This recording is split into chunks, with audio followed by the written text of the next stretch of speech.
Quick call for Junior Dragster, Junior Drag Bike, Super Street, Real Street, Super Sedan to the lanes, please. So Junior Dragster, Junior Drag Bike, Super Sedan, Super Street, Real Street to the lanes, please. We're about to get underway with qualifying very, very shortly. Just checking the track over right now, and then we'll be underway in a couple minutes.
I'm thinking back on all those times when I felt closed off from all that I could become, eager but too scared to climb.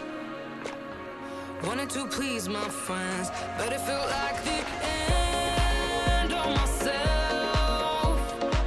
I was shut down and all drained out. I was lost, so I had to change. Yeah, I shook off all the bad vibes, cut me loose from the pettiness they turned on me. But now I am perfectly free to be me. This is who I am. This is who I am now. No matter what they say, this is who I am. This is who I am now.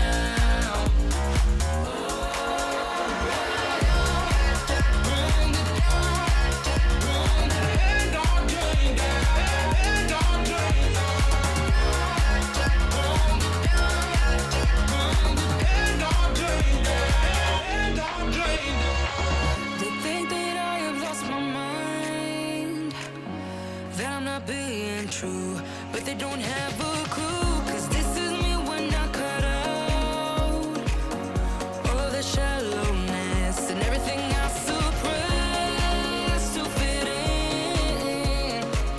in a small frame.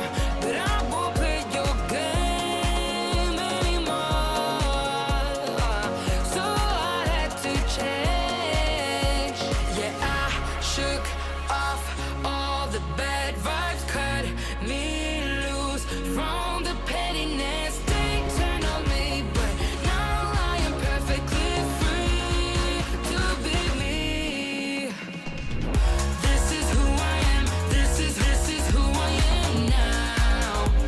No matter what they say, this is who I am. This is who I am now.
You and I, we never show emotions, we just keep it down, down inside.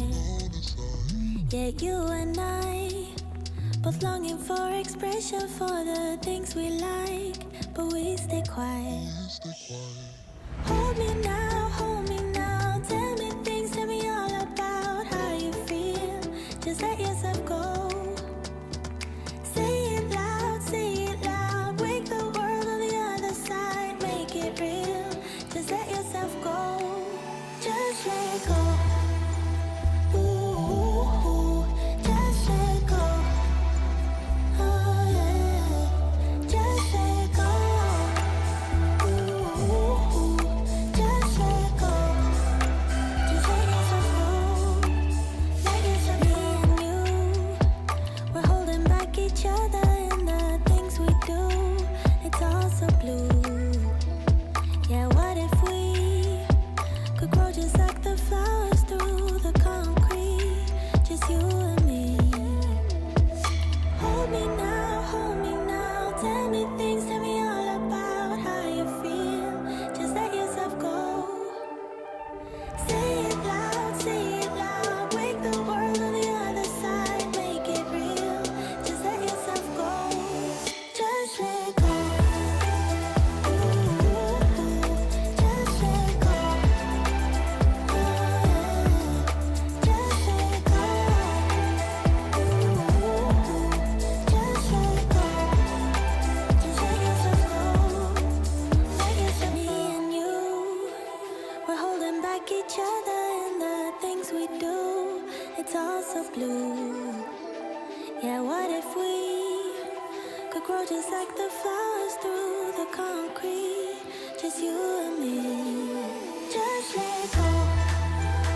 Ooh, just let go. Oh yeah, just let go. Ooh, just let go. Just let yourself go. Let yourself go. Let yourself go. Let yourself go. Let yourself go. Just let yourself go. Let yourself go.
All right, welcome to the second last Queensland Drag Racing Championship round of the year. We're into qualifying session number 1. On track up first, we have got Real Street, and we've got Ian Nielsen will be in the speedplay lane, and the Ute over another lane will be Tony Rogers in the BF Ford Ute. And you can see Ian Nielsen moving up closer in the VZ, the Holden. Joining me on the microphone, Chris. How you going, Chris? Yeah, not bad, Mark. Yourself? Good, mate. Q1, it's all about reaction times here in the Queensland Drag Racing Championships. We qualify these vehicles on their reaction times in Q1 only, so all the pressure. It is the pressure right now, Q1. And we saw a couple of, or Triple O last time we were on track. Yeah, it was all in the double O's in some of those brackets. They were real tight. Now we got a couple of reds straight off the bat. Nielsen goes 004 red. Rogers goes up in the bottom of the qualifying order. Yeah, it's what you got to do for trying to attack that Christmas tree at the very start. As we see, Yeah, we've got the white Caprice up against another one of those Jeep Cherokees. my microphone's not working, and we tested it as well. Come on. Sorry, mate. Yeah, we've got Dale Samuelson on track, the Better Call Kell Maintenance Caprice, and Craig Collison beside him in the Jeep.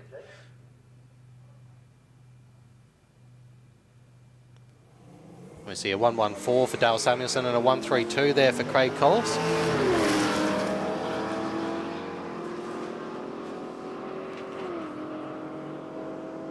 We'll see Dale Samuelson go through for a 13.06, 108, and Craig Collis there with the 13.63 at 100 for in the Jeep. See you with us this time, Mark? I don't know. I'm just I'm being told that they can't hear me through the microphone, and we tested it as well before we started. It was all good, so I'm not too sure what's going on. We might have to go back to the handheld microphone again. Let's just see, can everyone hear me? Anyway, Q1, Chris, I'll let you. Yeah, we got Shane Grattan 097 light to an 098 for Matt Coates in the Bridgestone Albany Creek VF wagon. Looks like Matt Coates will get there first, and he'll run a 12.25 at 112, and Shane Grattan there with a 13.87 at 102.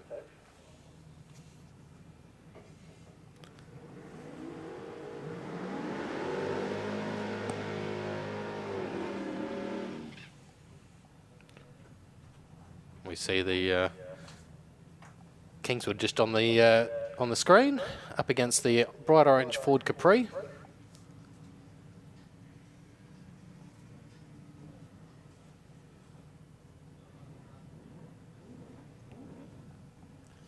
Yeah, we got Tanisha Marshall to take on Darren Piddington. Yeah, an 090 light there for Darren Piddington, and Tanisha Marshall with a 142 red.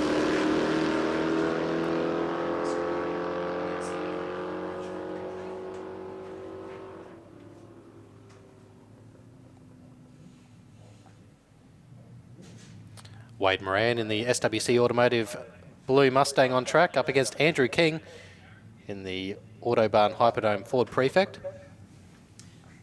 Sorry, mate. I think it's all good now, so.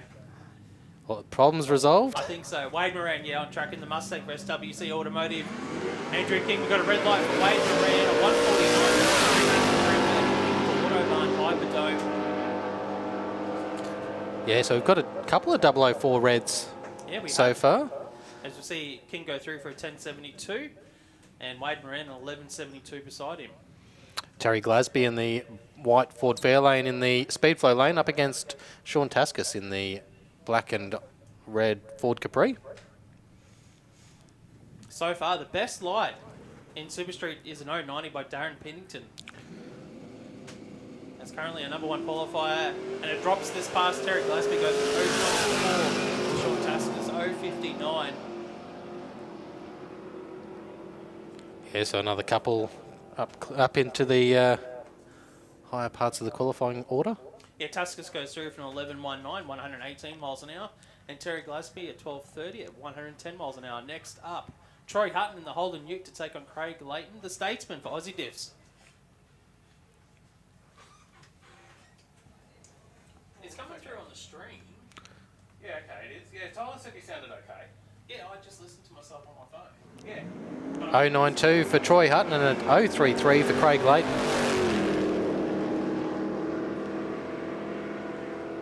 And we see Troy Hutton in the Holden Ute run it through for a 10.91, 121 mile an hour.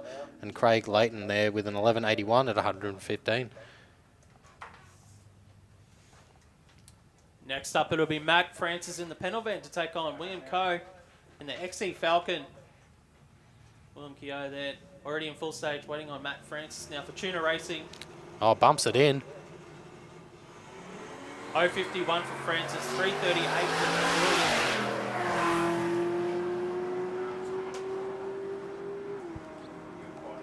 So yeah, Matt Francis will get to the line first with the 10.99, 115 mile an hour. And William Keogh there with a 13.12 at 101.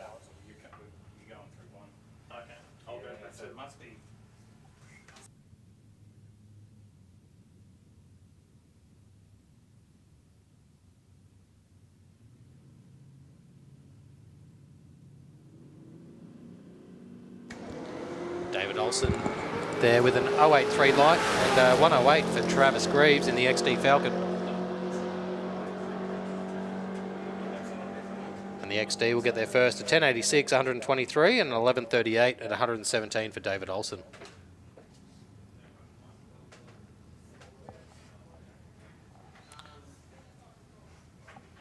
Carl Grading in the Divine Massage and Herbal Spa Ford Fairmont in the Speedflow lane up against Jennifer Ashen in the Commodore.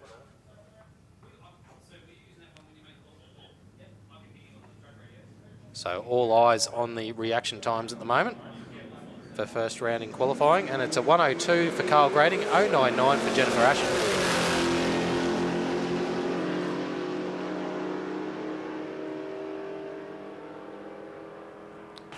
And Jennifer Ashen runs it through for an 11.25, 121 mile an hour. And Carl Grading with an 11.37 at 116.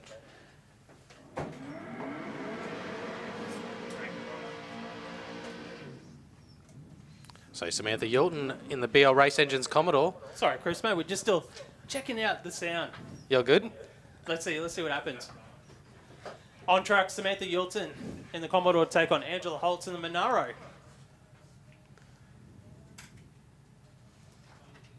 all right, now.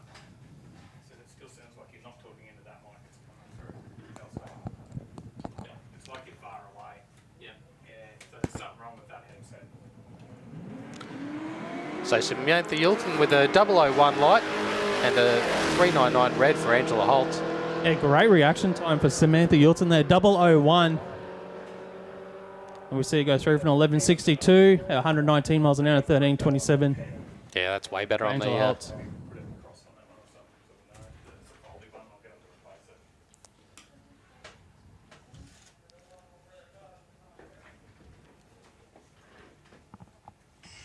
So yeah, great run there for... up next is John Riley in the one-tonner up against Tom Ryan.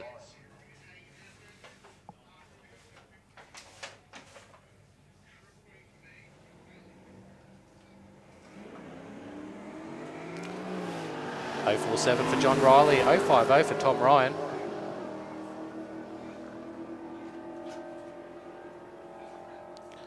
And Tom Ryan will get there first with 11.78 at 116. And John Riley with a 12.10, 109 mile an hour out of the one-tonner.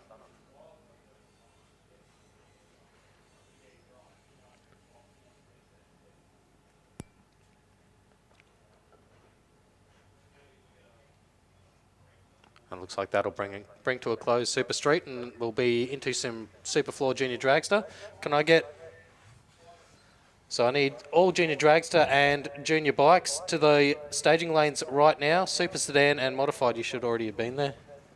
Sorry, I didn't help you there much, Chris, in that You're session. Good. It's a bit of technical difficulties on our behalf. Yeah. And getting messages from racers they don't even hear, like Rob Harrington, and Oh, yeah. just watching on the live stream. Is he just after some pokes, or what's he after? He's always poking something. All right, up next on track, we've got qualifying session number 1. For Junior Dragster, Sophia Loday to take on Tamika Castlake. This, of course, is SuperFloor Junior Dragster. And just like the other categories, it's all about the reaction time here. We haven't seen a perfect light yet, Chris, have we, this morning? No, 001's the closest we've got. 001 is the best reaction time so far. Junior Dragster. So, yeah, we might see it in the Junior Dragster, brought to us by SuperFloor.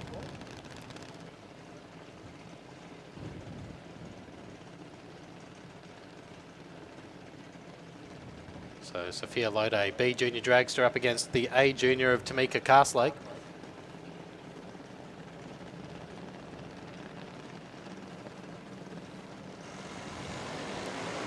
There we go, 126 for Sophia Lode and a 167 for Tamika Castlake.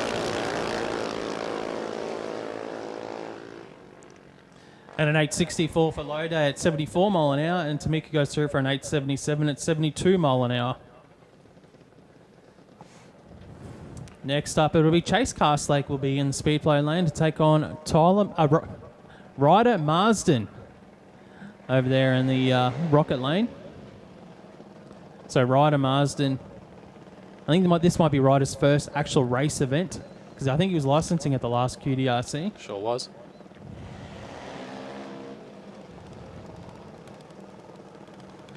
So Ryder in the C Junior Dragster.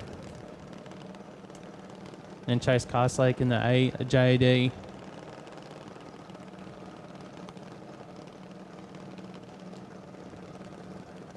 Just absolutely vital, the reaction times.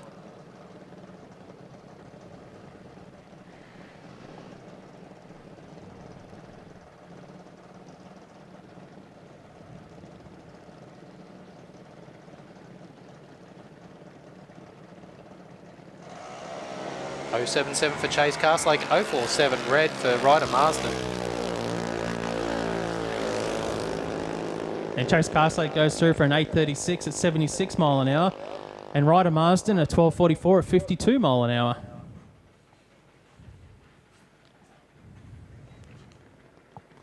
Next up on track in SuperFloor Junior Drag, so we've got Alex Kidd for Ballas Bobcat Services to take on Cody Robertson. Yeah, Cody Robertson in the C Junior. Quick tailor tape so far, 077. That's the best reaction time so far in Q1 of Junior Dragster at the moment, held by Chase Castlake.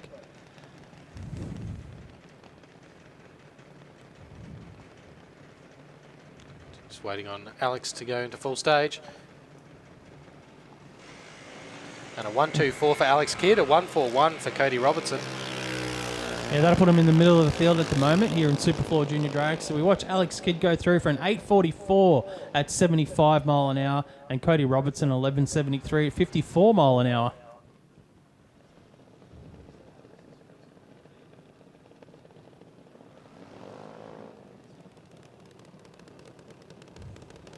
Next up, SuperFloor Junior Drag. So we've got Nixon King for Mick King Transport and Jasmine Kidd. Jasmine will be over in the rocket side of the racetrack.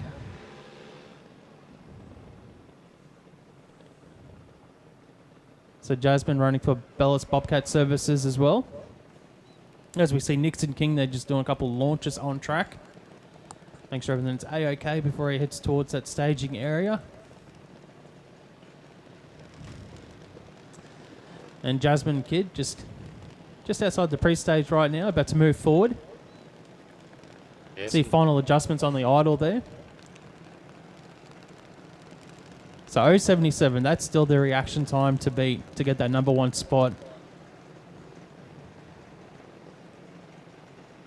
It's a large field this weekend in Junior Dragster.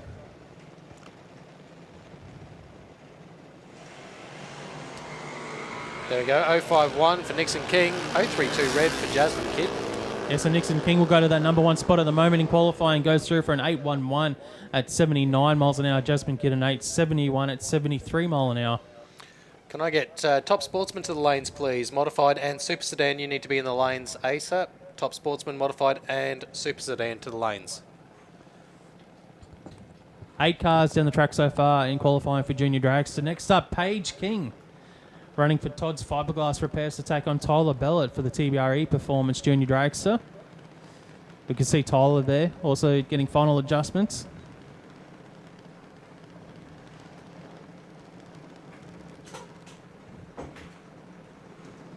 So now the reaction time to beat is 051. Let's see if Nixon King will hold on to it after this pairing. Or will he get bumped down the ladder? Both are into pre-stage.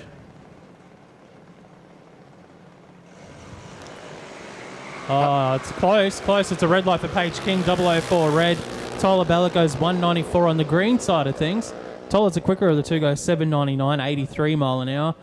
And Paige King goes through for an 889 at 72 mile an hour. Yeah, she went after that reaction time. Yeah, we haven't seen too many reds in junior qualifying so far. So Kyle Day up next in the RLC engine reconditioning junior That drags. last QDRC, we had heaps of reds in qualifying. There were brackets that had more reds than greens. Oh, for sure. So yeah, on track, Kyle Day to take on Max Rowling. Love the little wheelie bars in the back of Max Rowling's junior dragster.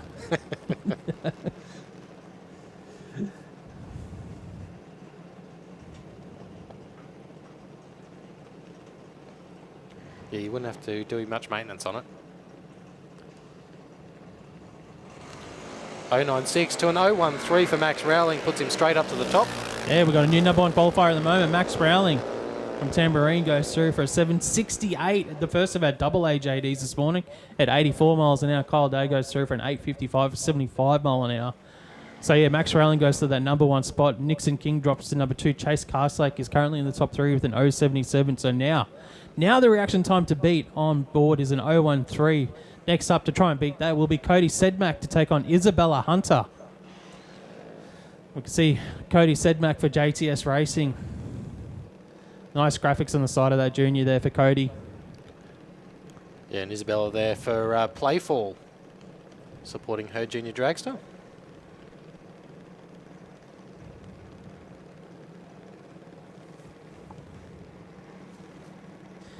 So 013 if you want to get that top spot, or better, 012 or better, you need to go to get the number one spot. If you want to make it in the top three, which is always the goal, 077 or better.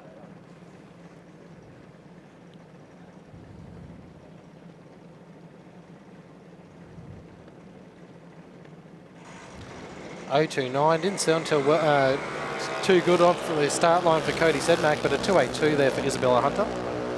Yeah, definitely some missing there for Cody on the start line. Isabella goes through for an 875, a clean pass at 74 miles an hour, and Sedmak with some issues, a 940 at 75 mile an hour. So the speed tells us should be in the 8-second zone, but yeah, obviously he was not happy on the start line when he hit the throttle. Coughing and missing. So Amelia Wright up next in the Illicit Auto Electrical Junior Dragster up against Lexi Lancaster.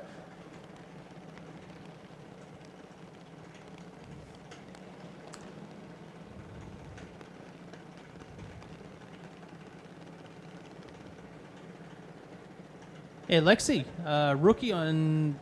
rookie, her first season, rookie obviously, runner-up at the last event at the Queensland Drag Racing Championships. Amelia Wright for Illicit Auto Electrical, both juniors in full stage. Good reaction time from Amelia, 022. That'll put it to the number two spot. Lexi gets out with a 178. As we see them go through, 863 for Lexi Lancaster. And Amelia's car went off a little bit there across the finish line, 940 or 48 miles an hour. I wonder if it lost power. She might be pulling up on track, actually. Yeah, 48 mile an hour at the deep end. Because she was actually quicker to half track than Lexi by a couple tenths of a second. And then it sounded like it lost power. So we'll have to get Amelia off track. And then we're back underway with qualifying here in SuperFloor Junior Dragster. Just a quick recap so far of qualifying. We've had 16 cars down the track here in Junior Dragster. Currently, number one qualifier is Max Rowling with an 013 reaction time. Amelia, who's just on track here at the moment, she's currently a number two qualifier with an 022. Nixon King is currently third with an 051. So right now, if you want to get in that top three, 051 or better to get in that top three, and then maybe give yourself a chance at a buy run in racing if it's an odd field. So how many did we have entered in Junior Dragster this weekend? 23 entered in Junior Dragster. And so it's a big field.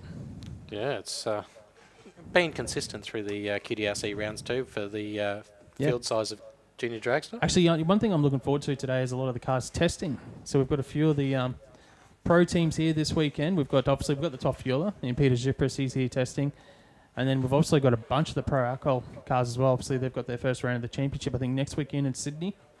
Yeah, I did see a couple when I was driving in. So yeah, I'm just having a look at some of the teams here. We've got Shane Phillips, we've got Tanya Reid testing. We've got John Canulli as well testing for pro alky. So That's going to be fun to watch later on. But yeah, it is. We are in the middle of qualifying here at the Queensland Drag Racing Championships, round 5 of the championship. I think this is the event where you want to make your move. If you're not first in the points, it's all about making a move and staying within striking distance of whoever's leading the points for your respective classes. I've always thought that if you can keep, if you're not in first place, but you're within 15 points or under, going to that final event, because it is an elimination event at that final round, you're within a shot of the championship.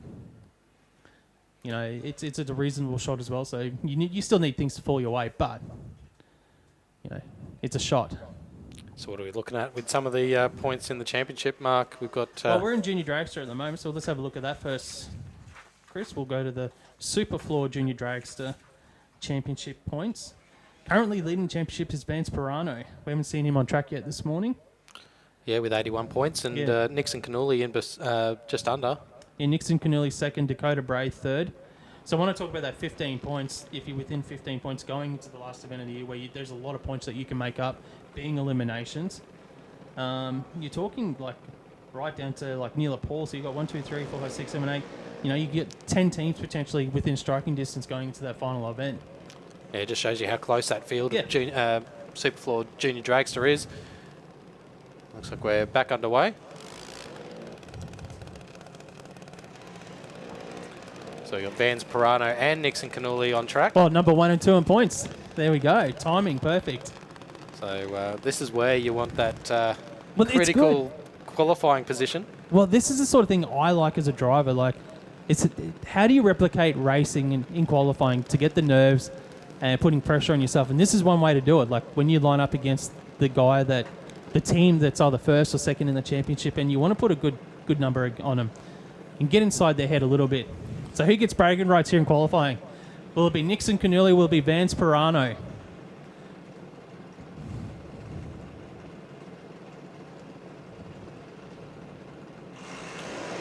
Well, neither. They both went red. They both tried to hit the Christmas tree as hard as possible, and both came out on the wrong side. But Nixon Canili goes through for a 768, 84 miles an hour. Pirano an 872 at 75 mile an hour. Well, they both had a shot at the tree, and both came up red. And it doesn't matter if it's a 1th or a 10th red, because they're both red at the end of the day. So there's plenty of opportunity for some of the other drivers to take advantage of that. Yeah, next up will be Jacob Schultz to take on Neil Paul. Well, the thing is, when you go red, it puts you to the bottom of the field as well in qualifying. You don't get lane choice in the first round, so you miss out on that as well. So Neil Paul in pre-stage.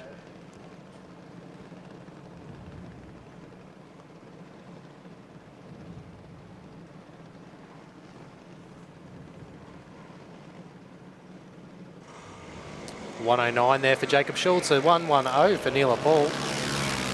The only 1,000 separating the two drivers on the reaction time side of things. Neil Paul goes through for an 828, 78 mile an hour, and Jacob Schultz an 871 at 74 mile an hour.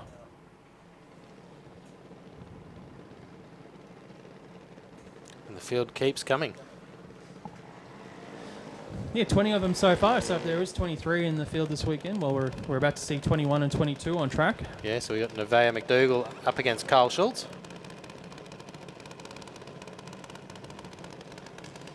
Yeah, the SVO Transport Towing Junior Dragster moving forward to take on the A Civil Junior Dragster of Schultz.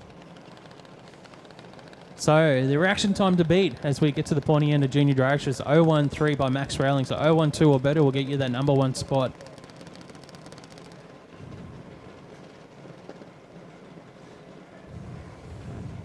So we can see some last minute fine tuning for Carl Schultz, and Nevaeh is into pre-stage.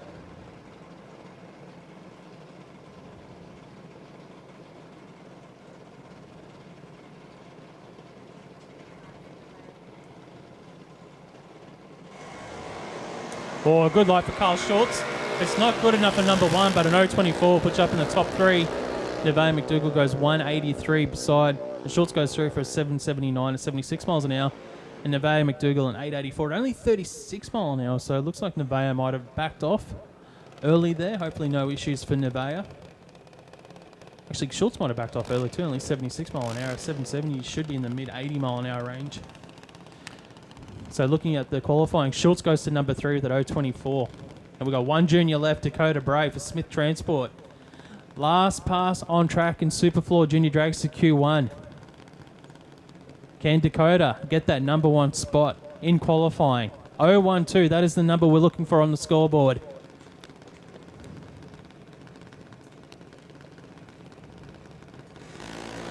And it's another red light. We had a few of those in the end. So Dakota out with a 135 red light here in Q1. And she goes through for a 787.82 mile an hour in the AA Junior Dragster. So 23 juniors down the track in Q1. Now we're about to move into junior drag bike, potentially. I think that's next up. If we have any, and we might not. So we are going now into, we got a schedule here. Nope. Looks like we got some Super Sedan on track. Q1 Super Sedan. And the man that was here first this morning, on track first as well, Damien Morris. There's no stopping this guy. Oh, he put a post up at like 6:30. I'm like, does he not realise the gates don't open until 10 o'clock? Yeah, sitting at the front of the gates for 4 hours. What are you doing? Damien, you could sleep in today, mate. Yeah, he's in beside Wayne Height in the Boss Hoses Toyota. Yeah, big shout out to Wayne Hyde. He's got the Boss hoses on the side of the car this weekend.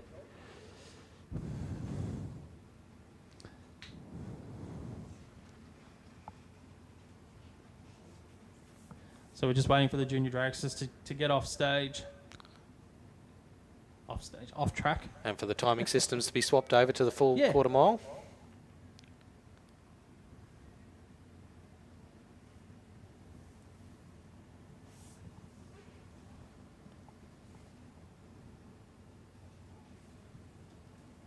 Obviously, if you're in the industry looking for some hose repairs, hydraulic hose repairs, you check out Boss Hoses. For Wayne Height, he's there in the burnout pad, about to move forward in Q1 for Super Sedan. Let's see how Wayne goes in the Toyota. We know these cars, they're all consistent. They're not going to change much during the day in this weather. So the fun thing is, it is all about the reaction time for these guys. It's all about the driver.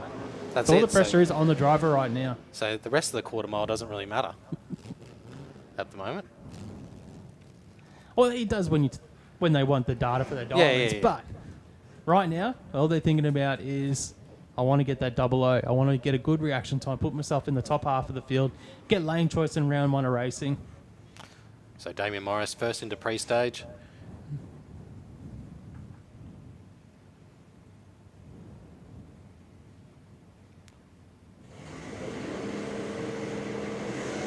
Great reaction there for Damien Morris with an 026 green, 007 red for Wayne Height. Oh, tight there, tight, 007 red.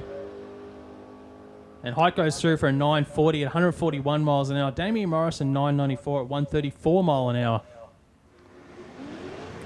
Yeah, so nice clean run for the Monaro. Qualifying session number 1 for Super Sedan. Next up on track, it will be Mitchell Bauer in the fair lane, running for Fernwood Landscape Supplies, to take on Rudy Wyatt in the VS Commodore for Pine Mountain Performance.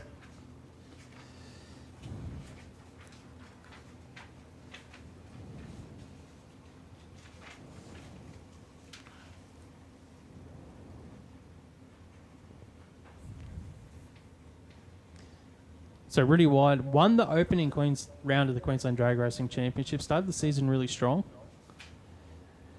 Mitchell Bauer beside him. He's also won an event as well this season. These guys are currently 2nd and 3rd in the championship. Double 019 to an 050 for Mitchell Bauer. Rudy Wyatt there with that 019. Good life for Wyatt. He goes to number 1 spot at the moment with that 019. As we look at the ETs here, Rudy Wyatt goes 970, 142 mile an hour. Mitchell Bauer goes 940 at 145.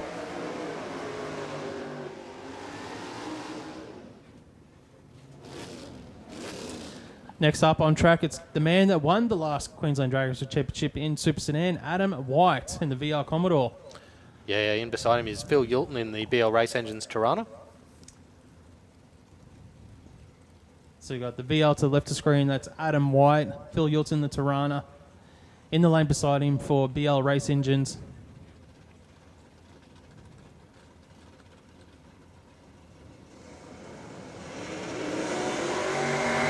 043 for Adam White, 065 for Phil Yulton. Yeah, a couple solid reaction times there between White and Yulton. White goes through for a 962, 141 miles an hour. Yulton a 996 of 133. Rob Price now on track in the LH Tirana to take on the Corolla of Darren McDonald. That's looking pretty good, the Corolla from up here. Yeah, the old KE55. Not Yeah. bad to be able to shoehorn a 2JZ into it.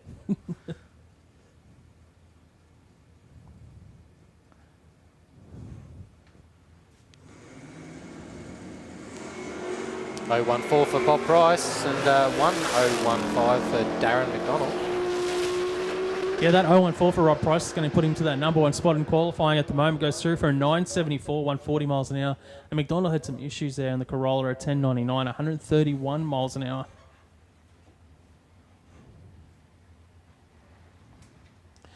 Eight cars down the track so far in qualifying for Super Sedan. And next up, it's going to be Hamish Strachan to take on Judy Pukas. Yeah, Hamish in the Commodore. We can see Judy Pukas there in the Valiant for Coyote Racing. And we can see a shutdown call for Judy there by the IHRA officials on track. So Judy's been shut down. Yes, it's all Hamish on the start line. So he can take it at his own pace and try and get that perfect light.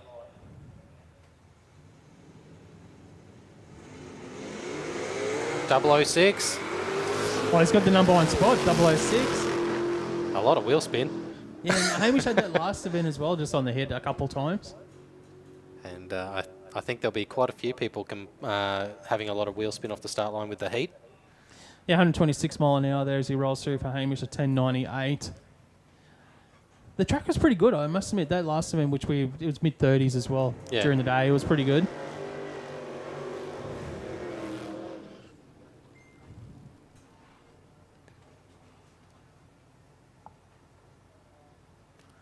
So the LJ Tirana on track of Brendan Shaw, the Downs Automotive Service Tirana.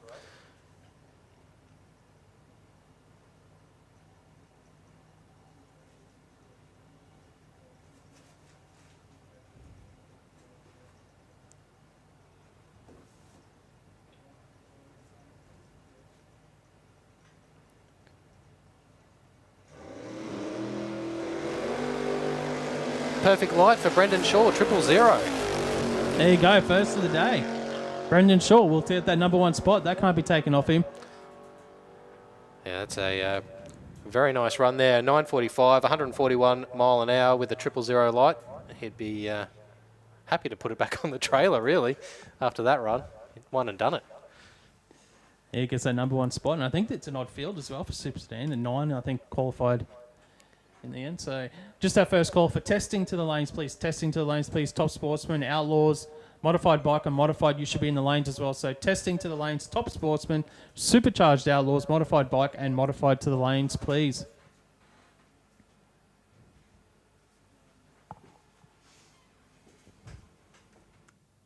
I'm getting told that there's nothing coming out of the PA. Oh, yours. Yeah, well, in general.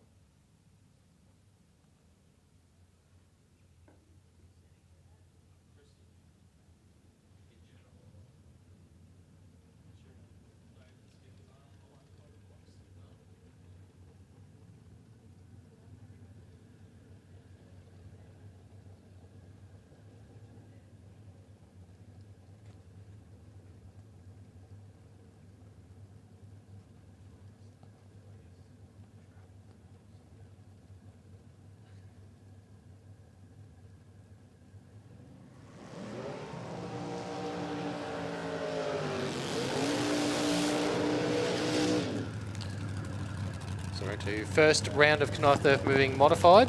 And we've got Stefan Gauss up against Phil Bellett. I don't think I've seen the junior before, and he's on his name up here in front of Stefan Jr. And Phil Bellett running for TBRE Performance.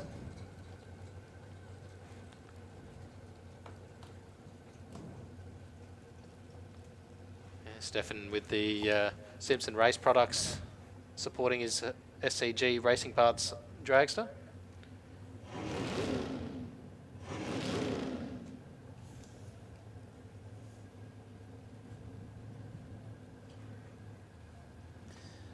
And yet again, just like all the other brackets we've seen this morning, Chris, it is about the reaction time. Yeah, so we've seen 1 000 today. So can either of these two drivers join them? Well, we know Stefan and Phil are very good drivers, so they're both usually in those low zeros. Let's see how tight they get it. Are they going for it?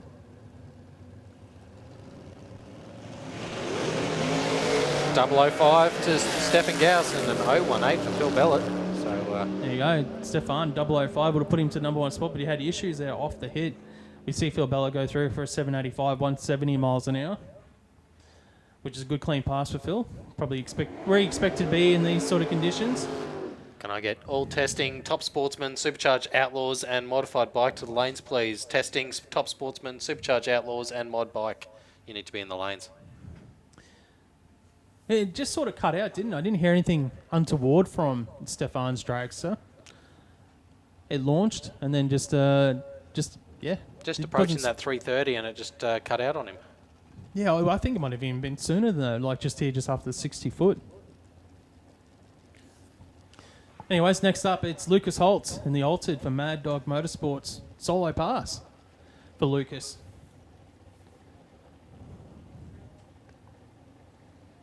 Championship leader. 022 light. Yeah, 022 light. Yeah, just got out smooth. And that puts him at 3rd spot at the moment after 3 cars. He goes through for a 936, 144 miles an hour. So he's a little bit off ET-wise from what we normally see Lucas. So that tells me he must be pretty warm outside. So he's usually in the low 920s, high 91s. Yeah, and usually super consistent too. Chris Reed up next in the Roadster up against Liesl Gauss.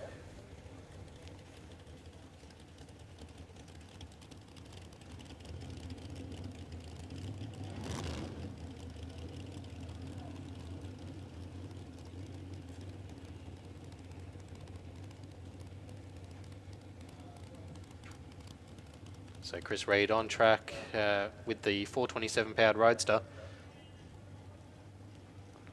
Being guided towards the beams. Yeah, Chris usually runs in the mid 8-second zone. Similar to for Liesl as well. She's usually in the mid 8s. This is her rookie campaign in Modified after stepping out of Junior Dragster. The SCG Racing Parts Dragster about to move forward.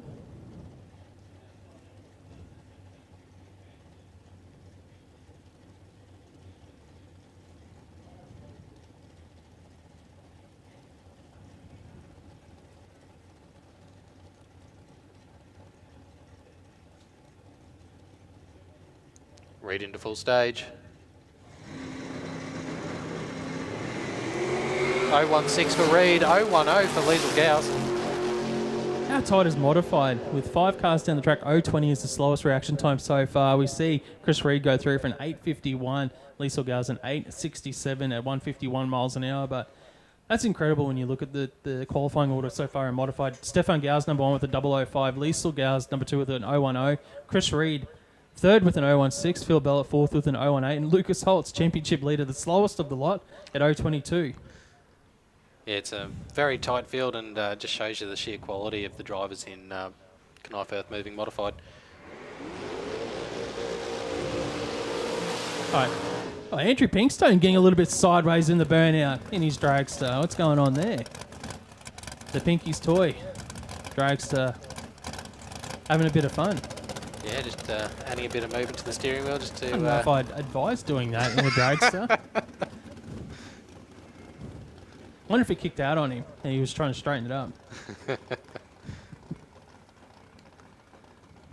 So we had 10 entered originally this weekend in Knijff Earthmoving Modified. I know that we had 2 pull out before the start of the event, which dropped us down to 8, and we've only had 6 on track this morning so far. So we had 2 solo runs as well. We haven't seen Brett Farnell yet. Or Neil Shy. So yeah, if they're wanting to do a run, they've got to get to the lanes quick. But Pinky's toy about to line up into pre-stage. Well, Bretty's here. I just don't know if the Drax is here because he was working this morning. Hey, so Brady's here. He's set up in the pits. Maybe it's too warm for him. He's just like, I'll come out later. 044 red for Pinkstone. So he attacked the tree. Well, he did track the tree. He's going to go to the bottom of the ladder. Still, Lucas is still the slowest reaction time at 0.22. Pinkstone goes through for a 7.63, a 176 mile an hour.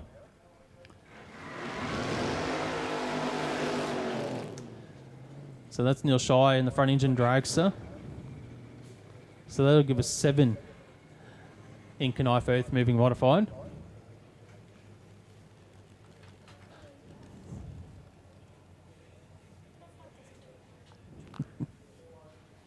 So yeah, maybe you just did reach the maximum temperature for Brett to Brett's come like, out. nah, not doing that. Driver's seat's staying off. I can't see Brett missing a qualifier, and there's just something happening back in the pits for him. Hopefully we'll see him out in Q2 in his front engine dragster. So can Neil Shire beat the 005? Can he go in 004 or better in the front engine dragster?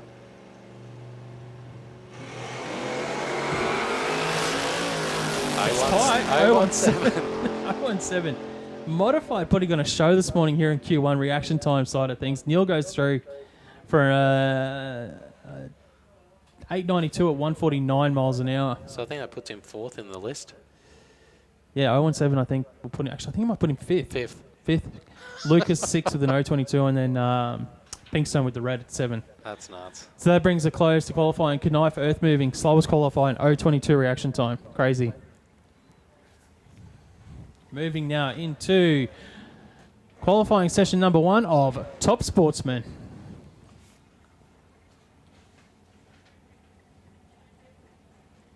Yeah, so Horsepower Solutions bringing us this category.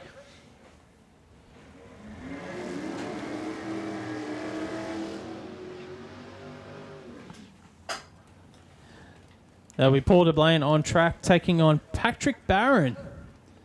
Barron running for Aussie Diffs. Paul DeBlaine running for Lockyer Engine Reconditioners.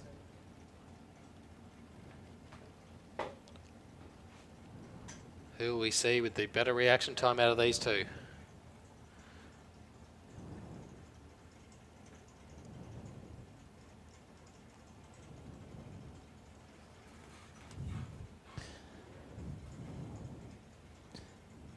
We see double O's on both sides of the racetrack. I'm going to call it double O's both sides. Calling it. Let's wait. And I'd be wrong. 024 to an 015 from Paul Doblin. So still sharp on the tree. Oh, it was good. As we see Patrick Barron go through for an 857 at 160 mile an hour. And Paul goes through for an 867 at 161 mile an hour. So just another call for Supercharged Outlaws, modified bike, and testing to the lanes, please. Testing Supercharged Outlaws and modified bike to the lanes, please. Top Sportsman, you should be there where you guys are on track.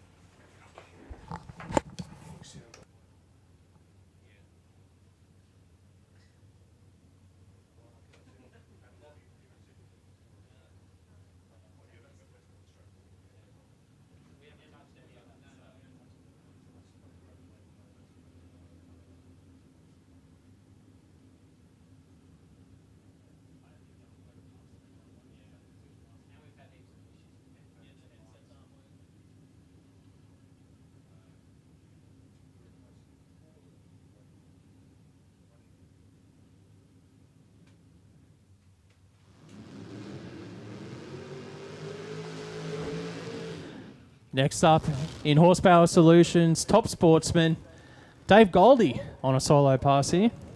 Yeah, Dave Goldie and the Master Art Designs Ultra Wheel Cutlass.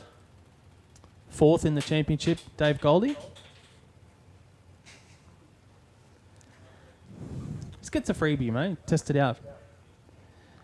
I don't know how much he needs to be testing it out because he's done how many runs down the quarter mile, you reckon? Well, the big variable is the heat. Yeah. You know, it's probably the hottest event that we've had this year. And, you know, those hundredths of a second all count when you want your data. As a driver, he's probably happy. Yeah. But you want the data. 016 red. And you'll just run the incrementals out.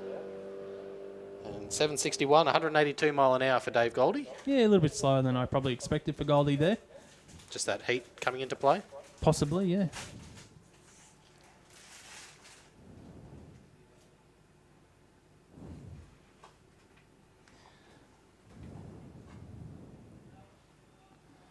We can see more of the Top Sportsman guys. They're just rushing to get out of the lanes. Bit some late strugglers to get all their gear on and get ready to run. Hopefully, we're looking into it. I know some of the PA speakers aren't working, but I would suggest putting on your, if you've got a radio in the pits, put it to 88 FM. Now tune into us so you can hear if we call you guys out. That's probably the best suggestion. And for the people that can't hear me right now, well, you're not hearing the suggestion, so that's unfortunate. Or the live stream. Yeah, the live stream as well. So we've got another competitor on track that looks like Denny Lake from up here. Yeah, in beside him, Neil Maxwell in the Precise Automatics Pontiac. Yeah, Denny Lake running for Lang's Building Supplies, that Cutlass. It's one of my favourite cars, this Cutlass, especially the artwork on the car. He's just going through the burnout procedure. Denny Lake, he's got a bit of a long burnout. I think Maxwell's is a little bit shorter.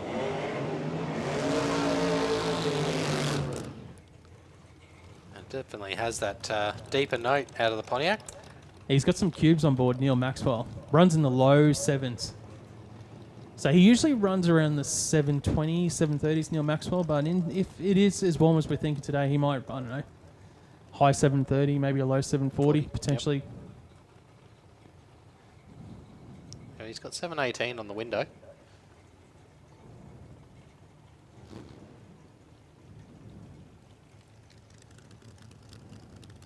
But it looks good in the black with the silver GT stripes.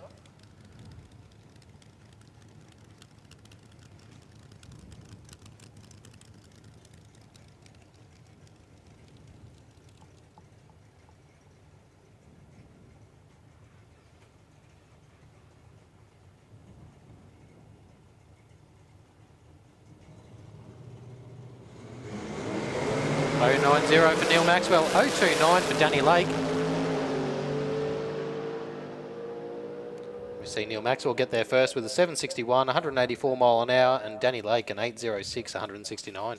Yeah, so yeah, Maxwell's a little bit off as well of what we normally see that car run. And Lake was running low 790s last event, so he's a tenth and a bit slower. Yeah, well, So that tells me it must be really hot conditions. well, considering it was a 718 on his window of Neil Maxwell's Pontiac and runs a 761, so there's a bit of a difference, yeah. I'll just I haven't actually looked at the weather today to see what it actually is. And it looks like we're into some modified bike.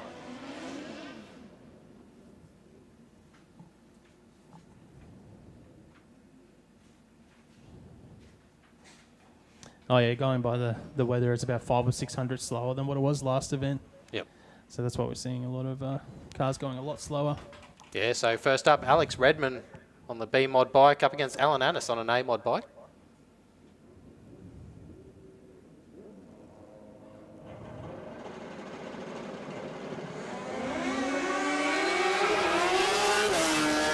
Alan Annis hit the tree hard with an 010 red.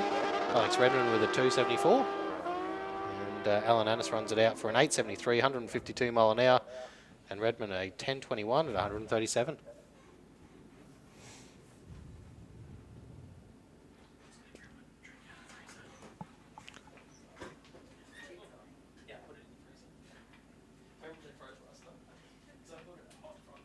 So we see Russell Bell on the Kawasaki up against Jason Clarkin on the Full Bore Motorcycles Suzuki Hayabusa.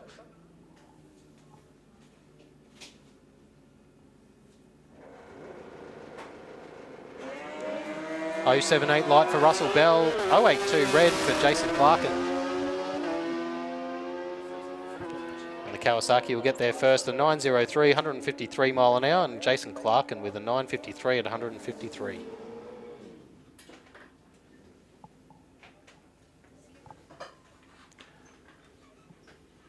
got Rebecca Marsden on the Honda up against Vanessa Rodman on the Pacers Paint Shop Suzuki Hayabusa. Yeah, just another call for testing to the lanes, please. Testing to the lanes, please. And Super Street and Real Street as well. We are in qualifying session number 1 for modified bike. Rebecca Marsden on track and Vanessa Rodman. Looks like there's some issues with Rebecca Marsden's bike, and Vanessa Rodman will get a solo.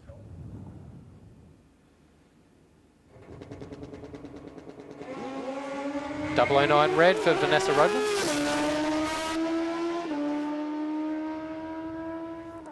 Big mile an hour there, 163 mile an hour on the Hayabusa, running an 814. Yeah, good pass. Yeah, A14, 163 mile an hour. Next pairing out here in modified bike will be Mark Gordon to take on Scott March. Yeah, both been around the traps for a while.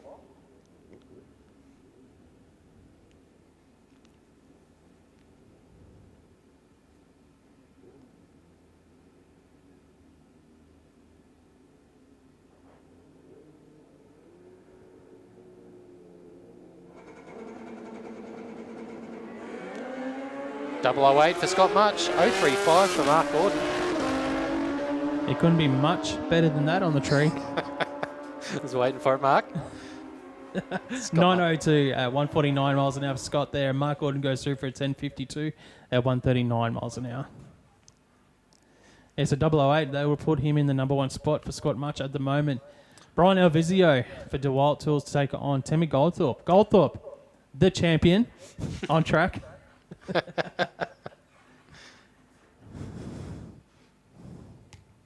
Yeah, so there's 2 people that can outdo that reaction time. Be these 2. 020 to an 026 for Tammy Goldthorpe. Good reaction times both sides there. Elvizio goes through for a 911, 145 miles an hour, and Temi a 907 at 152 mile an hour. Should be wanting to do that in rounds of racing later today. And that brings a close to qualifying a modified bike. Looks like we're into some QDRC Outlaws. Yeah, QDRC Outlaws qualifying session number 1 about to come forward. And having a look at the championship standings in Outlaws, Chris. Is it Josh or Bill up Bill top? Fletcher leading the championship over Josh by 3 points at the moment. So Bill Fletcher number 1, Josh Fletcher number 2. Shane Atkinson 3rd in the championship. Gary Cameron 4th. Kelly Kidd running at the top 5 at the moment in QDRC Outlaws. Because I did see after the last round, I think Josh was trying to steal Bill's trophy. Yes, so I think Bill's got 2 wins this season, 2 from 2. Good to be able to put a few results together. Josh, runner-up, 2 from 2. Old man, it's got it over Josh at the moment this season. I said that last event as well. I'm like, I wonder what the head-to-head record is between the 2, father and son, like, because they've obviously raced each other a couple times over the years. Do you reckon it'd be 50-50 or you reckon it'd be 60-40? I don't know. I think Bill might have the advantage. I'm thinking Bill might have got the more wins over Josh. I don't know. But they need to tell me if I'm wrong. But I'm calling Bill at the moment. Yeah, well, he's leading the way. Yeah. What is the record between you 2? Can someone tell me?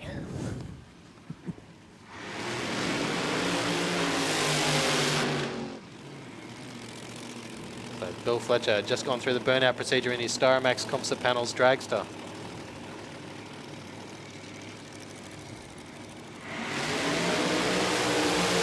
Here comes Josh Fletcher, and beside him in the Styrofan Australia dragster, going through his burnout procedure. You can see Bill in the Styro Max dragster backing up. So championship leader taking on the driver in second position in the championship. Father versus son, teammate versus teammate, crew versus crew. It's all down to that crucial reaction time. That it is here. It doesn't matter who's leading the championship right now. It is all about the reaction time and qualifying. That critical lane choice might be, very critical later on today. I think the lanes are fairly even these days, but if you're a sedan driver and you've got a supercharger in front of you, sometimes you might prefer the lane where you're positioned in the car, so Yeah. so you're not looking over the supercharger hat. Bill Fletcher with the better reaction time, an 0.18 to an 0.60 from Josh Fletcher. There you go, 697 for Bill Fletcher, 193 miles an hour, and 744 for Josh at 177. So Bill's still got the advantage over Josh. Yeah, you could see some of that, was it clutch dust? No. Or, yeah, there's a bit of that brown dust coming out of the Bill Fletcher car.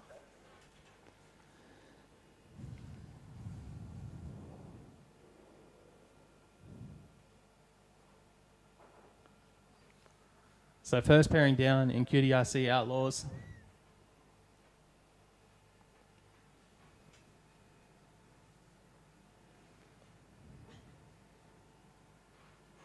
And we'll need testing vehicles to the lanes, please, if you're not already there. And I know some of the speakers aren't working in the pit, so I would suggest tuning into 88 FM so you can hear us throughout the day. Yeah, wouldn't solely rely on the speakers at the moment Yeah. around the track. A big shout out to everyone watching at home on the live stream. Let us know where you're at, where you're watching from. And hopefully you're enjoying it so far this morning. And for the spectators that have made it out here, I Yes. see the pack umbrella over on the grassy hill. Big thank you to all the spectators that are out here today, especially on a warm day like this. Hopefully it's some good racing. I know we've got some big cars here testing as well, so you're going to get a bit of a show in testing with some of the pro cars. But right now we are in Q1 for QDRC Outlaws.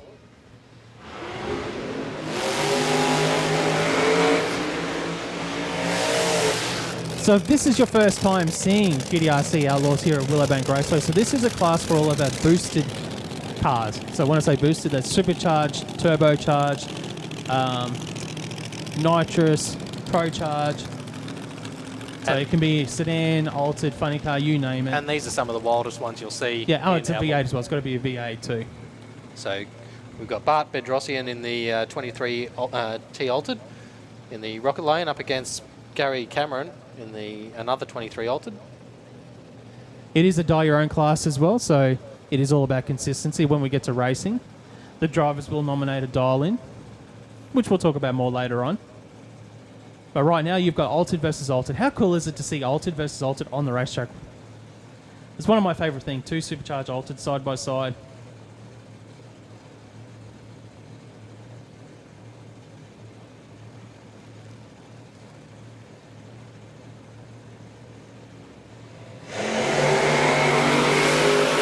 .042 for Bedrosian and Cameron with an 087 red. 697 to a 697. How about that from the two altereds? 697 on both sides of the racetrack. Both altereds pushing towards 200 mile an hour there. 193 for Gary Cameron. Bart went 195 miles an hour. That was just cool. That was just super cool right there. And so difficult to get those things down the track as well. In these sort of conditions as well. Short wheelbases, lots of power. 103 to the 60 foot for Gary Cameron. So that tells me the track has got some bite there to hold that in the altered short wheelbase. 103 to the 60. And we will see some of those pro cars testing shortly. I'm looking forward to seeing what they do. The conditions aren't crazy for these sort of cars, but it's good. It's a good challenge for the crew chiefs. First time they've probably been out racing since the Winter Nationals this year, so they haven't been on track for a few months. And of course, they have their opening event next weekend down at Sydney Dragway for the PDRC Championship, which we'll see headlined by Pro Alcohol, Pro Mod, Pro Stock.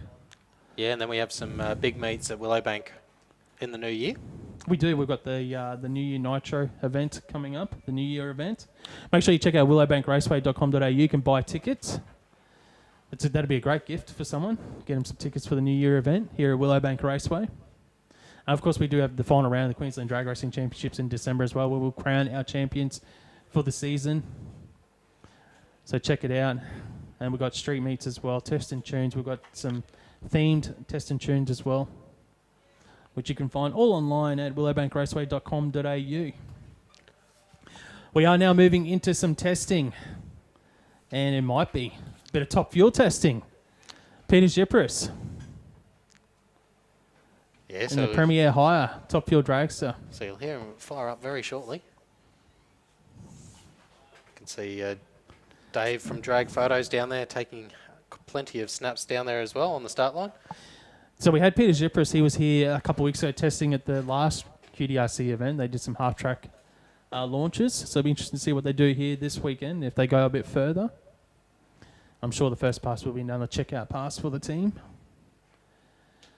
Yeah, just seeing where that track is at for... Yeah, that's it. It's always...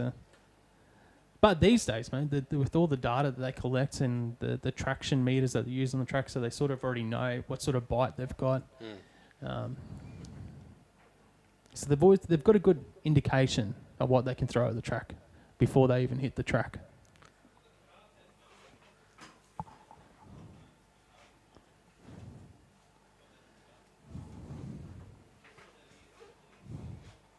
So just another call for Real Street, Super Street to the lanes, please. Real Street and Super Street to the lanes, please.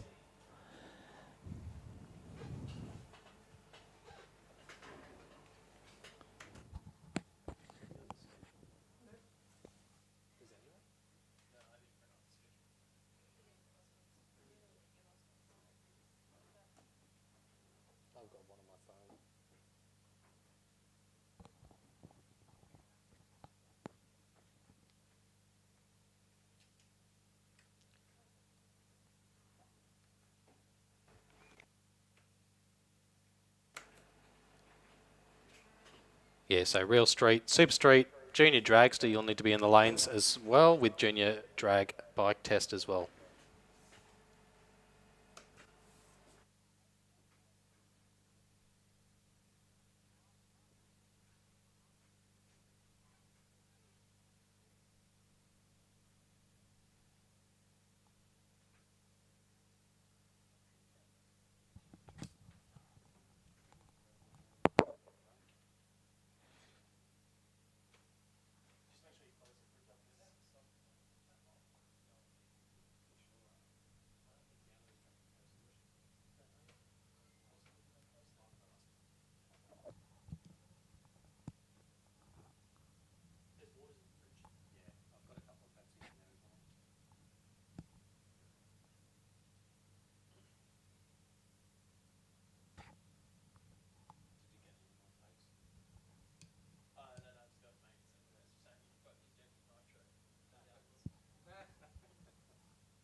All right, a little bit of top fuel testing action, Chris. Yeah, just to end the suspense. Yeah, it was just some of our safety systems needed just to be checked before we sent Peter down. That's why we had that couple minutes hold up. It's always good to Well, safety's paramount, so. hear the sound of a startup for the Top Fuel Dragster as well, and breathe in that nitro.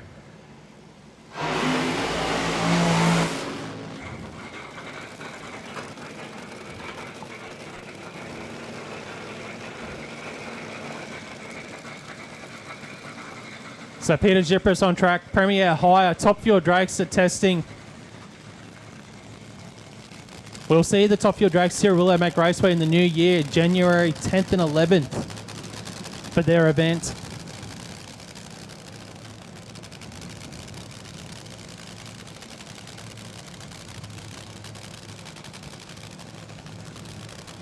It's always good to hear that cackle.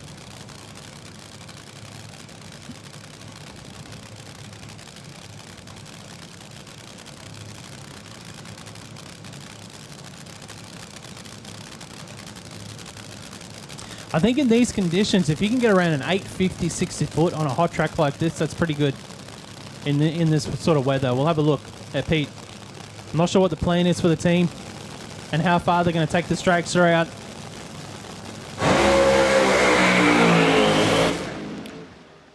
Yeah, 0-60 reaction time with that 871 to the 60. Yeah, 871 to the 60 foot, 2.22 to 330. That's when I think it was starting to spin around the 330 foot mark. So it was pretty good. Listen to all the car alarms. Hopefully that's not mine. It's probably mine. I'll get it. I will get a message shortly on my phone if it's my alarms going off. But yes, Top Fuel Dragster. And they'll be around testing a couple of times today. So while we're at it, can I get Junior Dragster, Super Street and Real Street to the lanes? Junior Dragster, Super Street and Real Street to the lanes, please.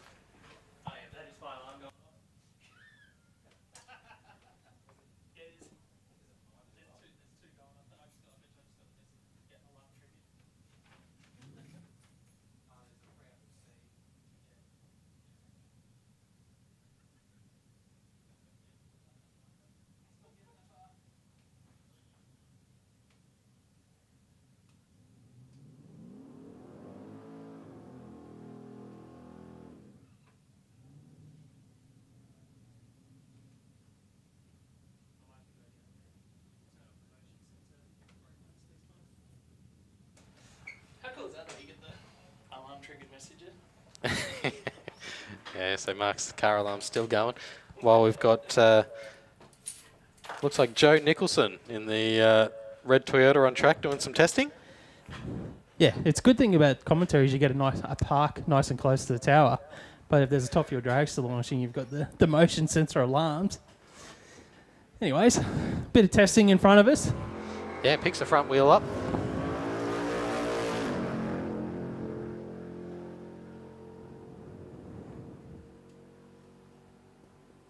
Runs a 3 for a 10.69, 126 mile an hour.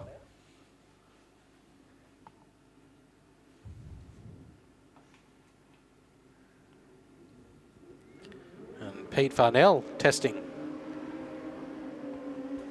Yeah, Pete Farnell has been campaigning this season, the QDRCs in the competition bike class. The class isn't here today, but he's still here testing. Been running in the low sevens at almost 210 mile an hour at that last event. I think it went 209. 209 mile an hour from Pete on this Blazecraft bike. And he's taking on competitor 5914, which is not on our list. So the bike in the other lane, Onslaught. Not sure who that is.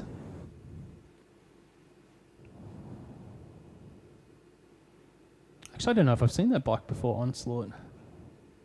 Looks good. Yeah, it looks exactly like, it's very similar to the Blazecraft bike.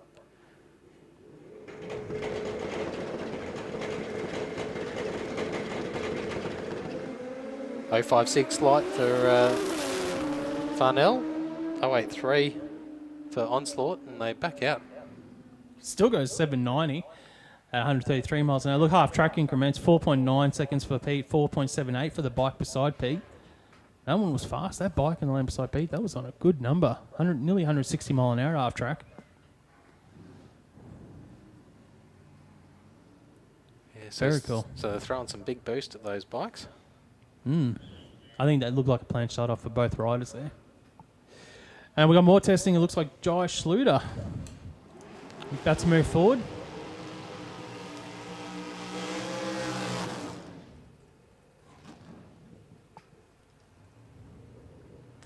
So Jai has been campaigning in the SuperComp class in the Queensland Drag Racing Championships, but that's another class that's not here today. So he's testing. Yeah, getting those valuable kilometres on these drag cars.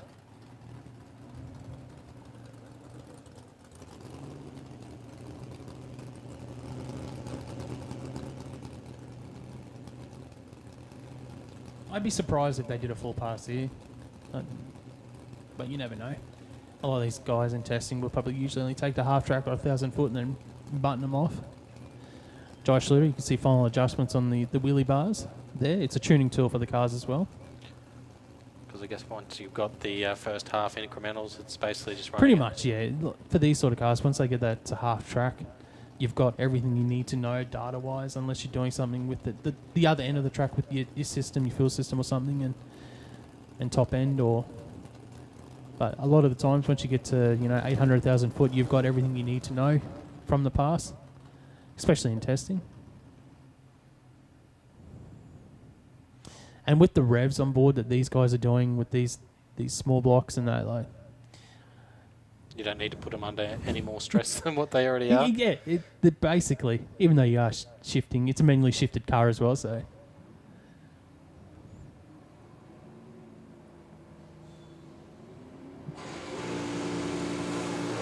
Oh, wheel stand. Big wheels up. Wheels up towards the center line for Josh Schluter. It's not what he wanted, but it looks spectacular from our vantage point. So, yeah, 068 reaction time with the wheels up. Oh, there you go. I just found out the bike of Nathan. It's Nathan Nielsen from Mackay. Has run high sixes. There you go, for that onslaught bike. Thank you, Ken Collin, for the information.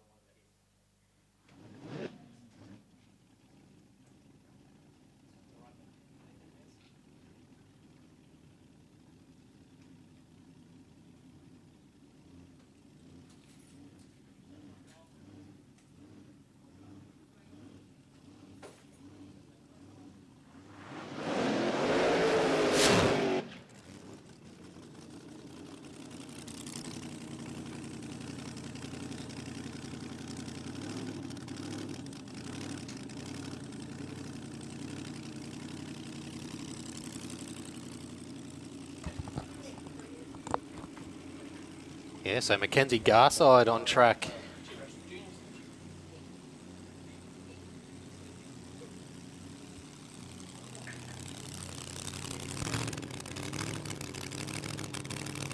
So he's finally made the step up from junior dragsters to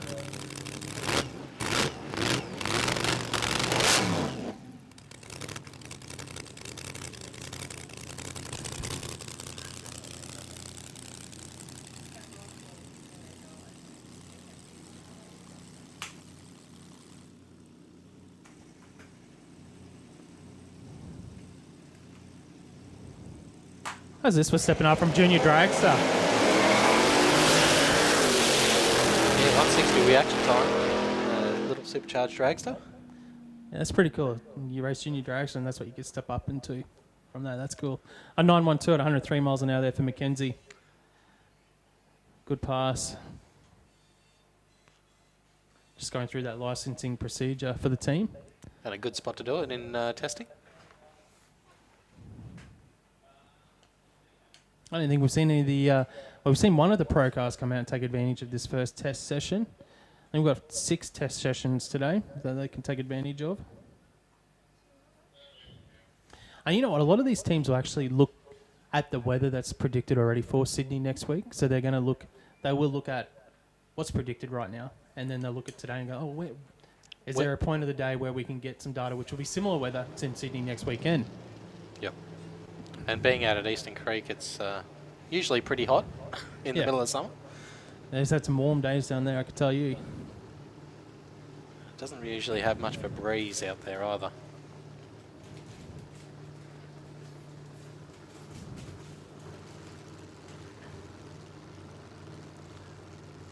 It looks like we've got one of the funny cars coming forward now in testing.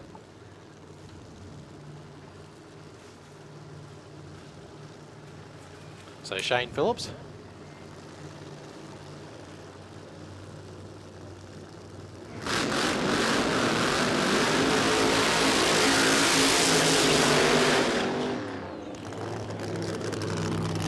The bright red funny car. All right, quick question. Have we seen Shane in a funny car yet? He's raced the Dragster. Has he run a funny car previously? I don't remember Shane in a funny car yet. Someone tell me who's listening. Is this Shane's first pass in the funny car? I've just got a feeling that... Yeah, who's going to be quickest on the phone messages to Mark? Because I just assumed Dragster when I see Shane on the entry list, it'd be the Dragster, but here he's in a funny car in front of us. So Hearts, Speed Flow helping him out. That is a nice looking funny car as well. Just quietly from up here. Looks like the Camaro style body. Looks like we're going to have to do a little bit of research before next pass for Shane.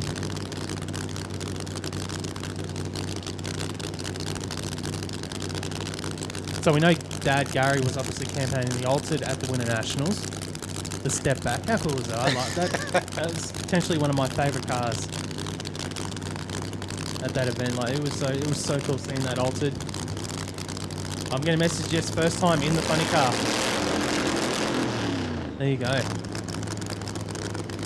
So this will be a bit different for Shane. Only campaigned in the Dragster previously. Now he's got the funny car style car. It's going to be a completely different way of driving this compared to the Dragster. The Dragsters are all about finesse. Where funny cars, it's all about being a little bit more aggressive on the steering wheel. Having the engine Shorter in front of you as wheelbase, well. the wheelbase, the body. There's so many more factors. But Shane has been around the sport his entire life. He has seen these things.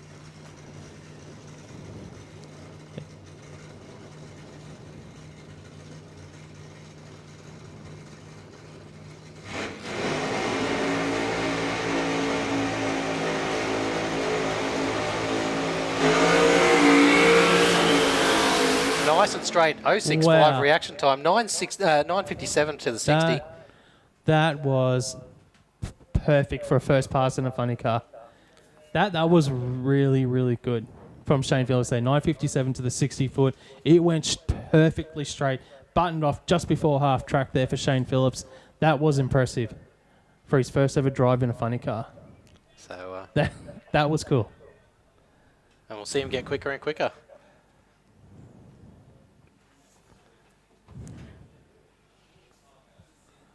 Yeah, so I'm just being told that Shane, it is a new car, going to run in Outlaws and Alcohol as well. So there you go. Cool. Wow, that's cool. But that for anyone that was here just watching that for someone driving in a Pro Car funny car for the first time, the way he just drove that that was super impressive. You see a lot of teams and some drivers that have raced other categories before and they struggle getting to something like this. But what Shane just in there, very impressive, very cool. Just gives a bit of a warning Yeah. shot for the QDRC Outlaws guys. 957 to the 60 foot as well in its first ever pass. Yeah. Come on.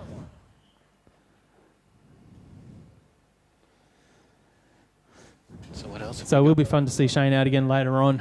Yep. I'll get a little bit more information before then as well. But yeah, that was neat. So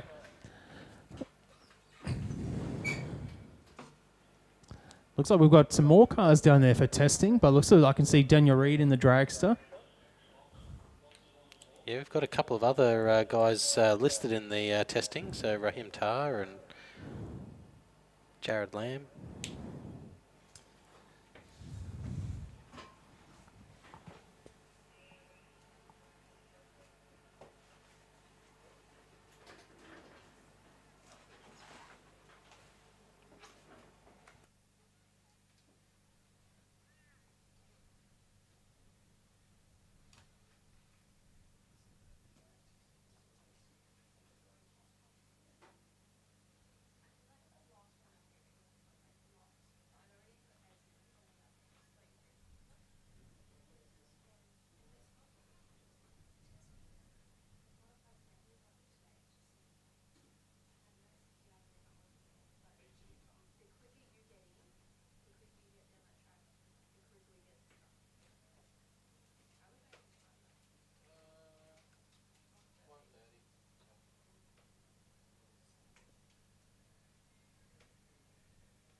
go. Daniel Reed.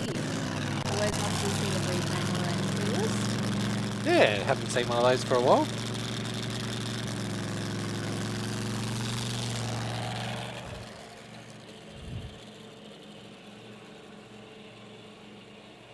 So we're out testing the dragster today.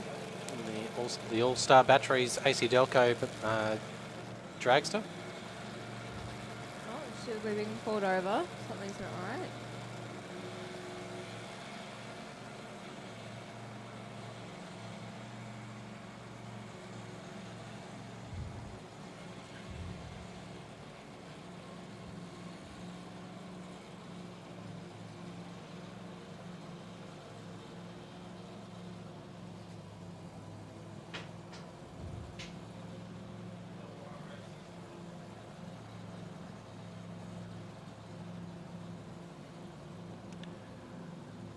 Yeah, so you can see the crew just hovering around the engine at the moment, trying to sort out some issues.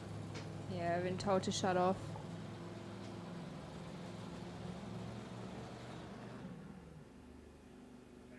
Which isn't a good sign. It looks like maybe they've missed a bolt or something under there.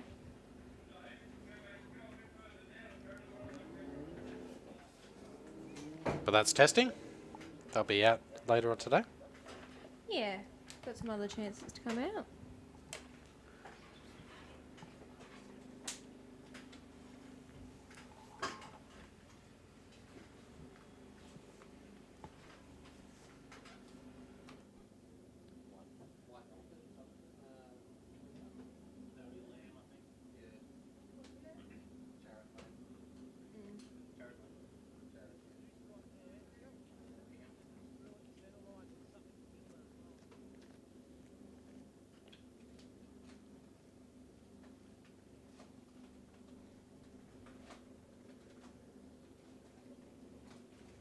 So we'll just make sure the track's nice and clean and safe before we send down the next car, which should be Jared Lamb, we're thinking.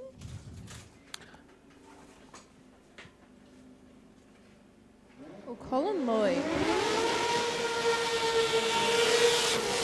352 on my entry list is Colin Lloyd.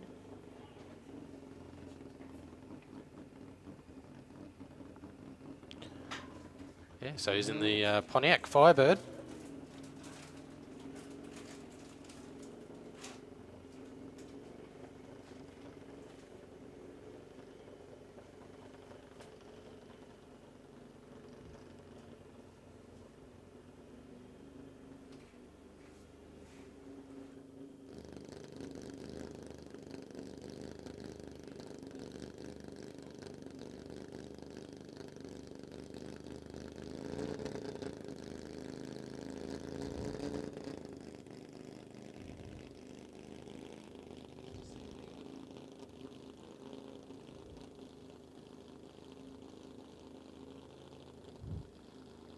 Yeah, Lloyd just getting brought in. Have a shot down the track.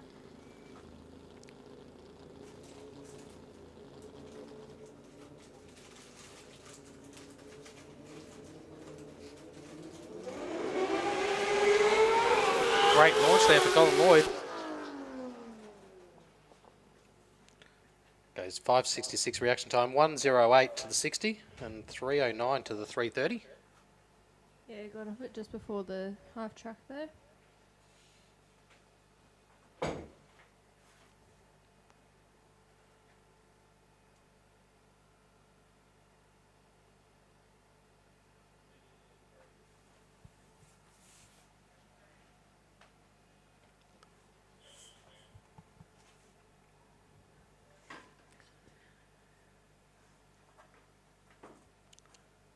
So if you're not already in the lanes, we need Real Street, Super Street and Junior Dragster. You need to be in the lanes, please. With Junior Dragster, we've got Junior Drag Bike testing as well.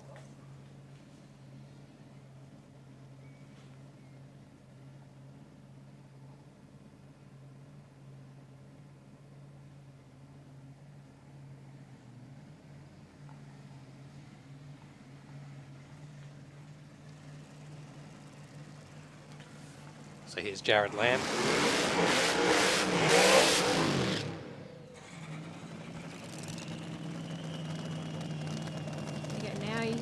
Yeah.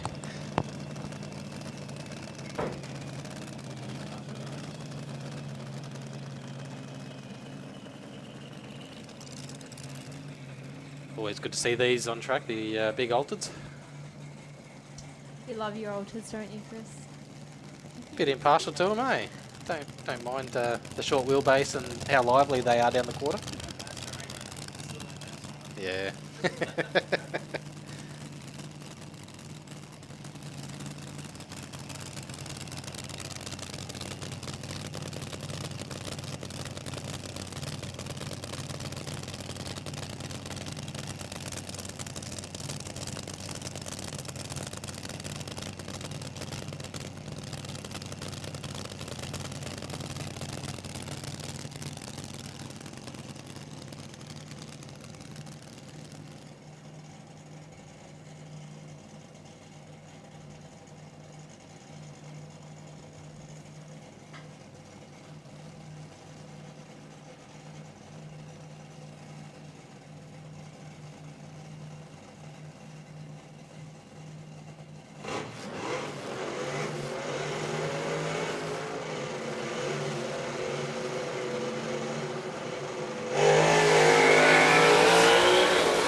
Runs a 681 to reaction time for 103 to the 60 and a 289 to the 330.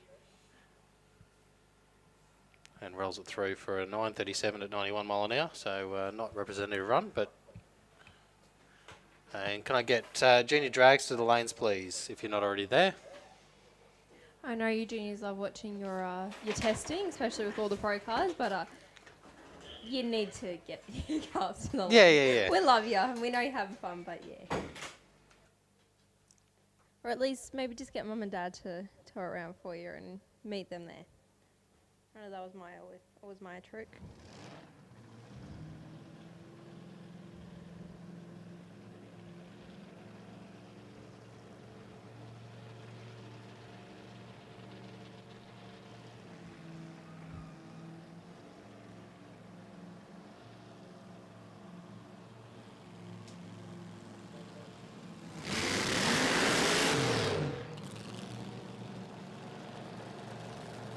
Yeah, looks like we'll be giving Daniel another go. Hopefully they've fixed up their little issue.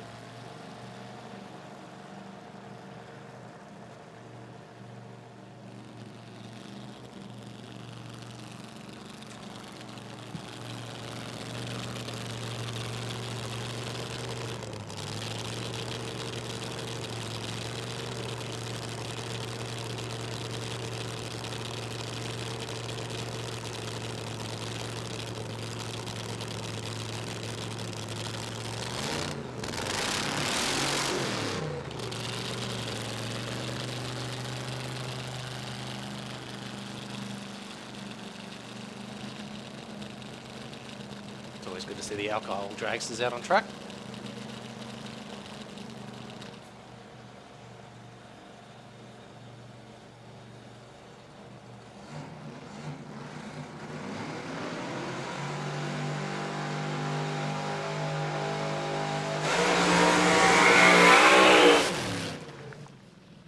.969 to the 60 and a 257 to the 330.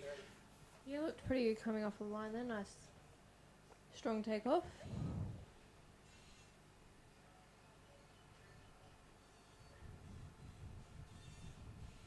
And it looks like we should be moving back into Real Street once we make sure that Dan is off the track and safe. Yeah, so we need to make the last call for junior dragster and junior bikes. If you're not already in the lanes, you're going to miss out.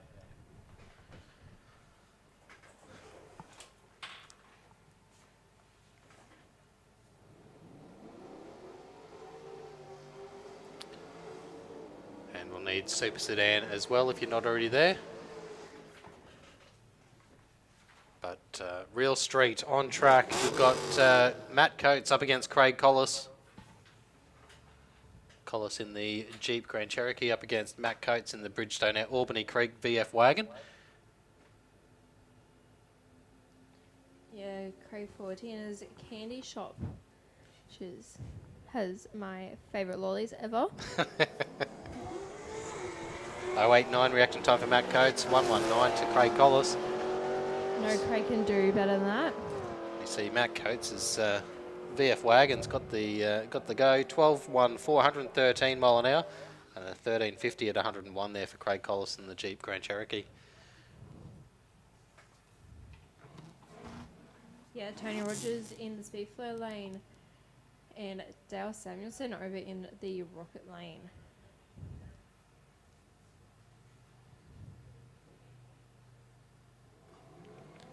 Dale out with an 074, Tony a 114.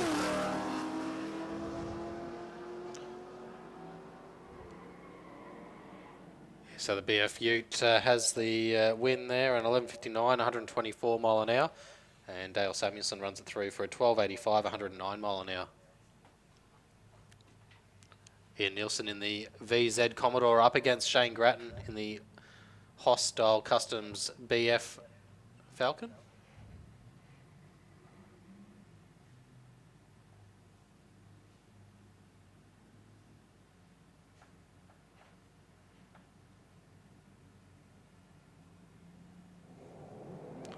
So red light there for Shane Grattan, but Ian Nielsen goes an 054 the VZ Commodore.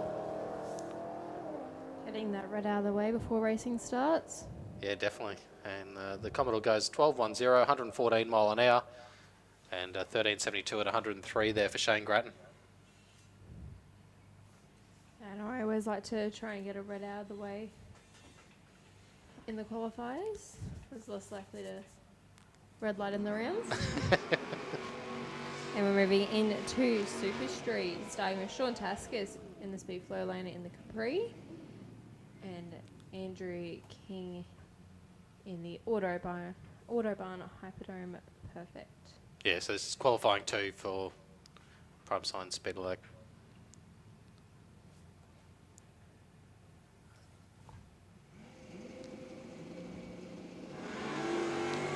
Taskis out with a 0.63 reaction time, 2.34 for Andrew King.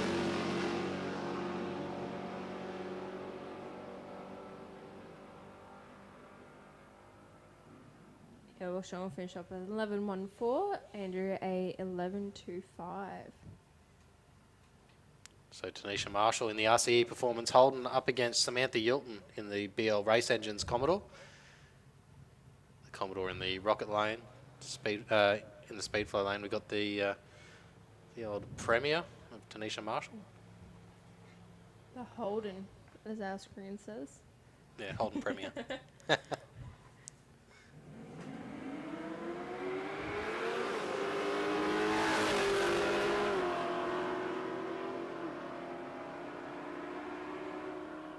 Yeah, 199 reaction for Marshall, 063 for Samantha Yilton. And Marshall will run an 11.91, 114, and Samantha Yilton an 11.59 at 118. Travis Greaves in the Speedflow lane in the Tuner Racing XD Falcon. Matt Francis in the Rocket lane in the Tuner Racing panel van.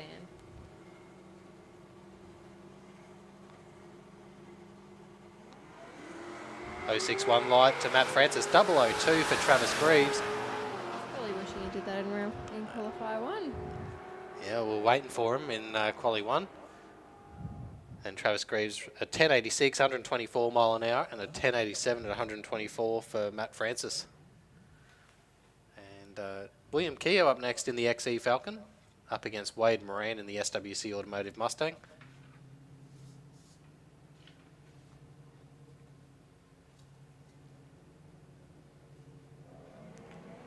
Good reaction time for Wade Moran, a 0.34 light, and William Keogh with a 2.35.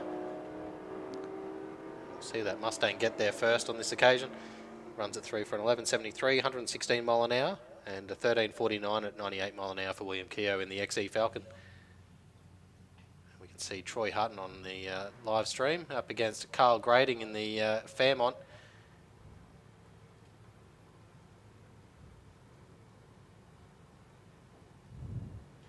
They've all spent their time polishing these cars. Oh, this would have been the killer race back in the early 70s on the streets. Oh, yeah.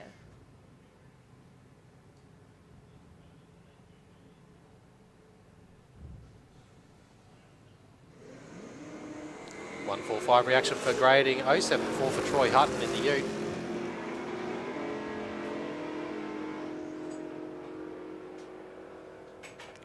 And Troy Hutton goes at 10.93, 121 mile an hour, and Carl Grading in the XY goes at 11.40 at 116. We got the old one-tonner of John Riley up against Angela Holtz in the Monaro.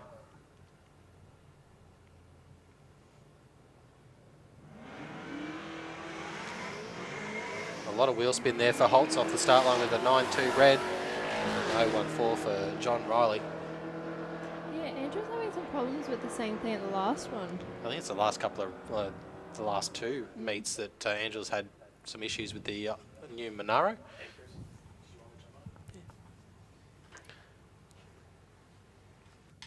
Yeah, we'll move into the next one with David Olsen in the speed flow lane, Jennifer Ashton in the speed flow lane.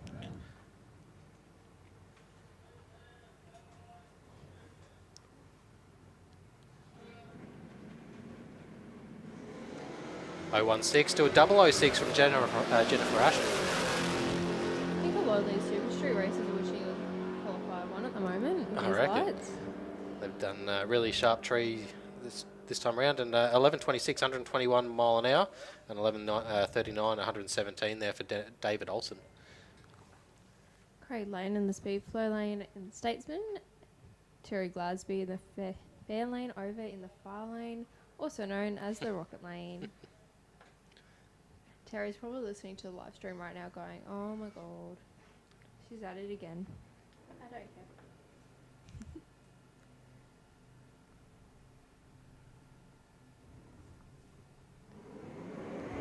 023 for Craig Layton, and 080 for Terry Glasby.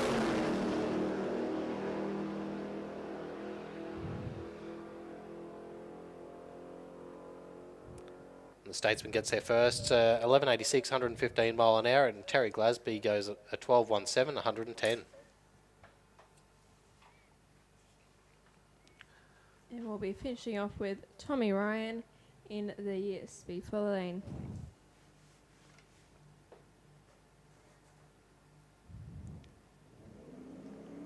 Uh, 116 reaction time for Tom Ryan.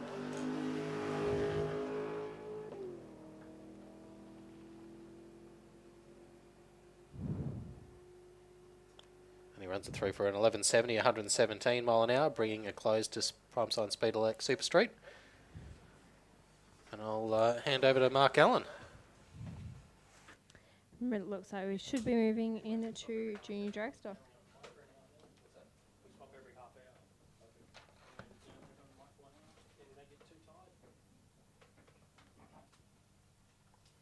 We're starting off with Sophia Lode in the speed flow lane. Cody Sedmack will come up in the rocket lane when they decide to actually move up. How you going, Tiana? What's going on? I had a quick little break. So we're into Q2 of SuperFloor Junior Dragster. Yes, we are. They've all had their break to go and watch their testing and see the cool big cars. It was a good little test session. You know, it was funny, actually, Matty Barron pointed this out to me, that you got Phillips in a funny car and Reed in a dragster. Yeah. And all that time, it's you know, when you look and think back at the history of sport, it was like, it was the opposite to that. So here we are, the future of our sport, though, in front of us. SuperFloor Junior Dragster, Q2. Q1 is out of the bag now, so qualifying is done and dusted for these guys. The field has been set, unless, of course, they didn't run in that first session. Then they'll get put into the field in this session. But I think all 23 drivers were in the first session, so the field's set for racing. The racing side of things is set. Q2 and Q3, then it's just all about putting some consistency together, putting some laps on the board and focusing on that first round of racing where you've got to worry about dial-ins later on. So most of the teams now will swap lanes. So if they were in the left lane in the first session, they'll jump over to the right lane. So they've got data on both lanes. That's usually the way it goes. You try and swap lanes from what you had in the first session. Yeah. And then the third session, a lot of the teams will then focus on the lane that if they've got lane choice in their first round, they'll try and focus on the lane they're going to have for first round of racing. So they get the data from that as well. Yeah, some of them have their preferred, some of them will look at which one did I have better data in. And if you don't have the lane choice, well, sometimes you're going to look at, okay, who have I got? Now, they usually take the left lane, so I'm going to go the right lane in this session and get the data from that. So there's all those sort of little things that happen in the background that maybe the spectators aren't thinking about, or people watching online and what they're doing, and the thought process in qualifying, what you do and what lane you go in. Cody Sedmak on track for JTS Racing, Q2. Yeah, so they should have Sophia as well, but I haven't seen her pull up. I think Cody in that first session, it was missing a little bit off the hit from memory. He had a couple of he missed one of the qualifiers last round. Yeah, it's got that miss still actually here in Q2. Just on the initial hit, and then it clears itself up around 60 foot. It's not ideal, definitely not ideal, and it rolls through for a 969 at 75 miles an hour. It's one of those frustrating things. You're trying to work out why has it got the miss on the initial hit there. I wonder what's happened with Sophia, because she was supposed to be out with that one. And I did... Actually, did Sophia run in the first... She ran in the first session as well. She did. Yeah. Well, hopefully it was nothing major. Usually when a car gets pushed off on the start line, sometimes it's just a chain comes off, breaks off in the little initial hit. I remember we forgot to turn the brake fuel back on, because there's a little switch for it, and we forgot to turn it back on, and I was freaking out. Yeah, and with the rules with junior dragsters, because they're not self-starting, and drag racing has the rules that if you can't start yourself, you can't actually bring in a starter motor to start a car. So once you hit the on-track side of things, if the car stops or stalls for an unknown reason, well, that's it. That's unfortunate. It's the end of the day. As we watch Paige King here and Nixon King on the start line. Paige off with an 089 reaction time. Nixon with a 108. Nixon goes through for an 808, 79 miles an hour. Paige with an 884 at 73 mile an hour. So it's all right for the cars if they stall and they can self-start, but like a junior dragster, unfortunately, that's the end of your day. You can't restart. Occasionally in qualifiers, they'll let you, depending on who's there and how many there are. But racing it's a definite big no-no. Yeah. Little Vans Pirano and Tyler Bellett. Vans #1 in the points at the moment. Hoping to keep it that way. Yeah, running for Beck's Hair Lounge. We'll see Vans about to move forward.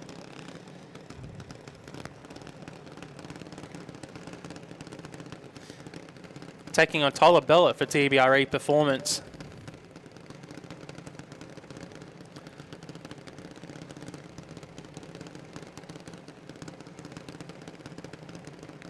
So for the people watching at home on the live stream, Vance is to the left of screen, Tyler to the right as they switched and go front view. Now it's Tyler's to the left of screen and Vance is to the right of screen for our viewers at home. Watching on that live stream. I was just down there in the overtaking headquarters, and we've got a few hundred people watching us at the moment. So big shout out to all of you. Make sure you like and subscribe to the channel. As we watch Vance get out with a 137 reaction time to Tyler's 144. Tyler will go through for a 796, 83 miles an hour. Vance Pirano at 866 at 75 miles an hour for the championship leader. How many years have you been out of junior dragster now, Tiana? It's been a few. Been out of school for 3 or 4 years. I don't like it when someone's about to become a teacher's using their fingers to count how many years. Well, I'm trying to remember how many years. It hasn't been that many, has it?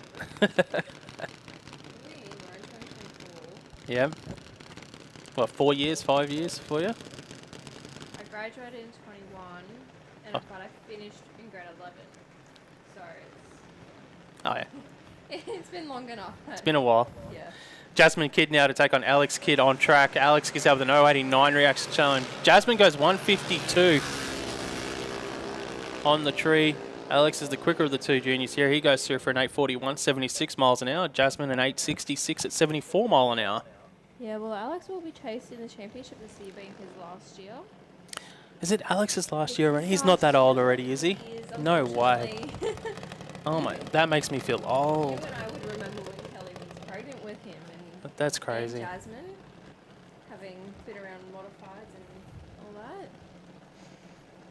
That is nuts. All right, next on track, Tamika Castlake to take on Max Rowling. We see Max Rowling there just going through that launch procedure.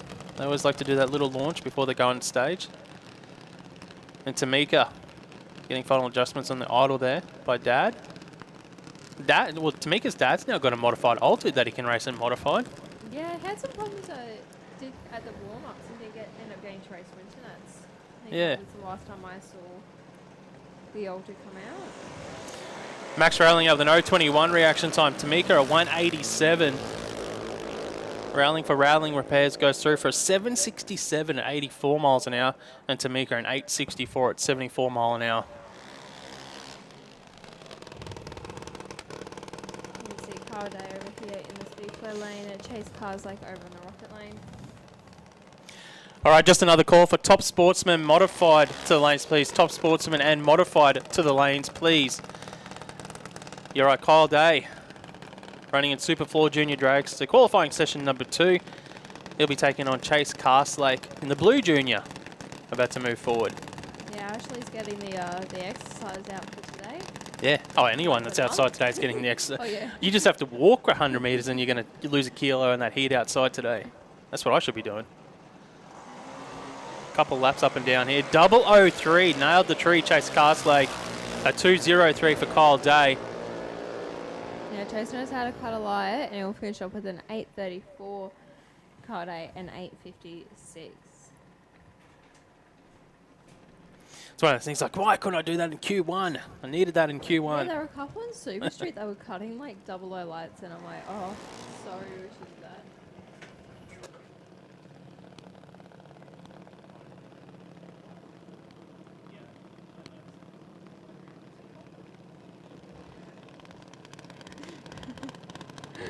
Carl Schultz over here in the speed flow lane, Isabella Hunter in the rocket lane. So Ginger Ninja, as he likes to be called.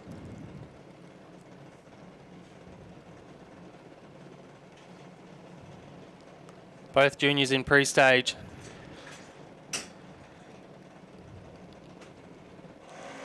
.050 life for Carl Schultz, 208 for Isabella Hunter.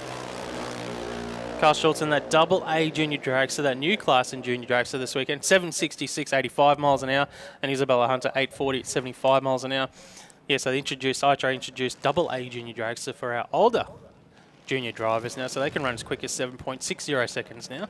Yeah, So Carl, they increased the ET limit, or dropped the ET limit, I should say, yeah, I believe Carl won the last round. in Junior Dragster. Yeah, in the last one. If you look at the points, if that fourth round. Yeah, he did. Yep. And then Miss Lane Castle came that second. Neela Paul has had a bit of a good run this season as well. Over here in the speed flow lane in the Blue Junior. Jacob Schultz, younger brother to Carl in the A Civil Yellow Junior over in the Rocket Lane.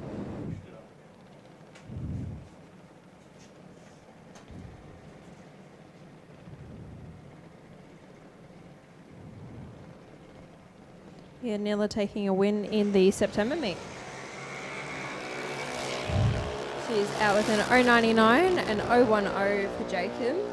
Yeah, great lights there. Both sides of the racetrack. We see Nearly go through for an 826 to Jacob Schultz's 863.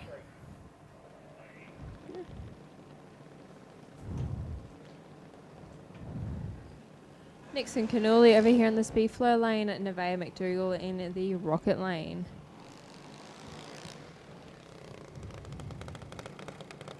So we'll let them do their little procedure. I can see Nevaeh's car. I'm waiting to see the white and gold of Nixon.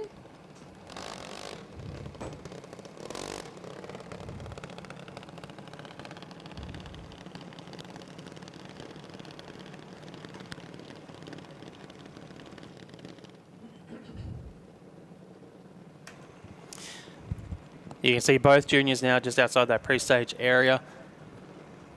They've been both given the signal now to move forward from their respective crews.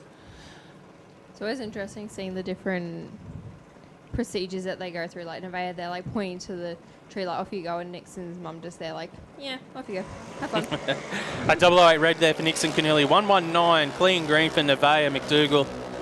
Nixon and that AA Junior Dragster goes through for a 768, 84 miles an hour, and Nevaeh an 880 at 75 miles an hour.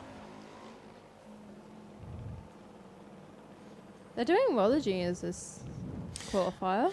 Yeah, SuperFloor Junior Yeah. Dragster. We had 23 entered this weekend, and we've got 23 on track have qualified so far. Lexi Lancaster now to take on Ryder Marsden.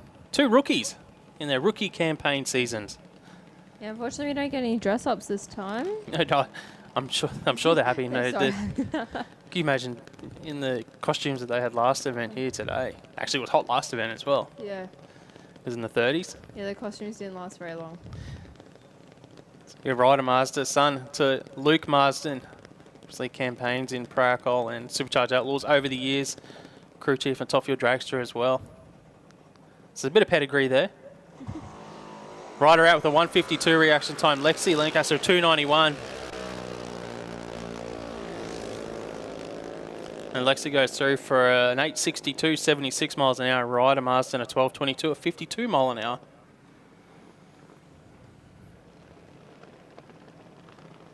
Dakota Bray, another step down legend, as she would like to call herself. Another next generation racer Yep. from a family of racers. She likes to call herself the next gen legend.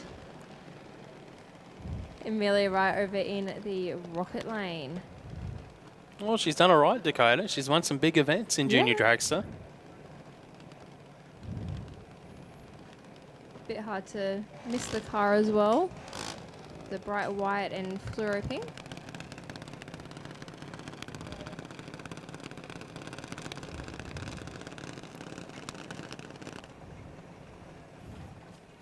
Just another call for Top Sportsman, Modified Bike, Modified and Super Sedan to the lanes, please. Top Sportsman, Modified Bike, Modified, Super Sedan to the lanes, please. The action on track in SuperFloor Junior Dragster, Dakota Bray to take on Amelia Wright. Bit of girl power on track. 114 for Dakota Bray, 206 for Amelia Wright. They're side by side across the finish line here. Dakota Bray goes 781, 82 mile an hour, and Amelia Wright a 792 at 81 miles an hour. And both those girls will be pretty happy. Yeah, 2 solid passes there. Now we're moving into junior drag bike. Oh, we didn't see any junior drag bikes in the first session. No.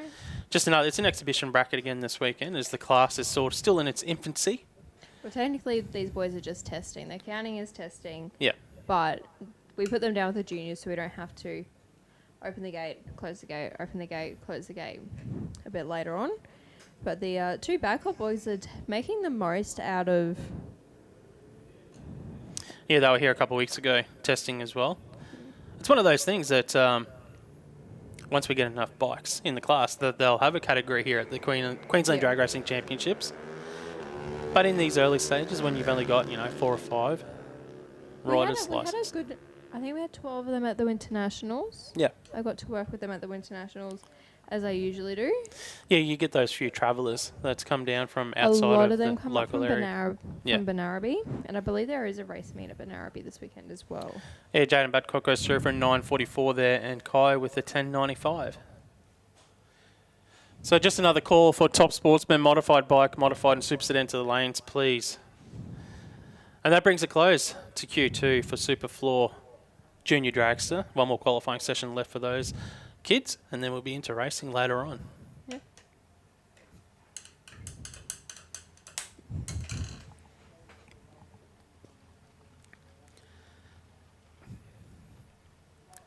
I think next class up will be Super Sedan qualifying session number 2.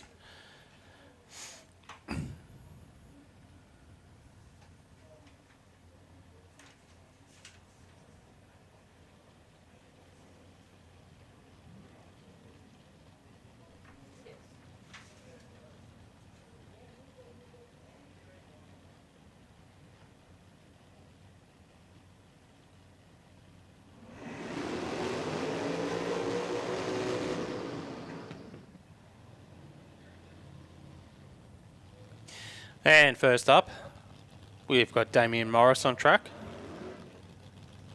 Yeah, over in the Monaro in the Rocket Lane, Judy Pucas, Valiant in the Speedflow lane. Let's hope that Judy can get down the track as she got pushed back in the last one.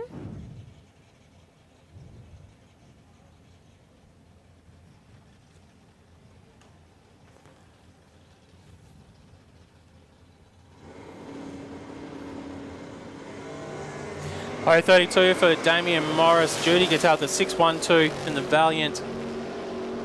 That'll put her in the qualifying order. With this pass, we see Morris go through for a 993, 134 miles an hour. Judy Pukas a 992, 146 mile an hour.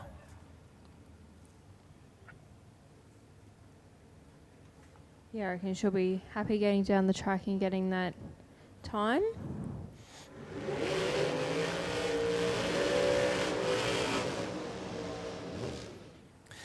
Next pairing out here in Super Sedan, it will be Wayne Height in the Toyota. Running for Boss Hoses. Check them out if you're in that need a hydraulic hose repair. Boss Hoses. Taking on Rudy White in the VS Commodore for Pine Mountain Performance.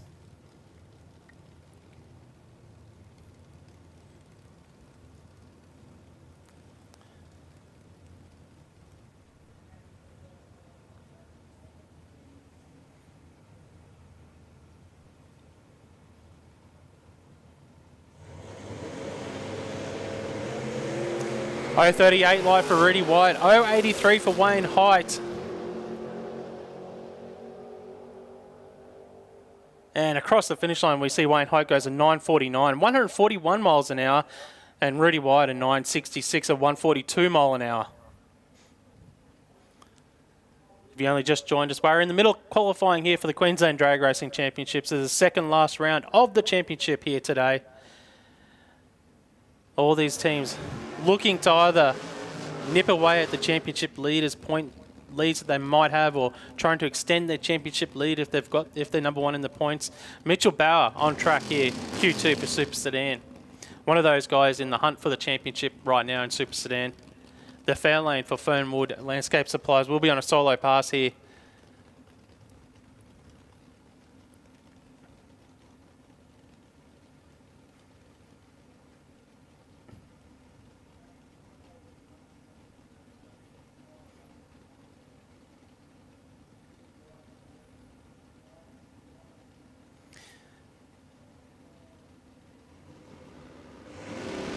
Oh, that was early there for Mitch Bauer. He might have let go of the button a bit early. 355 red. And Bauer goes through for a 942, 145 miles an hour. Just another call. Top Sportsman, Modified Bike and Modified, you should be in the lanes, please. Top Sportsman, Modified Bike and Modified, you should be in the lanes, please.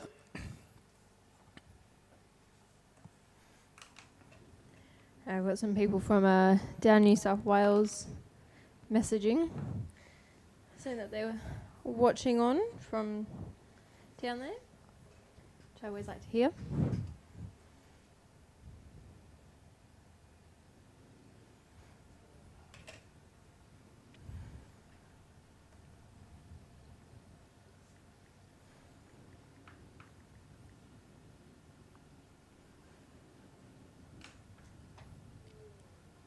So we'll have Hamish Stratton in the speed flow lane up next, with Brendan Shaw in the rocket lane.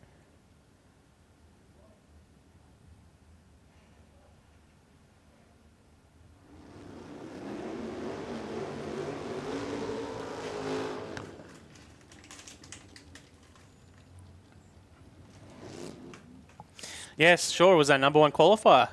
Went trip zip in that first session this morning. I think he was the last pass of the session as well with that 000, and I think that's the only perfect like we've seen today. From Brendan Shaw, the Downs Automotive Service Tirana, taking on the Commodore of Hamish Strachan. Strachan in pre-stage now, just waiting on Strachan to bring in a full stage. 030 for Brendan Shaw, 207 for Hamish, the complete property Commodore. But it'll be the Tirana here in qualifying, goes through for a 940, 143 miles an hour. Hamish with the Commodore goes 1023 at 127 mile an hour. Next up, we'll see Phil Yorton in the speed flow lane in the Tirana, Adam White in the rocket lane in the VL Commodore.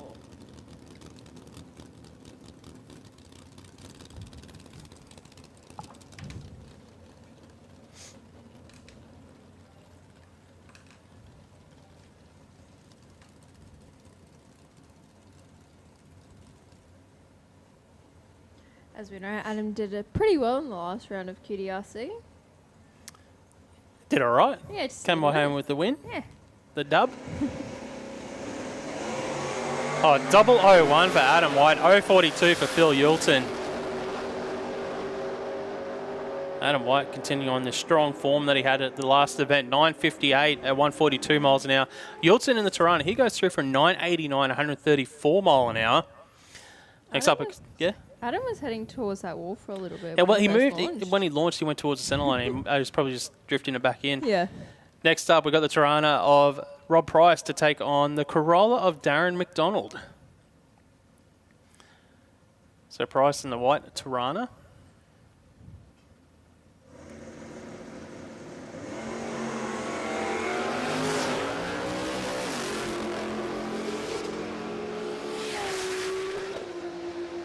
I hate to break it to you, Darren, but I don't think that light's really going to help you in racing.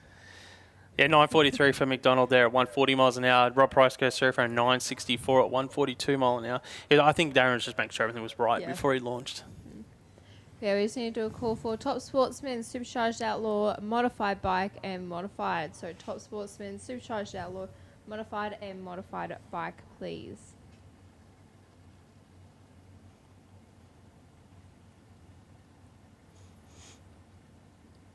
Looks like we'll be moving into Modified.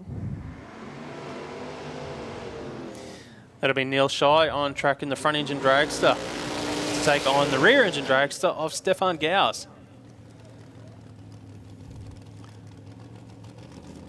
Q2 here in Knijff Earthmoving Modified Eliminator.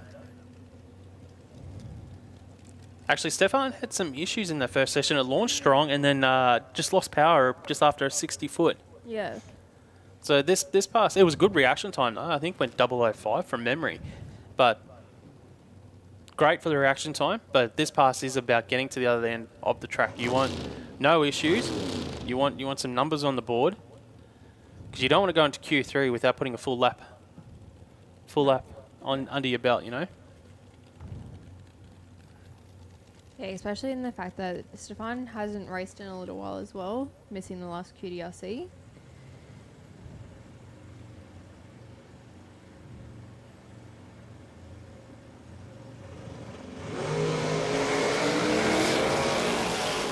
.076 for Stefan Gauss, 044 for Neil Shy.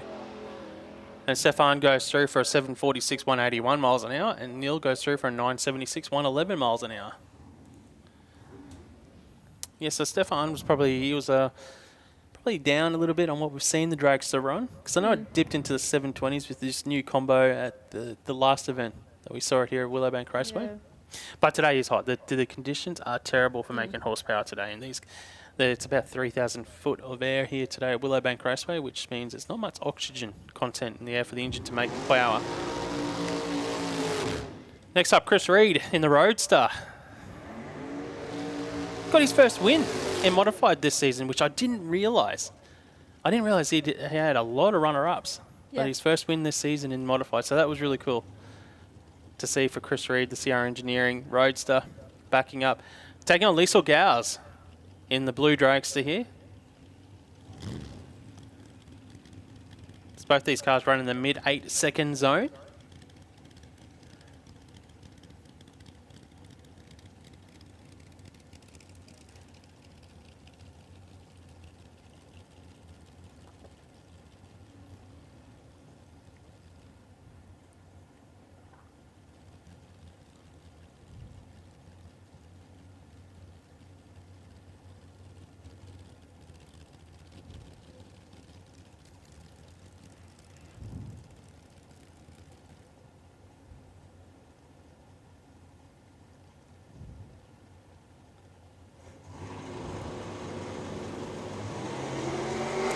.009 for Chris Reed, 050 light for Liesl Gauss.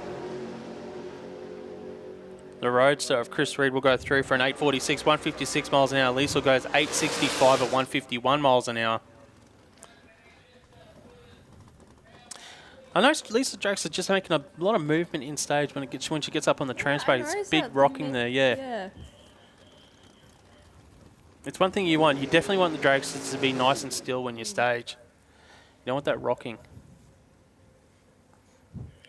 Next up, we've got Andrew Pinkstone to take on Lucas Holtz. Lucas was the slowest of our reaction times in that first, and Lucas might be getting pushed back here. Something down the track, I think, because he came through and then the officials told him, like, pointing down to the end of the track. So I think something may have happened down there. Yeah, just looking here on, just waiting for word from our team here at Willowbank Raceway as to, oh, you can see one of the officials now is just making a move, so they might have seen something on track. Might be just checking something here. You can see from our vantage point up in the commentary box, we can see one of the officials just on the finish line has run down to the door, the gate, and the tractor's coming in. So we might have something on the racing surface here at Willowbank Raceway. Look, we might just find out how many minutes we've got, and we'll come back to you very shortly.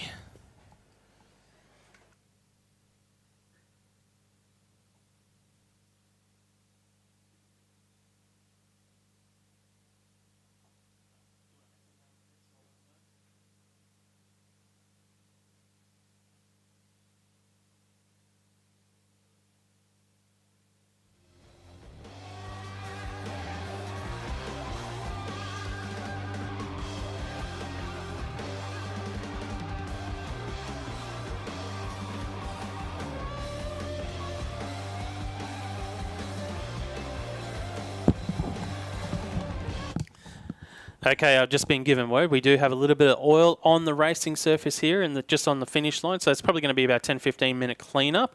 So in that time, we do have the food vendors are here, so if you want to grab yourself a bite to eat, we've got to clean up for 10-15 minutes, and we'll be back underway with qualifying very, very soon.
Yeah, just another call. Testing to the lanes, please. Top Sportsman, Supercharged Outlaws, Modified Bike to the lanes, please. So testing, Top Sportsman, Supercharged Outlaws, Modified Bike. I know some of the speakers aren't working around the track today, so if you do have a radio in your pits, I definitely tune them into 88 FM as well. And we do have a little bit of oil on the track. It's going to be about 10-15 minute cleanup, and we're back underway shortly.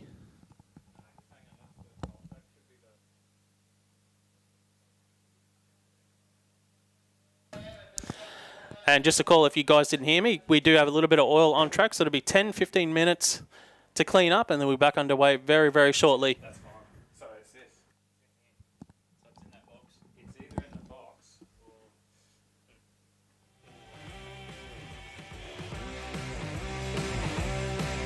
Can you make me fly like you did the other night? When it hurts the most, you're the reason I'm alive. It burns like poison rain, and we're stuck on a moving train. In time there will be no pain. We're just out in a poison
Test 1 2 3.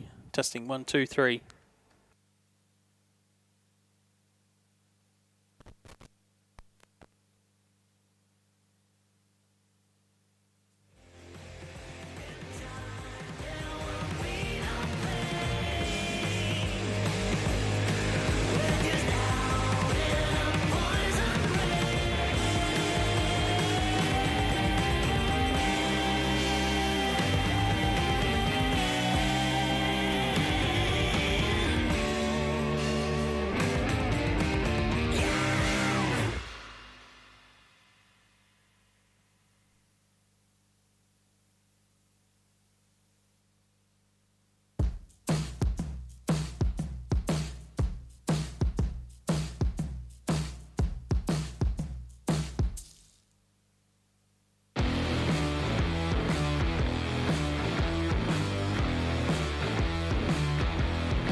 Test 1 2 3. Testing 1 2 3. Okay,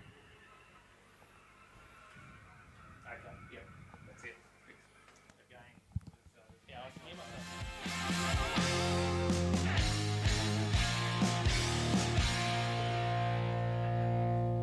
It's been like that for about 3 or 4 minutes.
We're about to get back underway. Can I get testing Top Sportsman, Supercharged Outlaws, Modified Bike, Super Street and Real Street to the lanes, please? Yeah, we're back into Q2 for Knijff Earthmoving Modified Eliminator. And Pinkstone again, getting sideways in the burnout. He's loving it today, kicking it out.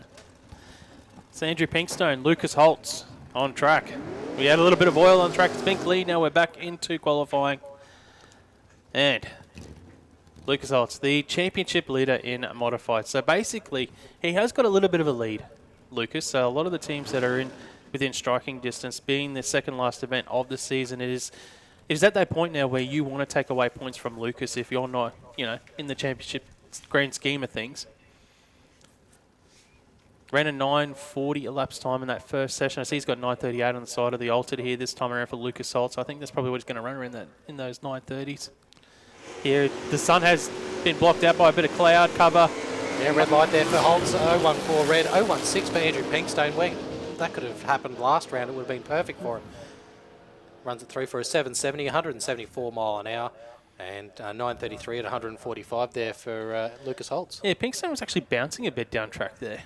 And he was off a little bit. He lost a tenth of a second from that earlier pass today. He should definitely have gone quicker here with it cooling down a little bit. And Lucas goes, he picked up a bunch of ET from his first pass. There we go. 7 cars qualified in Modified this weekend. Yeah, no one could top that Stefan Gauss at the top, but... Stefan got that #1 spot in Q1, so he'll stay there. And I think we haven't seen Brett Farnell. So Brett Farnell is entered for the event in Modified. He's in the lanes. He's in the lanes. So he hasn't put a pass down. So Brett technically can take away that #1 spot from Stefan. He's just got to go 004 or better. So it's not set. So the field for Modified isn't set just yet. We do have one more competitor that hasn't made a lap yet today, and that is Brett Farnell. Won the last event in Modified. And he's only qualifying for this round because he missed the first one from helping out with the track. Well, that's it. Brady's Monday to Friday job is here at Willowbank Raceway. He works here at Willowbank, and he was still helping out this morning. Missed the first session. He's on track here in the front engine dragster coming forward. So Brett Farnell about to make his first pass, taking on Phil Bellett, who was here in the first session. He qualified. He actually qualified 5th so far for Phil. Yeah, so all eyes on Brett Farnell for this run. 004 or better from Brett Farnell here would get him the #1 spot in qualifying. He is the only driver that can change the order. If he goes red, well, that's going to put him at the bottom. Doesn't change much. But from memory, Lucas was the slowest reaction time, had the slowest reaction time in the first qualifier, 022. Every driver was 022 or better. That is stout. Yeah, very tight at the in this field of. He's been working himself busy though, Brett. He might be tired here. Phil Bellett for TBRE Performance. Went a 780 in that first session. 037 for Farnell. Well, that's going to put him at the bottom of the field. 025 for Phil Bellett. And Phil goes through for a 785, 169 miles an hour. Brady goes for an 835 at 156 miles an hour. So that gives us 8 vehicles in Modified, Knijff Earthmoving Modified, going into round 1 of racing later on. That brings a close to Knijff Earthmoving. We're going now into Q2 for Top Sportsman. Big thank you to Horsepower Solutions. Yeah, massive burnout there in the Pontiac. He hasn't moved though after that burnout for Neil Maxwell. He's moving now. Yeah, he's got reverse, so Maxwell backing up. In the lane beside Maxwell is going to be Denny Lake in the Cutlass. So for our viewers on the overtaking stream, Lake will be to the left of screen and Maxwell to the right of screen. Yeah, Neil Maxwell in the Monaro's Pontiac sort of bodied Top Sportsman.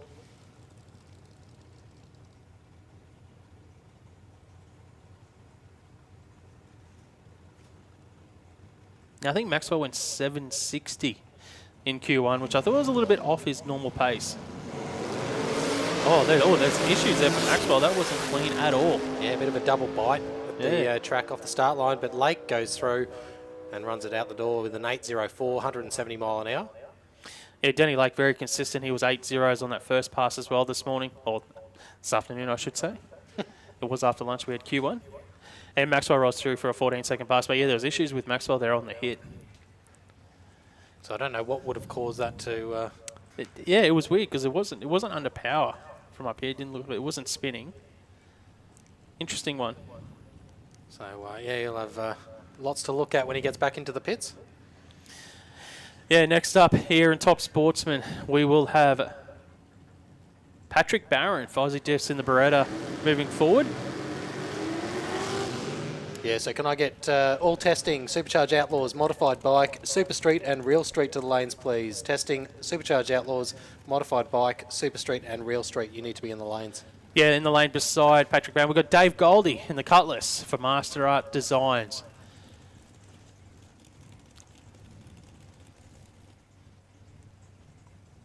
So these two out to get valuable data for this late the Savo's racing. From memory, Q1, Goldie went 760 in Q1. I'm just looking at his dial-in board. He's got 758 on the side. So let's see how close he goes to that predicted dial-in of 758 that Goldie's got on the side of the car. 031 for Barron, 034 for Goldie. And Goldie, the quicker of the two cars, he goes through for a 765, a little bit slower, 181 miles an hour. Patrick Barron goes 868 at 159 miles an hour. So a few of these cars actually going 200-300 slower than what they did in Q1, which is surprising because it does, from our vantage point, you know, with the cloud cover, you'd think it'd be cooling down. You might pick up 1 or 200s from that pass earlier today, but interesting. Yeah, maybe that heat is having a bit of it might be making the track a little bit. Obviously, when the hotter it gets, which is it's not good for drag racing, but it can make the track greasy. So they might be spinning down track a little bit that we can't see up here. Things like that come into play. So it looks like we're into some modified bike. Yeah, moving into Q2 modified bike action now on track. It'll be Rebecca Marsden on the Honda coming forward to take on Brian Alvizio, the Kawasaki for DeWalt Tools. Yeah, current championship leader.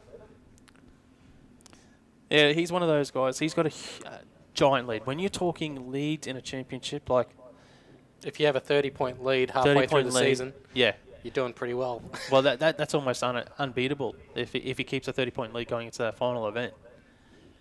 Alvizio full stage. Rebecca Marsden in full stage. This is Rebecca's first just spin there for Rebecca. 0-1-0 reaction time for Brian Alvizio, championship leader. He went 9.04 from memory on that first pass this morning. This time today goes 9.03, very consistent, 147 miles an hour. And Rebecca gets that Honda to recover to an 11.25 at 140 miles an hour.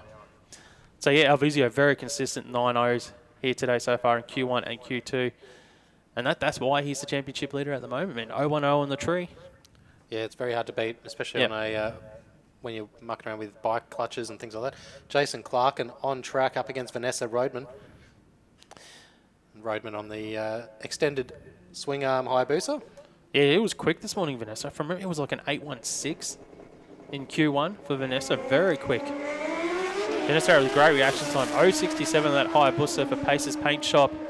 Clarkin was 1.07 for Full Ball Motorcycles, that Hayabusa. And Rodman goes through for an 8.08, picks up about a tenth of a second, 165 miles an hour. And Clarkin a 9.34, 155 miles per hour. Great pass there from Vanessa in the heat of the day. Alan Annis Jr. up next, up against Russell Bell. Alan Annis on the in the speedflow lane on the creative new cabinet Suzuki. Yeah, Annis runs in that mid 8-second zone on this bike. Russell Bell and the Kawasaki beside him. In the high 8s.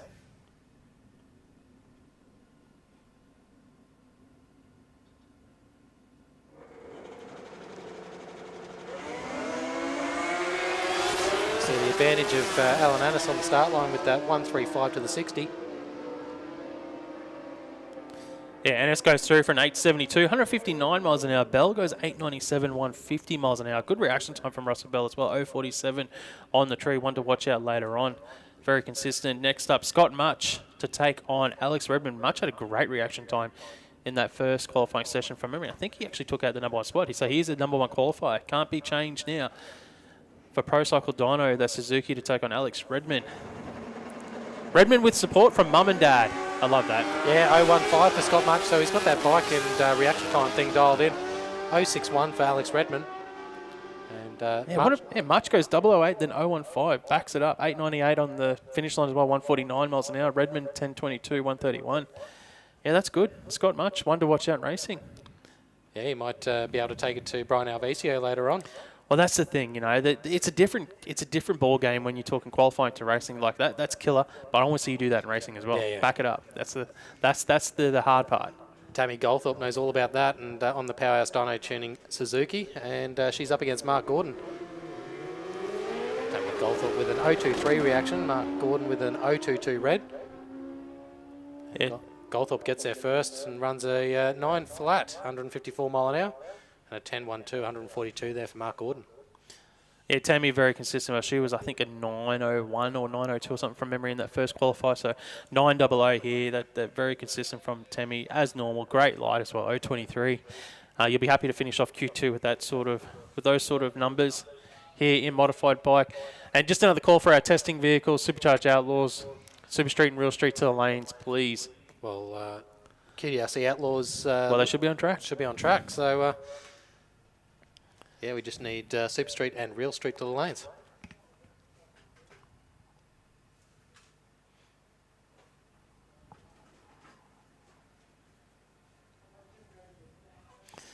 So this will be Q2 for Supercharged Outlaws, or QDRC Outlaws, I should say. Sorry. Yeah, and it looks like we've got the pairing of Gary Cameron and Shane Atkinson about to fire up their cars. Now, I don't think Atkinson came out in Q1, so this will be his first pass of the day. Let's just have a look at qualifying. The qualifying order, we had 4 vehicles in that first session. Bill Fletcher was our number 1 qualifier with an 018 reaction time. Bart Pedrosian was our number 2 qualifier with an 042. Josh Fletcher was 3rd with an 060. Gary Cameron went red, who's on track. So far, the qualifying orders, we've got those 4 vehicles. Atkinson will get added to that because this is his first pass of the day in that LJ Tirana. So he has a chance to go to number 1. So he's just got to go 017 or better to get that number 1 spot off Bill Fletcher here in qualifying.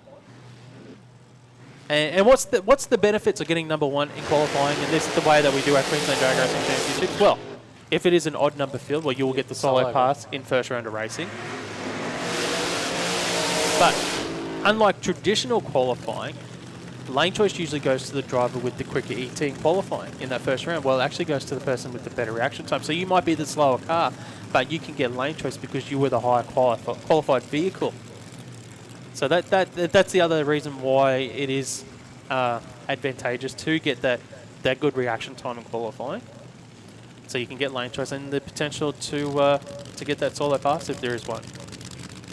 So on track, Gary Cameron, the altered, Shane Atkinson and the LJ Tirana on screen here. First pass of the day. He can change the qualifying order here, being that it is his first pass that we just mentioned. 017 or better. Those are the numbers to beat. Yeah. Gary Cameron was a great 6-second pass in this altered today.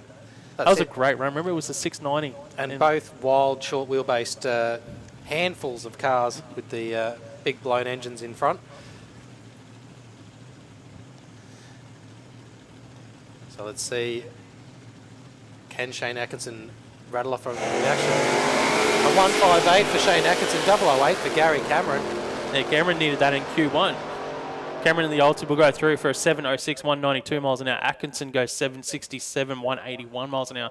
So that 158 light will probably put Atkinson in the bottom half of the field. It will put him in number 5 spot in qualifying. Now that we've got 5 vehicles qualified in QDRC Outlaws, that means there is a solo pass in round 1. Yeah, otherwise it was going to be match pairings. That it is.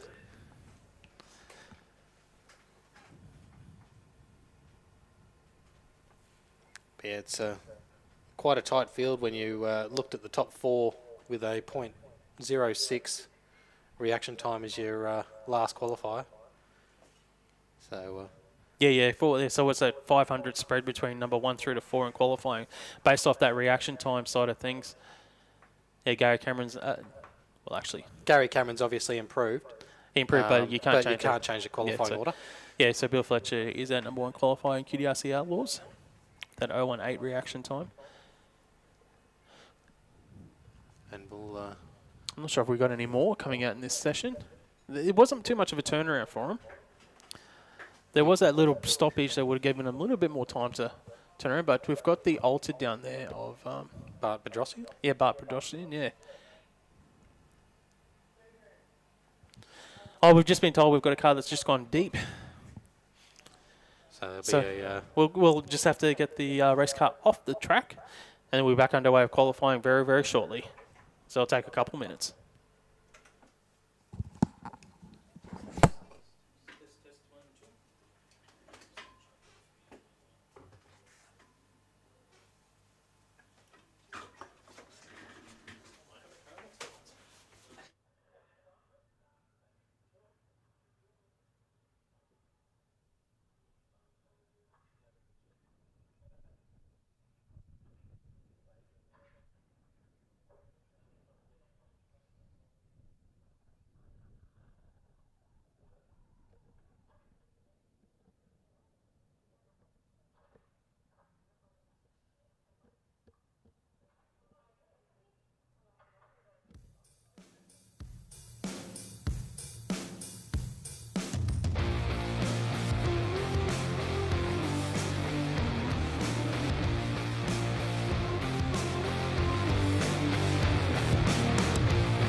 I was on a mission, I was on a plane.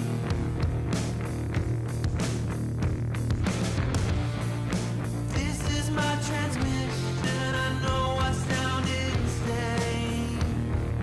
Please just listen, pick me up, hold it down. Baby, just don't let me drown. Pick me up, hold it down. Baby, just don't let me drown.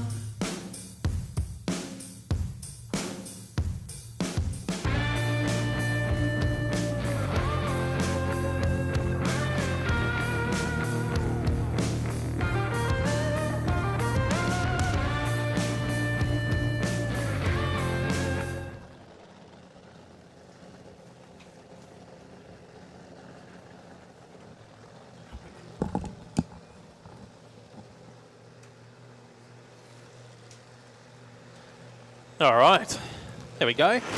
Wasn't too long. But Bedrosian in this altered, this supercharged altered. Yeah, it's always good to get the signal to get back on the mic when you hear the supercharger start up.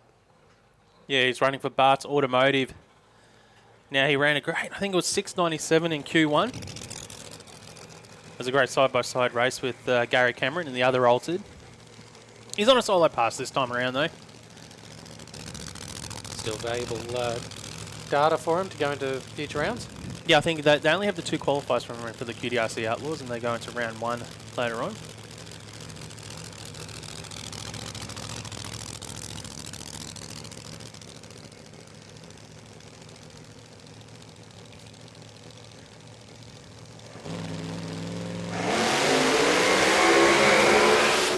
Oh, that was Didn't sound nice. Yeah, no, that was not happy at all. He just did not want to turn the tyres.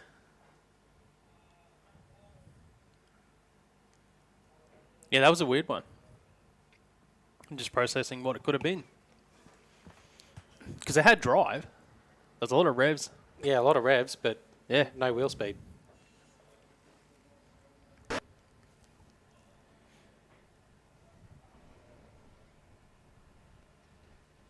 So Bart Bedrosian rolls through there for an 18-second pass, 47 miles an hour. So yeah, that'll throw a few headaches in the pits for the next round. Yeah, I don't think it's a clutch car either. So I'm not sure. Anyways, next up. Unless he took off in top gear. That's a possibility. He might have been in top gear.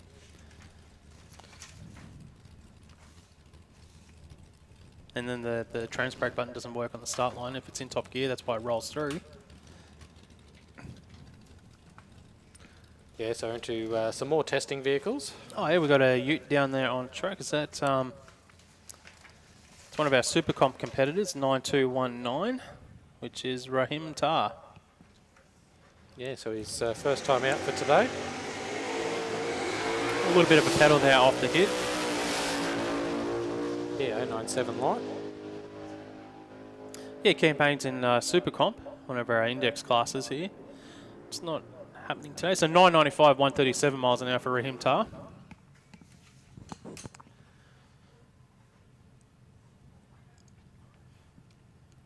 Now I think we've got Joe Nicholson. Joe Nicholson, yep. And the little, it's a Toyota of some sort. He looks like Toyota from up here. Whether it's a Crusader or a Crown. Yeah, and Joe went 1069 earlier today in testing. I think Joe was out here at the last QDRC just doing doing a lot of testing.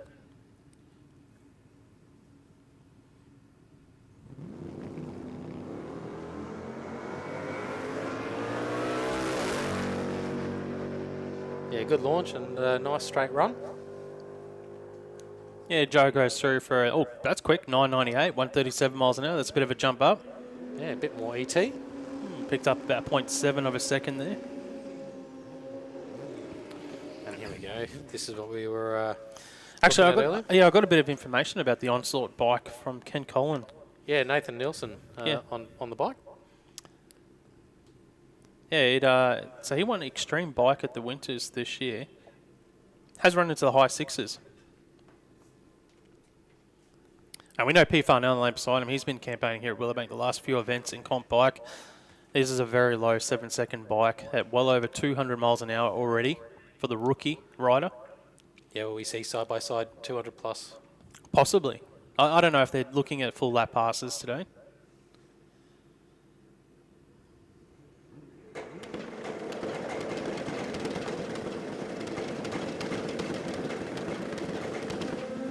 .059 reaction time for P. Farnell.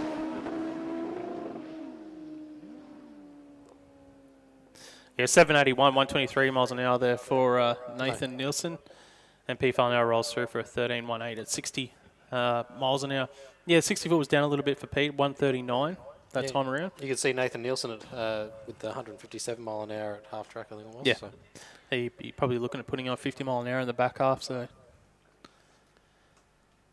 Yeah, well, it's a 6-second bike. So those bikes are doing over 200 mile an hour to run the sixes. I think you'll find that Pete gets on top of it because it's all the first... They've got the back half. They're already at nearly 210 mile an hour, so they've got the back half performance there. It's about the front half, I think, for Pete Farnell and that team.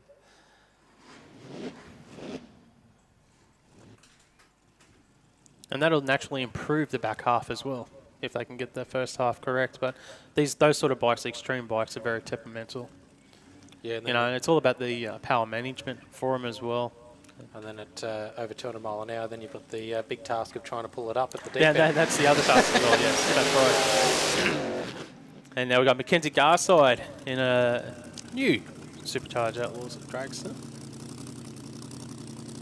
Yeah, so I think he's licensing. Yep.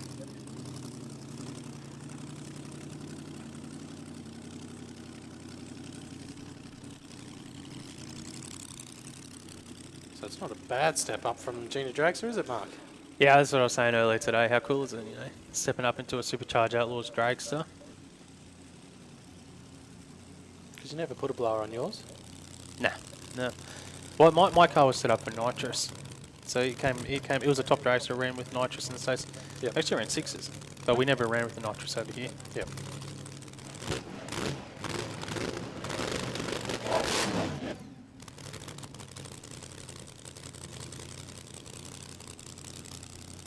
The Mackenzie Garside on track. That was a nice solid pass, the first one that we saw this afternoon. I keep saying this morning, but this afternoon, earlier on. The Exhibit Racing. Yeah, 121 reaction time. Nice and soft off the start line here. It's coming home strong, 550. Should be a low 8-second pass here, or shoots out early, so goes through for an 875, 124 miles an hour for Mackenzie. So that's a pretty good pass. So it was on like a 840 or an 830 pass out the back door and that was soft, very soft. Only like 139 to the 60 foot. Yeah, very straight down the centre of the track. Yeah, like even at the back door, an 830, normal 830 car would be in the 1.2s for the 60. So it was really 2.10s down there. So that is a 7-second dragster every day of the week, once sorted. Yeah, cool. When you're talking potential, anyway. Yeah, well, once he's finished his licensing and all the rest of it, he'll be Just looking at the numbers that we have up here in front of us. good to see so much potential in that dragster. But that's it. When it's your first big race car as well, everything's going to be set up so you can learn everything about the car, about the speed, what to do.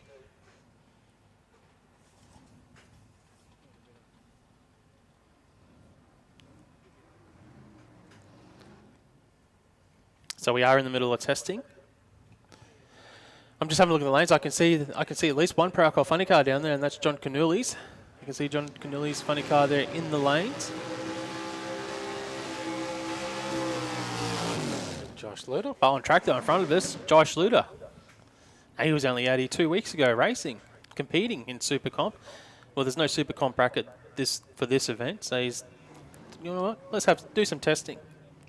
Yeah, take advantage of the amount of testing you can get at the regular QDRC meets. The reason they utilise these events for testing because the track prep is there's a little bit more track prep at a QDRC than say a test and tune or a street meet. It's more catered for the race cars, the Queensland Drag Racing Championships. But if I was Jai, I would have been like, let's race in like Top Sportsman or something. We'll go race in Super Sedan, have a bit of fun. Because he's here for testing, but I've always been a fan of let's have a bit of fun, let's do a bit of racing. And actually have someone beside you actually having that competitive... Well, he wouldn't be allowed to use his headset if he was racing in Super Sedan because you're not allowed to use headsets. So that's one thing you wouldn't be allowed to do. So we can see the crew for Josh Luder, they've got a headset, they can talk to each other, talk to Jai, tell him where they want the car to stage.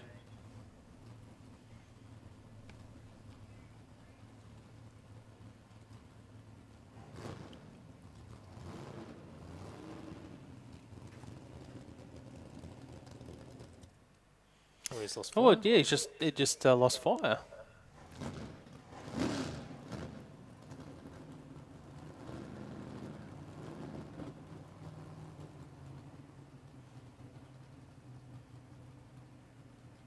It was a big wheels up for the first practice run for Jai. Hey, yeah, that was a big wheel stand, wasn't it?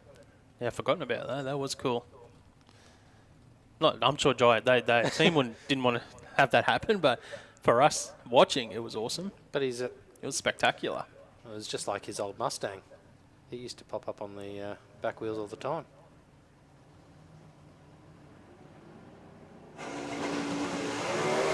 He did really popping the wheels up. Josh Luder putting on a show for us today. Is he going to run out the back door? He is too. Goes through for an 860, 158 miles an hour for Josh Luder. I think there's only one way of setting up a car for Jai, and that's Well, the problem is when you're doing a wheel stand, your momentum isn't going forwards. It's going up. You're losing ET. And it's all about the ET for these guys. But, yeah, he's having a bit of fun out there. I wonder what the view's like when you do wheel stands like that, just looking up in the sky. Oh, we'll be able to see the views from where Beza is later on today for dragphotos.com.au. And it looks like we're going to move now into Q3 for Real Street. So just a call for Super Sedan Junior Dragster, Junior Drag Bike and Super Street to the lanes, please. So Super Street Junior Dragster, Super Sedan Junior Drag Bike to the lanes, please. I'd say we'll see some of the testing cars shortly. Maybe they weren't just ready just yet. But on track, we've got the last qualifying session for Real Street. Craig Collis in the Jeep for Tina's Candy Shop and Ian Nielsen, the VZ. Yeah, Craig Collis just waiting in pre-stage for Ian Nielsen to come forward.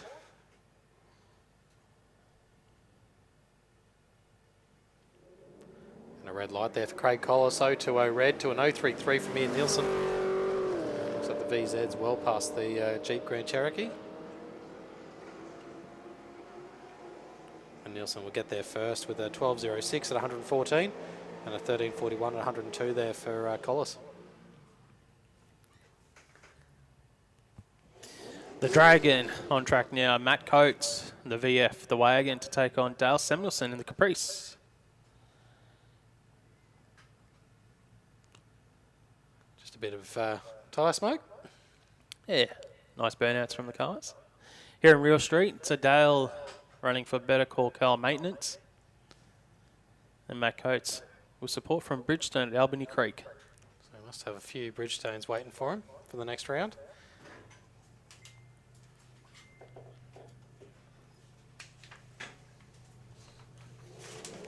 .070 light for Matt Coates, 013 red for Samuelson. Getting the pics from Dave.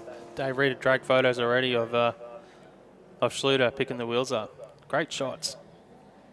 Yeah, fantastic. Yeah, good pass there from Matt Coates. 12.13, 114 miles an hour. Dale Samuelson goes through for a 12.78, 110 miles an hour. You check out drag photos, the official photography partner here at Willowbank Raceway. Yeah, up next, Shane Grattan up against Tony Rogers. Grattan in the Hostile Customs BF Falcon, up against Tony Rogers in the orange WPH Ultra Street Cars BF Ute.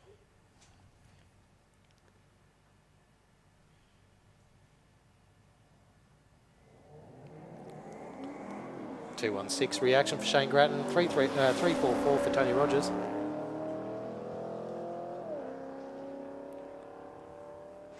And Rogers will get there first with an 11.69, 125 mile an hour, and Shane Grattan there with a 13.63, 104.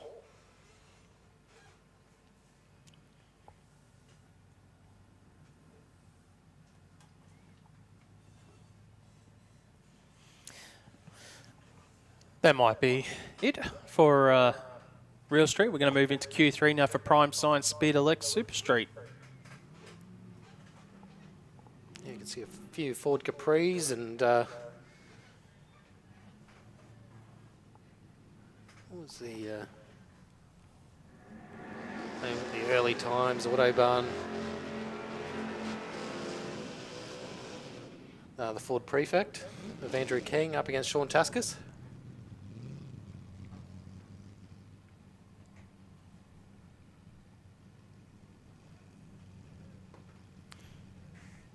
And I'll need Super Sedan and Junior Dragster to the lanes. Super Sedan and Junior Dragster to the lanes.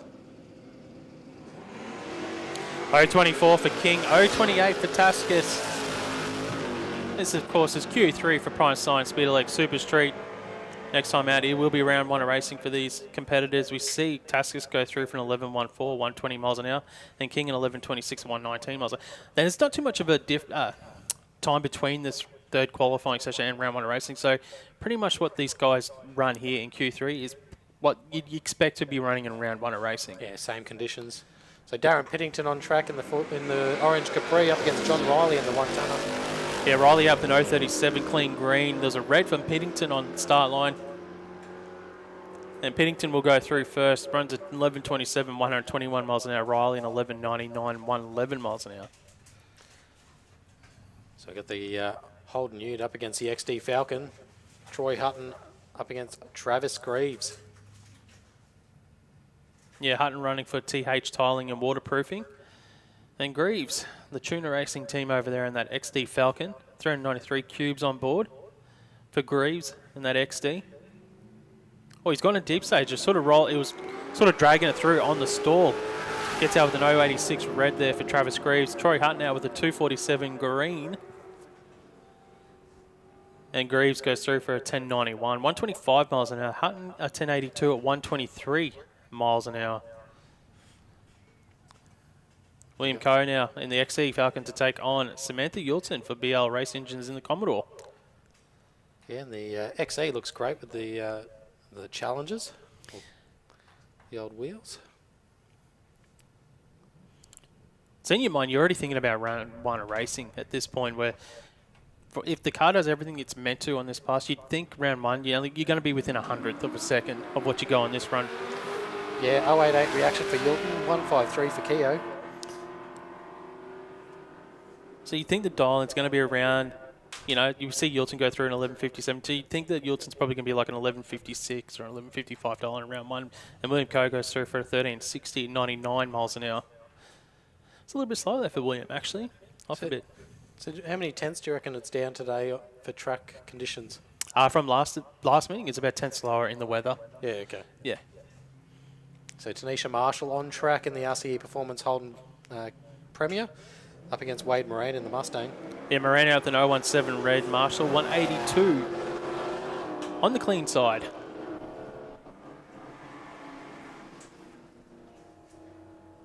And Moran goes through for an 1164, 118 miles an hour. Marshall at 1214, 115 miles an hour. Yeah, so if you look at the race season here at Willowbank Raceway, the best part of the year is obviously during winter when you're making most horsepower. To the hottest part of the year, it's usually about a tenth and a half difference between those two seasons and your ETs. Yep.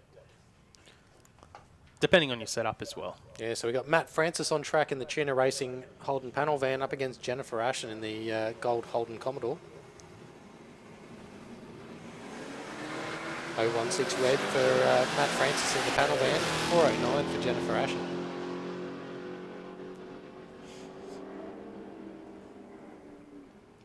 And the Pano runs a 1090, 125 mile an hour, and Jennifer Ashen in the Commodore at 1128, 122. Next up, Craig Layton, the Statesman for Aussie Diffs to take on the Fairlane of Terry Gillespie. Both guys are in pre-stage. Q3 for Prime Science, Speed Elec Super Street. And no one wants to go in. Come on, it's qualifying, boys. Let's get in. I think Diggers is at home watching going, it's Bump City, Bump City. It's just for the turbo cars. Reaction times. Leighton goes 055. Gillespie red by 6th of a second.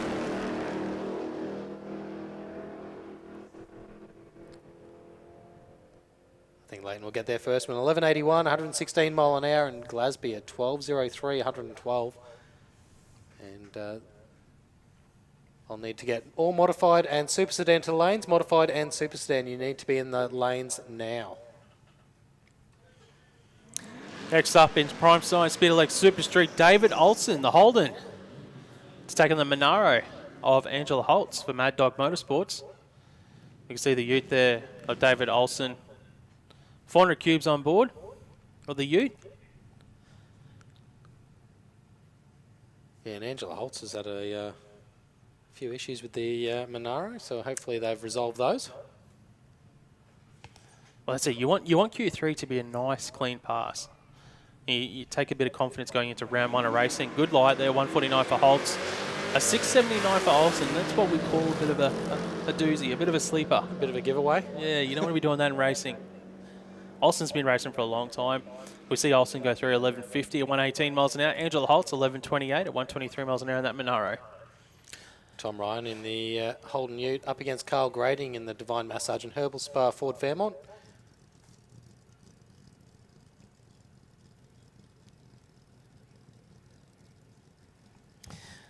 I thought we'd see Tom on a bike, to be honest. I thought he'd probably go into modified bike. But here he is in the Ute Super Street. But when your family's got a few race cars in the shed and you've got a few to pick from, I guess it's always good. Or when Brian Alvisio's got it in the bag and you want something more competitive, jump into your Super Street. Yeah, Brian out with an 011 reaction time. Great reaction time from the rookie. 053 for Grading in that Fairmont. And then Grading will go across the finish line first here in 11:31, 117 miles an hour. Tom Ryan and 11:64, 118 miles an hour. Yeah, so nice close running there for the Super Street. Looks like we're going to do some SuperFloor Junior Dragster.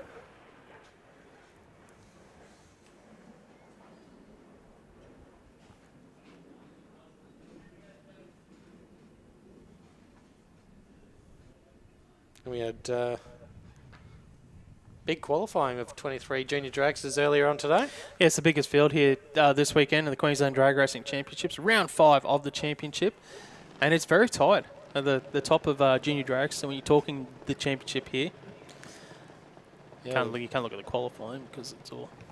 Yeah, it's all jumbled. Yeah.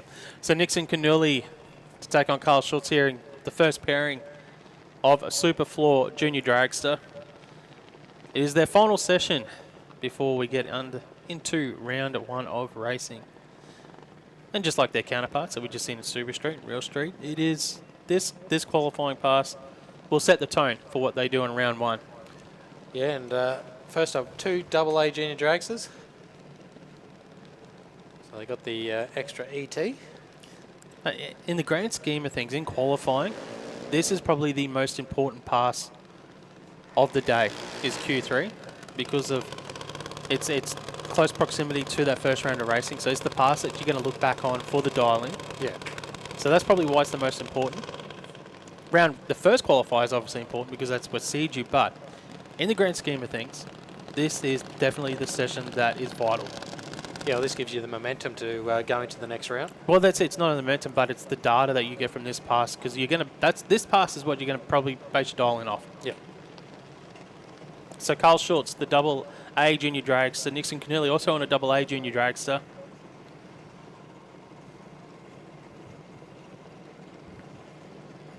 The A Civil juniors side by side.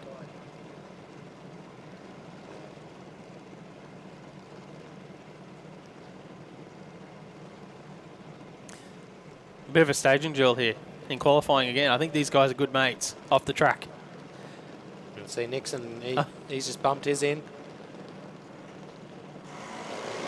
044 reaction for Nixon Knijff, 015 for Carl Schultz.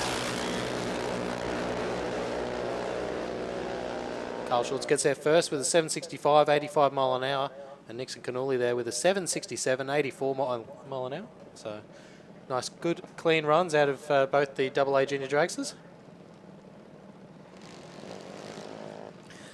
Next up, Nevaeh McDougall for the SVO Transport and Towing Junior Dragster getting pushed back here. See, they've done that initial launch, but sometimes they do 2 or 3. Actually, they're only allowed to do 2 now, I think, per the rules. Okay. Yeah, so it's 2. And we see Jacob Schultz and the A Civil Junior in the lane beside Nevaeh.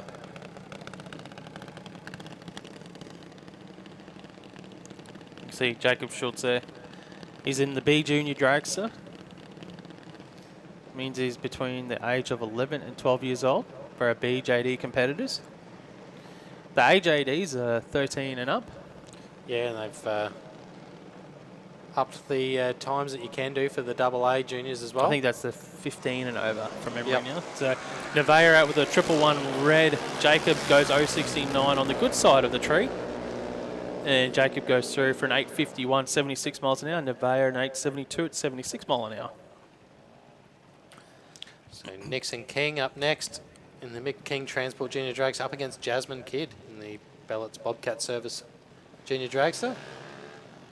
Just doing a couple of test hits before going to the staging beams.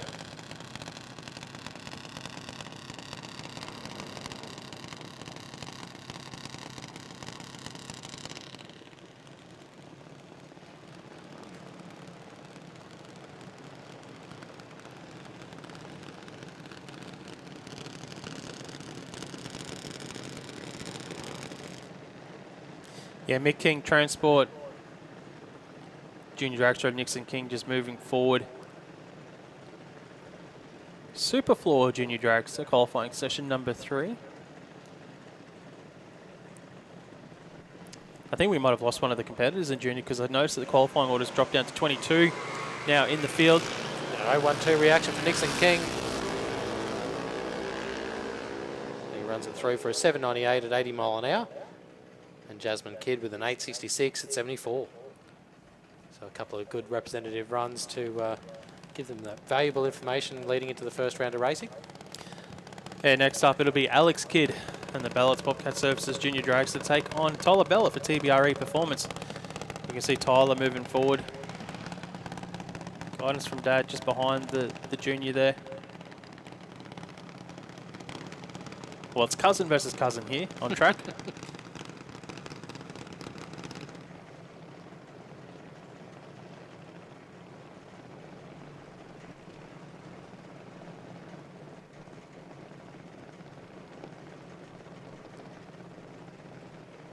Alex Kidd to take on Tyler Bellett. Q3, Junior Dragster. Reaction time, 061 for Kidd, 152 for Bellett. Looks like Bellett's going to drive around and goes an 801, 83 mile an hour. And Alex Kidd there with an 839 at 76 mile an hour.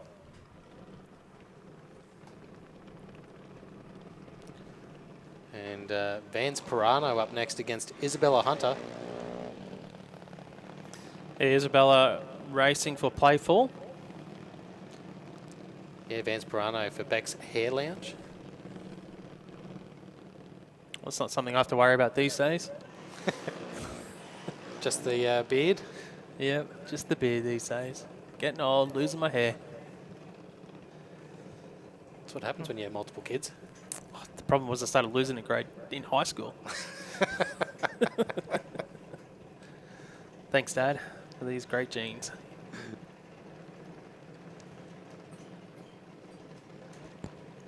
So Vance Pirano, championship leader.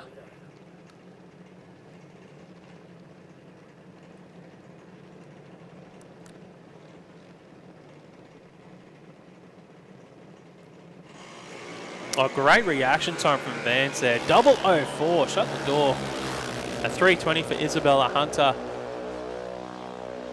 And Vance goes through for an 871, 75 miles an hour. Isabella an 848 at 75 mile an hour as well. And he'll take great confidence into the first round of racing with that run. Yep.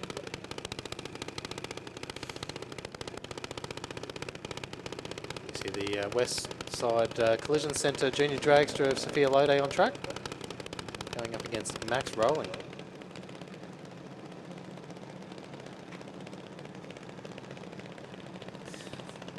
Yeah, Max Rowling running for Rowling Repairs. We spoke about Max earlier today with that wheelie bar off the back. It just looks cool. Sophia Lode, the local here to Willowbank Raceway from Ripley.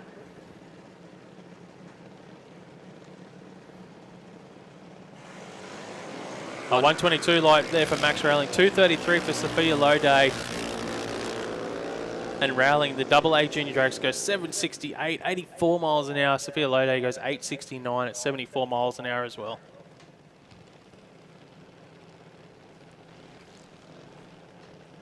Tamika Castlake in the A Junior going up against Cody Sedmak in the B Junior. Sedmak in that Just Racing, JTS Racing Junior, just having some last minute tuning.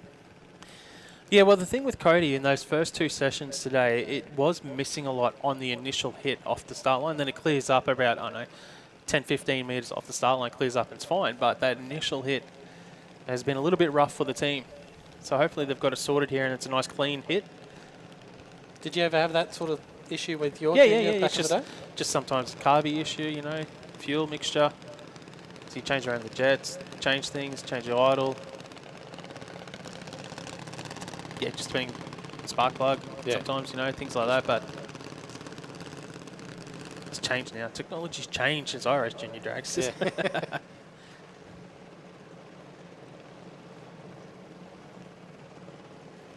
You can see all the more modern chassis.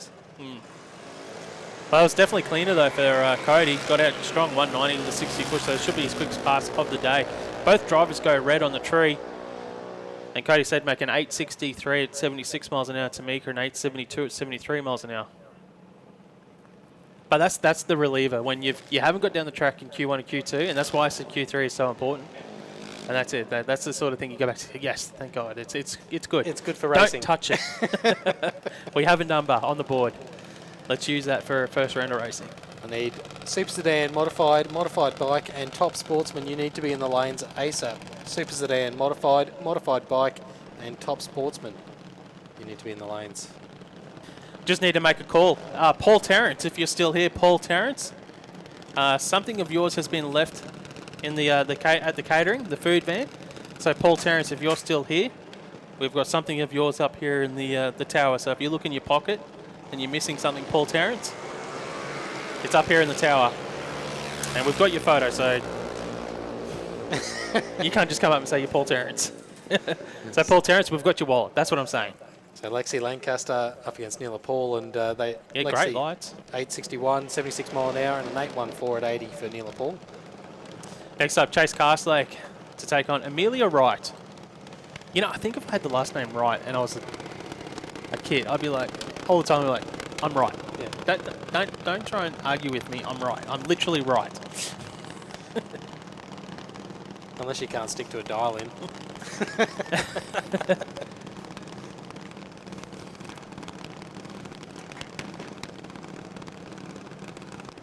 You can see Chase Castlake into pre-stage and just waiting there for Amelia Wright. A deep stage from Amelia here. Gets away with it with an 062 light, 040 red for Chase. And Amelia runs it through for a 775 at 85 mile an hour, and Chase Castlake with an 833 at 78. There's a quick pass from Amelia there. I don't think I've seen that car go that quick before. Yeah, 85 mile an hour is Yeah, great. big speed. Next up, we've got Paige King now for Todd's Fiberglass Repairs to take on Ryder Marsden.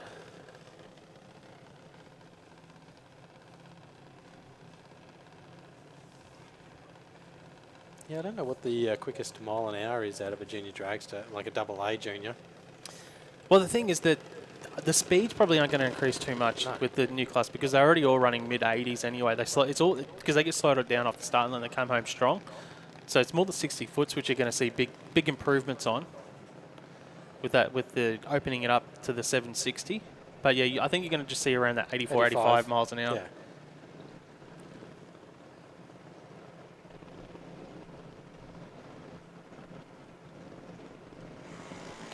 .053 light for Ryder Marsden, 039 for Paige King.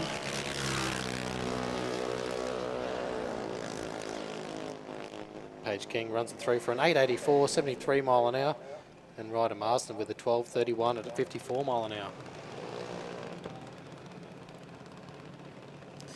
Dakota Bray now for Smith Transport to take on Kyle Day.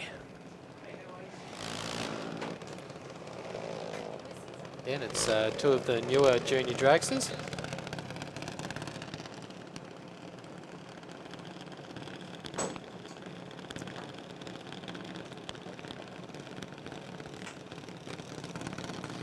So Dakota Bray, final adjustments from Dad Benny.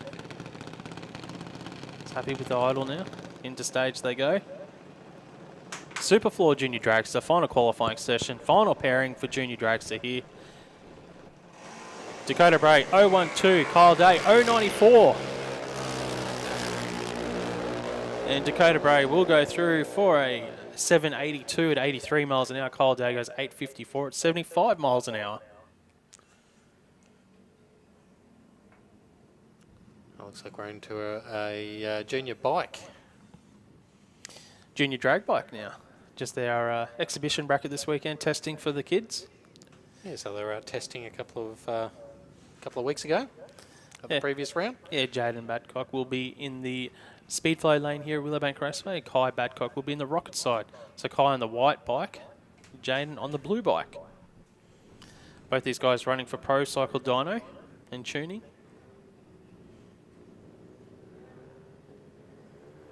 Good reaction there for Jaden Badcock, 047 light. Kai Badcock with the 287.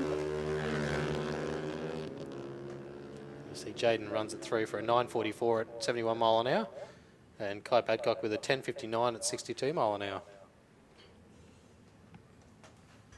Hey, Tiana, you want to jump on now?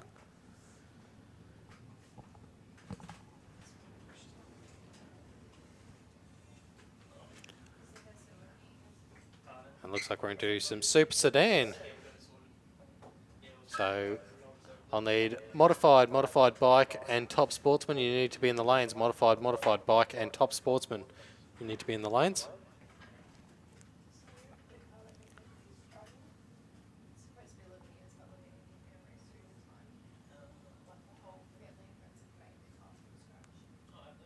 So we'll just change the computer system over to the full track.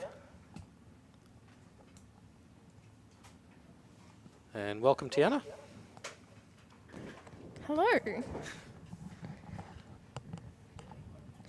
You guys have very big heads, just saying. Ah, that's Mark. I feel like he extends these headphones as long as he can. And then I get on, I have to shrink them down. So did you go for a walk through the pits? I've been for a walk. I've had a chat with a couple of people. Got to go and say hi to Kel Kidd and Brooksy and got to see Kenna. So pretty happy. It's always nice to catch up with races. That's it. It's funny, there was a couple of the newer, younger juniors that weren't racing when I was racing. And I was talking to Kenna, and they're like, "Wait, did you race juniors?" I'm like, "Yeah, yeah." That's like when Mark goes down the pits. I used to race juniors.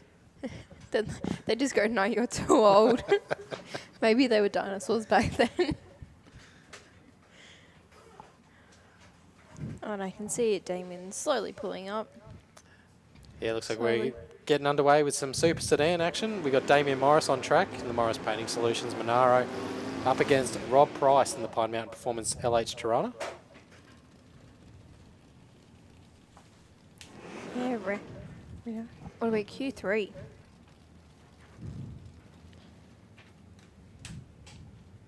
So, getting ready for round 1.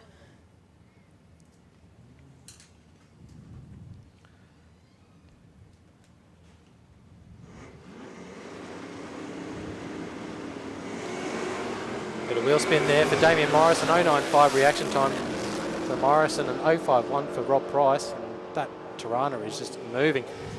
Runs it through for a 964, 141 mile an hour. And Damien Morris with a 12.07 at 92 mile an hour. So an early shutdown for Morris. Yeah. Here's that KE55 coupe on track of Darren McDonald. And he's up against Rudy White in the Pine Mountain Performance VS Commodore.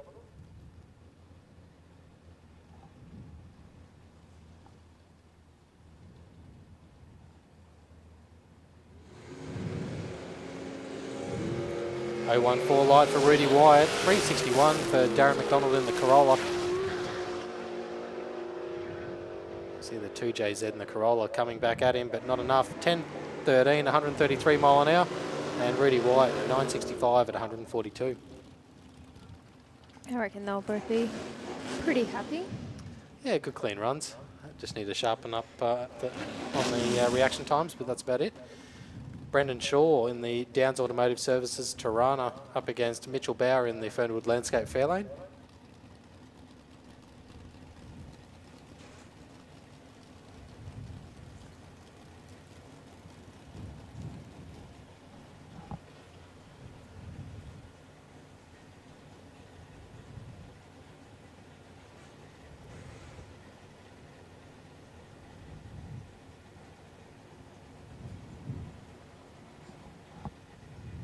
Now, I believe Brendan's related to Gary Clark, who also runs in a different bracket. Okay. 035 reaction for Brendan Shaw, 058 for Bauer. Yeah, Brendan finishing off with a 939 and a 941 for Mitchell. Yeah, I always get mixed up when I see the cars because Gary Clark also has the Downs Automotive, and then I had to like go and figure it out. I was like, you guys are related or something, like, and they're like, yeah. I'm like, okay, cool, not going insane. Judy Pukas in the Coyote Racing Valiant up against Phil Yulton, who you can see on screen. The BL Race Engines Tirana. Judy Pukas had some issues in the earlier rounds. Yeah, it has been for a little while now, that car. So hopefully it's all resolved for this round.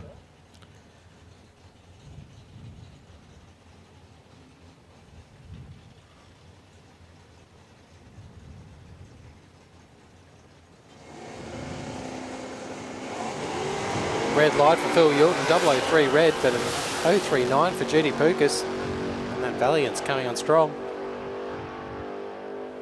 Runs it out the back door, and 951, 147 mile an hour.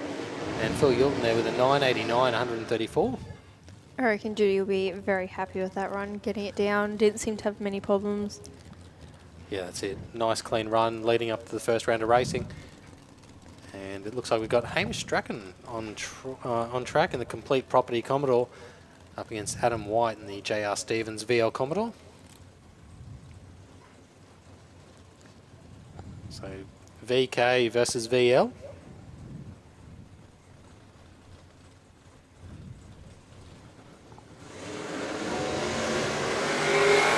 Bit of wheel spin off the start line there for Adam White. An 025 reaction though. Hamish Strachan with a 201 reaction time.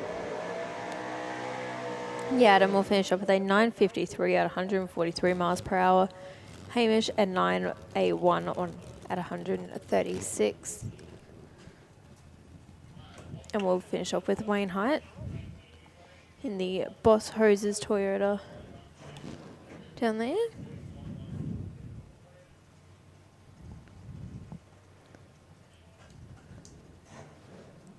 Just holding up to make sure that those cars get off the bottom end there quick.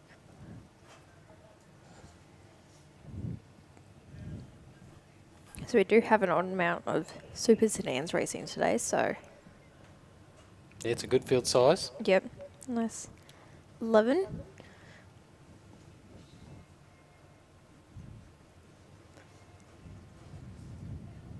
Oh, we've got the shut off it and push back.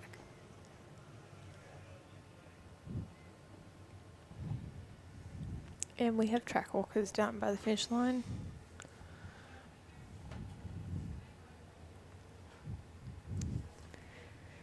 We've got Lucas Holtz's little boy Zabe waving from the stands. Yeah,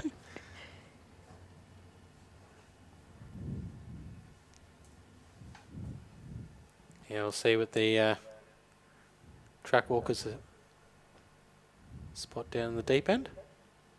Hopefully it's not too much of a delay.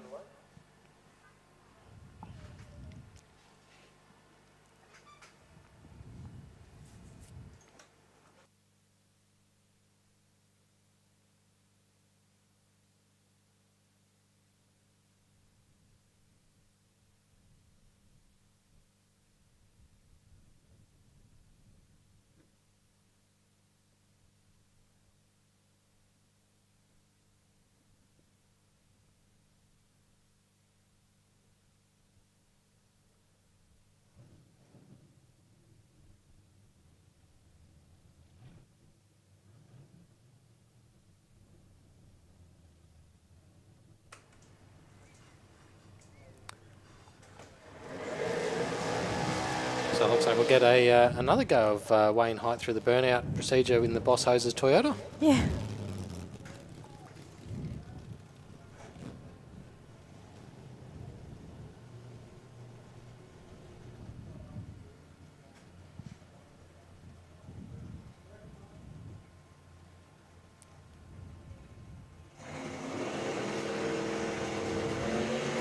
.027 light for Wayne Height. So great reaction time. Let's see what he can run down the quarter. 9:38 on at 143 miles per hour. Yeah, nice clean run there out of the Toyota Celica. Means we'll be moving into Knijff Earthmoving Modified.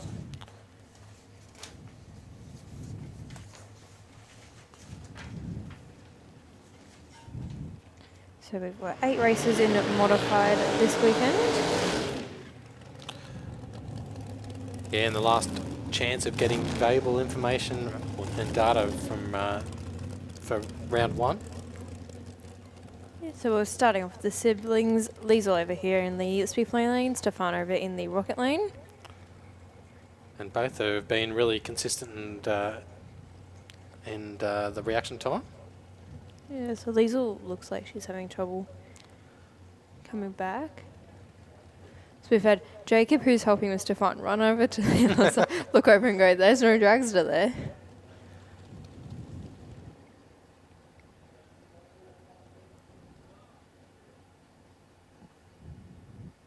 Yeah, so it looks like they're pushing Liesel's back.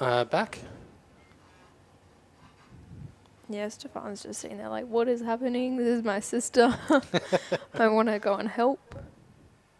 And it sounds like Stefan's shut off his car as well.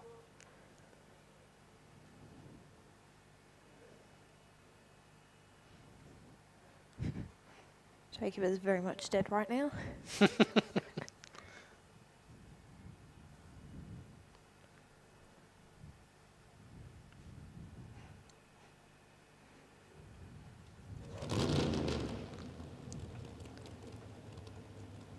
So it looks like they're going to give Stefan just the solo.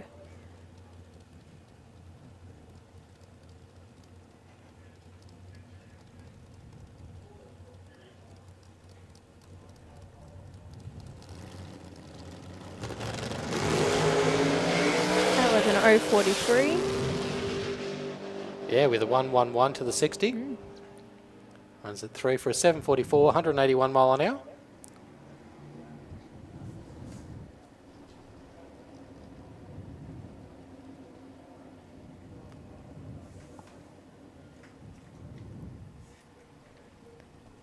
Looks like I can see Chris Reed over here in the speed flow lane.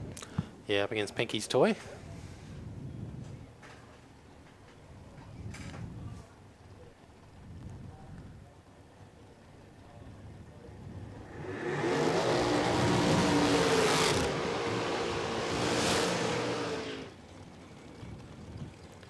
So Andrew Pinkstone up against Chris Reed. Roadster vs Dragster.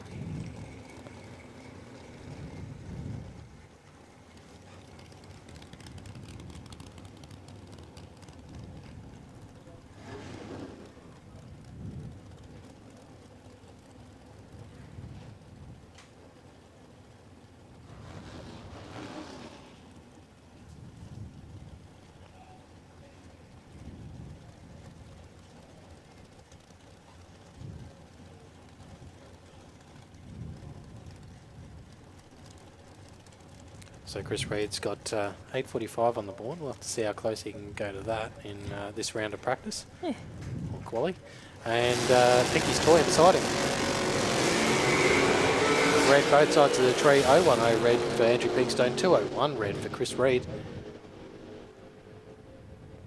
And Chris Reed runs it through for an 8:42, 157 on that 8:45 dial record. But Andrew Pinkstone with a 7:62 at 175. For as long as I've ever known Chris Reed to run, it is very rare that he runs outside. Like, it is a consistent car.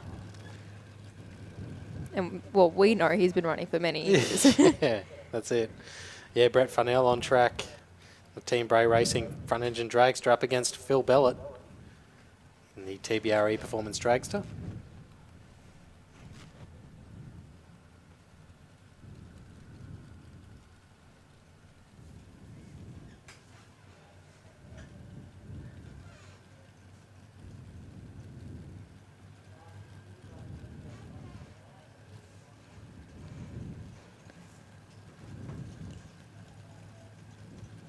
Yeah, Phil Belly got a Kel kid behind him. Kel used to race Modified, going up to comp. Actually has a broken knee at the moment. Well, that won't be any benefit to her. No. So she will be crewing for a little while.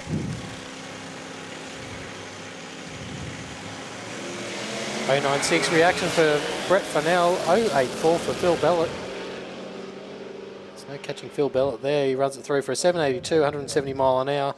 And Brett Farnell with an 826 at 157. And we know that yellow hot rod anywhere. Lucas Holtz. In the Mad Dog Motorsport Altered. Yeah, Glenn Teal of Mad Dog Motorsports was supposed to be racing this weekend, but had to pull out unfortunately. Too much work on repairing race cars? No, couldn't get his medical in time for the license. 014 light for Lucas Holtz. That'll be hard to beat in the first round of racing if he keeps that up. And runs it through for a 929, 146 mile an hour.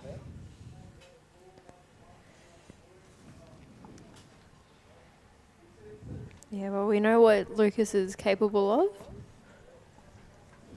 That we do, and looks like we're going into some Horsepower Solutions Top Sportsman.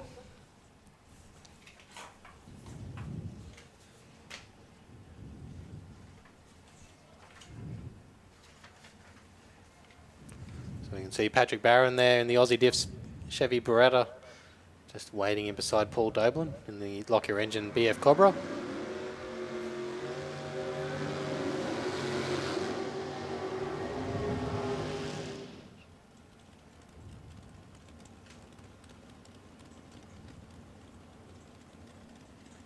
So no shortage of cubes here. We've got 572 in the BF Cobra, 580 in the Chevy Beretta.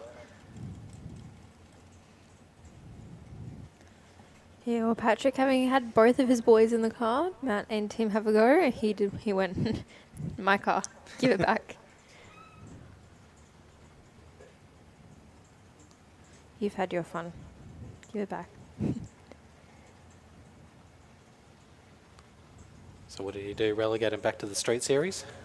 If you want to race, get your own car. Yeah, 008 red for Patrick Barron, 022 for Paul Doblin.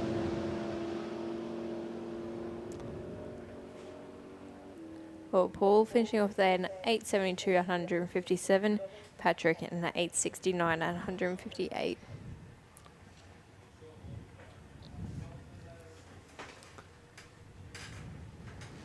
All right, we got Danny Lake that I can see on track in the Langs Building Supplies Olds Cutlass. And beside him is Dave Goldie and another of the Olds Cutlasses. So,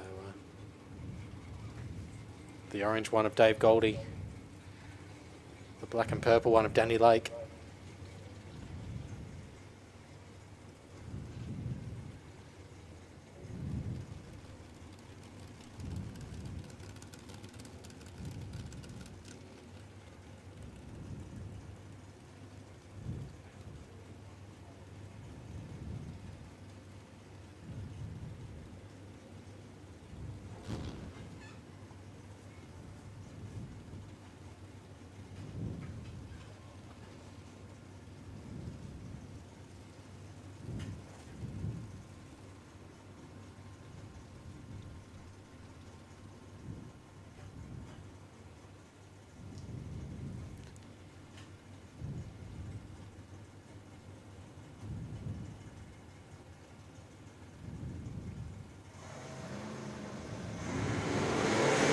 .021 live for Dave Goldie, 038 for Danny Lake. And Dave Goldie will get there first with the 766, 182 mile an hour, and Danny Lake with an 801, 171 mile an hour. And it's brought us modified bike.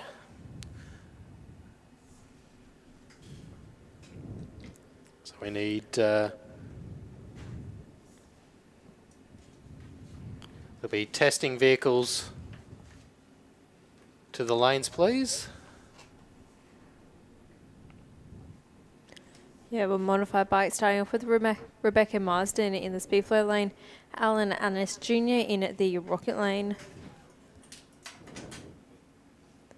The Honda versus Suzuki. 003 for Rebecca and 079 for Alan. Yeah, Alan Annis goes through an 861, 155 mile an hour. Rebecca Marsden runs it through for a 1005, 145 mile an hour.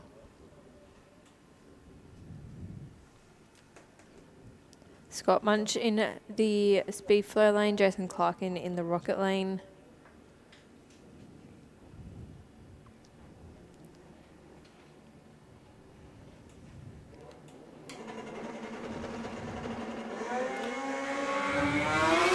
Scott Munch, 034 reaction time and 003 there for Jason Clarkin. They're kind of lights this one. Yeah, Scott Munch runs it through for an 899, 151 mile an hour. Clarkin there with a 929, 156. So I need QDRC Supercharged Outlaws to the lanes, please, and testing vehicles to the lanes.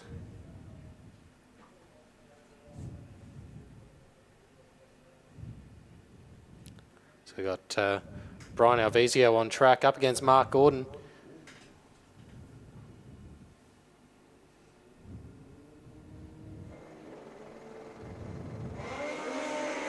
.030 for Brian Alvezio, 005 red for Mark Gordon.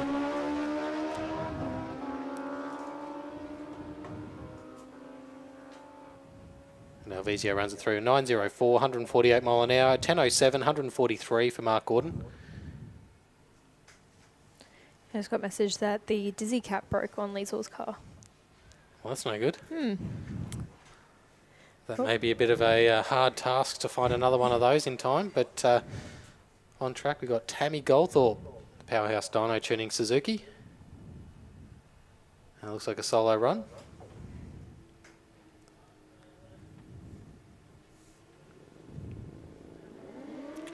037 red. But she'll get all the incrementals for this run. She runs it through for an 8.96, 154 mile an hour. So a good clean run there for Tammy Goldthorpe. Yeah, I don't remember seeing Vanessa come out. Because we should have an even field with the modified bikes. This is probably her coming up next in the on the white bike. Vanessa's on a blue one.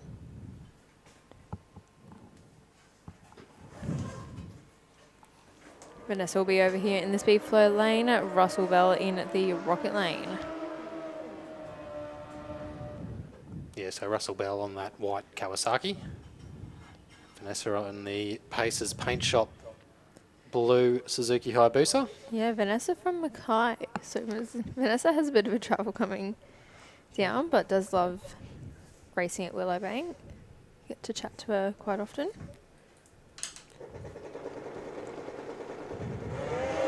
Good reaction time there for Vanessa Redmond, 085.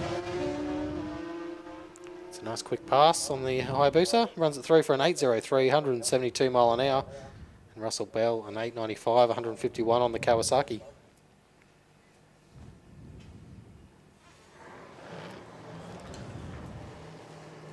So some QDRC Supercharged Outlaws. What testing? Oh no, it's the, yeah, it's testing. I'm just looking at the numbers on the screen and I'm like, that's I not, just heard that's not Outlaws. Supercharged. I don't trust sounds Yeah. anymore. It's the Alki.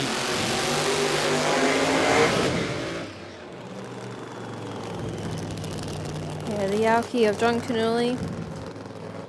Sure is.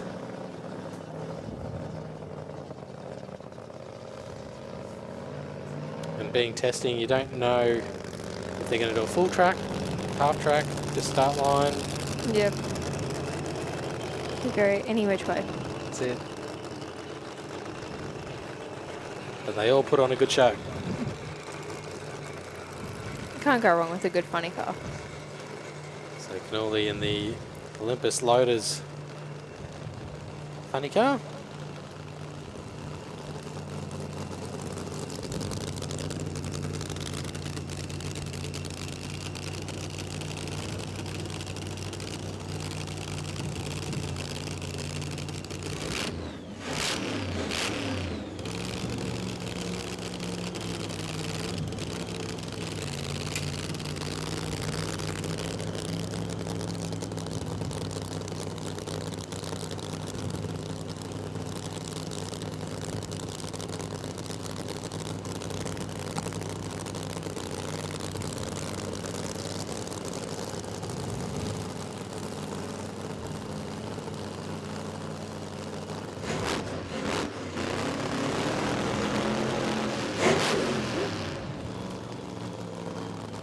So a lot of the testing vehicles today are just testing in regards to the event in Sydney in a couple next week, 2 weeks time.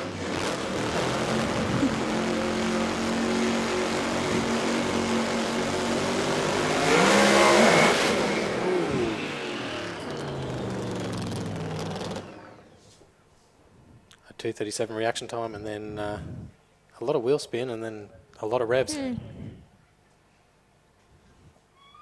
And we are pulling off to the side.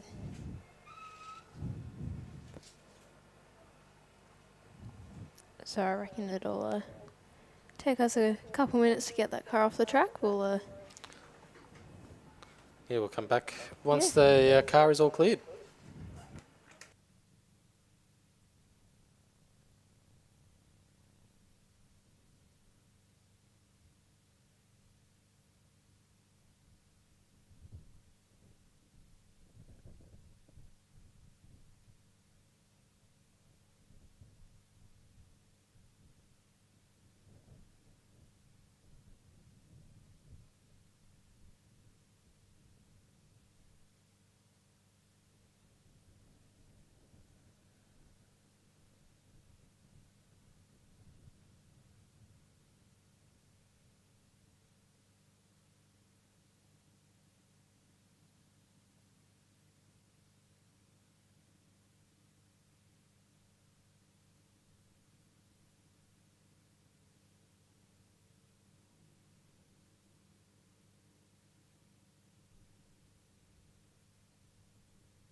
Yeah, so next up, Jared Lamb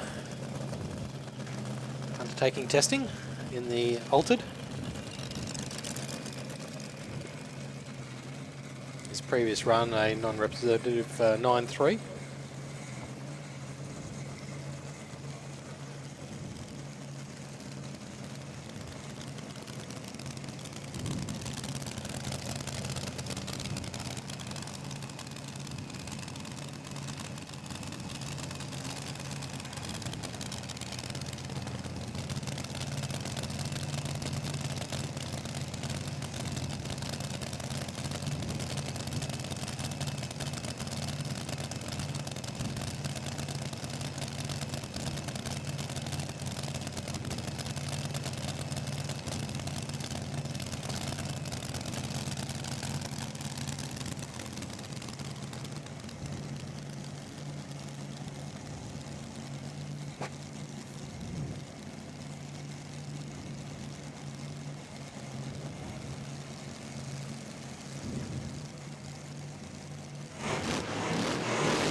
He gets close to the centre line, so just backs out of it and rolls it through for another 9.69, 90 mile an hour.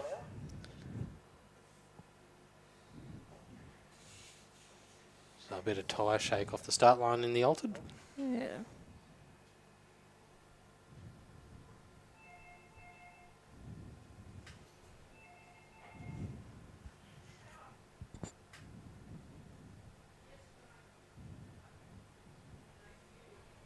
See some of the Premier crew just having a look at the start line.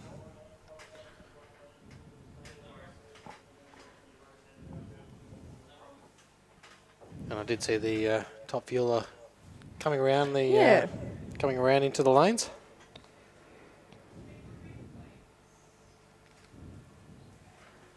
So I'll do another call out there for the Supercharged Outlaws. You need to be in the lanes.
Yeah, so it looks like our lanes are a little empty at the moment.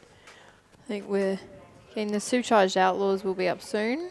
Yeah, we just got testing vehicles out at the moment. Yeah, and we're just getting all the calls just to make sure that all the brackets are good to run for their round one as well. So, yeah. We Keep you got updated. yeah, and we got the top fuel dragster in the lanes, so that should be out shortly.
to save. I wanna tell you something new. You drove us both into a wall. I drive away into the night, and I contemplate for a while. Don't you think you wanna be for the best? We fight back, fight down, believe sooner than this. Don't you think you wanna be for the best? We fight back, fight down, believe sooner than this. Don't you wish I would've been someone else? I wanna feel your gap without making a mess at you. Won't you tell me something new? I wanna tell you something new.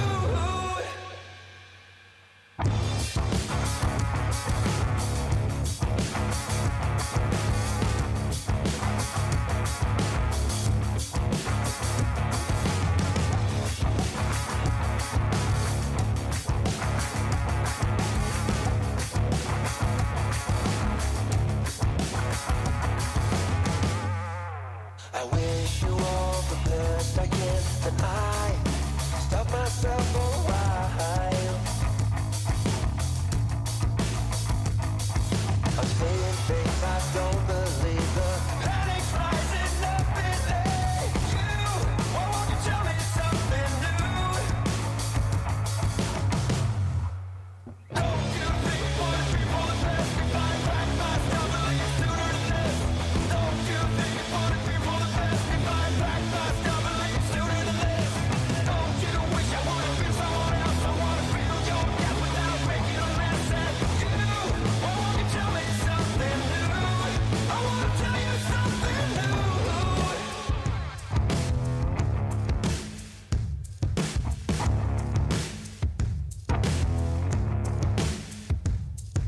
You drove us both into a wall. I drive away into the night, and I contemplate for a while. Don't you think you wanna be for the best? We fight back, fight down, believe sooner than this. Don't you think you wanna be for the best? We fight back, fight down, believe sooner than this. Don't you wish I would've been someone else? I wanna feel your gap without making a mess at you. Won't you tell me something new? Wish you all the best I can, then I stop myself for a while.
All right, welcome back. We are now into racing.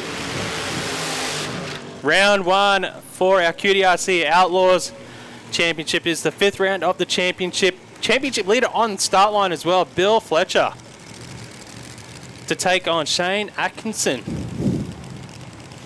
So Shane Atkinson there in the Tirana. He's dialing at 7.64 seconds. The dragster Bill Fletcher has dialed in at 6.95 seconds. So 0.7 of a second head start here for the Tirana for Shane Atkinson. So Bill Fletcher, championship leader by 3 points over son Josh. He'll be in the next pairing.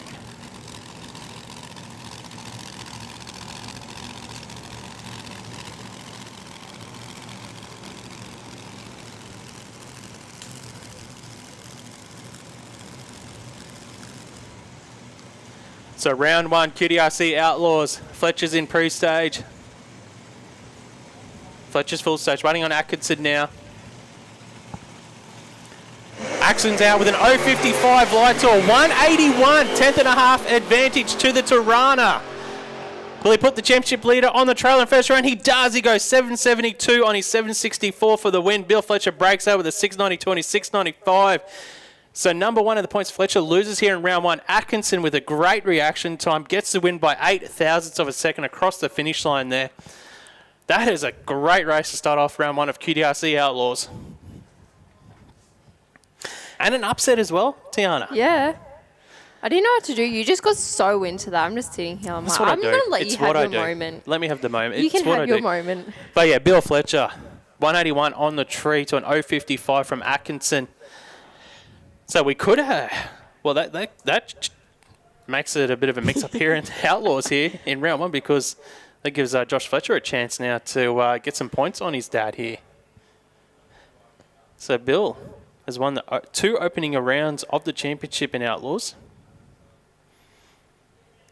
Out in round 1, or loses in round 1, I should say. So he's still got a chance to make the final because it is a round robin style event. So does make Outlaws interesting here.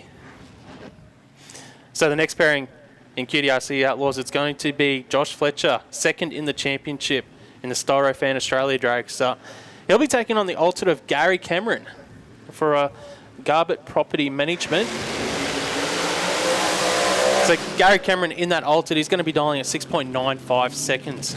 So he ran in the high 690s in qualifying. So he's dialing at 6.95. Josh Fletcher in the Dragster. Coming forward, he's going to dial in at 7.39 seconds. So Josh Fletcher will leave the start line first. Cameron to do the chasing. So QDRC Outlaws is a bracket. It's a die your own bracket. So what that basically means is the drivers will nominate a time, and we just heard me talk about Josh Fletcher 7.39. So first person to get to the finish line wins, as long as you don't go red on the start line on the Christmas tree, and you don't go quicker than the time that you nominate. If you do go quicker, that's what we call a breakout. So we had 1 versus 2, 1 versus 3, 2 versus 4. I feel like we're in like a footy finals or something, like the lineup that they do.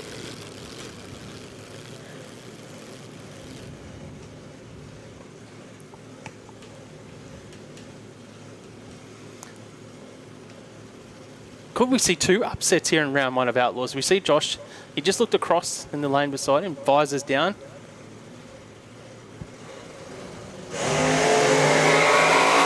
Won't happen because there's a red light from Gary Cameron. Josh Fletcher will get the automatic win. He was sharp on the tree, 0.84, and Cameron goes through for a 6.86 breakout. Josh Fletcher was a little bit off his dial on 7.92. He might have just rolled off the throttle.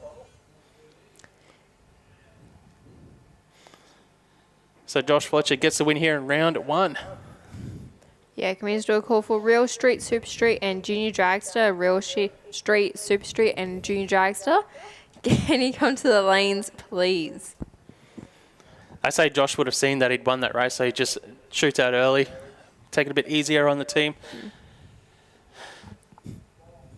I think so. We might have a couple minutes wait here because I think Gary Cameron's actually just gone deep into the braking area. So we'll have to get Gary off the track, and then we're back underway with racing here at the Queensland Drag Racing Championships. We're back in a couple minutes.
Okay, break is over, and now you can hear the sounds of what can only be described of nitromethane top fuel dragster time. Peter Zipris testing here this weekend.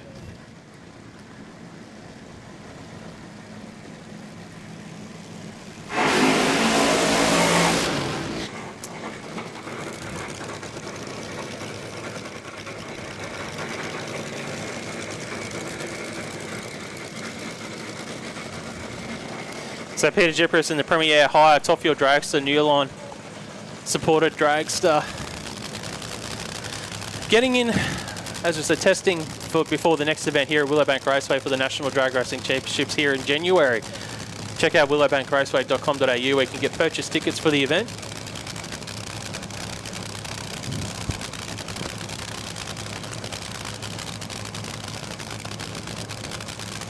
I spoke about earlier today, in these sort of conditions in top fuel dragster, it's very, hot weather, and drag racing never mix. So it makes it a big challenge for these top fuel dragsters to get down. But I think if you can see the top fuel dragster get anywhere around that 850 zone or quicker than 60 foot, that's pretty good in these conditions. I'm not sure what they're here testing this weekend. They've got new parts on board, trying new setups. It's always about advancement. You always want to, you don't want to rest on your laurels. You want to always go quicker. Peter Zipris time, Premier High, top fuel. That was good. 864 the 60 foot, 317.5 track, 253 miles an hour. Rolls it through for a 416 off of it early at only 220 miles an hour. That's a good pass for Peter Zipris in these conditions. 3.17 seconds to half track, 253 miles an hour.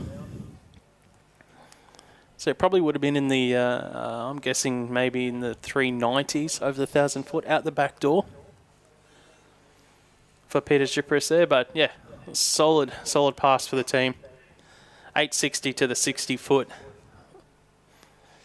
for Peter Zipris there. And just thinking, in a couple months' time here at Willowbank Raceway, if this is the first time you've ever seen a top fuel dragster here today at the Queensland Drag Racing Championships, we'll have 4 or 5 of those here in a couple months in January, plus the Nitro funny cars, exactly the same as what you just saw, but in a funny car as well. So probably have 10 of those vehicles here on the complex, around 10 of those. Yep.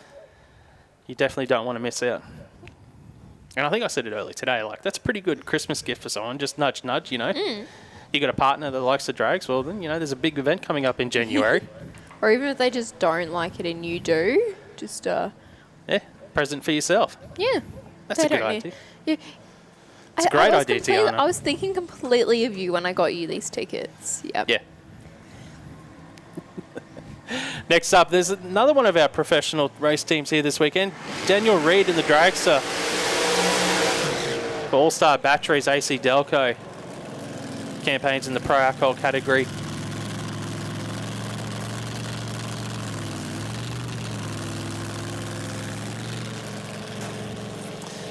Now, I know I've seen Daniel test this dragster. I can't remember if Daniel's actually competed with the dragster yet in an actual event with the dragster. Just trying to remember now. I don't believe he has. He's definitely been out here a couple of times in the drag, so I'm just trying to remember if he actually competed. But,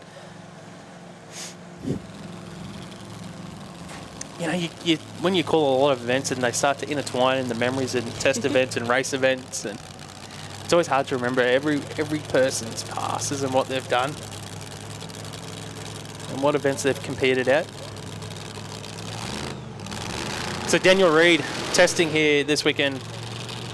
Obviously, next weekend's the first round of the championship for the Pro Alcohol class down at Sydney Dragway. And the newly formed Professional Drag Racing Championship, part of the... we'll see these guys competing at the PDRCs and the National Drag Racing Championships at certain events throughout the year. Love seeing all the family around the car.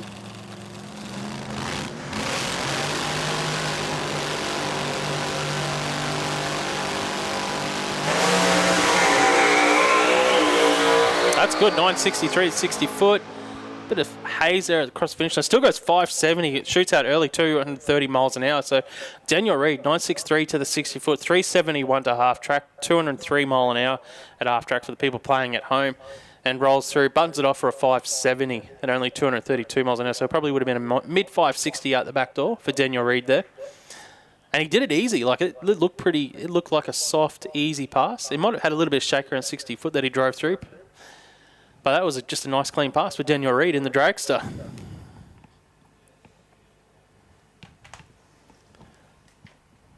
I think they've got a big entry list for the Pro Alcohol class next weekend at that opening event. There you go. Yeah, so Dan has only tested it. So I was right. Yeah. So Dan's just tested Dragster, never actually run a competition. So that's what I thought. I was trying to remember if he actually had competed. And thanks to Rob Harrington for letting me know that. So we've got at least one person watching us.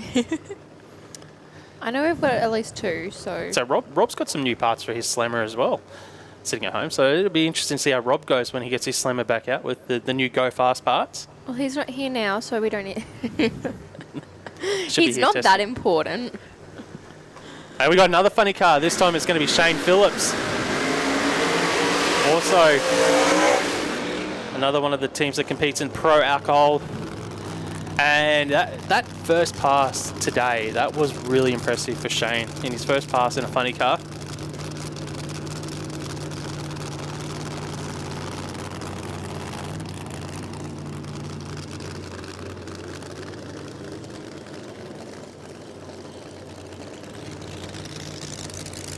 Really nice looking funny car as well, the Camaro body.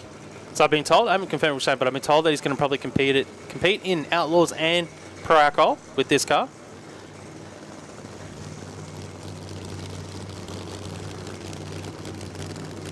We know we've seen Shane run into the 540s in the Dragster.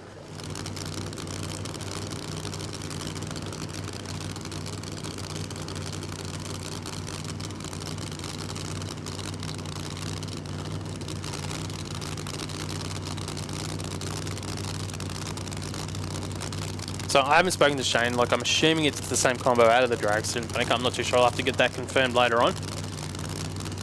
But it's just cool to see Shane in a funny car.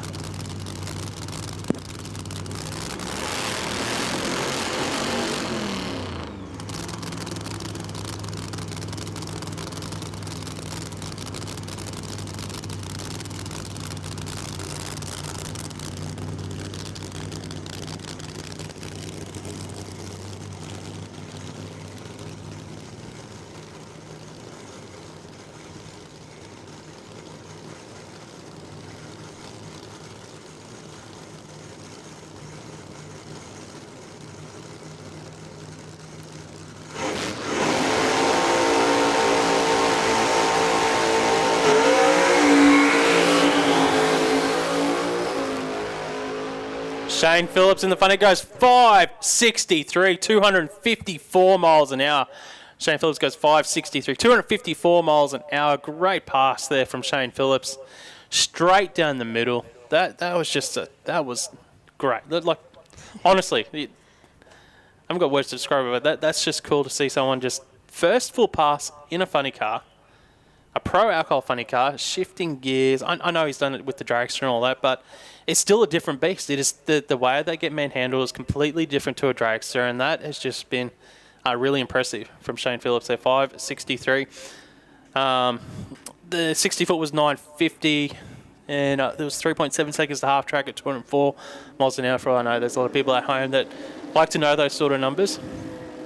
I was wondering how much of the Theosaurus you could get through with that one. Yeah, that was cool. So we're moving now into a couple of bikes on track. We have got Pete Farnell and Nathan Nielsen on the Onslaught bike. So Pete Farnell on the Blazecraft bike. These bikes compete in what we call the extreme bike class. I know Pete's been campaigning in the competition bike class here for the QDRCs.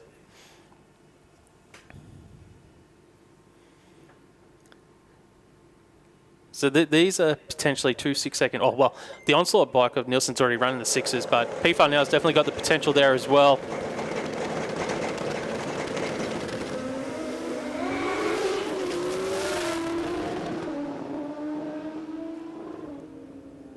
Pete Farnell goes 729, 196 miles an hour, and Nielsen goes through for an 819, 133 miles an hour.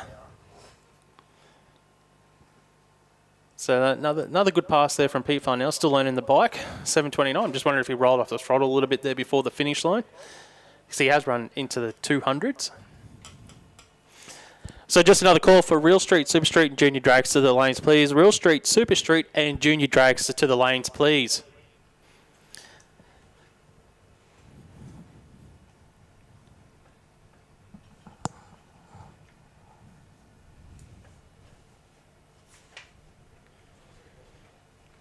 Looks like we should have Mackenzie Garside coming up next, if my numbers are correct on the board. Can't quite see anything or hear anything yet.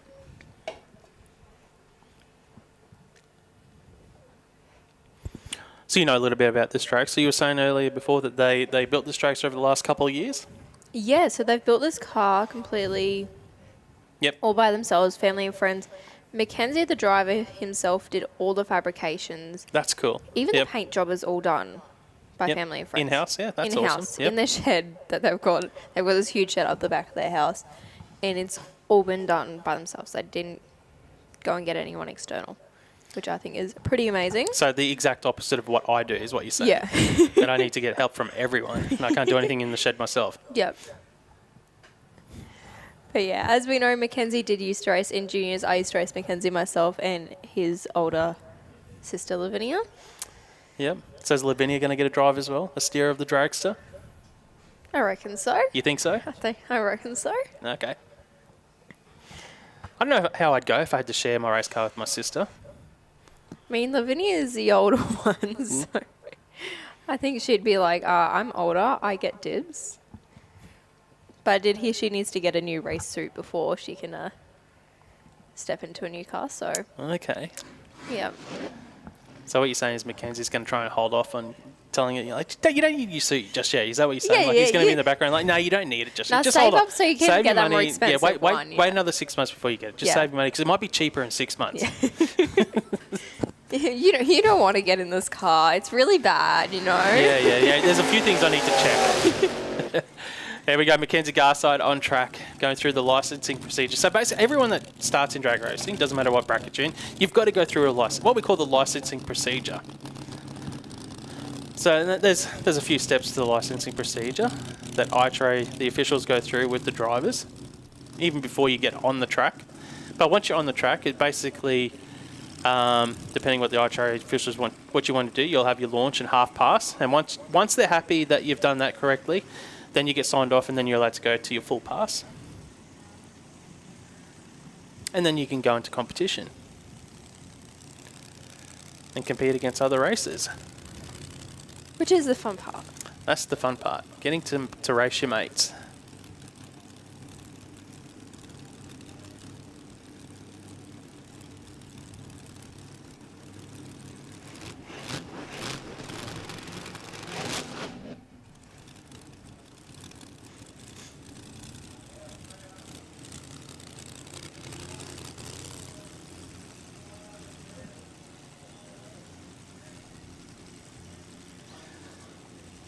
So Mackenzie Garside will compete in Supercharged Outlaws once licensed.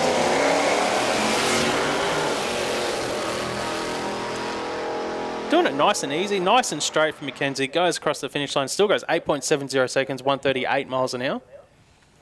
They will be so happy with that. That was a really straight pass there from Mackenzie. Especially when the quickest thing you've been in is a junior dragster. So stepping up to anything quick, let alone a supercharged car as well. Oh, yeah. Just learning how to drive one of those cars and what you need to do from the burnout to the actual pass.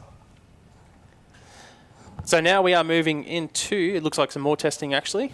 So we've got Rahim Tar over in the rocket side of the racetrack, and I think is that Joe Nicholson on this side in the red Toyota. Yes. Yeah.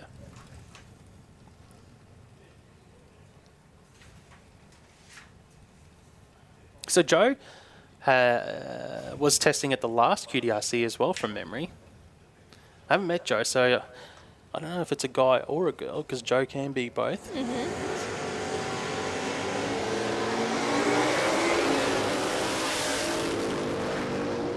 As we see Rahim Tar get out with an 013 red light there in the ute, And Raheem goes through across the finish line for a 9.71, 137 miles an hour. And Joe goes through for a 9.92 at 137 miles an hour.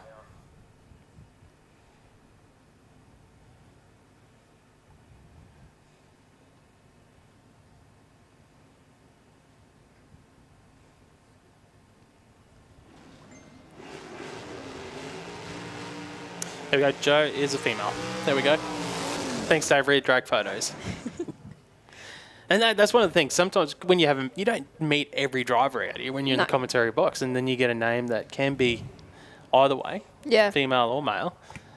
It's like, oh, okay. You don't want to, because I've had a thing where I've called someone which I thought was a female, but it turned out to be a male. Probably Mackenzie when he was racing in juniors. Roxby. Oh, yeah. Yeah, Roxby.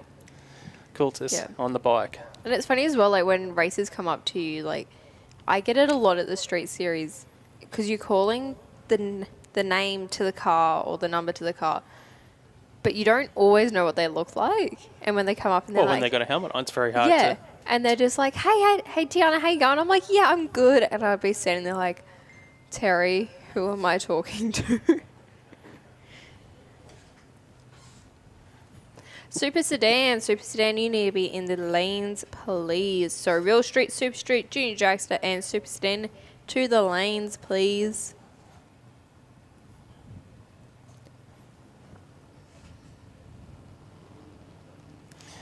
So Josh Luder on track, testing here today. Went an 860 earlier today. Wheel stand though, big wheel stand.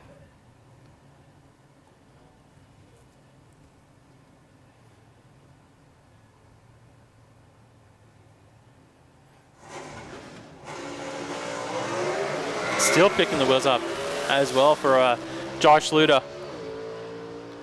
Well, the 60-foot, I think, was done on the back bumper that time.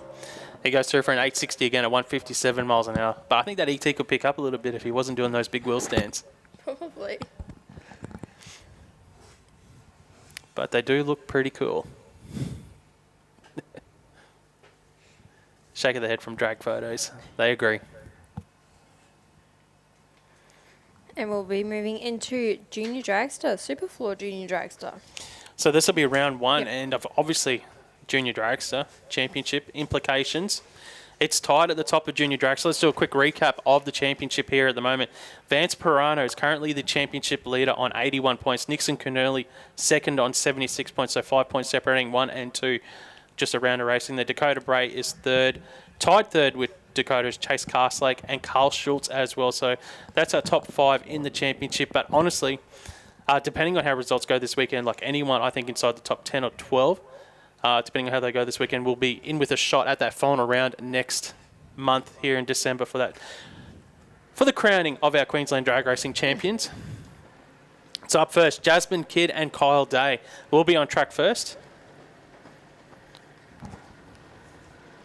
And the other thing we haven't touched on is that this season, which we've had it for a few years, but normally we've had rainouts throughout the season, so it doesn't matter. But you actually drop your worst round, your results in the championship. So some of these drivers, which will add another little thing in the works here for the championship when the drivers have to drop off their worst round. Well, I mean, they can pick whatever round. It doesn't have to be their worst, but it'd be the logical thing to. No, it's the worst round. So you drop your worst round. Okay. Yeah.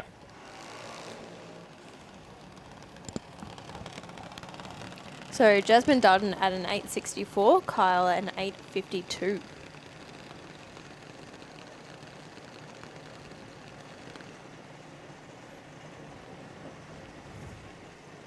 So Modified and Super Sedan to the lanes, please. Modified and Super Sedan to the lanes, please. So, yeah, nothing in the dial-in, so it's only 0.12 of a second difference. So head start to Jasmine Kidd. She'll leave first. Kyle Day to do the chasing. As we spoke about earlier, this is a die-your-own category, so the drivers nominate a time. First person to get to the finish line wins, as long as you don't go quicker than the time you nominate, or you don't go red on the start line. So both juniors in pre-stage here. Jasmine Kidd for Bella's Bobcat Services will leave first. Good reaction time for Kidd. 0.16 to Days, 1.04. Almost a 10th advantage for Jasmine Kidd. Win light goes to Jasmine Kidd. Runs an 8.65 on an 8.64 with an 0.16 reaction time. Killer package there for Jasmine. Kyle Day goes 8.55 on his 8.52 for the loss. They would have probably won 8 out of 10 races, just not the one you're in right there, Kyle Day. So Jasmine Kidd gets a win in round 1. Next up on the start line, it's going to be, well, Jasmine's brother, Alex Kidd, to take on Dakota Bray. So Dakota's one of these drivers in the championship, tied 3rd, dialing at 780 for Dakota. She'll do the chasing here. Alex Kidd is dialing 8.37 seconds, so half a second head start for Alex. And Alex he's another one of the drivers in the hunt for the championship. He's down in about 7th spot, but not too far behind the leaders.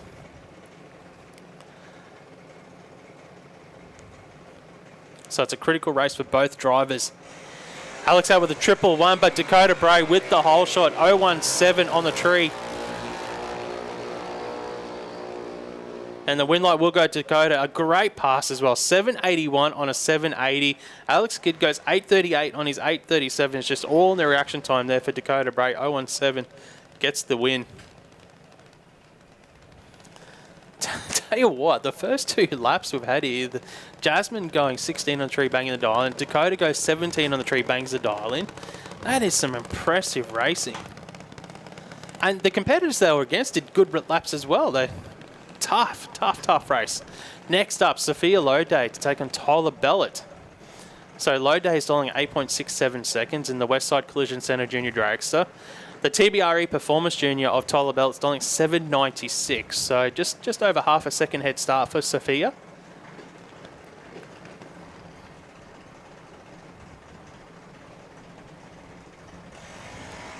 Oh, another killer reaction time. Sophia gets out with an 010. Bellett goes 165. 10th and a half advantage to Sophia. But the win light's going to go to Tyler Bellett because it is a breaker from Sophia Loday. Breaks out with an 861 on the 867. Bellett goes safe with a 798 for the win on the 796.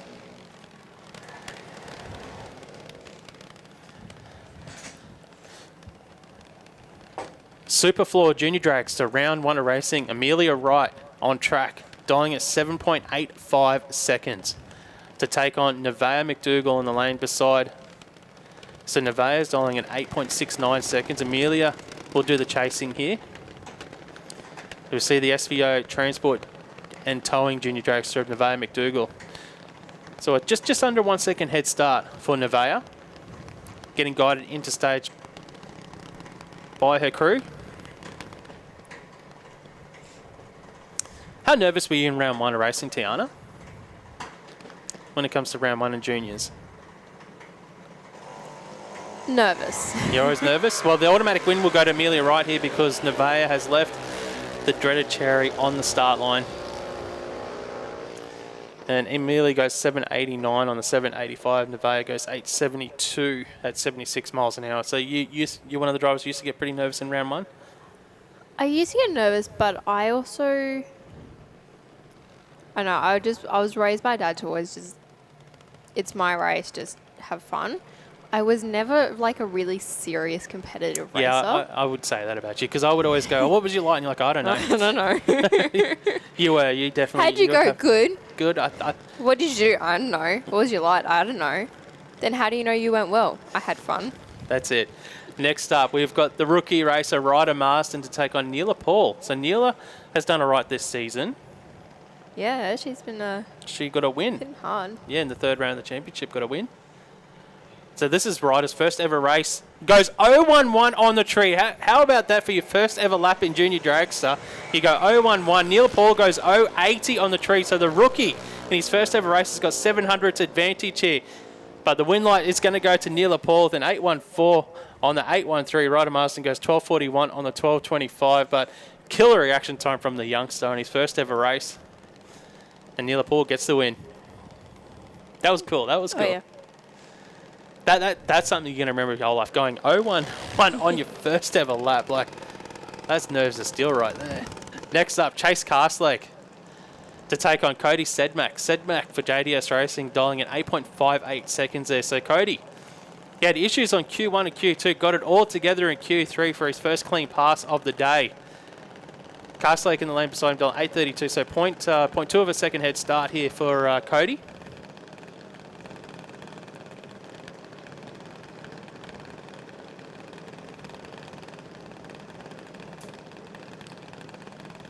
You can just see Cody get final adjustments to just make sure everything's right.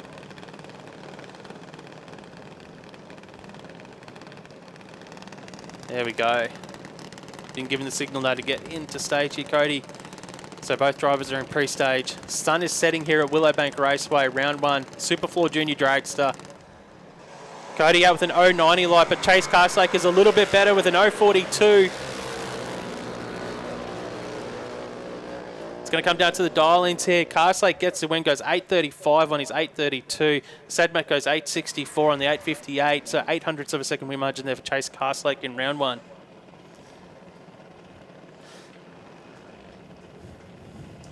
Yeah, next I will have Kyle Schultz in the speed flow lane, done at a 766. Isabella Hunter over in the rocket lane, done at an 840. Isabel also in her rookie. Rookie, yep. Is this the first race? I think Isabella Yeah, I raced think last. she finished off her licensing at the last. Oh, so QDRC. this is her first ever round of racing as well for Isabella Hunter. And she's got Carl Schultz, one of the toughest races in junior dragster. Pretty sure she was still licensing in the last one. You'll look that up for us. And so Carl Schultz tied 3rd in the championship. He's already seen Chase and Dakota Bray above him in the points get a win here in round 1. So it's critical for Carl Schultz in the championship scheme of things to get a win here as well. Yeah, she was still testing at the last QDRC, so... Well, she gets out with a 192 to Schultz's 145. So Schultz has got the slight advantage on the reaction time side of things. And Schultz will get the win here as well. Goes 768 on his 766. Isabella goes 868 on the 840. A little bit off the dialing for Isabella in the Playful Junior. But Carl Schultz gets a win in round 1. So we've seen 3 of the top 5 get wins in round 1 so far of Junior Dragster. Next up, Tamika Carslake to take on Max Rowling. So Rowling, another one of the drivers, he's 6th in the points, but definitely not out of the hunt at all for Max Rowling. But again, wins are vital right now at this point, at the pointy end of the championship. Tamika Carslake's a little bit further down in the championship, but tell you what, a win at this event though could leapfrog her up. Yeah.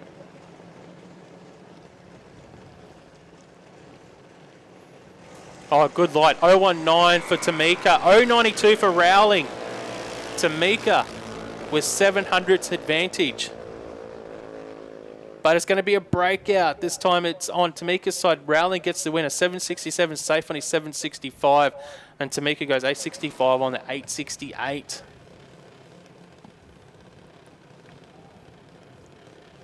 Okay, next in King in the speed flow lane, done at a 797. Paige King in the rocket lane, done at an 880.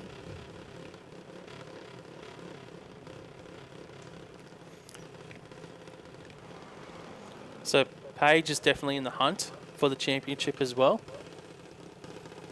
Dialed in at 880 as you just said.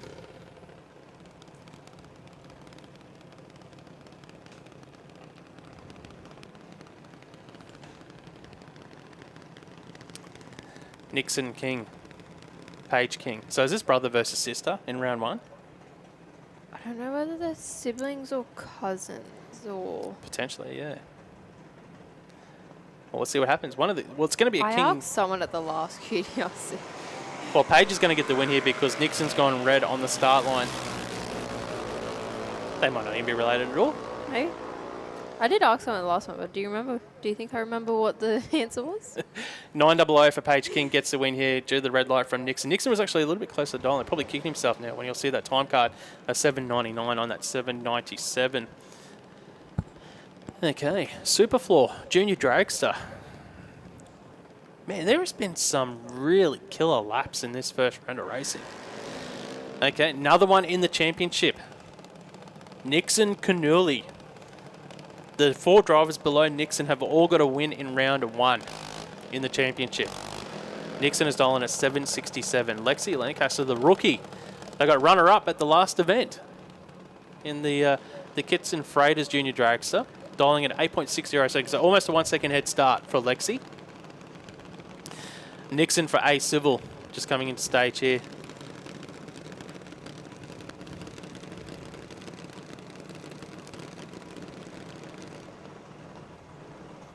They aren't related. Nixon is related to Vans. What? Oh, is that for the Kings? Yeah. So they're not related. So No. oh, there you go. It's just coincidence. Nixon's related to Vance Pirano. There you go. All right, on track though. Lexi Lancaster gets out with an 0.92 to an 0.71. 200s advantage to Knijff. Winlight goes to Knijff, 772 on the 767. Lexi goes 869 on the 860. So that means 5 of the top 6 in the championship have got wins in round 1, and the person leading the championship is now on track. Vance Pirano.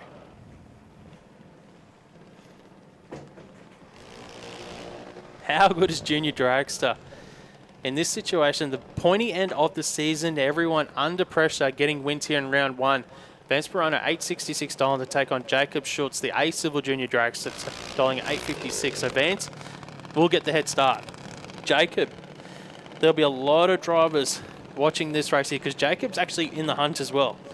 He's down around 8th or 9th, but definitely within striking distance of the championship as well. Mathematically, still in it. So this is a huge race for Jacob.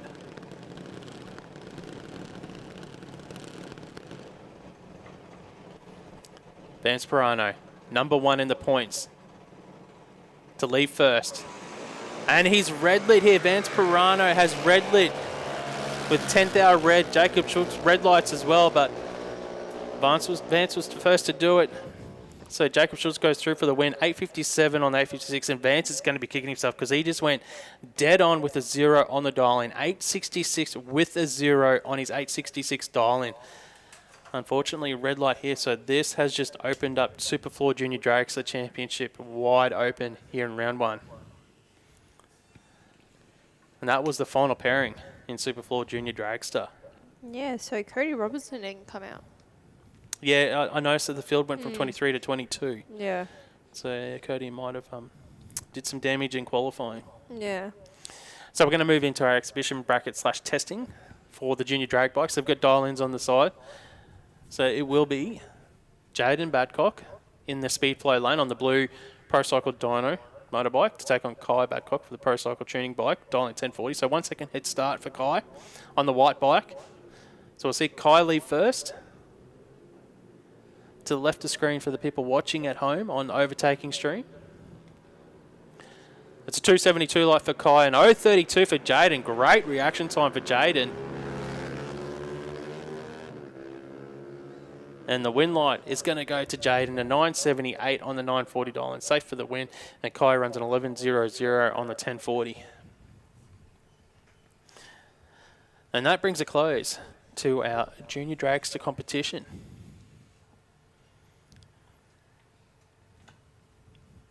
Yeah, so I'm just looking at the rules for the Queensland Drag Racing Championship. So you do drop your worst round in the points, so that's going to make it interesting as well for the championship side of things. So if there is no more than one rained out cancelled event during the season, each competitor's points tally will have their worst round removed from their total point score. There you go. So that will make it interesting because I know some of the brackets where the drivers have been very consistent all year, they can potentially actually lose ground on other drivers because the other driver's worst round could be terrible. Anyway, so yeah, interesting. We'll let the management worry about that. I'm not doing that maths. I'm always a fan of the you've got to race the whole season. Yep. Because it's sort of a battle of attrition as well, But I understand as well in this day and age, especially where after COVID, because it was so hard to get parts, so then you found teams were missing events because you couldn't get parts in time. Just the scarcity of things. I just love when you say this day and age because it really just takes me back to me calling you a dinosaur. Thanks. All right, we're into Real Street now on track. Craig Collis styling a 1345 in the Jeep to take on Shane Grattan. The BF. It's only 500 separating these two drivers on their dial-ins. And it's an automatic win to Collis because Shane Grattan has red lit here. So Craig Collis gets the easy one. Gets to test out the dial-in, which is a 1345. The sun is setting here. It's starting to cool down. Naturally, these guys will probably pick up performance. Something went through the beams, I think, actually, because he's like 1334, 102 miles an hour. And Grattan goes for a 14.07, 103 miles an hour. So a bit of a breakout for Coles. So I'm thinking we might see a few breakouts here as the sun's setting. And that wind's picked up as well if you're looking at the flags or the trees or anything. Oh, yeah, it There's is a tailwind, yeah. So major that's. tailwind that's Oh, you picked just have up. to look at the tyre smoke from the burnout. Look at Yeah. that tailwind they've got. So that's going to help. And that's probably 100 there. That is actually pretty strong. I reckon it'll help them in a way they don't want help. It just I depends reckon on what we'll they're see a doing. lot of- We might see a lot of breakouts. Okay, Matt Coates in the speed flow lane done at a 12.10. In Nilsson in the rocket lane done at a 12.03. So really close between these two. Yeah, Coates is in the wagon, so he'll leave first, only 700 head start, so you probably won't even notice that. Reaction time advantage goes to Nielsen, 0.89 to a 1.04. So 15 thou advantage to Nielsen. And the win light, though, will go to Coates. He runs a 12.12 on his 12.10. Breakout from Nielsen, a 12.01 on the 12.03. So Coates gets the win here in round 1 of Real Street. Okay, Tony Rogers in the speed flow lane done at 11.65. A 12.72 set for Dale Samuelson in the rocket lane. So we got the BF from Tony and the Capri from Dale. Yeah, just over a 1 second head start for Dale. So we'll see Dale leave first. The Ute to do the chasing. 0.34 light, great light from Dale Samuelson. He's got a 10th advantage on the tree. Next thing you've got to worry about are the breakouts now. Samuelson with a big hole shot. You can see the brake lights there. Gets the win. Lucky he did because he probably would have broken out otherwise. He went 12.73 and he's 12.72. Rogers broke out trying to make up the difference there. 11.58 on his 11.65. But Samuelson actually got to the finish line first anyway with that big hole shot that he had. Next up, that'll be Wade Moran down there in the Mustang to take on Sean Taskus. And we're moving into first round of Super Street. So this will be Prime Science Speed Elec Super Street round 1 of racing.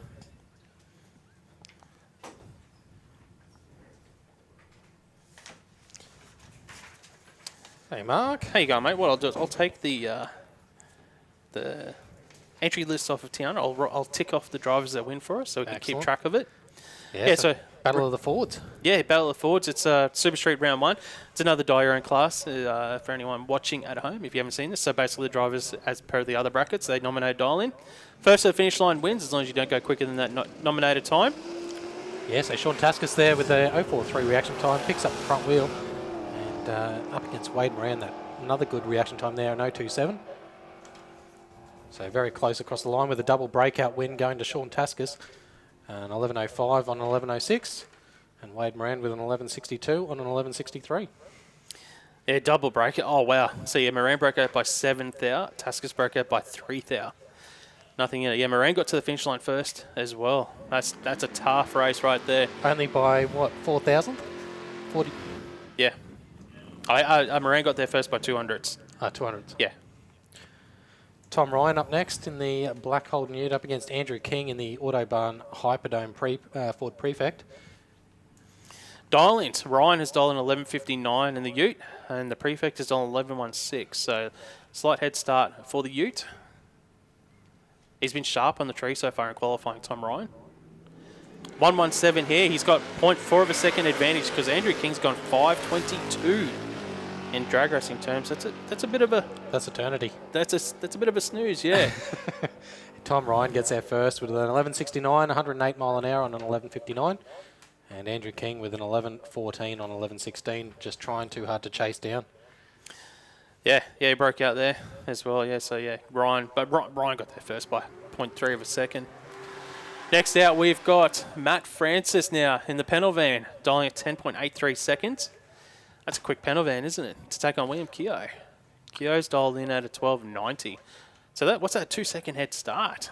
That's a bit of a chase here for Francis in the panel van. So the XE Falcon will get out 2 seconds later. The panel van will do the chase. So good reaction time there for William Keogh. 051, 068 for Matt Francis. Ooh, nothing in it. 17th hour between the drivers. It's going to come down to dial-ins. Look at the top end out of the pano.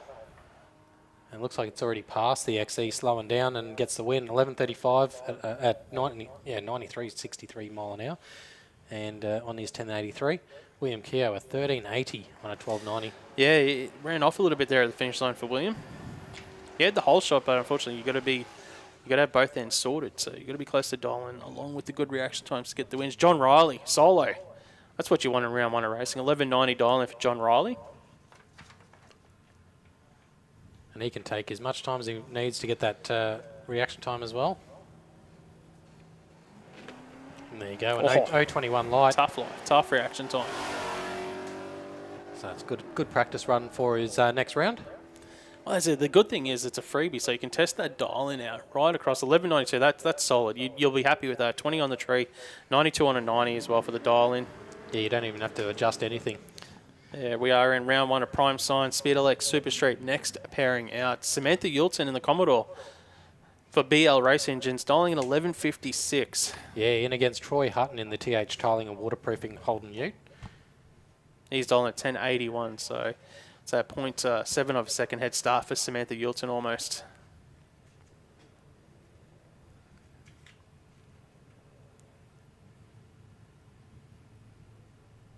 I know Hutton's Ute is very consistent. He always runs very consistent at all the race meets. Good reaction there from both, or very even reaction times. Troy Hutton with a 0.11 and Samantha Yulton with a 0.14. So not much in it across the line. Troy Hutton will get the win, a 10.83 on his 10.81. Samantha Yulton with an 11.57 on 11.56. Jennifer Ashen up next, dialing in an 11.25 in the Holden Commodore. Terry Glasby in beside her with 12.06 dial in his Ford Fairlane.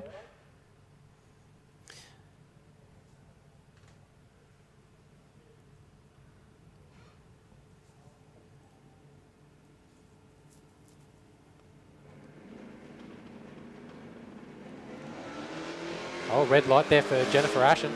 A 2.45 reaction time in the red. And Terry Glasby with a 1.10 gets a solid win. Glasby runs it out with a 12.38 on his 12.06.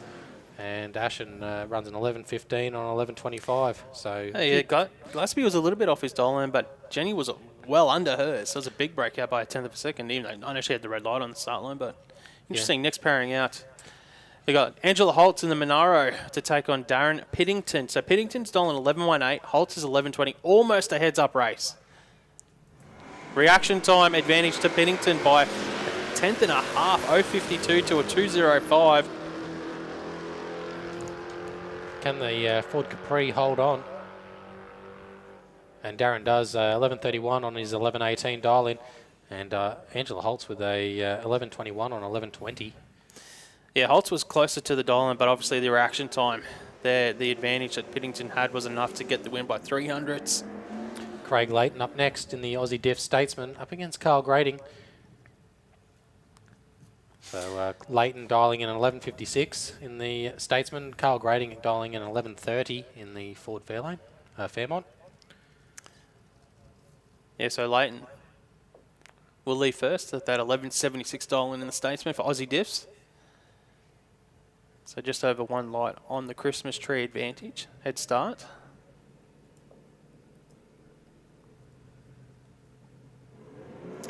Ah, no. Red light for Craig Leighton. Hands the automatic win to Carl Grading.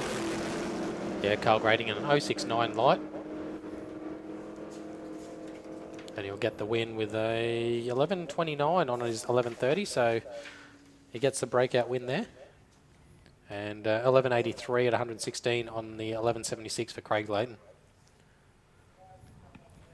Just another call for Top Sportsman. Final call for Top Sportsman, Modified and Super Sedan to the lanes, please, as well. So final call for Top Sportsman, Modified and Super Sedan to the lanes, please. So this is Prime Sign, Elec Super Street, round one.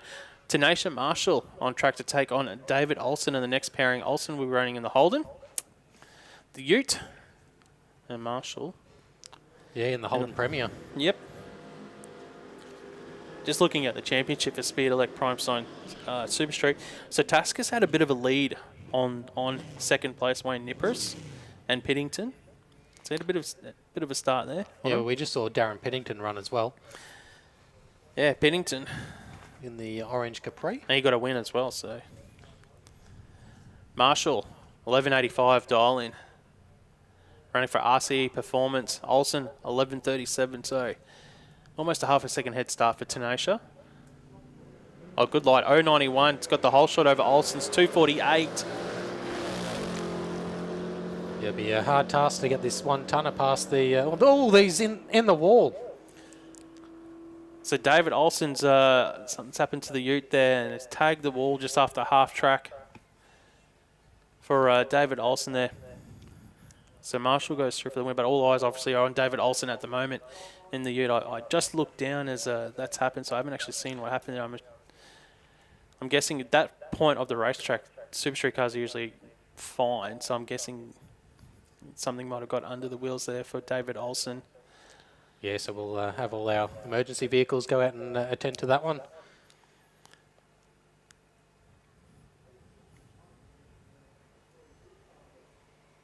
But it was nice and straight up until that part. Yeah, I was looking just down at the our list here of the Super Street competitors, and I haven't seen what's actually happened there for David Olsen, and he's been racing for a very long time in the chute here at Willowbank Raceway, from the Street Series to Super Street for many years. And you just don't see that usually happen with these sort of vehicles. Yeah, exactly. And that's why I'm thinking that maybe something has got under the tyres. Yeah, it looked a bit hazy up in the deep end, but Yeah. from this distance away, you don't know what's happened. And So as soon as we get word from the tail, we'll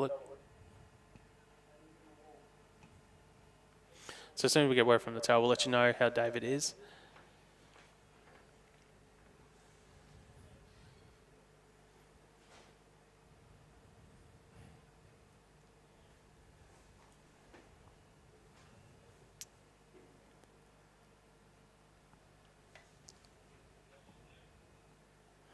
So what we'll do is we'll just wait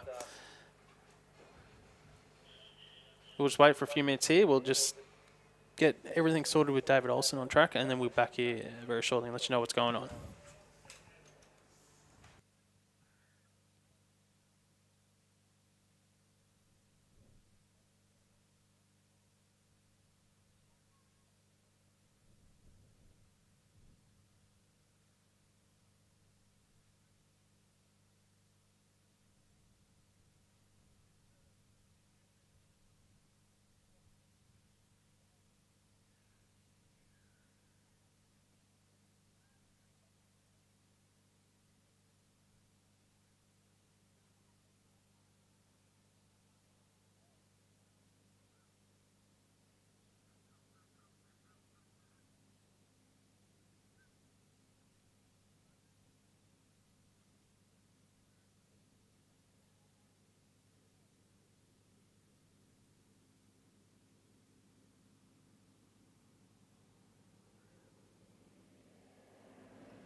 around here. You'll come around here. Leading me higher. Leading me higher. Leading me higher. Leading me higher.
Hey guys, just anticipating about a 15 to 20 minute delay, but in the process we'll get Top Sportsman to the lanes, Modified Bike, Modified, Super Sedan and Junior Dragster to the lanes please.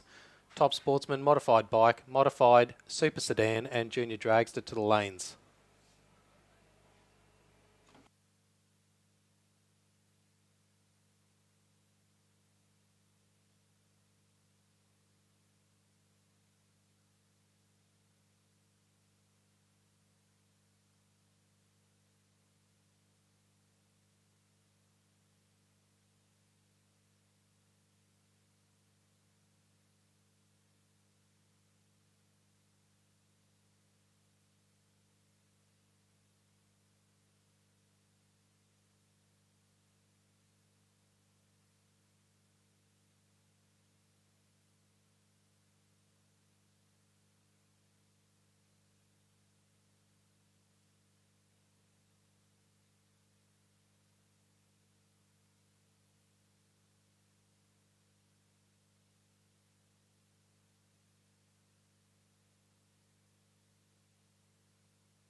All right, just a quick update for everyone.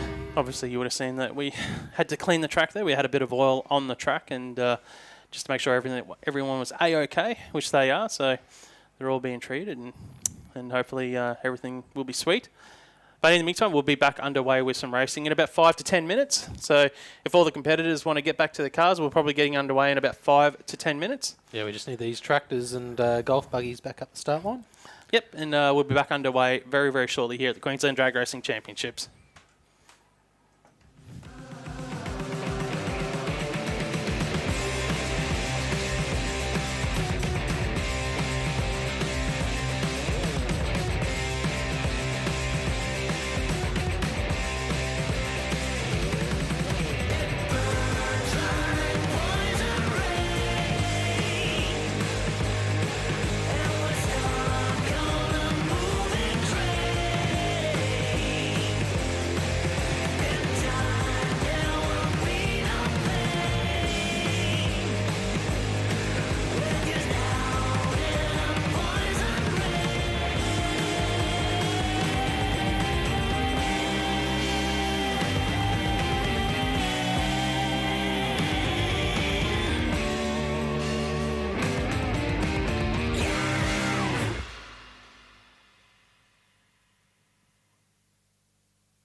Just a quick call out, Modified Bike and Top Sportsman. You need to be in the lanes, Modified Bike and Top Sportsman.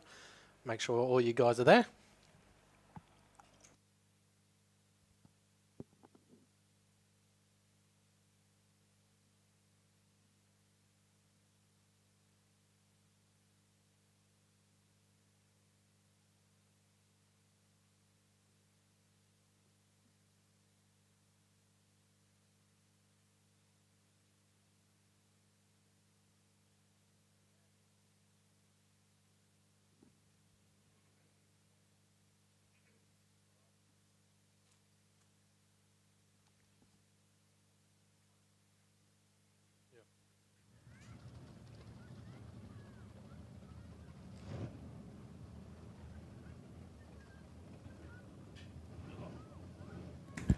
All right, thank you for everyone being very patient with us. We're now back into racing with Prime Science Speed Elec Super Street.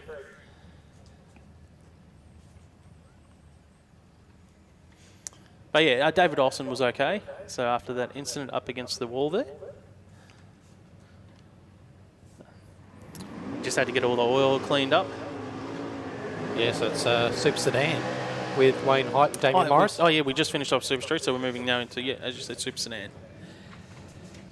So Wayne Height there with the 932, Damien Morris with the 989. Yeah, Wayne Height running for Boss Hoses in that Toyota, as you just said, 932. So Morris, championship leader, Damien Morris, to take off first with that 989 dial in. And well, he's got a 4-point lead over Mitchell Bauer. So it's a lead, not a big one, but it's a tiny lead. Good reaction both sides of the track. 0.30 for height and an 0.36 for Morris. It's going to come down to the dial ends here. Who knows their car better? This time it's going to be Wayne Height. A 941 on the 932. Morris ran way off his dial on a 1003 and the 989. That is what you'd probably call an upset here in round one It's a of big Super scalp. Sedan. Yeah, big scalp there for Wayne Height. That's interesting. I would have been thinking the opposite right now. I think the cars would be picking up in ET, but both drivers there ran away off their dial. It's like a 10th for Height, and Morris was a little bit more than a 10th. And just with the mile an hour, 130 mile an hour for Morris. I don't think it was... Yeah. Yeah, he must have He might have left it actually off. backed off a slight bit there, yeah.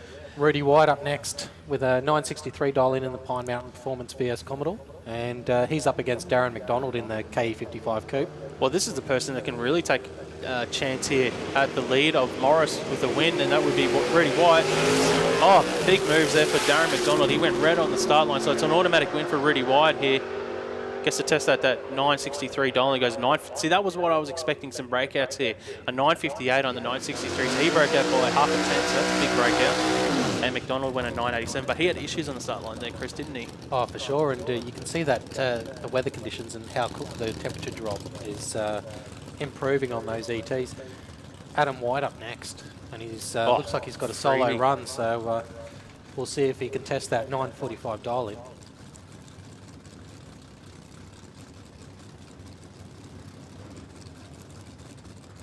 So Adam White, the JR Stevens BL Commodore. Now, Adam White on the solo pass here, 029 light. This is interesting because Adam White has only raced at 3 events, so he's a little bit further down the points, but when you drop that worst round off, he probably moves up to first or second place in theory. Now he runs through for a 950. Now he's a little bit off the dial, 953 on his 945, 800's over for Adam White. I think it was slightly the extra wheel spin off the start line too. Yeah, possibly. Yeah. Interesting anyway. I'm not seeing any patterns form yet. So I always look for patterns to see what the cars are doing in a field. So, you know, you start to see if people start going like 300 or 400s quicker, and you see that over like 5 or 6 cars, and you see that pattern forming. But at the moment, it's sort of been topsy-turvy everywhere. Next up, Mitchell Bauer, second in the championship, 937 dial in that fair lane for Fernwood Landscape Supplies, take on Hamish Strachan. Strachan in the Complete Property Commodore, he's dialing in at 9.80 seconds, so he's got the head start here. Bauer to do the chase.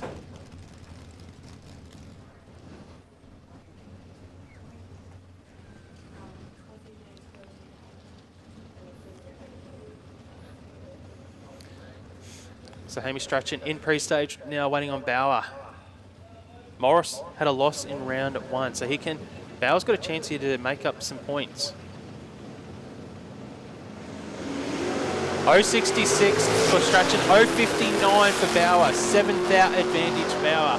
It will come down to the dial-ins here in this pass. A 9.39 for Bauer on his 9.37 gets the win, 9.87 for Hamish on his 9.80. Just had a heads up from the food cart down there. Coffee ends at 8 p.m. tonight and food at 8:30. Oh, so we've got to get down and get a coffee before 8 o'clock, is that what you're saying? That's it. And yeah, Hamish Strachan just gone down. Yeah, we've got the next pairing out. It will be Rob Price to take on Phil Yulton. So Price, well, a couple of Tiranas on track. The LH for Rob Price, he's dialing at 9.58. And Phil Yulton has dialing at 9.88. So 0.3 of a second head start for Yulton in that BL Race Engines Automotive Tirana. So what is it, a light and a half? Yeah, pretty much. 0.4 between each light on the tree.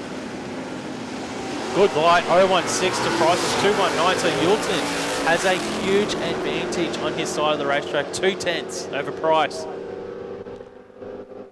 But Yulton breaks up by 4 thousandths of a second. Rob Price goes 9.58 on his 9.58 to get the win. And Yulton, he's going to be kicking himself. He went across the finish line by 2/10 in front of Price, but broke out by 4th hour. He was on the brakes as well. He was backed off, so Yulton, they're unlucky.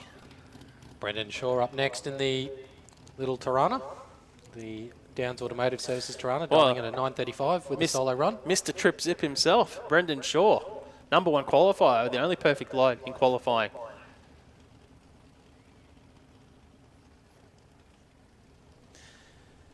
Yeah, so will we see another repeat of the triple Oh, he's zero? got no pressure here, so he's got a free swing at it.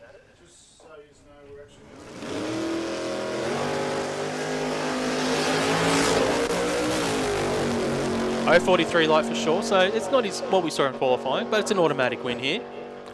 Yeah, it's a good solid run there, and it's a 9.39 to back up that 9.35 at 142 mile an hour. Yeah, it's a solid pass for sure.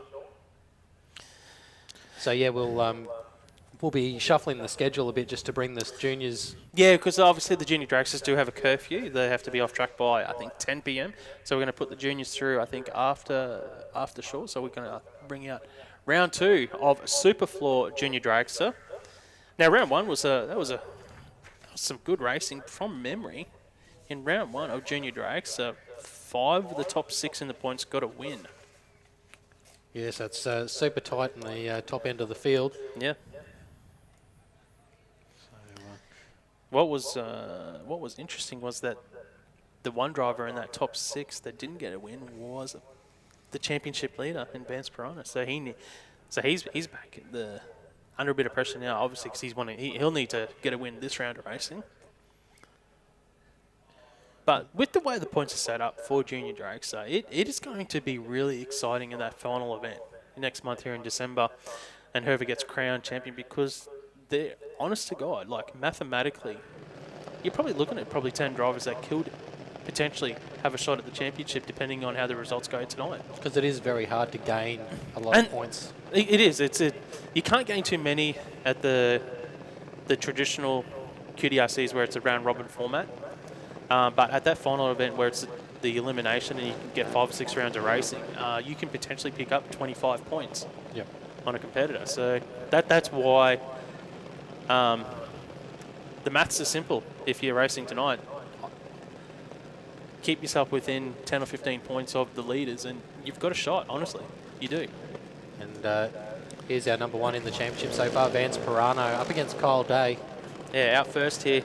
So in round 1, Kyle Day didn't get a win and neither did Vance. So one of these drivers is going to get their first win of the night here in round 2. So Kyle Day in the RLC engine reconditioning A Junior Dragster. It's almost heads up as well, 8.54 to an 8.59 dial-in. So Vance will leave first, Day to do the chase. Just a quick call for Supercharged Outlaws to the lanes, please. Supercharged Outlaws to the lanes, please. Yeah, and Vance Piranha in the B Junior, supported by Beck's Hair Lounge. They 8.59. So yeah, different seeing an A Junior and a B Junior with almost identical dial-ins. Yeah. Well, I think that's just to do with their age. So they can, yeah. Oh no, championship leader Vance Piranha has gone red here in round number 2. Kyle Day will get the automatic win.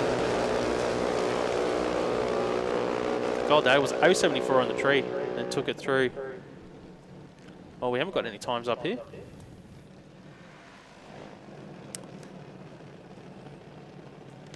Well, Day's got the win because we've seen the red light there for Vance, but for some reason we haven't got ETs have come up on the board here.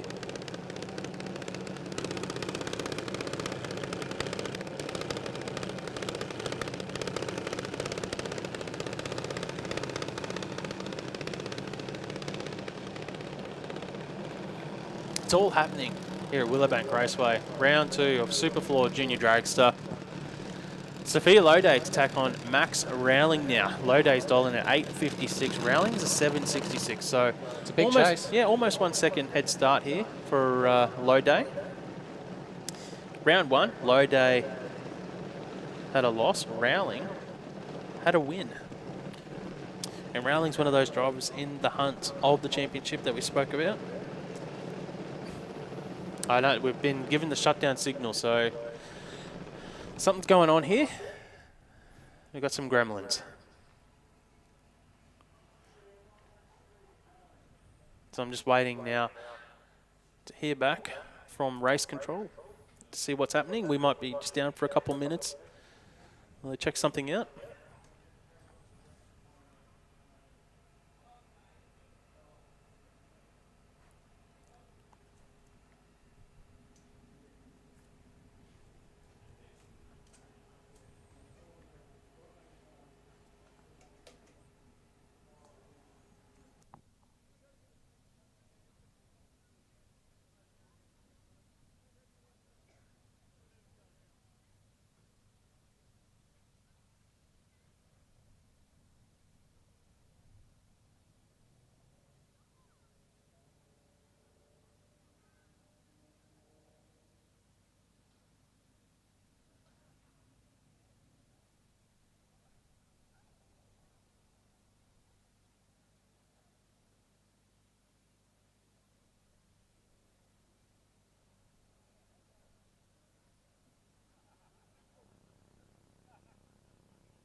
Yeah, so we're back underway with SuperFloor Junior Dragster. We've got Neil Paul in the A Junior Dragster in the speedflow lane.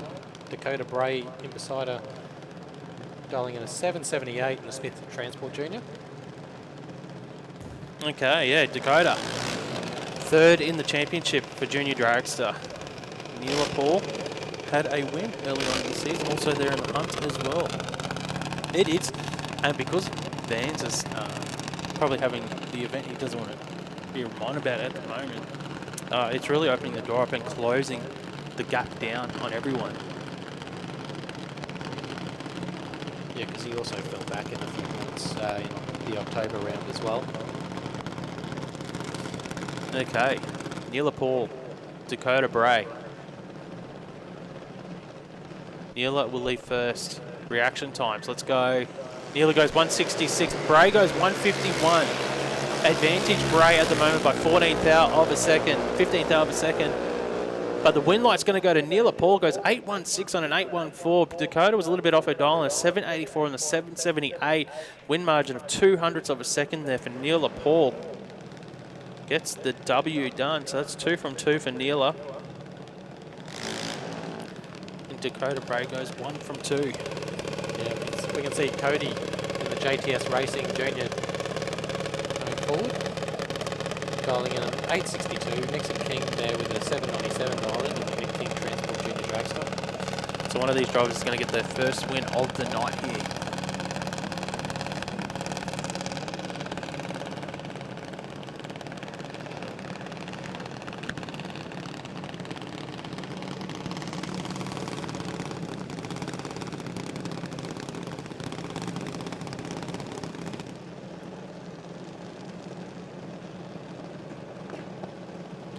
Nixon King into pre-stage. So just under 0.7 of a second head start for Cody Sedmak moving forward. You know, as a driver, when you're pre-stage, this is when the excitement builds and you're just edging towards full stage. Both drivers in. Oh, it's a red light for Cody Sedmak. Nixon King gets the automatic win. Nixon was sharp though, 0-1-2 on the tree. Yeah, Nixon gets the wing with a 798 on his 797 with that 012 light. And Oh yeah, that's a great run, yeah. nice It's a 29th hour package there for Nixon King. And Cody Sadmak with an 867 on an 862.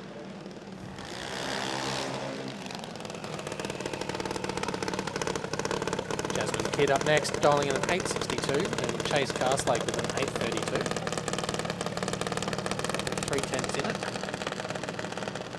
Yeah, Chase had a win in round 1. Jasmine also had a win in round 1. So one of these drivers is going to go 2 from 2. And probably if you're watching online, you're asking why is that important? Well, to make the final at a Queensland Drag Racing Championship round, it comes down to the drivers with the most wins in at round 3, and if there's a tiebreaker, or goes back to closest to Dolan. So usually in junior drags, there's going to be like 5 or 6 drivers with 3 wins. 016 light for Jasmine Kidd, 048 for Castlake. Kids gets a win with an 868 on an 862 with that 016 light, and Chase Castlake with an 836 on an 832.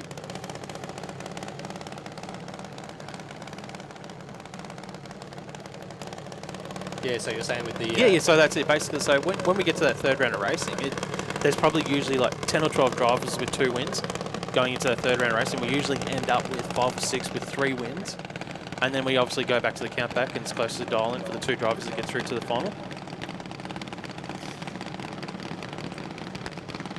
But also keeps the points really tight as well throughout the season, because we do the 3 rounds of racing. Everyone races 3 rounds, and only 2 drivers can make a final to get those extra bonus points that are on offer at each event. Yeah, so Alex Kidd dialing in at 835, Tyler Bellett in beside him with 795 dialing. And look at that, the reaction time of Tyler Bellett, 010 to an 090 for Alex Kidd. And Tyler Bellett gets it done, an 803 on a 795 with that 010 reaction. And Alex Kidd runs it through for an 838 on an 835. Alex Kidd, yeah, that's a great lap from Alex as well. It's just unfortunate that he came up against Tyler Bellett in this round of racing, because he probably would have won nearly any other race here this round so far with that package. Next up, Isabella Hunter to take on Amelia Wright. Yeah, so you can see Amelia Wright, Junior Dragster there with the neons underneath the Yeah, drag, that looks JD. cool. Wonder if her sponsor, Illicit Auto Electrical, helped her with that setup. So Isabella Hunter's dialing at 8.40 seconds. Support from Playful on the side of the car for Isabella.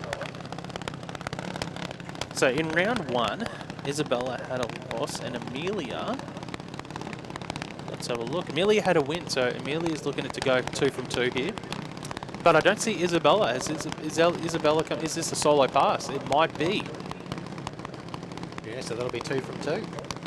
So Amelia's going to go 2 from 2. And a great reaction time there for Amelia it Wright. did not sound happy at all on the hit there. Sort of sounded like it bogged down a little bit for Amelia. Because it hit center right on the initial hit and then it just went, ooh, down. Yeah, so an 0.17 reaction time, and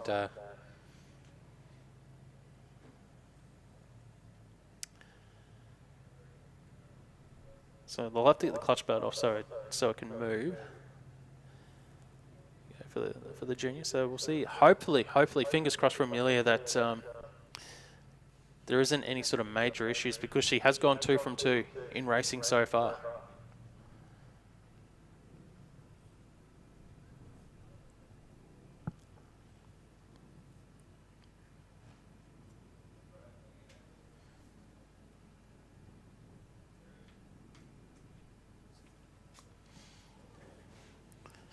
All right, we go on to the next pairing for SuperFloor Junior Dragster round number 2. The biggest field here this weekend is Junior Dragster, 22 competitors, all fighting for a spot here in the final. yeah, so One of Carl Schultz styling in a 766 and Paige King in beside him with 884 dialing. So we can see Paige on the screen there.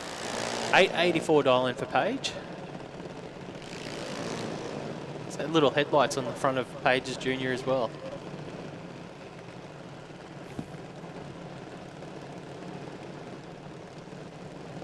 And Carl Schultz just getting guided straight into the beams, no messing around in this Junior Dragster.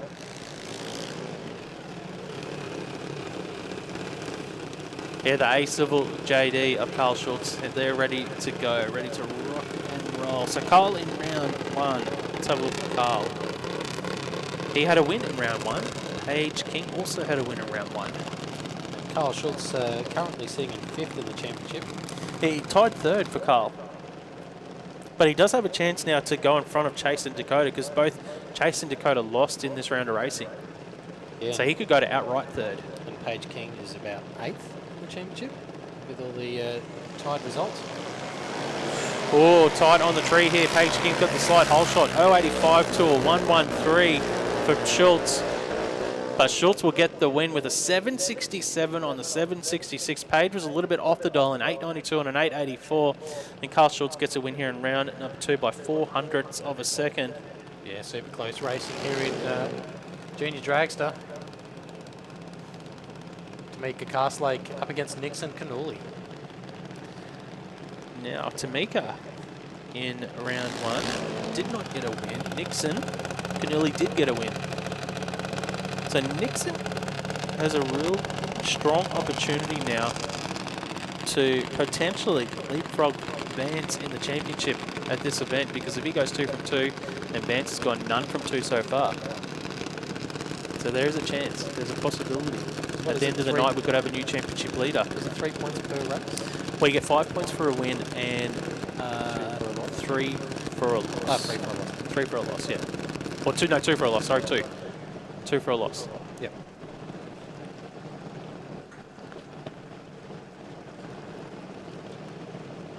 So you could potentially pick up 6 points, which would put him 1 point ahead of Pirano if he gets a win here. 209 and a 021 red for Nixon Cannuli. Tamika gets the win here in round 2. And she breaks out as well, an 862 and an 864. And that's a bit of a get out of jail free card there. Nixon Cannuli ends up running a 771 on a 767. Junior Dragster is going to be crazy at the conclusion of this event, because championship leader Ben Sperano is none from 2. Nixon Contulli is 1 from 2. Dakota Bray is 1 from 2. Chas Carslake's 1 from 2, I think. When you're looking at the top 6 drivers, only one driver's gone 2 from 2 tonight so far. That's Carl Schultz. Yeah, so it's going to be even more, or even closer at the top end of the field. Ryder Marsden in the C Junior Dragster is up next, dialing in at 12.35. Jacob Schultz in beside him with an 8.56 dialing.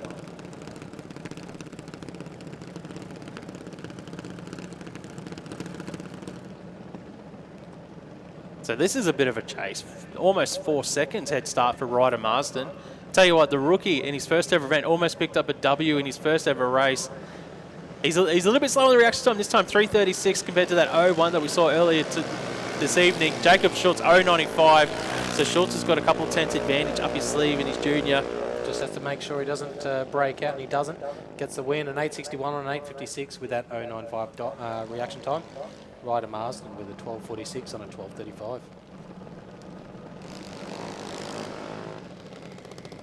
Lexi Lancaster up against Nevaeh McDougall next. You see Nevaeh McDougall dialing in an 8.69, Lexi Lancaster with an 8.75.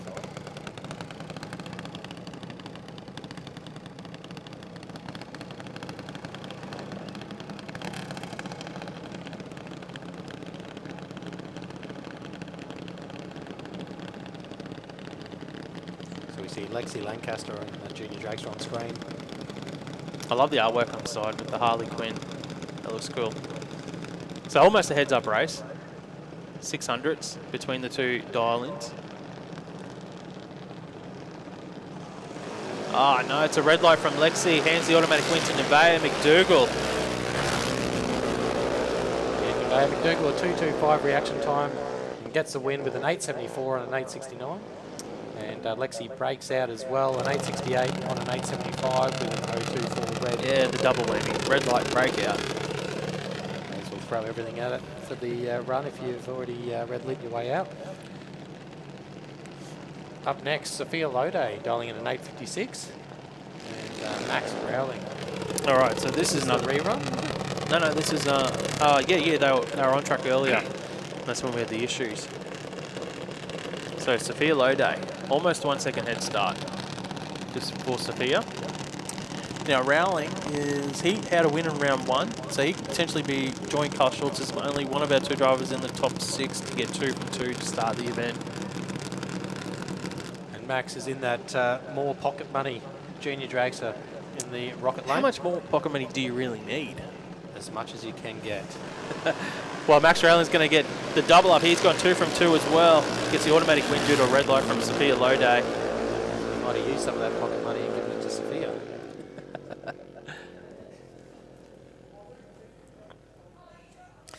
So that is the conclusion of SuperFloor Junior Dragster. We do have some junior bikes putting on a display for us. So they've got the Badcocks out testing their junior bikes. Just had a quick count. So going into round 3, we've got 7 drivers on 2 wins. So it's going to be fun in round 3 for Junior Dragster. All right, Junior Drag Bike. Now, I can't remember who got the win in round 1. I think it was. And I need Supercharged Outlaws, Modified Bike, Super Street and Real Street to the lanes. Supercharged Outlaws, Mod Bike, Super Street and Real Street. You need to be in the lanes.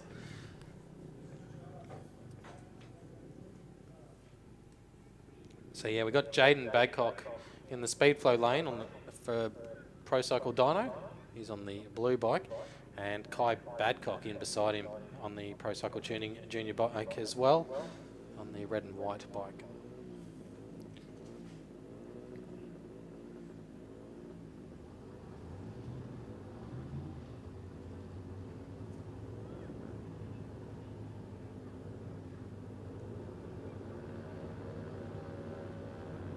.178 reaction for Kai Badcock, 2.53 for Jaden Badcock. So Jaden's got the edge on this this run. I think he got the win in round 1. Looks like he's going to double up as well here. Yeah, so he's got 9.52 on a 9.40, and Kai Badcock an 11.49 on a 10.40. So some issues on the red and white Pro Cycle Dyno bike.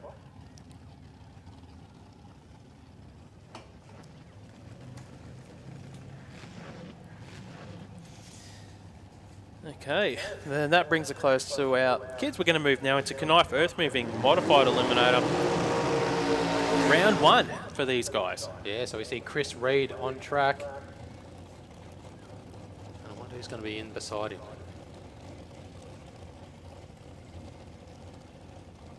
Looks like a front engine dragster, Mark, as you can see on screen. That looks like... It'd have to be Farnell, wouldn't it? Yeah, it looks like... I've got the... Well, in my spot here, I've got the big pole, Yeah. so I can't... But it looks like Brady from here. You want to just hit the... There you go, it is Brett Farnell. 8.25 for his dial-in. 8.40 for Chris Reed in the Roadster. Yeah, Brett Farnell, the Team Bray Racing front engine drag, so big 406 on board. Chris Reed in there with the 427 powered Roadster. So we can see Brett is just sitting in the water. So I'm wondering if they're just waiting for the signal to move forward. There you go, Brett Gunther's going out now.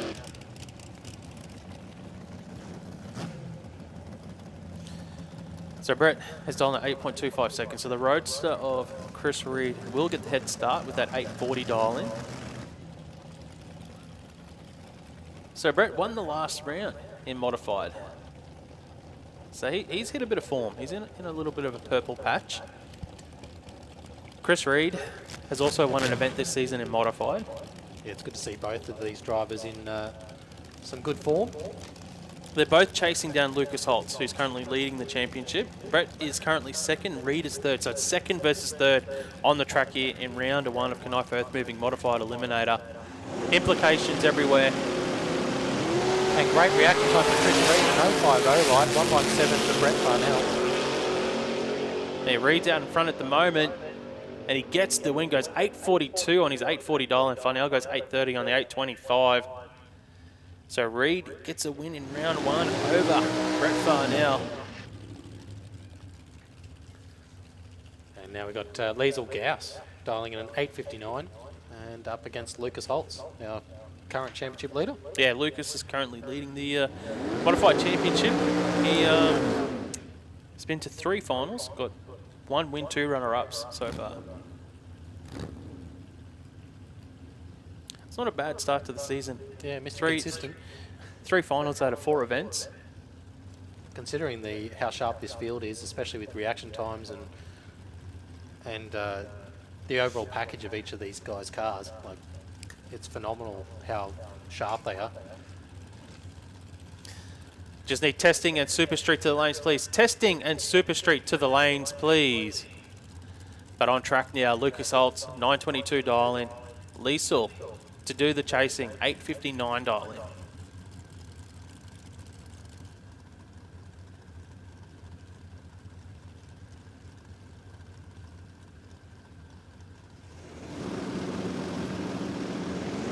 .064 to an 046. Liesl has it in the bag so far. Yeah, she's got 200's advantage over Lucas. A little bit off on the lights there for Lucas. And the win light's going to go to Liesl Gauss, 8.66 on the 8.59. Holtz put it up as well as 9.30 on his 9.22. Yeah, good win there for Liesl Gauss.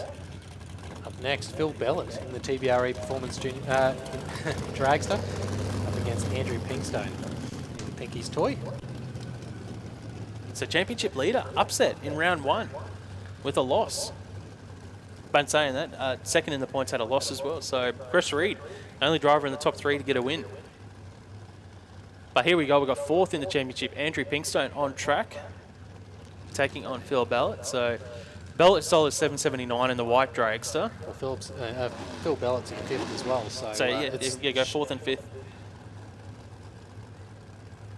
And they're all within a shot of Lucas Holtz. So could it be Pinkstone or will it be Phil?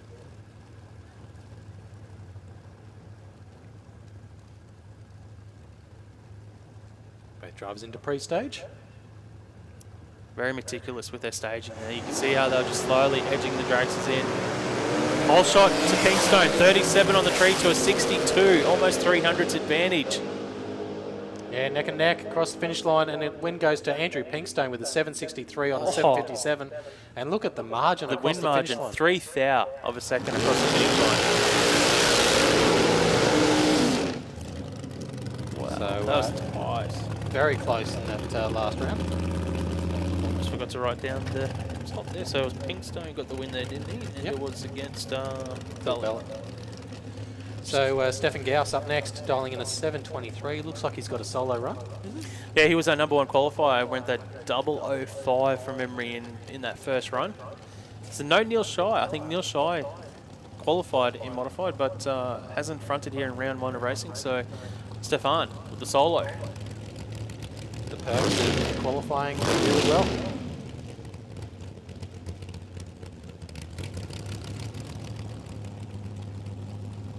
So SCG Racing Parts supporting this dragster.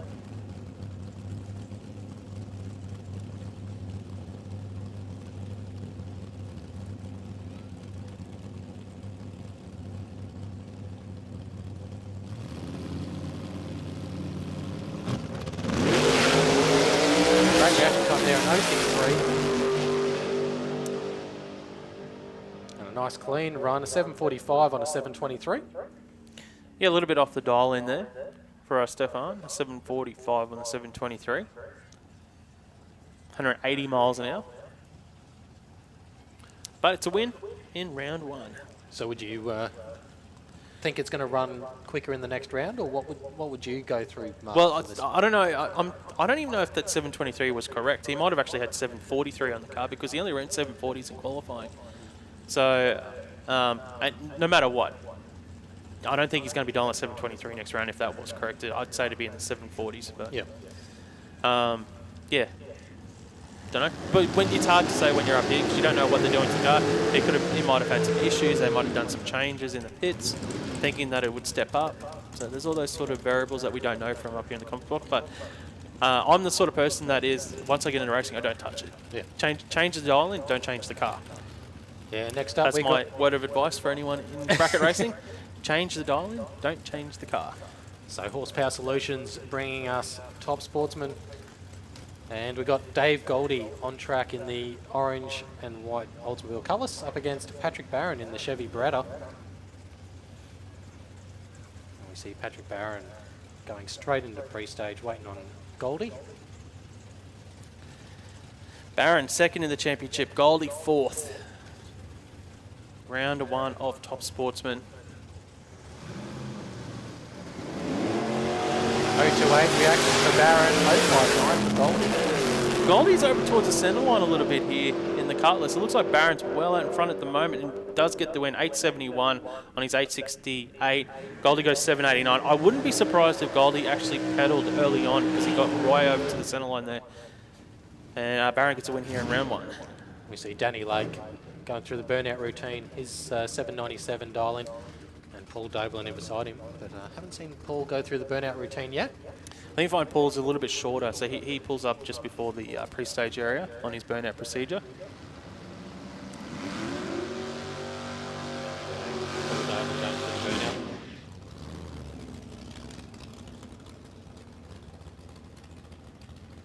So Danny Lake's dialed in 797. I know Danny ran some low 8.0s in qualifying. I can't remember what he did on the last qualifier.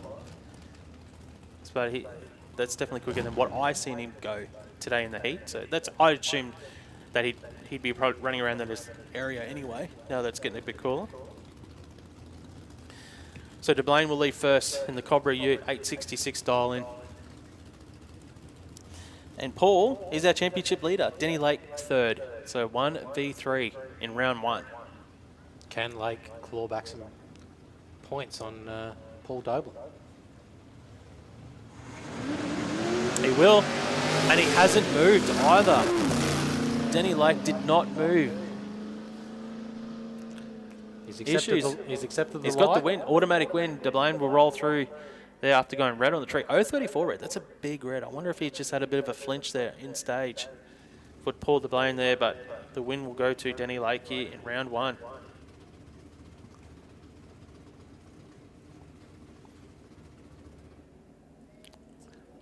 Yeah, so he shuts the car off and he'll just get pushed back. I tell you what, if Denny Lake knew he had issues and he sort of bluffed his way through there, well, That's kudos to him. But all the drivers will know now. And to go through the burnout routine that convincingly. Yeah. But I think there's something else there for Denny Lake. Actually, did he get up on the transpark? I can't remember now if he got up on the roofs. Yeah. Anyways, now we're going to move into round 1 of modified bike.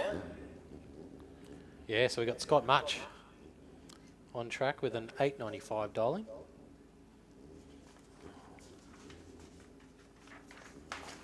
And he's on the Pro Cycle Dyno Suzuki. Now, all the championships have been really, really tight so far that we've spoken about tonight, but modified bike, there is real potential tonight that Brian Avizio could really cement that spot in an almost unbeatable lead, depending on how the results go tonight. But Scott Much here, He's showing some red-hot form. And he has, yeah. He's been impressive today. And an 0.52 reaction time and a 9.02 on an 8.95. And that win on the solo run definitely helps his cause. Well, he was the #1 qualifier from memory too, Scott Much. So next up we got Mark Gordon, a 9.97 dial in to Jason Clarkin on a 9.25. So we got Shoebox Books Suzuki up against Jason Clarkin's full ball motorcycle Suzuki Hayabusa.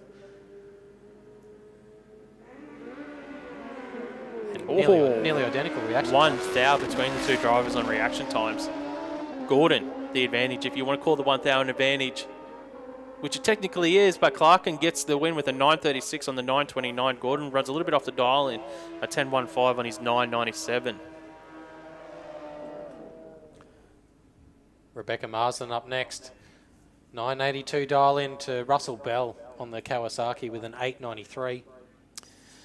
Yeah, Rebecca, she had a bit of a tough time in qualifying. I know she missed the first qualifier, and then I seen the bike spun on one of the other qualifiers as well. So is it M squared or M squared or M 2.5 or M3? I'm not too sure. M squared for the team. M cubed. Because all three of them are racing. Yeah, true. Let's see. Russell Bell, 8.93 dial in. 1 second head start for Rebecca Marsden, almost. Oh, red light there for Rebecca Marsden. 0.10, so just. Russell Bell, an 0.69 light. So Bell's going to get the win here. Yeah, runs at an 8.98 at 144 mile an hour on an 8.93. And Rebecca Marsden goes an 10.02 on an 9.82. All right, just another call for testing. Supercharged Outlaws, Super Sedan, Super Street, Real Street to the lanes, please. Testing, Supercharged Outlaws, Super Sedan, Super Street, Real Street to the lanes, please. Alan Annis Jr. up next, up against Tammy Goldthorpe. This is a battle we've had plenty of times in the past. Yeah, so Goldthorpe, 8.94 dial in. Annis, 8.64.3 of a second head start for Goldthorpe. Second in the championship, Tammy. Alan Annis in fourth. Tammy just needs to win. That's the basic maths. And she needs Alvizio to lose. Well, she's done all she can at 0.19 reaction time to a 2.13. And Tammy Goldthorpe gets the win, a 9.04 on an 8.94 with that 0.19 reaction time. And Alan Annis Jr. with an 8.66 on an 8.64.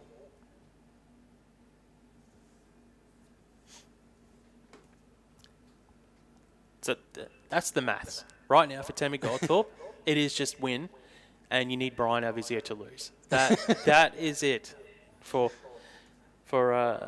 Tammy and her thought, because Brian's got a 30-point lead. So even if they get enough bikes to go 5 rounds of racing, so you can only pick up a maximum of 30 points with 5 rounds of racing, you get 5 points for running. So technically, if Brian lost in the first round, she could only pick up a maximum of 25 points on Brian. So that's why I'm talking, like, at this point, the stage of the game, Tammy just needs to win, and Brian to lose.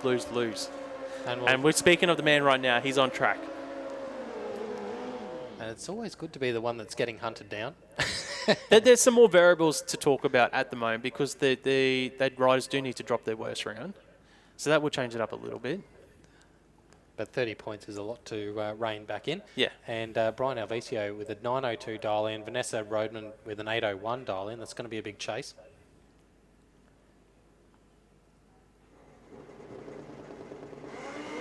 .045 light to an 0.59. So nothing in it. It's see the top end horsepower of this Vanessa Rodman motorbike. And she gets the win. An 807 on an 801 at 165 mile an hour. And Brian Alvisio, a 916 on a 902. I think Alvisio has backed off there, and Rodman's gone around Brian. Brian, I think, has backed off and backed off too much, which has given Vanessa the opportunity to get past and get the win. Well, there you go. That Brian's had a loss.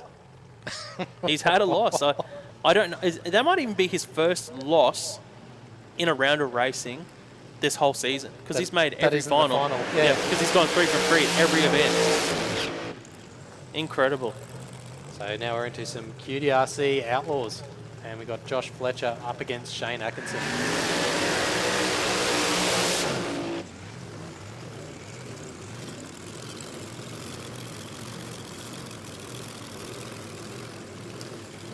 So some big action here. We've got the short wheelbase Tirana, the LJ Tirana of Shane Atkinson, up against Josh Fletcher in the Styrofoam Dragster.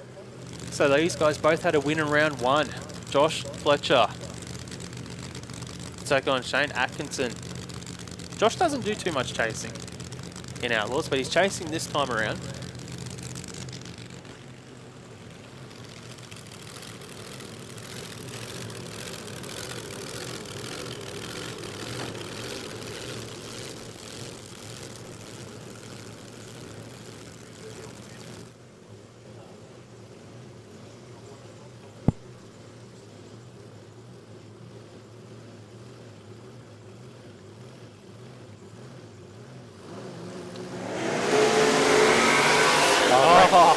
Nothing in it. 2,000 advantage to Atkinson.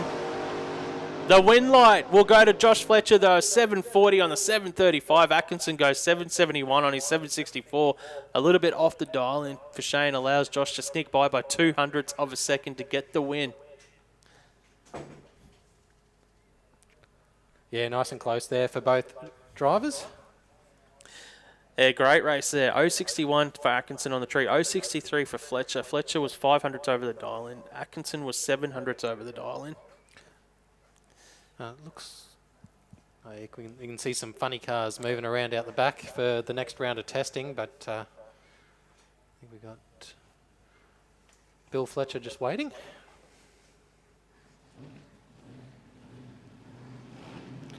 Yeah, so Bill Fletcher's all fired up. 689 dialing.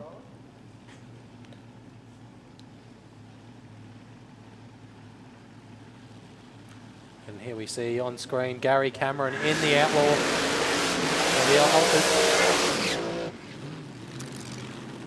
Hey, Gary Cameron dialing a 683. Fletcher 689. Almost heads up. Almost a heads up race.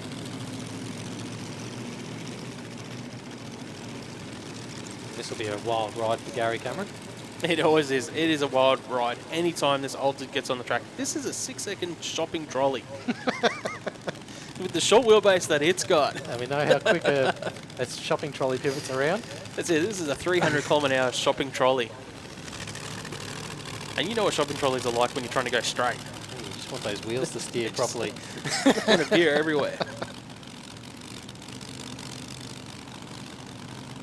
It is one of my favourite cars in Outlaws, though, Gary Cameron. I tell you what, for an Altic, because they're known to be wild, they're known to not want to play the game and be consistent. This thing is pretty consistent. He's managed to tame it quite well. Like he went 102 or 103 at the 60 foot. Like it is getting out fast. So it's not like he's being soft with it and just babying it off the start line. This thing gets out quick. And look at that, 101 reaction time, 029 for Bill Fletcher. And pops the shoots early, Gary Cameron, and runs it through for a 696. And Bill Fletcher with the win, a 692 on a 689. So I think that reaction time was a bit too much for Gary Cameron to drag in. Yeah, there was 800s advantage for Bill Fletcher, and it's such a consistent dragster as well. They're 692 and 689. And Cameron, he had the shoots out early as well. I'm not sure if he was moving around or he just felt like, okay, I can't get this race. I'm just going to pop the shoots and hope that Fletcher breaks out. Looks like we're into some alky testing. So we're going to move into some testing that you just mentioned. Actually, I better mark down the drivers that just won for us so we keep track of it all. So Josh got the win, and Bill got a win. Gary Cameron did not. Atkinson did not.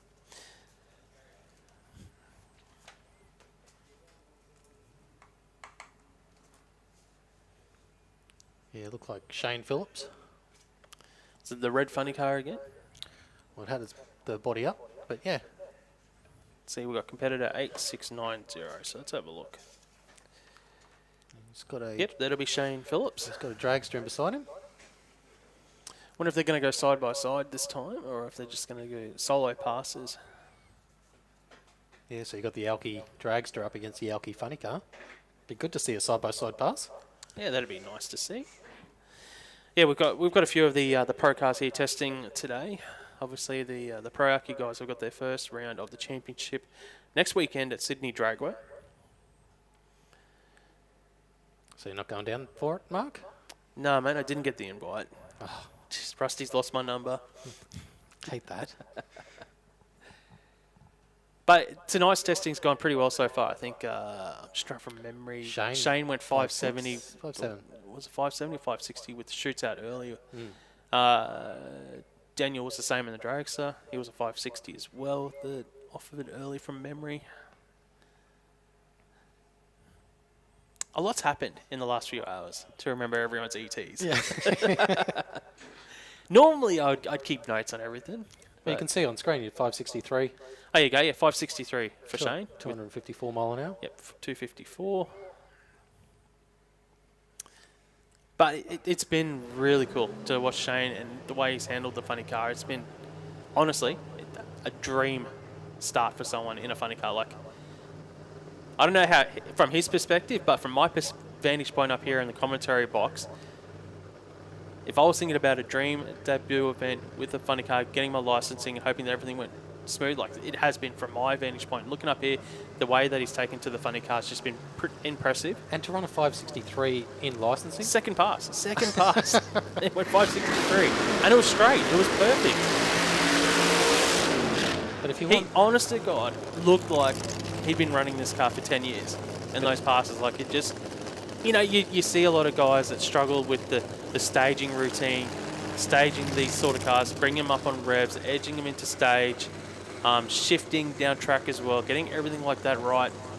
And he's come from a dragster background, which is all about finesse, where the funny car is not about finesse. These things are wild. And he's got the knowledge centre that's usually Exactly, standing behind 100%. him. 100%. And that's the man on screen overlooking the funny car. But it just can't be understated what he's actually done today for his first ever time behind the wheel of a funny car, in a Pro Alki funny car. That looks good with the Camaro front grille on the funny car. Obviously, he's had the advantage of driving the dragster, which still the staging routine, all that is the same. So that hasn't changed, but the driving aspect. Yeah, and the position with the closed cockpit and the engine in front of you could be a bit more difficult to look around.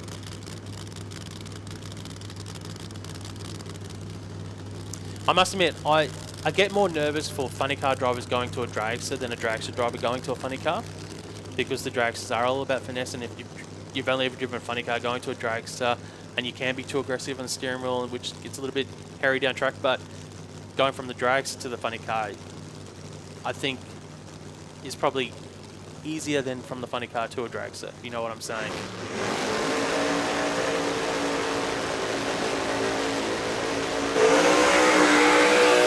067 reaction time, 9.51 to the 60, 2.49 to the 3.30, and runs it out the back door of 5.56 at 261 mile an hour.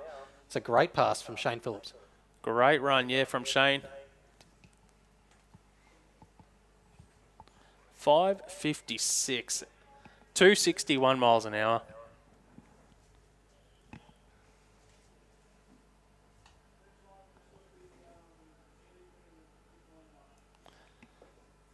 That was great pass from Shane Phillips.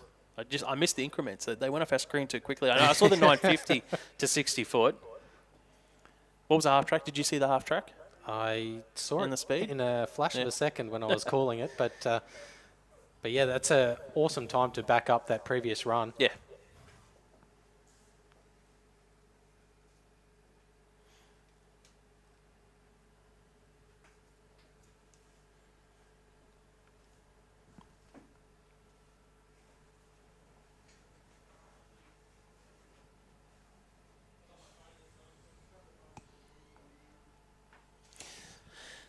So we got a few more cars in testing, Chris, but that was cool. That was Yeah, we got some impressive cars yet to come in testing. You can see some big wings in the staging lanes. I think they're very happy down there. You can see the horn beeping from the Phillips team.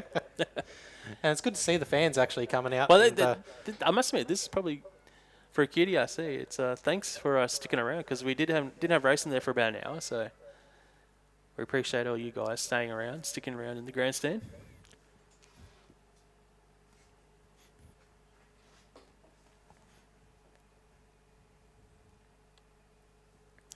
So I might just go find out what's going on because yeah, we're just waiting for...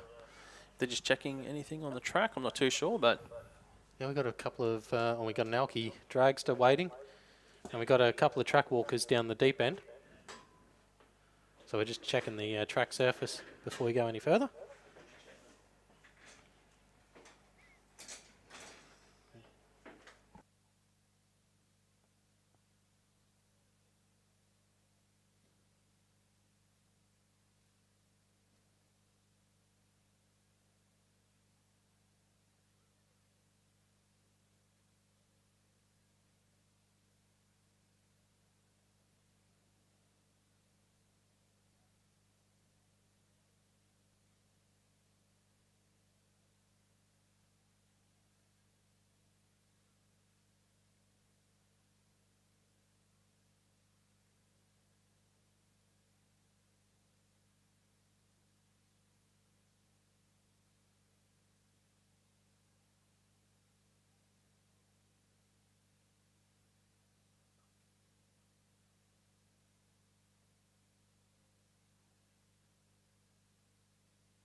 Daniel Reid in the Pro Alki Dragster. Previous run today was a 570 at 232 mile an hour.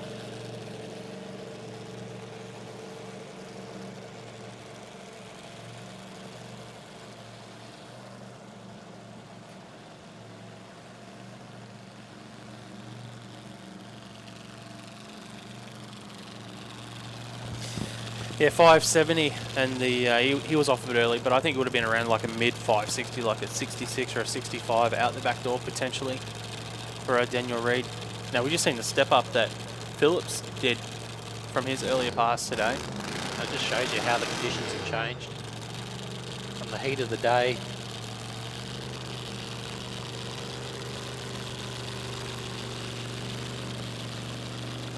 Be interesting. I wonder if Daniel's looking for a full lap or if it's just still get our data early on and then shoots out early.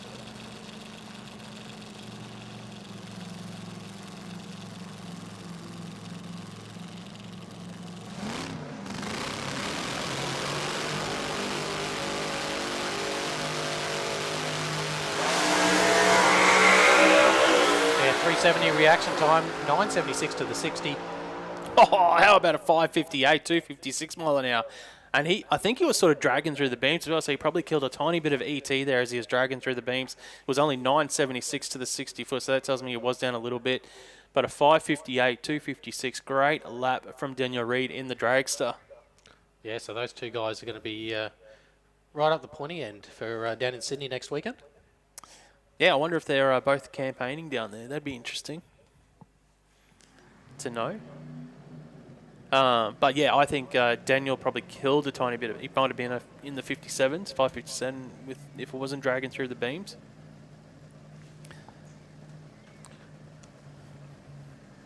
So here's what everyone wants to watch. We've got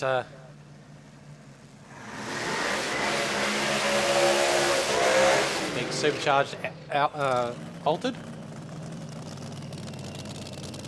And then we see the Fueler that's just waiting patiently for this run. Just having a look at that PDRC page on Facebook just to see who has entered in Pro Alki. So you got Gary Phillips has entered. Jack Donnelly from up here. So neither of these two, yeah, Shane or Daniel haven't entered. Okay. In that first event down in Sydney. But Gary has, so Gary's obviously, you'll be seeing the data that he gets from Shane. John Cannulli's entered as well. Anyway, on track though, competitor 279, that is Jared Lamb in the altered. Testing, trying to get his license in this beast. See, that'd be one hard car. This altered has been behaving like an altered, what we expect from alters. Yeah, it's been hunting the centre line. It's been throwing everything at him. It has, it really has.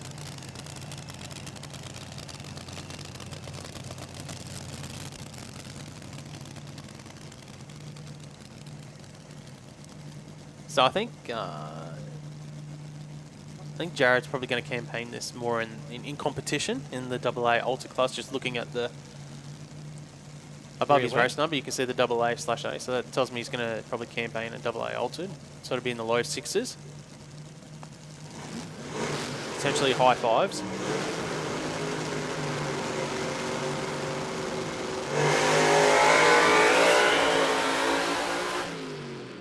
And heads towards the centre line again. And, yeah. Early button off. Yeah, he buttoned off before half track there, went 451 to half track. So potential's there. It's a bit of potential. 102 to the 60 foot, got out strong. And I said he was off of it already before half track, so I'd say they would have been in the 440s out the back door, so which would have been a high 6 second pass. Yep. On a full pass, just looking at the increments for Jared Lamb. But it's just doing altered things. And even wilder rides. Peter Zibris. Yeah, Zibris is there in the background. We can see the top fueler.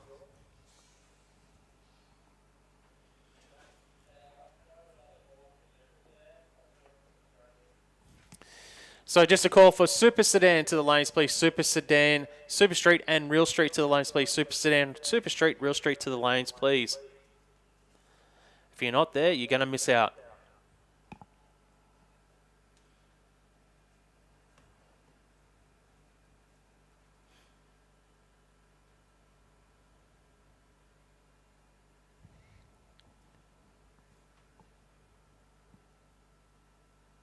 Yeah, so if you're wandering around in the staging lanes and you want to come and see the top viewer, you better get to the fence.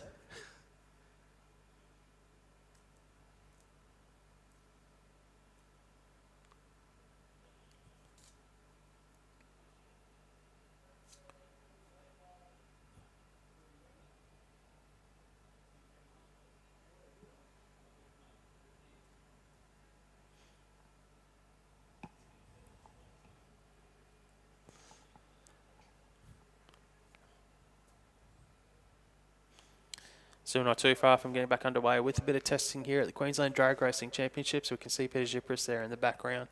Not sure if the fueler's going to be next or if it's going to be something. Yeah, it's definitely going to be the fueler. It started up.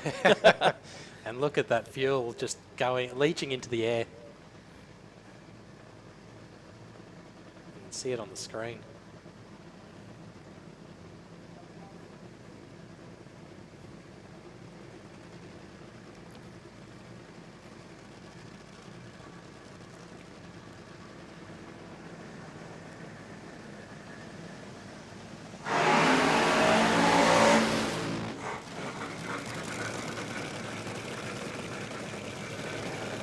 So Peter Zipris for Premier Hire and Newline.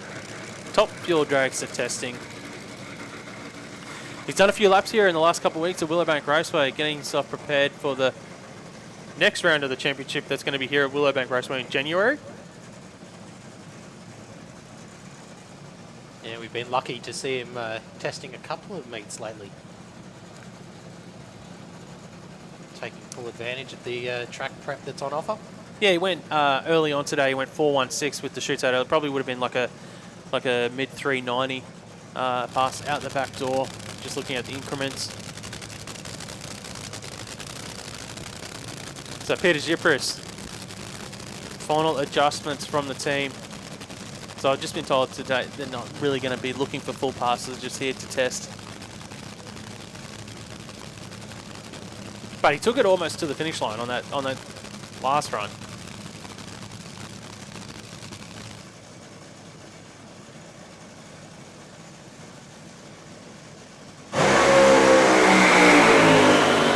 One reaction, 864 to the 60, runs it out the back with a 394, 264 mile an hour. That wasn't out the back door, that was off of it early. 311 to half track, 278 miles an hour, 860 to the 60 foot.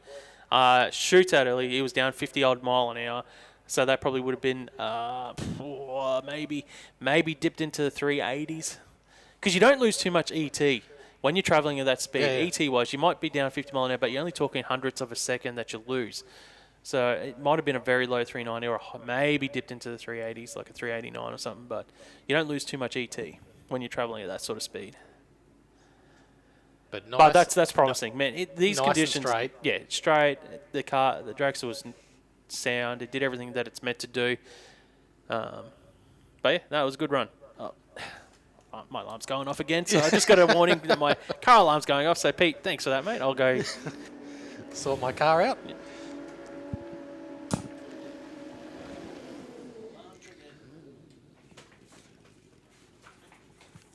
And it looks like we got Nathan Nielsen on the Onslaught bike.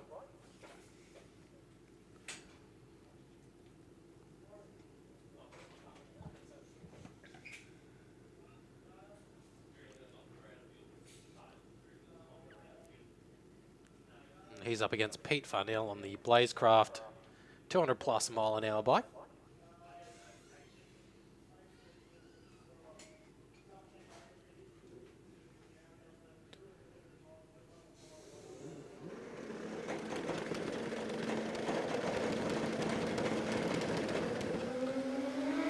.013 light red for Pete Farnell. 030 for Nathan. And Nathan goes 129 with obviously both riders there rolling out of the throttle and not doing representative runs.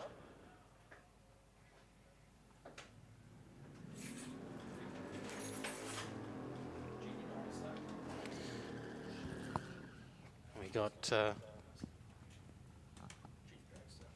yeah, can we get Junior Dragster to the lanes, please?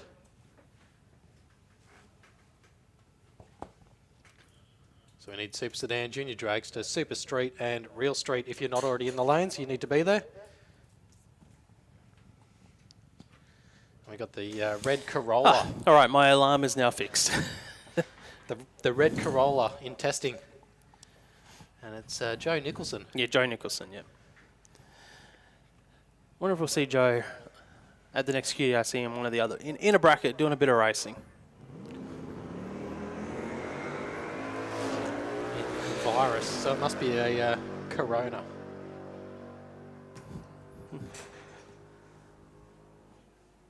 With a 998 run, so it backs up her previous 992. He's done a few 990s today. Good speed, 135 mile an hour.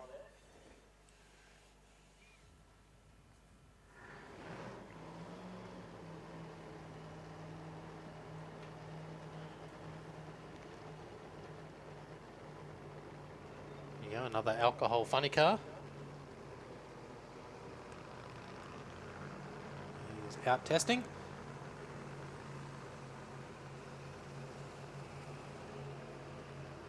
So it looks like John Cannulli.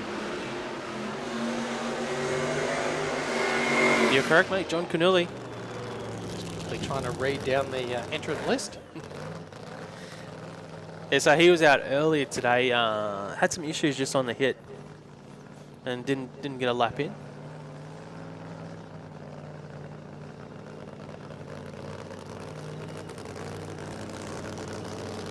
So he's one of these guys that will be down in Sydney Dragway next weekend for the PDRC. Yeah, so hopefully the testing and data that they do tonight helps out with that with the running down there for them.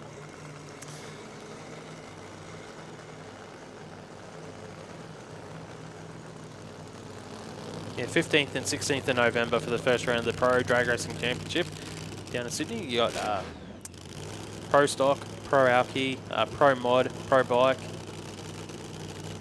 competing down there. So that's a good bag of pro categories. Plenty of tough competitors down in Sydney waiting for them. So John Cannulli, what can we say about John? He is the quickest funny car driver in Australia.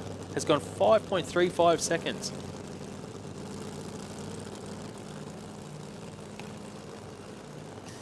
The Olympus Lotus funny car. But it's been a lean couple of years, or a lean few years for Cannulli.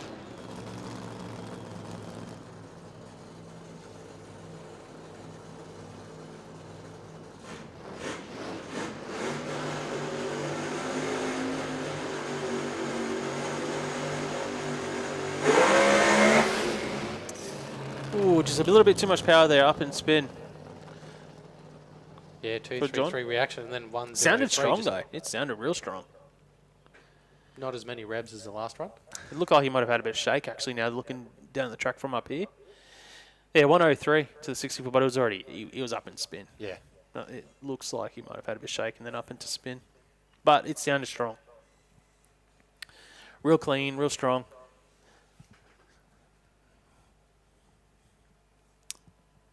And they learned something, because that's what testing's for. That's They just it. learned that whatever we had in the car there, it didn't work.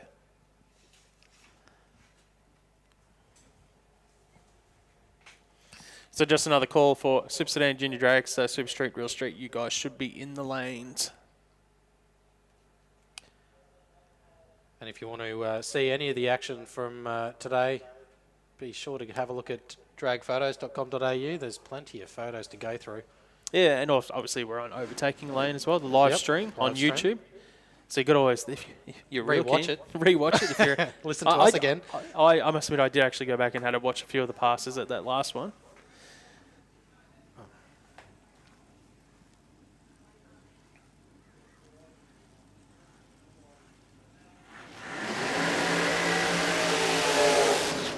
Next up in testing is going to be Mackenzie Garside and Supercharged Outlaws Dragster, their first event, going through the licensing procedure.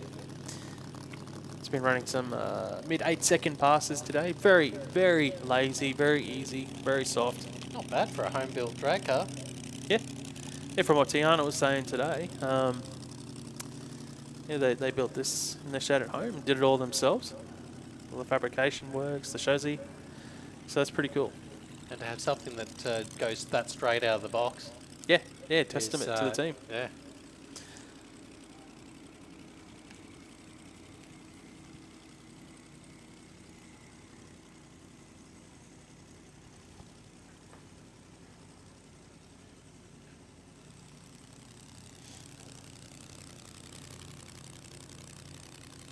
I like the name of the car, Exhibit Racing. They got like the fingerprint, Exhibit A, and the fingerprint on it. That looks cool.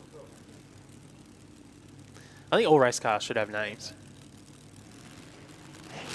Yeah, I've always been a fan. And the big graphics, like the retro graphics. I've always been a fan of giving your race car a name, an identity, personality, because they've all got personalities. What are some of the more memorable drag car names that you remember from following drag racing when you were young? That is a really good question. And Yeah, you put me on the spot Well, here. you had all the Wild Bunch cars that had some names back in the day. As we watch Mackenzie Garside get out. Yeah, an 066 reaction time, 126 to the 60, runs it out for an 8:41, 156 mile an hour. I was always a fan of Lucky's Toy. I like Lucky Baleri. I was a big fan of that. I like the Leprechaun. It was a pro stock car from the 80s. The Leprechaun, that was cool.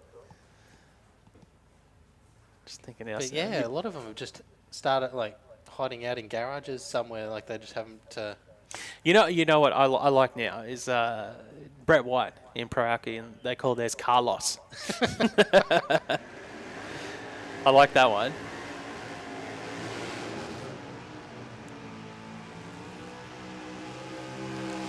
So Josh Luder on track. Hopefully, he's starting to tame the wheel standing down. Or not. Or not. Depending on your own perspective. My vantage point perspective, I want to see more of it, but I'm sure from Jai's perspective, no, I want it down. I want the momentum moving forward. You know what the cool thing about Jai's car? It is a manually shifted race car as well. So he's in there shifting all the gears himself. None of this automatic stuff. Yeah. He's a big supporter of those classes. He loves it. he's all about the driver input. Yep.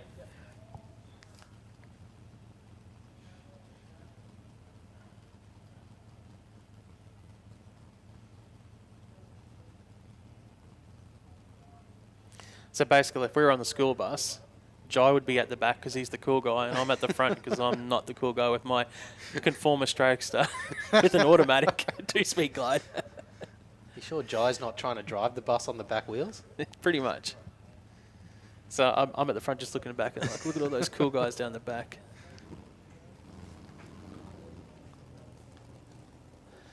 So Raheem Tar in the Ute, Jai Schluter moving forward. He's run a couple 860s today, very consistent. Schluter. Tar has gone as best of a 971 so far in the Ute.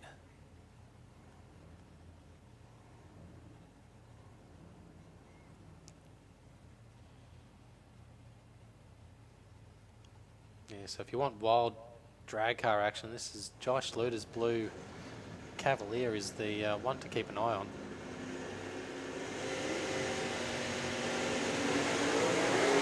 It's still up there. Yeah, it carries it well past the 60. I was looking at the wheelie bars. They're set up fairly high still. What's he do? He goes 861 consistent, 161 miles an hour. Tar picks up a little bit of ET. He goes 970 at 137 miles an hour. So Schluter, that's what I was saying earlier today. Schluter should have run in Super Sedan. He's gone 860, 860, 861. Yeah, super consistent. And Good it's lights. Consistent wheel standing too. Yeah. Like it's not See, doing Jai, anything next out of time, mate, race in Super Sedan. Have a bit of fun. Bit of die your own racing. Yeah, go past him with the Yeah. wheels up in the air. Yeah. or Top Sportsman. He's quick enough for Top Sportsman, I should say. Now we're moving into Real Street. So Yeah. this is... let's have a look. Yeah, so Matty Coates on track with a Round 2. 12.10 and Tony Rogers dialing in an 11.57 in the WPH Ultra Street Cars BF Ute. Matty Coates there in the Bridgestone Albany Creek VF wagon. And yeah, as you're saying, round 2 of Real Street. Yeah, head start for Matt Coates. He gets out of the 110, but Rogers is sharp with an 022. But Rogers has got issues in the ute, so Matt Coates, as long as he doesn't break out. Yeah, he's rolled out of it. He's rolled out of it, yeah, 12.55. And that 12.10 gets the win for Matt Coates. Rogers had the huge hole shot, though. Then issues. Can I get the top sportsman to the lanes, please? Top sportsman to the lanes. Yeah, so Dale Samuelson up next, 12.61 dial in. Craig Collis in beside him in Tina's Candy Shop Jeep Grand Cherokee with a 13.35. So Collis had a win in round 1. Samuelson also had a win in round 1. So one of these drivers is going to go 2 from 2.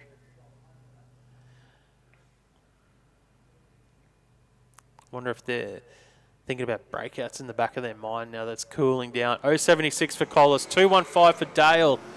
So 10th.5 advantage to Craig Collis in the Jeep. I don't think you'll have to worry about breakouts with that sort of reaction time.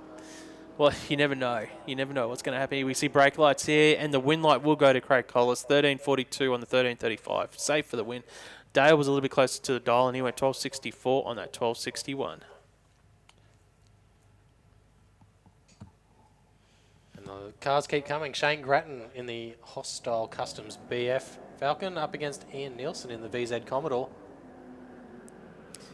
Ian Nielsen had a loss in round 1. Grattan also. So one of these drivers is going to get their first win of the day, and the other one will be looking for it in round number 3. And Ian Nielsen will be doing a bit of chasing on this occasion, an 11.96 dial into Shane Grattan's 13.50.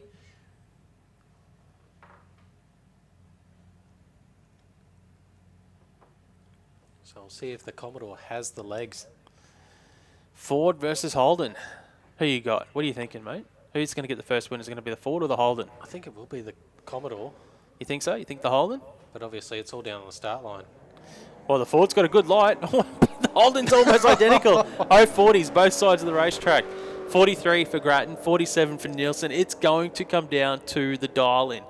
Grattan's holding at 13.50. The Holden's at 11.96. The Holden gets the win at 12.15. On the 11.96, 200ths of a second win margin. Grattan goes 13.72. He was well before the 1,000 foot on the brakes for Ian Nielsen. I think now we are now moving into Super Prime Sign Speed Elec. and Super Street. Prime Side Speed Elec Super Street. So Darren Piddington in the bright orange Ford Capri on track, going up against Troy Hutton in that immaculate black Holden Ute. So this is the second round of Super Street as well. Brought to us by Prime Science Speed Elec. Piddington's already in full stage.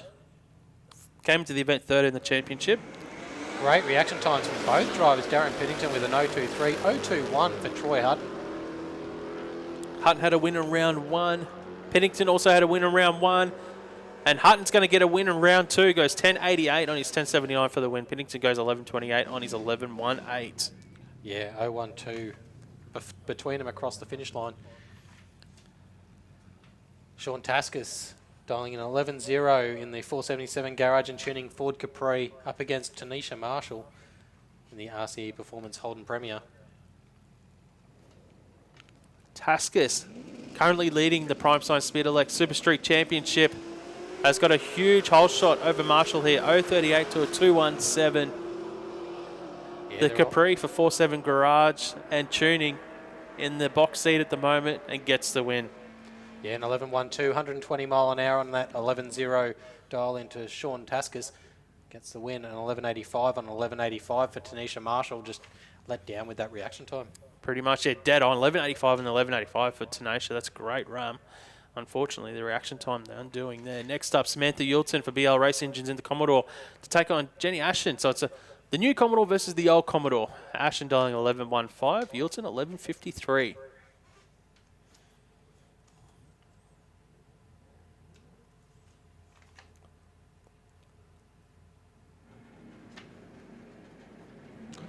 .107 reaction time to a 103 for Jennifer Ashton. So heads up. Yeah, fourth out advantage to Ashton. Yeah, can the old VH Commodore get past? She does. An 11.16, 122 mile an hour for Jennifer Ashen. And Samantha Yilton there, an 11.59 on 11.53. Wade Moran up next in the SWC Automotive Ford Mustang, up against Matt Francis in the panel van. Yeah, Top Sportsman, can we have you guys to the lanes, please? Top Sportsman to the lanes, Super Sedan, Junior Dragster, you should be there. Yeah, so plenty of categories still yet to come in round 2.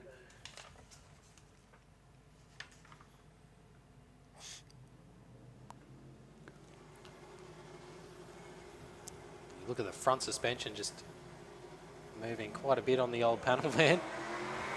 089 reaction for Wade Moran in the Mustang. 115 for Matt Francis in the Pano.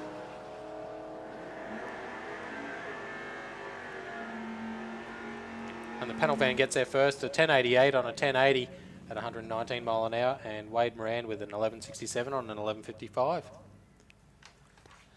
Next up, we've got the prefect of Andrew King on the start line, dialing at 11.05, taking on the ute of John Riley, the one-tonner, 11.80 dialing. So we'll see the one-tonner leave first. And see, there's an example of the race cars with names, the early times. Yeah, the early times. Let's have a look. 048 for John Riley. Andrew King was 193. Riley had a win in round 1. He might go 2 from 2 here at the moment. He's got the advantage, and he does. 11.94, safe for the win. Andrew King goes 11.15. Tom Ryan in the black Holden ute going up against William Keogh in the XE Falcon. And just over a second to chase down for Tom Ryan with an 11.61 to William Keogh's 12.90. So Ryan had a win in round 1. Keogh did not. 070 to Tom Ryan, a 102 for William Keogh. So Tom Ryan in the box seat for a second win. Yeah, 300s advantage. It looks like Tom might be already in front, actually, from a vantage point up here in the box, and he does. He gets to win 12.19 on the 11.61. Safe for the win. Yeah, so issues for William Keogh in the XE Falcon. Travis Greaves in the Tuner Racing XD Falcon up next, dialing in a 1084, chasing down Craig Leighton in the Aussie Diff Statesman with an 1179.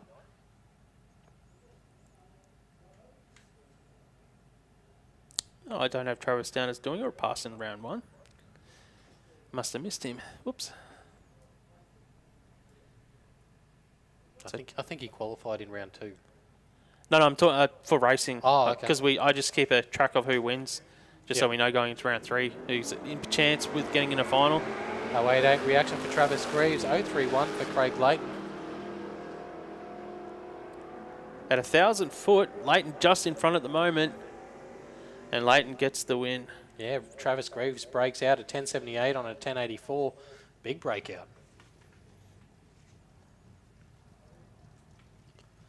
Carl Grading up next in the Divine Massage and Herbal Spa Ford Fairmont, dialing in 11.28, chasing down Terry Glasby in the Ford Fairlane with a dial-in of 12.20. Both of these drivers had a win in round 1. So almost 1 second head start for Glasby in the Fairlane, the big white Fairlane. Yeah, big XY fan, so... Is this stage drill? No one's going in. Oh, here we go. They're both moving now. Both in identical times here in full stage. Reaction time, 083 for Glasby, but a 008 for Carl Grading. He's in the box seat. Great reaction time from Grading. Looks like he's already passed the Fairlane, so... yeah, he gets the win at 11.30 on an 11.28. Terry Glasby had to try everything to keep the XY behind him and broke out with a 12.18 on a 12.20.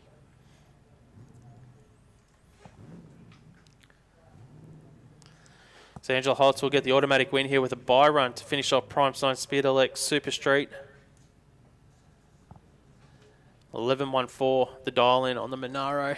The freebie to test it out.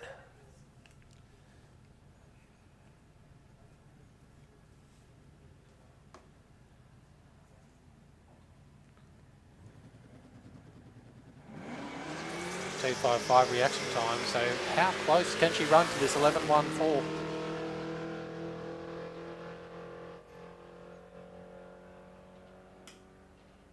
That's 11.67 on an Ooh, 11.14. a little bit off the dial in there.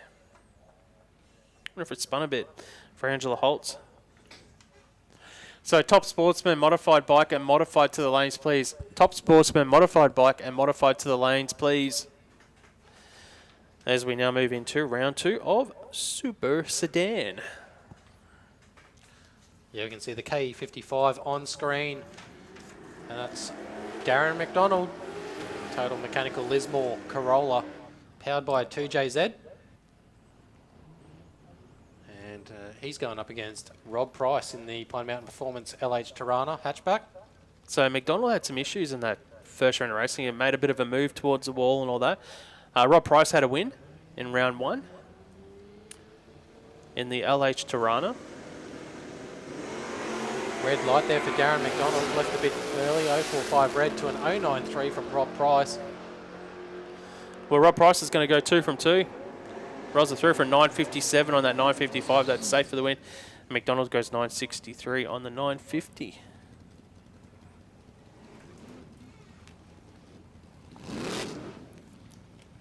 Hamish Strachan in the Complete Property VK Commodore up against Damien Morris.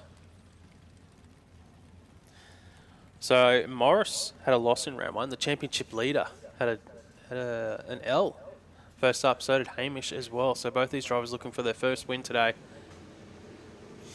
Head start for Damien Morris, just over a 10th and a half of a second head start. Gets out with an 0.38 300s advantage to Morris. Strachan get out with an 0.68 in that Commodore. Can he get the points for this round? Morris is in front at 1,000 foot. He does. Goes 9.98. Oh, he's 9.96 for the win. Hamish goes 9.85 on that 9.79.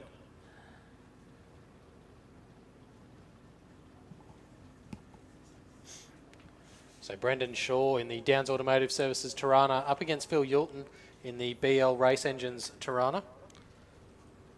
So Phil Yulton is in the LH style Tirana. Brendan Shaw in the LJ. So Brendan Shaw was our number 1 qualifier. Got a win in round 1. Phil Yulton looking to get his first W of the day in the Tirana. He's up against a tough competitor, Brendan Shaw, who's having a bit of a good day so far. Looking to continue it here in round 2 of Super Sedan. As we said, he was the number 1 qualifier. Mr. Trip Zip himself, Brendan Shaw, the only one we've seen so far.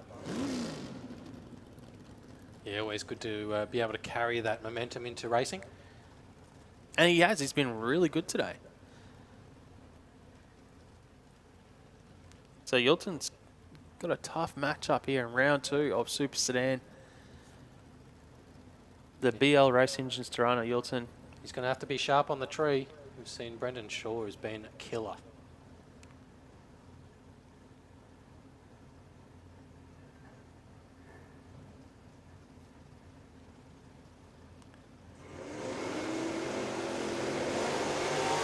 Oh, Yulton goes 0-1-0, puts the whole shot on Brendan Shaw, went 0-44 on the tree. But the win light's going to be to Brendan Shaw, who goes 9.38 with a 0 on the 9.38. Yulton goes 9.84 on the 9.80. 1/100th of a second win margin to Brendan Shaw. He's done everything to keep that lead. Well, Brendan Shaw, not only has he gone trip zip today, he's also gone perfect on the dial in to the 0, which I believe, in my opinion, is actually harder than getting a perfect light. So that's impressive for Brendan Shaw. And Yulton, that is unlucky for Yulton. He probably wins nearly any other race tonight in Super Sedan with that package. Adam White up next in the JR Stevens VL Commodore, going up against Mitchell Bauer in the Fernwood Landscape Fairlane. And Mitchell Bauer, currently second in the championship. He'll be wanting every amount of points he can score from tonight. Well, he had a win in round 1, but he's now up against Adam White, who also had a win in round 1, and he's coming off winning the last event in Super Sedan. Oh, how about an 0-1-1 from Adam White? Bauer goes 0-40. You probably don't want to give 300s advantage to Adam White on the start line. Not unless you're going to run perfect. It's a breakout. He does. It's a double breakout, Chris. Yeah, double breakout win there for Mitchell Bauer, so he got away with that one. And a 9.34 on a 9.36 gets a win over Adam White with a 9.46 on a 9.50. That was lucky. Yeah, Adam White took a little bit too much stripe there. Wayne Hyde in the Boss Hoses Toyota up next, dialing in a 9.36 up against Rudy White with a 9.57 in that Pine Mountain Performance VS Commodore. Both these drivers had wins in round number 1 of Super Sedan. We are at the Donnelly Blasting Services Queensland Drag Racing Championships. It is the second final event of the year. We've only got one more event after this one, where we will crown our Queensland Drag Racing champions. So Rudy White currently sitting in third in the championship. We'll be wanting to grab some more points. 0.32 reaction to an 0.57 from Wayne Hyde. White's in front at 1,000. Ooh, Hyde's actually come back around there. And Hyde is going to get the win. A 9.36 on a 9.36. White goes 9.62 on the 9.57. A little bit off his dial, and so he had the whole shot, but Wayne Hyde goes 9.36 on a 9.36 to get the W. And by going 5/10 off his time, he's given the win Yeah, away. 500s, yeah. 500, sorry. So he had the whole shot by 2, but because he was 500s over the dial and where Hyde was bang on, he got there first by 2.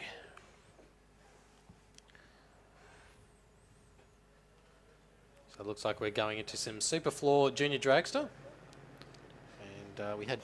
Okay, so this is going to be fun. So this is their third round of racing for Junior Dragster. I think you said earlier that there was 7? I think it was 7 competitors that had two wins. So we've got Toller Bellet has had 2 wins. Jasmine Kidd has had 2 wins. Neela Paul has had 2 wins. Max Rowling, 2 wins. Both the Schultz brothers have had 2 wins. Jacob and Carl and Amelia Wright. So they're the drivers that are in the box seat at the moment for a spot in the finals. Obviously, to get into the final, it goes to the 2 drivers with the most wins. If there are more than 2 drivers with equal amount of wins, we have a tiebreaker, and it goes back to the closest to the dial-ins in round 3 of racing, which in Junior Dragster, it always does. I think we had 6 or 7 with 3 wins last event. So you need to, not only do you need to win this round of racing, you need to hit your dial in. No pressure on the teams. And we've got Dakota Bray on the start line to take on Jacob Schultz. Yeah, so Dakota Bray in the AA Junior Dragster Smith Transport, dialing in a 784. Jacob Schultz there with in the A Civil Junior Dragster with an 854. So Jacob Schultz is one of those drivers with 2 wins from 2 starts.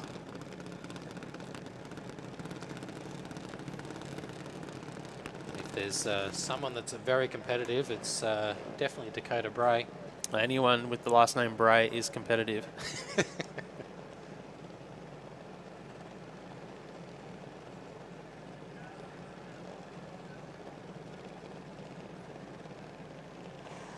Oh, good light from Jacob Schultz, and he's going to get the automatic win. Yeah, an 0.43 reaction for Jacob Schultz and an 0.87 red. Unfortunately, Dakota Bray gifting the win there to Jacob Schultz.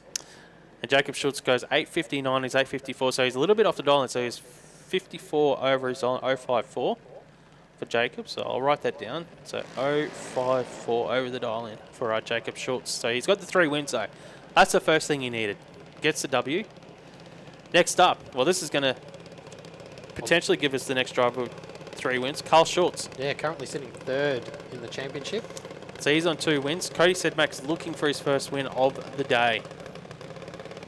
So Schultz in the A Civil Yellow Junior Dragster on tracks, dialing in a 765.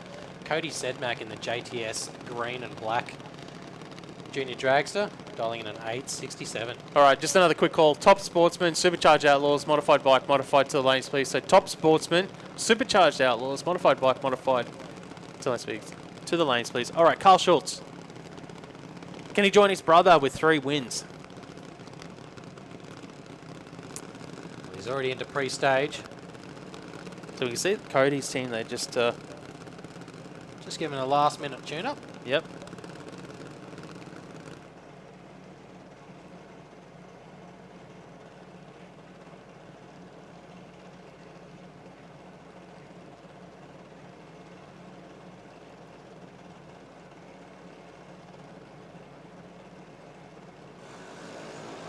Good reaction time there for Cody Sedmak, an 065.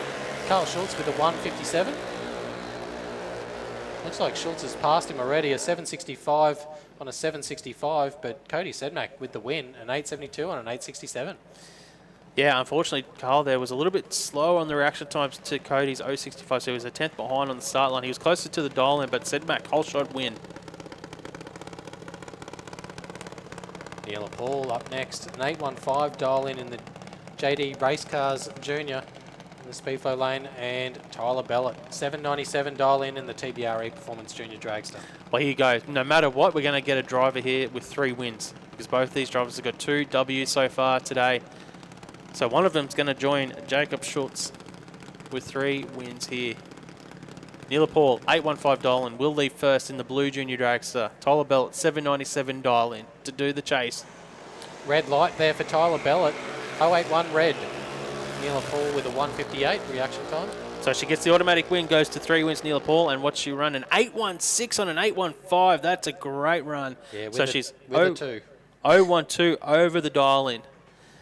Tyler Bellett goes an 806 on the 797, but he's red light there at the undoing on the start line. So Neil Paul, 3 wins, 12th over the dialing. Great run, great run. That'll be tough. That's going to be tough to beat.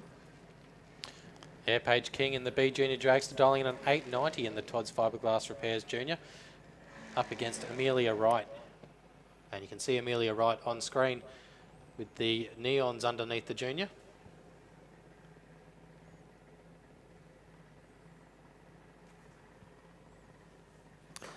It looks like she's getting Amelia pushed back. Amelia's getting pushed back, which that sucks for the team because she was on 2 wins, Amelia. So it looks like Paige King has got the solo run. Yeah, so I know Amelia had issues on the head of the throttle on that last round where she had the solo pass. Yeah, and got pushed back. Yep. So Paige King will get the automatic win here and go 2 from 3.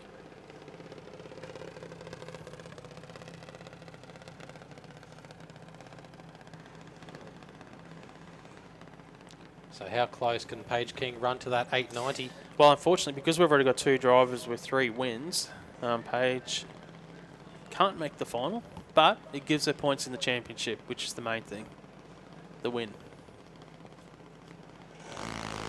894 reaction for Paige King.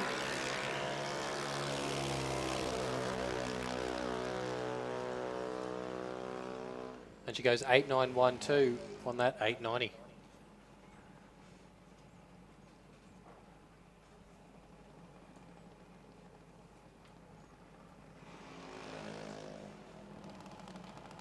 So we see Lexi Lancaster up next in the Kitson Freighters Junior Dragster.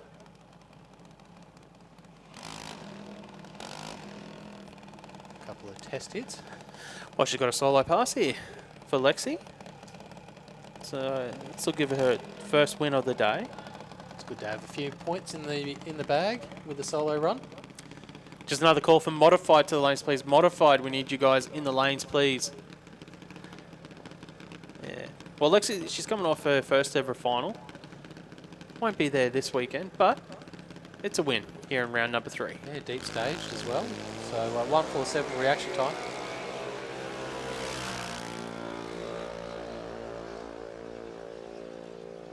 Runs it out for an 871 and on the 860 dial in. Yep.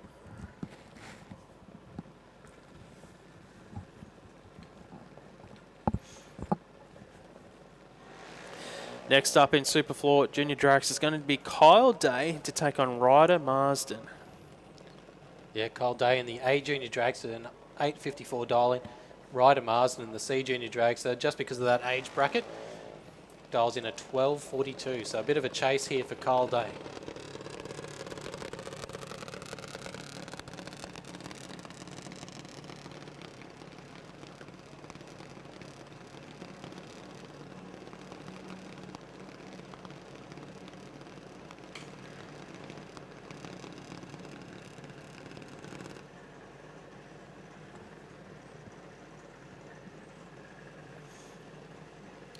So almost a 4-second head start for Ryder Marsden.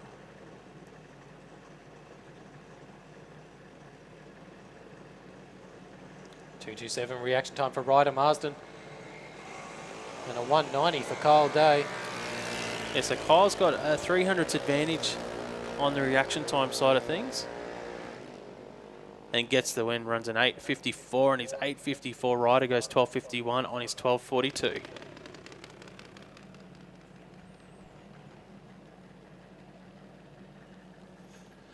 Alex Kidd up next, up against Max Rolling. So Kidd's dialed in an 8.36, Max Rolling with a 7.75. So this is the tail of the tape, how I'm looking at it for Junior Dragster. Max Rowling needs to win this race. That'll give him 3 wins. And needs to be better than Jacob Schultz 0.54 over the dial-in to give himself a chance of a spot in the final. Just by my calculations here on the sheet that I'm keeping notes on for Max Rowling. So that's... Because at the moment we've got 2 drivers that are in the with 3 wins. And Jacob's the furthest off the dial-in at the moment, 0.54 over. Yeah, and currently they're right up there at the pointy end of the championship as well. So an 0.73 light for Kidd, 1.58 for Max Rolling. Yeah, so Max Rowling, Kidd's in the box seat at the moment to get the win here. And he does, he gets the win. He goes 8.36 on an 8.36 with an 0.73 light. And Rowling breaks out trying to make up the difference on the reaction time side of things.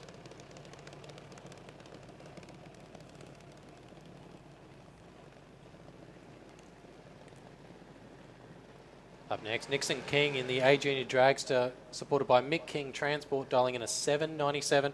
Jasmine Kidd in beside him with a Bellet Bobcat Service Junior Dragster, dialing in an 8.66.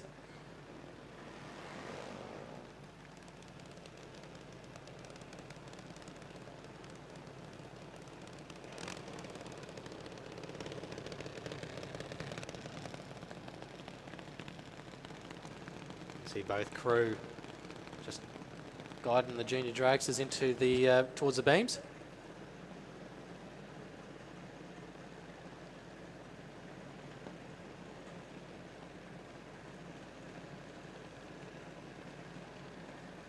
So Jasmine Kidd has got 2 wins from 2 starts today. Nixon King has got 1 win from 2 starts.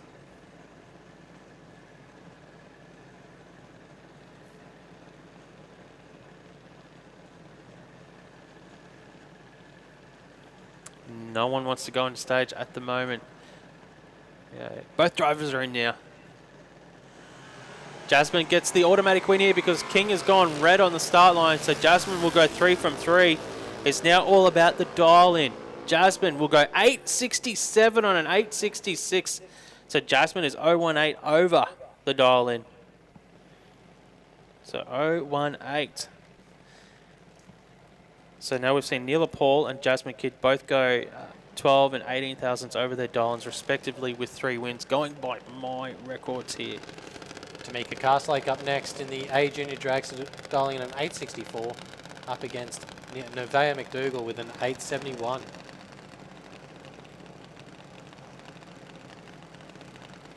So McDougall in the SVO Transport and Towing Junior Dragster.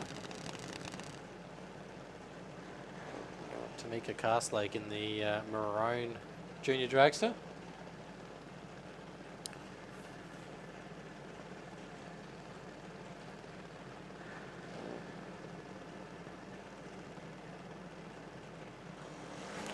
Red light for Nevaeh McDougall, 124 red. Tamika Castlake with a 190 reaction time. And gets the win with an 8.64 with a 6 on an 8.64. And Nevaeh McDougall with an 8.75 on an 8.71. Yeah, Tamika, yeah, 8.64 and 8.64. It's a shame she wasn't going for 3 from 3 there. Next up, championship leader. Oh, he was a championship leader coming to this event. Yeah, Vance Pirano dialing in 8.59 in the Beck's Hair Lounge Junior Dragster, up against Chase Castlake with a dial-in of 8.36. So you can see Chase Castlake on screen in the blue Junior Dragster.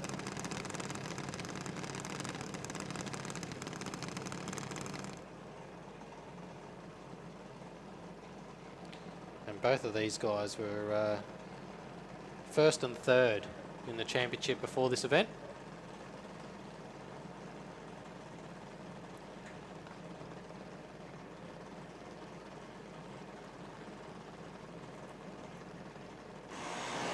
Red light for Chase Castlake. And 125 for Vance Pirano. Some crucial points there for Vance Pirano. Yeah, 870 on his 859. Chase goes 842 on his 836. Yeah, Junior Dragster, once they update the points during the week, it's going to be Tight. hectic. Yeah.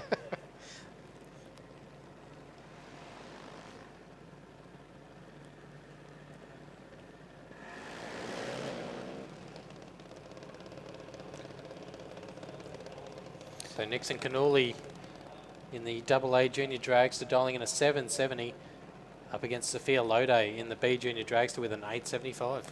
So it looks like Sophia's trying to look for a first win of the event, and Canuli has gone 1 from 2 so far.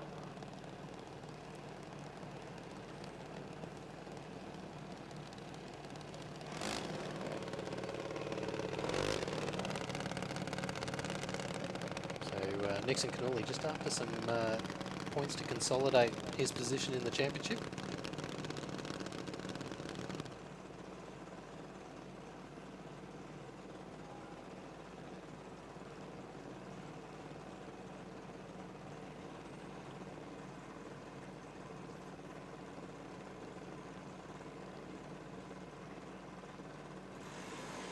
.196 reaction time for Sophia Lode, 179 for Nixon Canuli.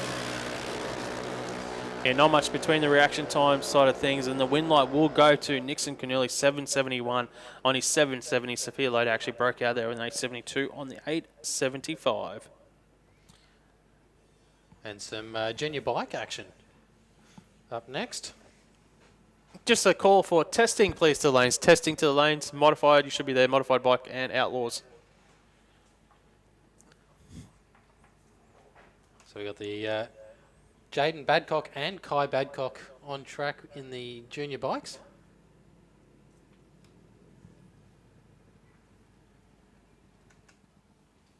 And Jaden Badcock on the blue Pro Cycle Dyno junior bike, and he's up against Kai Badcock on the Pro Cycle Tuning red and white junior bike.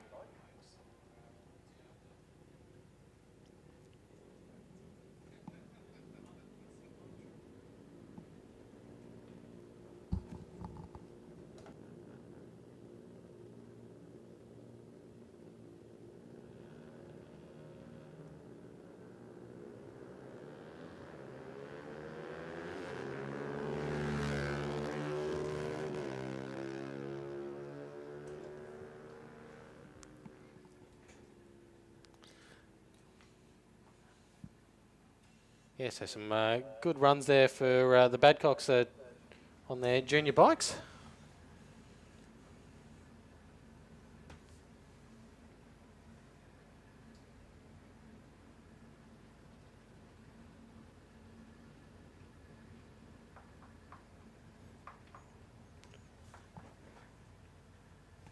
Looks like Dave Goldie coming around. So it's So what are you moving into? A bit of top Super sportsman? Sedan? Top sportsman, I think, mate, for Dave Goldie. Horsepower Solutions bringing us top sportsman.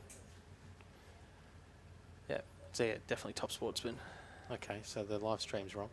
Yeah, the boys have got Super Sedan on the screen, but it's definitely Horsepower There Solutions we top go. sportsman. I wonder if they're listening to us, the Overtaking, because we're not in the same room as the Overtaking boys, so we could play with them. Like, nice Junior Dragster, mate. What are you guys doing? Yeah, Paul Doblin in the Lock Your Engine BF Cobra up against Dave Goldie in the Master Art Designs Oldsmobile Cutlass. Yeah. Tail of the tape. Let's have a look at the tail of the tape. Top Sportsman's been a bit of attrition in Top Sportsman this weekend. I think we're only down to 4 competitors. So Goldie had a loss in round 1, and Doblin had a loss in round 1. But because there's only 4 competitors, you could get through to the final on 2 wins. So, in my calculations, especially since the winners are racing each other and the losers are racing each other here in this round. So you might end up with like 3 guys on 2 wins and 1 loss. So Paul Doblin, 866 dial in the Ute. He will leave first. The Cutlass of Goldie to do the chase with that 758 dial in.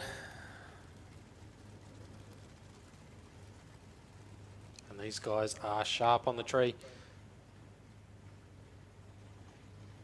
It's been a bit of a long day for them. See how they go here. Round 2. Horsepower Solutions, Top Sportsman. 062 for DeBlane, but a double 06 for Goldie. He was sharp. DeBlane is a little bit over towards the centre line there. Yeah, saw Here that comes move. Goldie, the top end charge, gets the win, goes 762 on his 750A. DeBlane runs an 870 on the 866. So, yeah, Goldie gets a win here in round number 2. Yeah, a bit odd for Paul Doblin to get out of the groove. He was over in the centre line there. Right over there. And next up, Danny Lake on track up against Patrick Barron. So one of these drivers is going to go 2 wins from 2 starts. And the other one's going to have 1 win from 1 start and join Dave Goldie. So we'll have 1 driver with 2 wins. We'll have 2 with 1 win and 1 loss. And Paul DeBlane, well, he's still looking for his first W of the day. Yeah, so Patrick Barron on screen at the moment in the Chevy Beretta, brought to us by Aussie Diffs. And Danny Lake just waiting in beside him in the purple and black Lang's Building Supplies Osmobile Cutlass.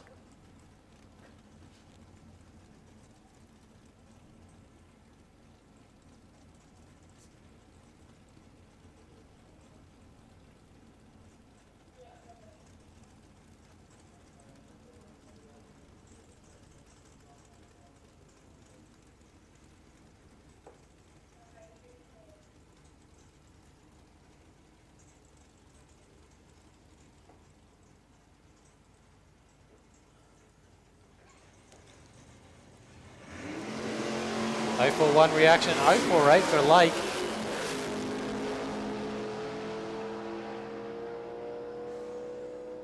And we see Danny Lake drive all the way around Patrick Barron for the win. A 797 on a 797 with an 048 reaction time. And Patrick Barron an 870 on an 867. All right, we've got our first finalist tonight for Junior Dragster. Neela Paul to take on Jasmine Kidd in the final of Junior Dragster. So Neela Paul and Jasmine Kidd in the final of Junior Dragster, which means our notes were correct because that's what I had as well, Chris. So that's good. You know what's crazy is that in Top Sportsman, depending on what the pairings are next round, you could actually have, in reality, have 3 drivers on 1 win and 1 loss. Just looking at it.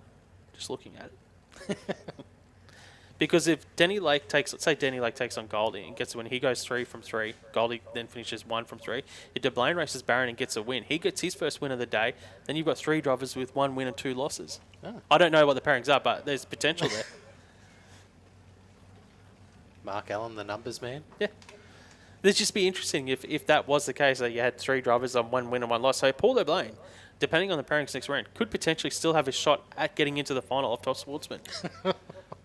And it just throwing means it out they have there. to get as close to their dial in as possible then. Yeah, I know. They say not all hope is lost for Top Sportsman for Paul DeBlane. Depending on the pairings, anyway. So we're into Knijff Earthmoving Modified, and we've gone on Stefan Gauss on track up against Brett Farnell. Modified is none of those brackets that have lost a few drivers from the start of the weekend. It's round 2 for Knijff Earthmoving Modified. So Stefan Gauss, let's say he's dialing back till 7:45 this time. Yeah, and our number 2 position in the championship, Brett Farnell in the front engine dragster on track, going up against him. Yeah, Stefan had a win in round 1. Farnell did not.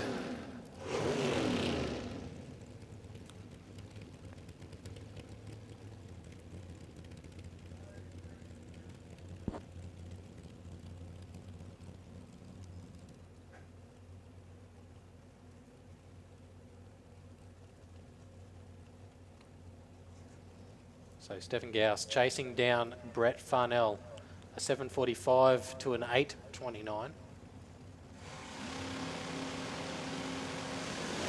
Good reaction time from Farnell, an 017 to an 084 from Gauss.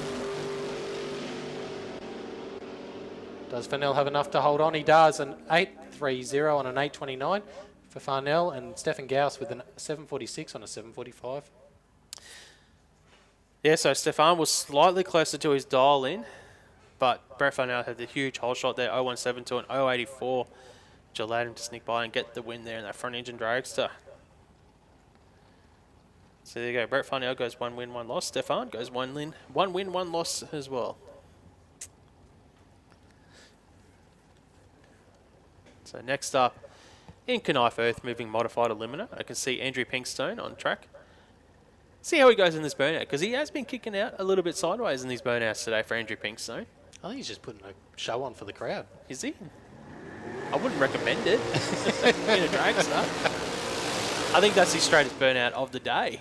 Yeah. Andrew Pinkstone. And he's up against Chris Reed in the Roadster, dialing in an 840. I think he was just having a bit of fun today. Yeah, I think so. So Chris Reed in the Roadster, just to mention 840 dial in. He's been running in those 840s throughout today. Chris in round 1, he had a win. And Andrew Pinkstone also had a win in round 1. So both these drivers with wins. Yeah, could make it 2 from 2. Yeah, one of them's going to be our first driver on 2 from 2 in Modified.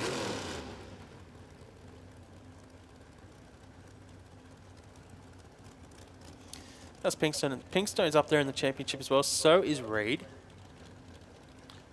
Yeah, both 3rd and 4th in the championship so far before this event. And championship leader Lucas Holtz had a loss in round 1. So that was a big upset. So Pinkstone doing the chasing, a 760 to an 840 from Reed. Oh, 24 to a 27. Reed, slight hole shot. Reed out in front at the moment. Here comes the dragster of Pinkstone. The win light's going to go to Chris Reed. 841 on his 840. Pinkstone goes 767 on the 760. Chris Reed gets the win by 600ths of a second there. And he goes 2 from 2. Yeah, super close racing in Modified. We got Phil Bellett. He's gone through the burnout routine in the TBRE Performance Dragster, dialing in a 781. Just waiting on Lucas Holtz in the Mad Dog Motorsport Altered. Yeah, Lucas just has a short, sharp, business-like burnout. Phil Bellett, he likes to get his money's worth on track. He likes to do the big skid.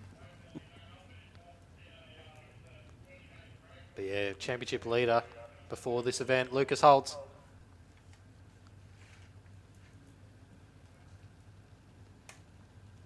And Phil Bellett, currently 5th in the championship.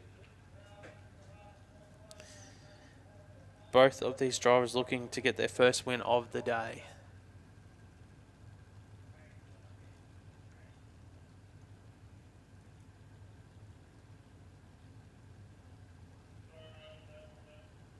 It's probably the biggest chase in Knijff Earthmoving Modified. Oh, whole shot for Holtz by 500. It's 024 to an 073.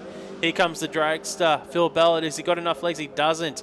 Lucas Holtz goes 928 on the 927, safe for the win. And Phil Bellett breaks out with a 779, trying to chase down that advantage that Lucas Holtz had.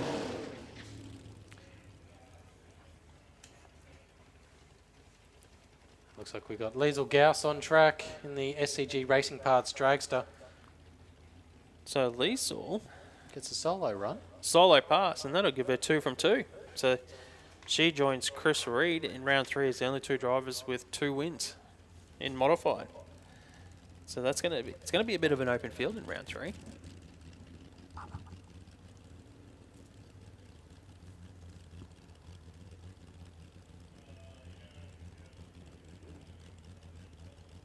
So Liesl has dialed in 8.64 seconds, so she gets the freebie, no pressure, gets to test out the dial in. It's one of those things like, do you take it out the back door? Because the turnaround's going to be short and sharp tonight. But you just get to 1,000 foot back off, don't have to worry about parachutes then. I'd run it if I was me. A 002 red there for Liesl, doesn't matter, it's a solo pass. Just test that dial in. It goes 862 on the 864, so Liesl, she red lit, broke out, did the double whammy, but It's a freebie. it's the freebie, and that's when you want to do it, on the freebie. So you probably see Liesl drop that dial in down to an 862 or an 861 in that next round of racing. So testing, you should be in the lanes, please, Outlaws. Modified bike also should be in the lanes. Yes, so it looks like we got some modified bike. Round 2, a modified bike coming forward. So Pace's Paint Shop, Suzuki Hayabusa of Vanessa Rodman up against Russell Bell on the Kawasaki. So Bell had a win in round 1, and so did Vanessa in round 1. So can Vanessa chase down Russell Bell? That 801 to an 893 reaction dial in.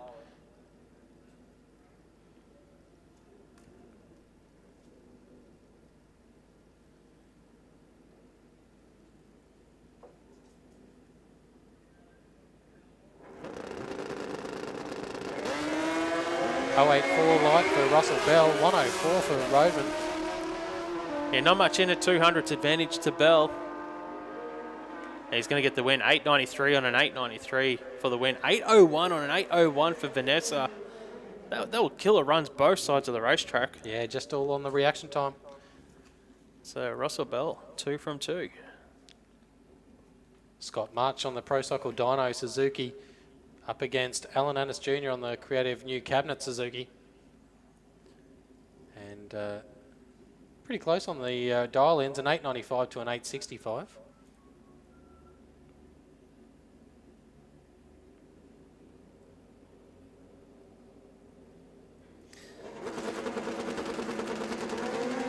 .007 light for Scott March, 168 for Alan Annis. And Scott March with the win, an 896 on an 895. Great pass there. I'll take a photo of that because 007 light and runs an 896 on an 895. Great run for Scott March.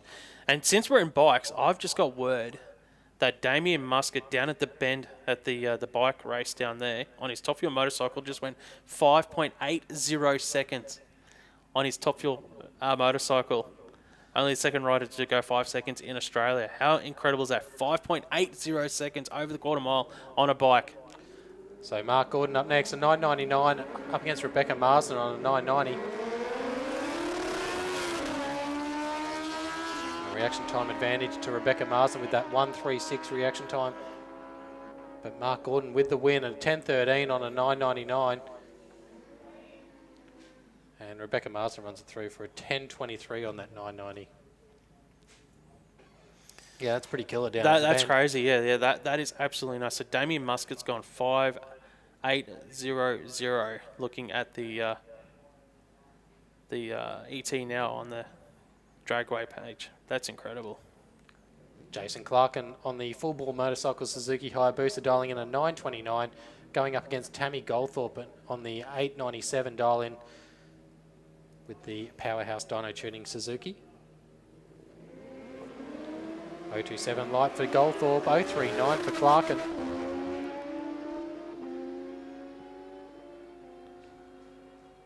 And Clarkin gets the win at 938 on a 929. And Tammy Goldthorpe, a 910 on an 897. Oh, that's not good for the championship for Tammy. Yeah, just... the champ, the reigning champion, modified bike, especially when Brian Alvizio's got a solo pass here. But Alvizio did lose in round 1, which I think by my calculations was the first time he's actually lost at the QDRCs in racing? In the round robin portion. It's usually the finals that he's getting pipped. But 904 reaction dial in for Brian Alvizio, 026 reaction time. How close to this 904 can Alvizio run? Breakout at 900 to test that 904.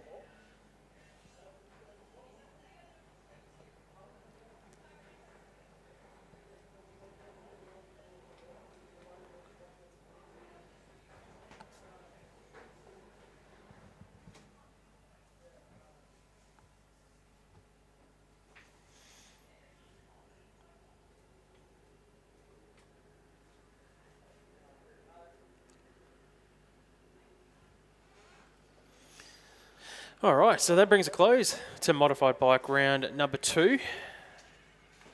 We're going into some testing. Got some testing and yeah.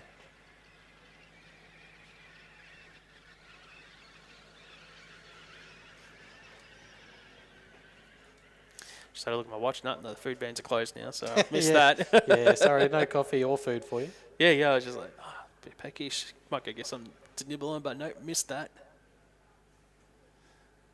There's Phil Yulton and his barbecues. He's always talking about him on Facebook. Go one of those. I could go something from a barbecue right now.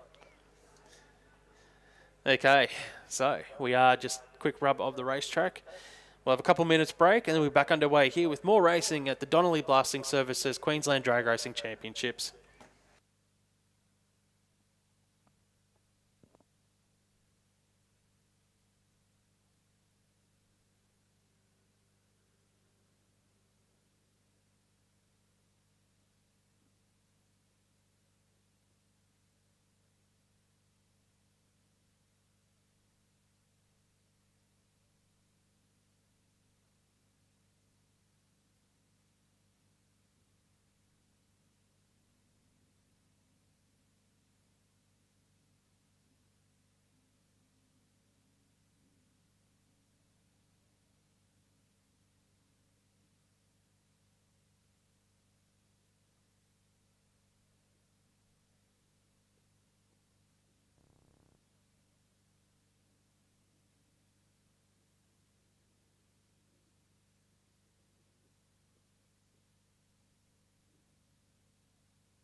All right, just a quick call for Real Street, Super Street to the lanes, please. Top Sportsman and Outlaws as well.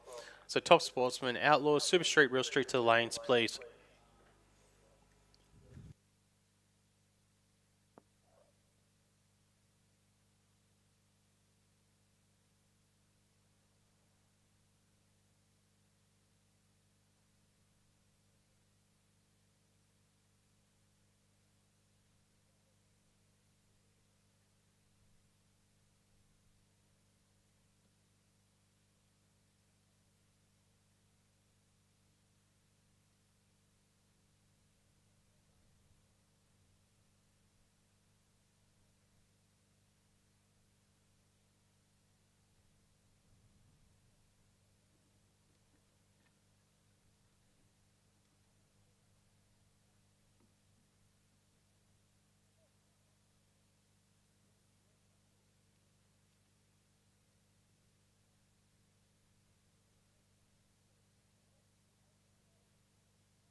So on track, we got the SuperFloor Junior Dragster Final. We got Neela Paul in the JD Racecars Junior Dragster up against Jasmine Kidd in the Bellett's Bobcat Service Junior Dragster. Neela Paul with a 8.15 dial in, Jasmine Kidd with an 8.66.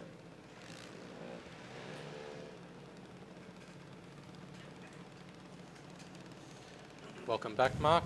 That's right, mate. I was just grabbing a drink.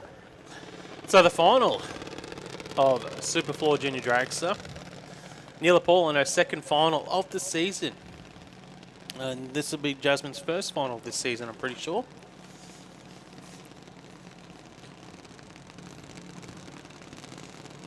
Where's Alex? Where's Jasmine? Yep, so this is her first final of the season as well. So Neela looking to get a second win of the season, and Jasmine almost jumped through. She was so lucky there to not jump through the beams.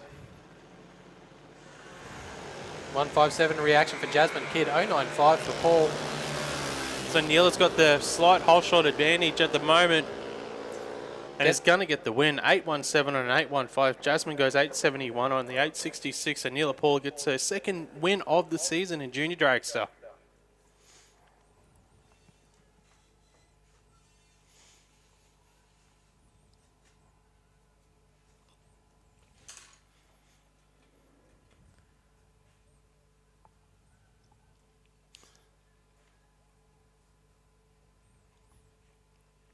Now the junior driver's just going to have to wait around for the trophy presentations. Yeah. We're still got the full round of racing to go for all of our other Queensland drag racing brackets.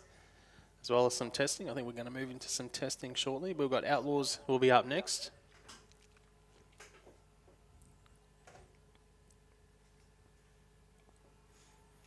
They'll be happy. They'll be all fully trail it up, ready to go. Yeah. Trophy presentation, then off home.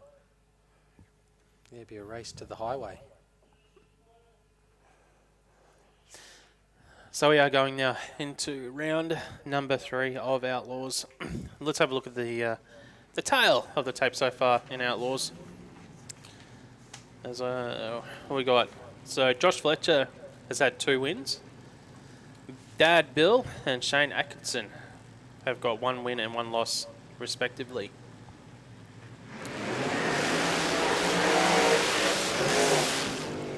And here's 2 of our shortest wheelbase QDRC Outlaws that we've got to throw at you. So I think it's a rematch of round 1 from memory. Is that right? They race each other? Yeah, but maybe different lanes. But Gary Cameron, 684, dial into a 764 from Shane Atkinson in the LJ Tirana. And just hear how wild these cars are.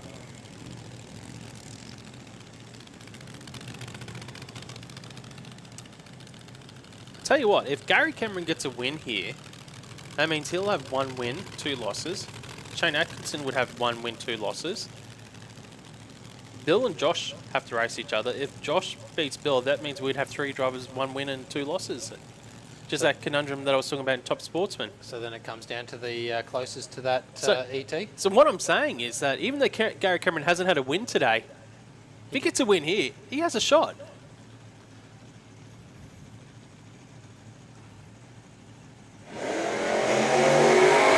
He's got a real shot because he's got a 10th advantage over Atkinson at the moment. The altered across the finish line, he does get there, goes 686 on his 684 for the win. Gary Cameron. Atkinson breaks out 763 on his 764.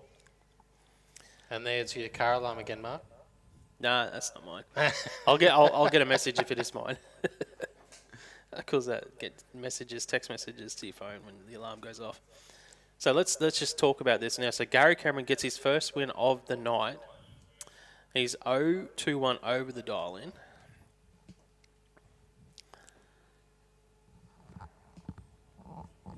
Now, if Josh and Bill are racing each other now, if Josh was to get the win, that would leave Bill stranded on 1 win as well. Then there will be a count back to the dial-ins.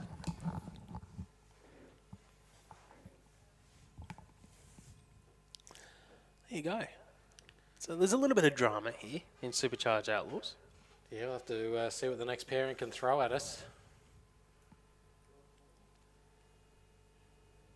And it might be a bit of a mission to work out who the match pairing in the finals are. Potentially. Well, Gary Cameron was 0-2-1 over his dial-in. I've written that down for us. And here's Battle of the Fletchers. And will we see Josh or Bill win this one? 739 for Josh Fletcher dialing in up against Bill Fletcher with that 690.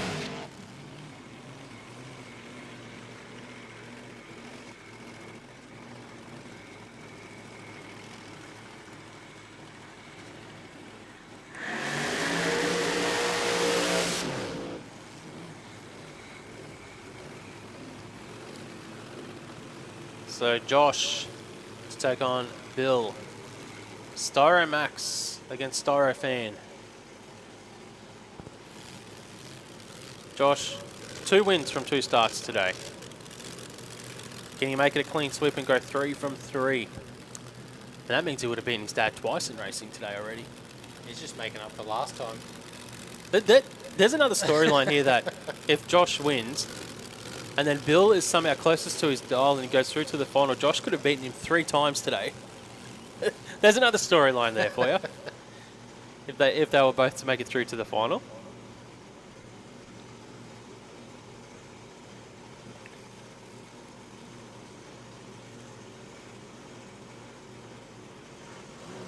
Red light for Josh Fletcher.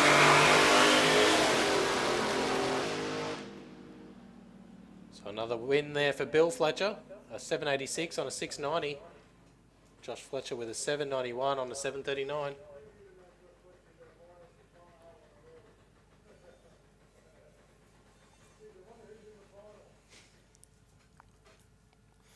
Well, by my calculations, then that being Bill and Josh have got 2 wins each. Unofficially, I think they'd be in the finals.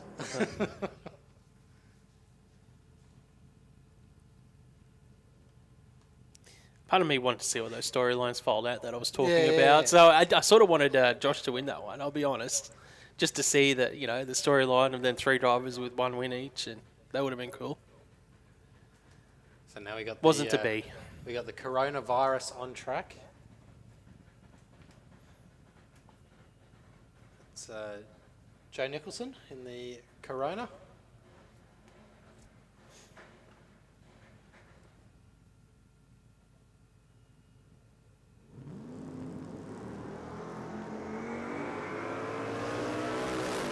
She's rattled off a string of 990s. Goes at 10:22, 135 mile an hour.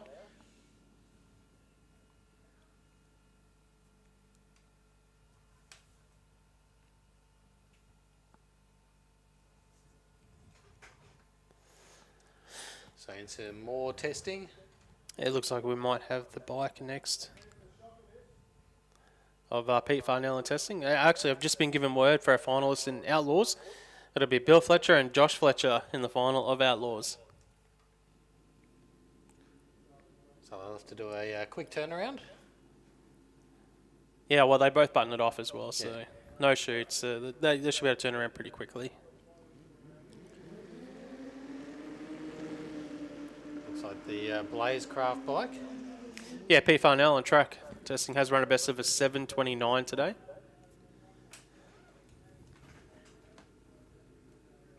And with a freshly sprayed track as well, that's going to help these guys immensely.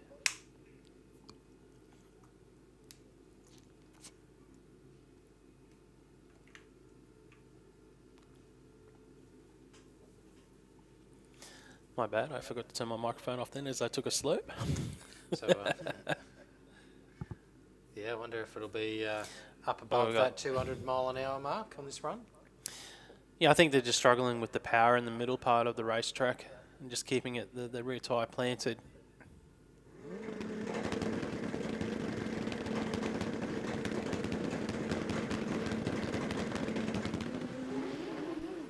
Lots of wheel spin. Good light though, 004. Yeah, you attacked the tree. Yeah, just a little bit too much power there for Pete Farnell.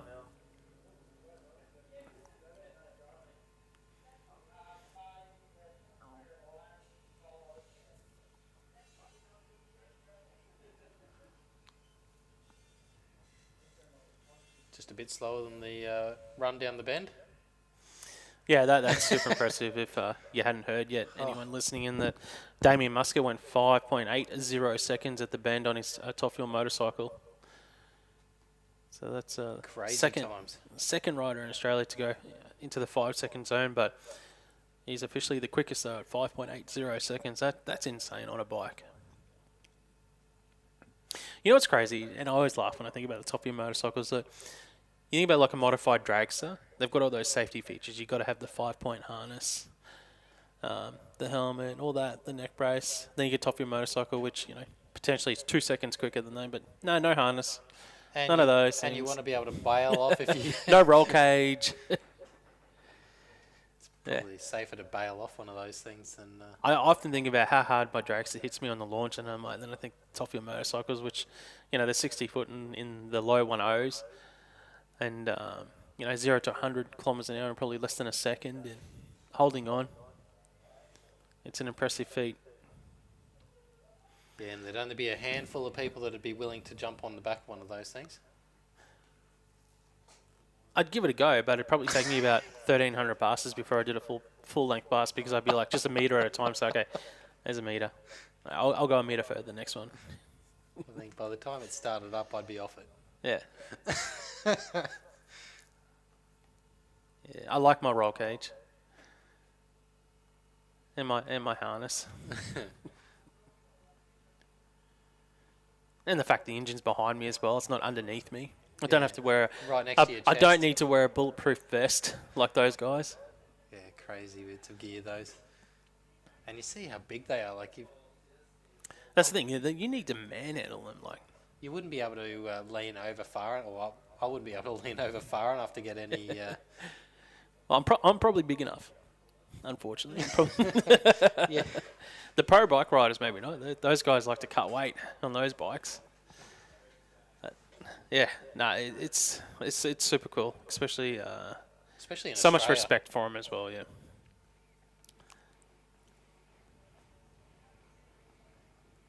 So while we have some of the guys out on track doing some last minute track prep. Yeah, might have just had a bit of fluid there on track. So we'll be back underway in a couple of minutes here at Willowbank Raceway for the next round of real street racing very shortly.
Okay, moving now into round number 3 of Real Street. Yeah, we got Matty Coates in the Bridgestone Albany Creek VF wagon up against Craig Collis in the Tina's Candy Shop Jeep Grand Cherokee. Here's something for you, mate. Both these drivers are on 2 wins, and they're the only drivers with 2 wins. So one of these is going to the final. In Real Street, one of these, we're only going to have one competitor with 3 wins, and it's going to be one of these guys, and then it's going to be a big countback on who makes the other spot in the final. By my calculations, unofficially, I like to say that because we don't work that stuff out. That's done by race control. Yeah, so we blame Dale for that. Yeah. But Matt Coates dialing in a 12.10 in the wagon. Craig Collis a 13.37 in the Jeep Grand Cherokee. Oh, Matt Coates with his worst reaction time I think I've seen from Matt ever. A 3.83 to Collis's 1.45. So it's a big chase in the VF wagon if he gets it. Brake lights are on for Collis, and he gets the win. Craig Collis a 13.43 on his 13.37. So Matt Coates was 0.76 over his dial-in with his 2 wins. So we'll have to keep track of that now for our drivers here on Real Street with 2 wins. Yeah, we see Tony Rogers in the WPH Ultra Street Cars BF Ute on screen at the moment. Well, this is another one. So both these drivers haven't got a win yet today. So, one of them is going to go home with 1 win, and the other one will go home, unfortunately, with nothing in the win column today. Yeah, and Tony Rogers up against Shane Grattan in the blue Hostile Customs BF Falcon. So an 11.56 for Rogers, dialing in against Shane Grattan with that 13.65. Great reaction time from Shane Grattan, an 0.78. Tony Rogers with them 1.27. Has a bit more work to do to get the win on this occasion. And Tony Rogers gets the win. It's 11.76 on 11.56. Shane Grattan with a 14.05 on a 13.65. Okay, next pairing up here in Real Street, it will be Dale Samuelson to take on Ian Nielsen. So, one of these drivers is going to go 2 wins from 3 starts. And that means the winner of this race will go into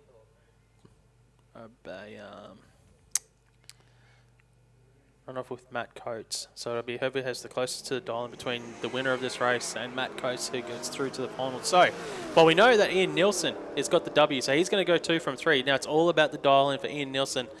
11.94 is what he's got on the car, and he goes 12.02. So he's a little bit off the dial in. 0.08 over, so 0.84 over the dial in for Ian Nielsen. Yeah, so he's done what he can to continue his lead in the Real Street Championship. So going by my calculations, there will be a tiebreaker between Matt Coates and Ian Nielsen if we've got this correct so far in Real Street. Ooh. It'll be interesting. So I think only one driver was with 3 wins, which was Craig Collis. And that'll be our number 1 and number 2 in the championship. No, not Ian Nielsen's out because he only got the... Ian Nielsen, 2 wins, yep. Yeah. And Matt Coates, yeah. So, yes, the tiebreaker could be between those 2. I was looking at Craig Collis when you said that. So yeah, good. Yeah. So, yeah, another top of the ladder. That's good. That's interesting. In Real Street. All right, next up. In front of us, what we got? It looks like Danny Lake. Okay, so this is the one which I was like saying that not all the hope is lost for Paul Doblain, depending on how the matchups squared off in round 3. Yeah, so Danny Lake up against Dave Goldie, and this is the Battle of the Cutlasses. All right, so the way they've paired up, Doblain has a chance of still making the final depending on the results here. And he hasn't won a race yet today. I've just... See, there you go. We got some storylines here. But that means Danny Lake would have to get a win here because that would leave David Goldie stranded on 1 win. If Doblain beats Barron the next one, so that'd be 3 drivers with 1 win and 2 losses. So there's potential there. But there you go. Anyways, in front of us, Danny Lake in the Cutlass, 792 dial in. Goldie, 758 dial in. Danny Lake has dropped his dial in a bunch. So he thinks he's going to pick up a bit of ET here in round 3. Is it enough? I don't know. Can you pick up? The Can you pick conditions up- are improving. I don't know. Is it 500 or 600s better though? That's the big question. That's what's in my mind. Are the conditions that much better right now to pick up that sort of VT? So can Dave Goldie chase down Danny Lake? Will he be forced into a breakout? I don't know. I'm just thinking, can he run that much quicker? Could he might be 300 or 400s over the dial. I don't know. I'm just. Oh, it's a red light for Danny Lake. 041 red, 050 for Dave Goldie. Oh, I'll tell you what, he Oh. was on the money. 792 and a 792. What do we know? And see, Dave Goldie did break out. Yeah, Dave Goldie did break out. So Danny Lake will go. Well, he doesn't get a win here, so he's 2 wins from 2 starts. Goldie's now 2 wins as well. Unfortunately, that means Paul can't make the final now. Sorry. It was fun while it lasted with that storyline for us. But Danny Lake almost had that just a bit too sharp on the tree. So now, Patrick Barron, if he gets a win here, so we'll have 3 drivers with 2 wins and 1 loss. And then we'd go back to tiebreakers again. So Patrick Barron, 868 dial into an 866 from Paul Doblin. Almost heads up.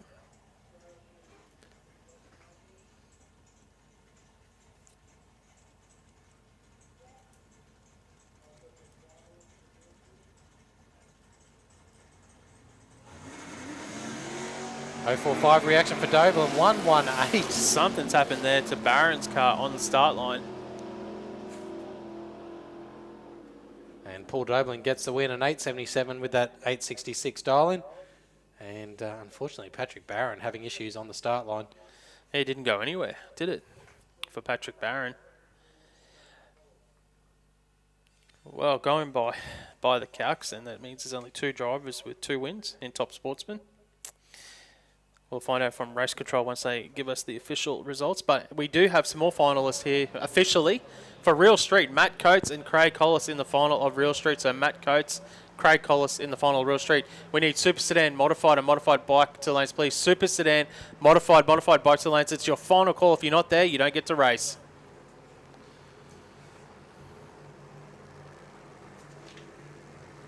And here we go. We got John Cannulli on track for testing.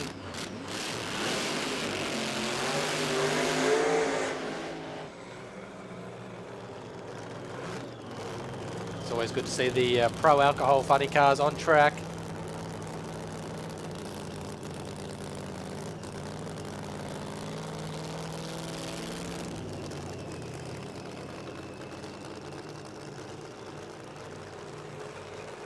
And you were saying earlier, Mark, it's he's the only one that's entered so far down in Sydney next weekend? No. There's heaps of drivers. There's the Daniel Reid and Shane Phillips weren't on the entry list. So yeah, Cannulli's entered. Gary Phillips has entered from up here as well.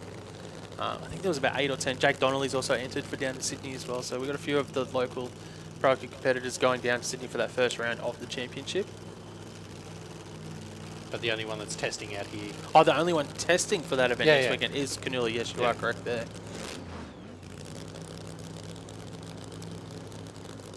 So John Cannulli, so far today, hasn't got past 60 foot yet under power.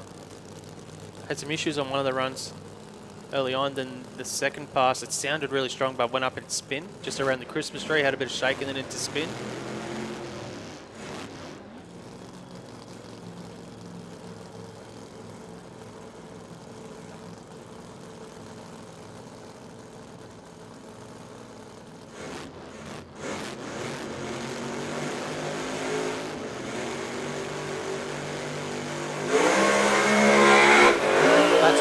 Better at a big pedal, 948 to the 60 foot, 258 to the 330. Yeah, well, I think that's the quickest 60 foot we've seen of any of the pro teams today so far, 948 to the 60. And you're right, yeah, I think he had a big pedal there. And then at that stage, once you're pedaling, that's it. The run's done and dusted. Don't need to put any more stress on the engine at that point. But it's promising again for the team. Very positive steps. So prime sign speed Elec Super Street, and it. Well, we started off with 18 cars in Super Street today in qualifying. in Prime Stein Speed Elec Super Street. Looks like we got the Silver Statesman on screen.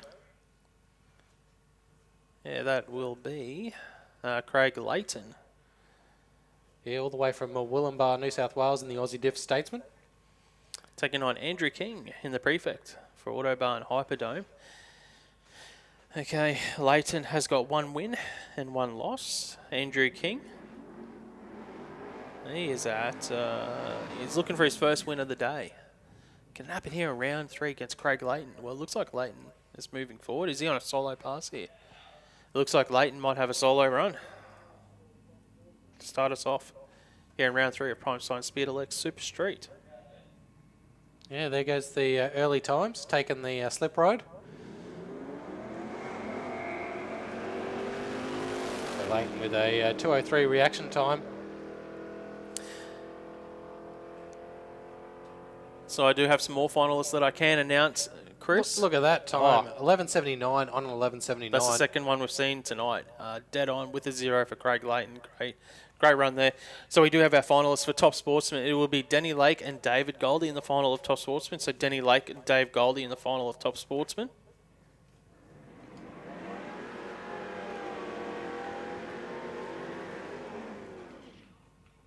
Darren Piddington in the bright orange Ford Capri up against Jennifer Ashen in the gold Commodore. Piddington with a 11:20 dial in, 11:12 for Ashen.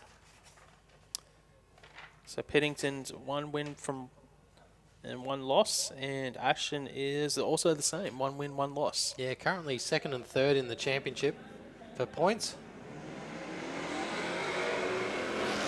1:16 reaction time, 2:73 for Ashen. Yeah, big hole shot for Piddington here in the Capri. And gets the win for Darren Piddington. Yeah, an 11:34 and 11:20, and Ashen an 11:24 and 11:12. Next up, William Keogh in the XE Falcon up against John Riley in the 1-tonner. Exactly 1 second head start here for Keogh in the XC. Dying at 12.90. Riley 11.90. 154 reaction, 125 for Riley.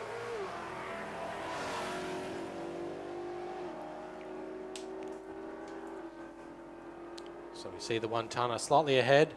Gets the win, a 12.02 on an 11.90. William Keogh a 13.81 on a 12.90. Just a bit too far from that dial-in.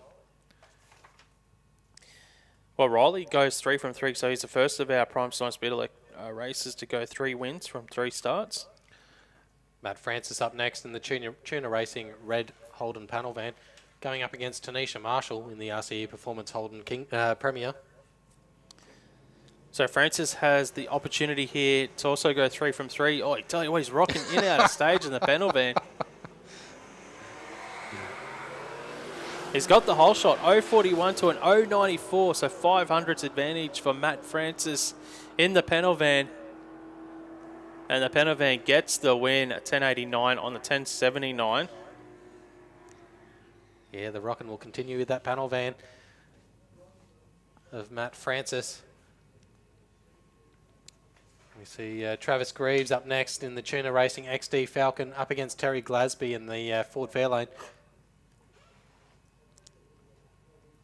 So this won't have any bearing on the finalists. So other driver coming into this race with 2 wins.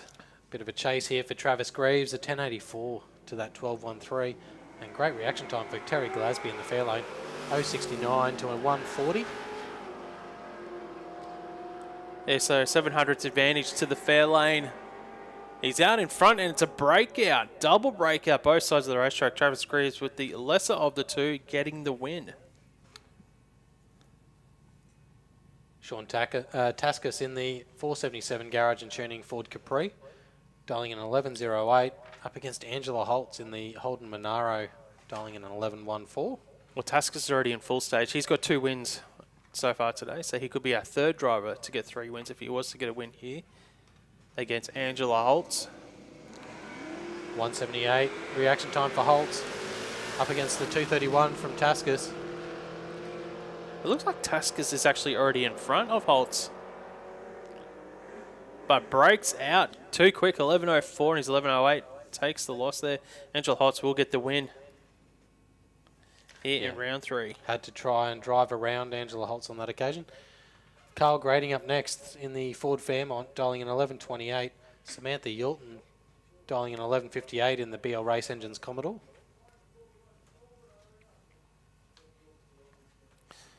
Sam looking for a first win of the day here in the Commodore.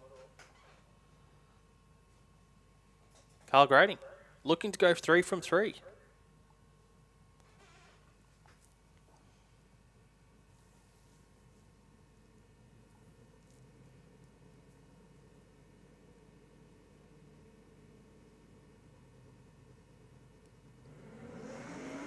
Great reaction time. 004 for Samantha Yilton. Great. 080 for Carl Grading. Like, that's a solid light, but when you've got a 004 beside you, there's a bit of work to do here. We can see brake lights. It's not enough because Samantha's broken out by 11 thousandths of a second. Carl Grading gets the win, and he goes 3 from 3 so far. And he was, what's that, 077 over the dial in as well for Grading. So I think he's been the closest so far of our drivers with 3 wins. Tom Ryan in the Black Holden Ute up against Wade Moran in the SWC Automotive Ford Mustang. And not much in the dial ends, an 1160 to an 1162. Oh, big hole shot for Wade Moran, 042 to a 178. The Mustang looking for its first W of the day at 1,000 foot. Moran still in front. We can hear some pedaling there, and Moran gets the win, 1175. On the 1162, Ryan goes 1161 on the 1160 for the loss. And it looks like Troy Hutton's in there with a solo in the TH tiling and waterproofing Holden Ute. Oh, so Hutton's going to go 3 from 3. So this is the thing. So on a solo pass in round 3, you can't go red because if you go red, it takes you out of the running for the final. So it's got to be a clean green. So that's the first thing for Hutton here. So he's gone clean green. That's good. 1077 is his dial in. So far, the closest anyone's gone to the dial-ins tonight with 3 from 3 is 077 over the dial-in. Hutton goes 1083 on the 1077, so he's 068 over the dial-in for Hutton. So I think he's the closest of our drivers so far with 3 wins. But we'll leave that for race control to work out. I think we had 4 drivers there in Prime Time Speed Elec, finished off in round 3 with 3 wins. So they can get the calculators out and work it all out. Mr. Perfect Light, Brendan Shaw. Brendan Shaw, yeah, we're moving now into Super Sedan. Brendan Shaw, 2 from 2. Taking on Rudy Wyatt, who is 1 from 2. Yeah, so Rudy Wyatt currently sitting 3rd in the championship.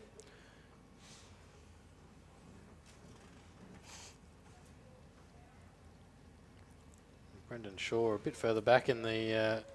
mixed up in the half of the halfway down the championship ladder in the Downs Automotive Services LJ Tirana. Rudy White in the Pine Mountain Performance VS Commodore.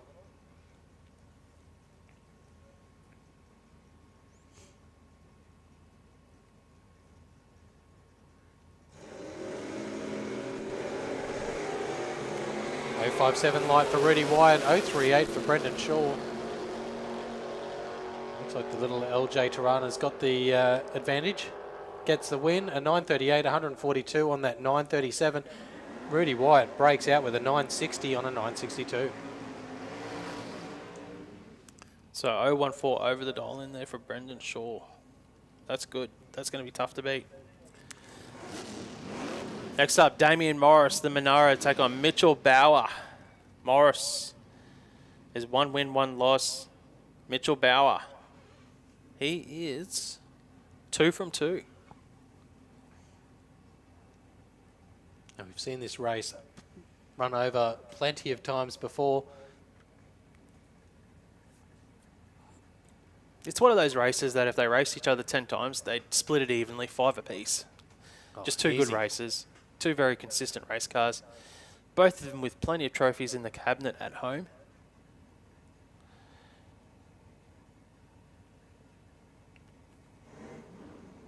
So Morris to lead first, a 993. Mitchell Bauer to try and chase him down with I tell that you what. 934. Damien Morris is undefeated of who gets here to the racetrack first every meeting. Yeah, 027 light to an 034. Will Morris be able to hold on in the HQ Monaro?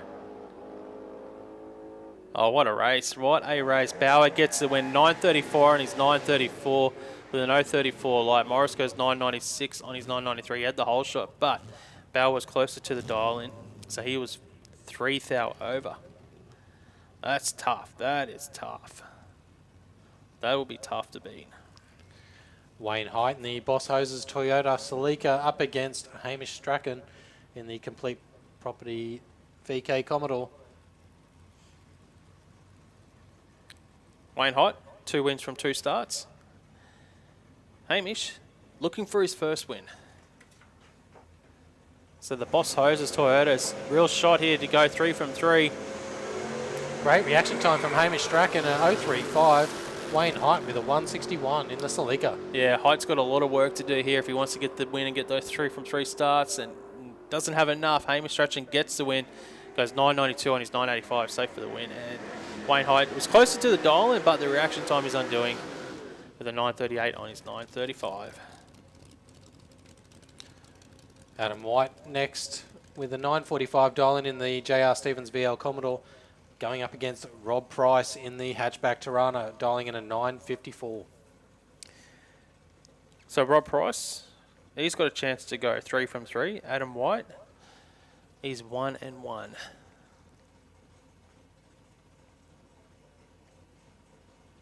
So who's going to go in first? I think White is. Yeah, Adam White's in first. And Rob Price pips him 025 reaction time, 0.2 for Adam White.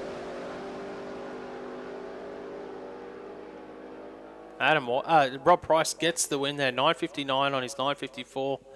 Adam White goes 950 on the 945. So Rob Price goes 3 from 3. Yeah, great run there for the hatchback Tirana. Okay, so I can make another official call for our Super Street finalists. It's going to be Troy Hutton to take on Carl Grading. So Troy Hutton to take on Carl Grading in our Super Street final. Yeah, Holden Ute versus the Ford Fairmont. With that, we got ours right as well, because that's who I had to on my notes. So Like yeah, when a plan comes together, Mark. Troy Hutton, Carl Grading in the final of Prime Science Speed Elec Super Street. It looks like we're into some Knijff Earthmoving Modified by the looks. Yeah, Modified. Now, let's have a look at the teletype for Modified. We have Liesl Gowes with 2 wins. And Chris Reed with 2 wins going into this round. It's only 2 drivers that haven't had a loss yet. All the rest are either 1 and 1 or 0 and 2.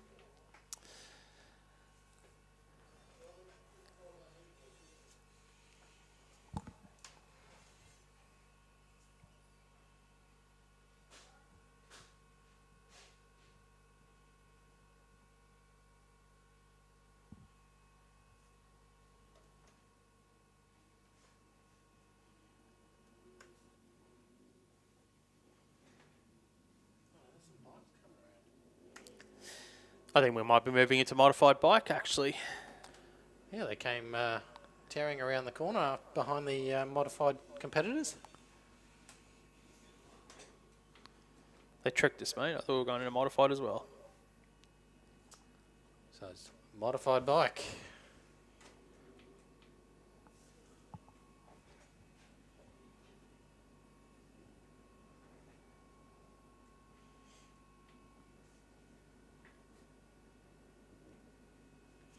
So let's have a look at the teletype then for Modified Bike.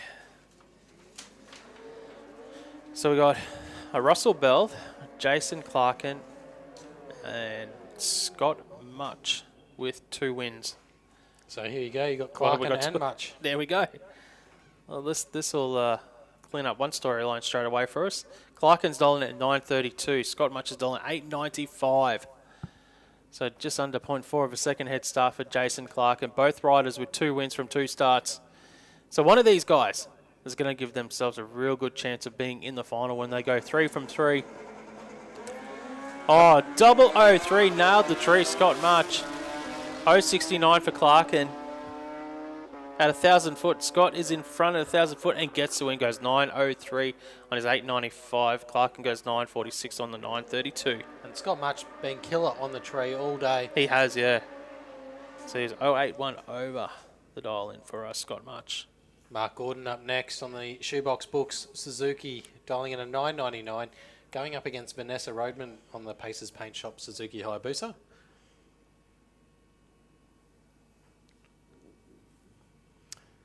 Mod Bike's one of those brackets where you could potentially have a bunch of drivers on 2 wins and 1 loss in the tiebreaker. So I think there's only other one rider in there that can potentially go 3 from 3. Vanessa Rodman on the Hayabusa. The quickest bike here today, a modified bike, Vanessa. Knocking on the door a 7-second pass today. Oh, 001 for Mark Gordon. The riders are cutting some lights here in round number 3. But watch Vanessa Roadman with a 7.99 at 167 mile an hour for the breaker. And Mark Gordon with the win at 10.08 on a 9.99 with that 001 light. There you go there, Vanessa. Well, ran a 7-second pass, but unfortunately didn't get the win here in round 3. Next pairing up here, a modified bike, we've got Russell Bell. Now this is a rider that has the potential to go 3 from 3, taking on Alan Ennis Jr.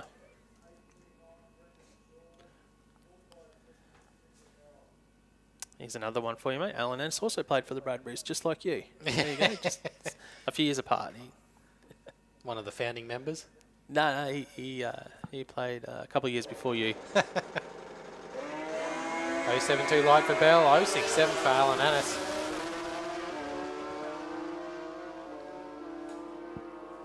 Oh, nothing in it on the start line, and Russell Bell gets the win, 8.94 on the 8.92 for Russell Bell. So he goes 3 from 3, and he was 0.23 over the dial, and so that's going to be tough to beat. Yeah, Alan Ennis just breaking out By 1,000. Oh, that's tough. That is tough. By 1,000 there for Alan Ennis, and he was off the throttle as well across the finish line there. Next up, Brian Alvizio. Yeah, taking championship on leader. Rebecca Marsden. Well, he's not going to be in the final this weekend because we've already got 2 riders with 3 wins.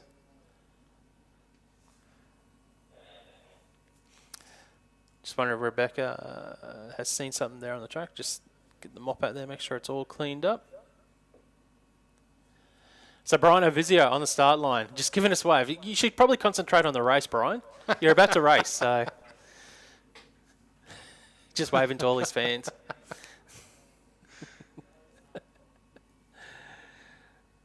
Well, that's a first. That's a first. I don't think I've been waved at by a competitor on the start line up here in the commentary box. Kawasaki versus Honda.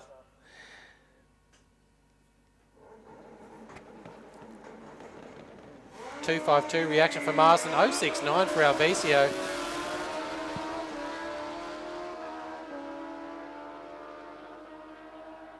Alvizio gets a win, a 9.01 on a 9.00. Rebecca Marsden there with a 10.20 on a 9.96. I'll pay respect to that to Brian Alvizio. 9.01 on the dial, killer light as well. Okay, we've got our official finalists for Super Sedan now. Brendan Shaw and Mitchell Bauer. Our finalists for Super Sedan, Brendan Shaw and Mitchell Bauer. And it looks like Tammy Goldthorpe with a solo, an 8.98 dial in.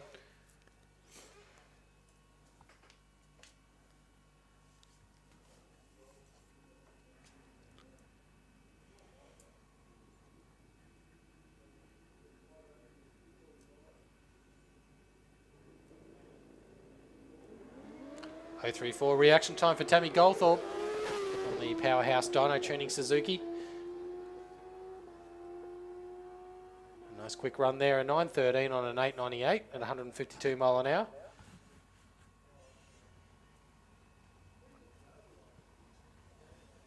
And that'll bring to a close modified bike, and now we're into Knijff Earthmoving Modified.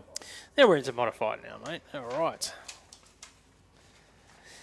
So back to modified. What did I say? We had Liesl Gowers with 2 wins from 2 starts, and Chris Reed with 2 wins from 2 starts. So only two drivers that can have the potential to go 3 from 3.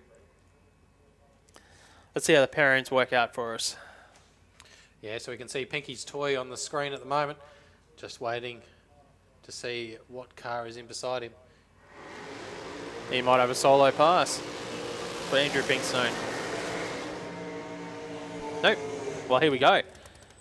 Liesl Gauss, one of those drivers we're talking about with 2 wins from 2 starts. Yeah, Liesl Gauss, an 860 dial into a 762 from Andrew Pinkstone.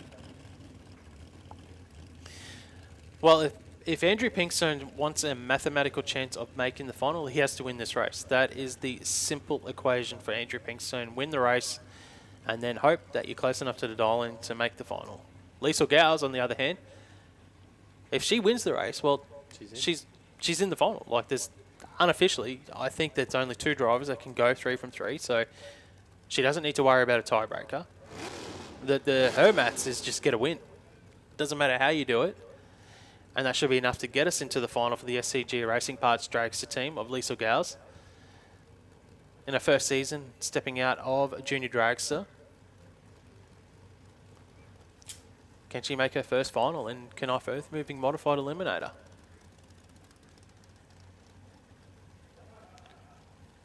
And she'll have to attack the tree first with that 860 dial in. Andrew Pinkstone will have to go one better with the reaction time.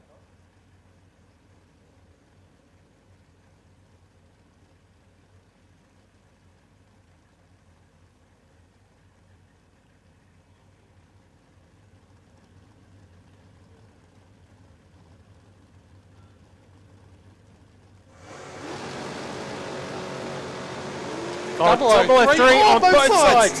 003 both sides, but did Pinkstone spin? Pinkstone must have spun only 143 to the 60 foot. And have a look at that from Liesl Gauss. 860 on an 860 with a 003 light. Incredible run there. I've got to take a photo of that for the commentary page, highlights of the day. A 5,000 package for Liesl Gauss there.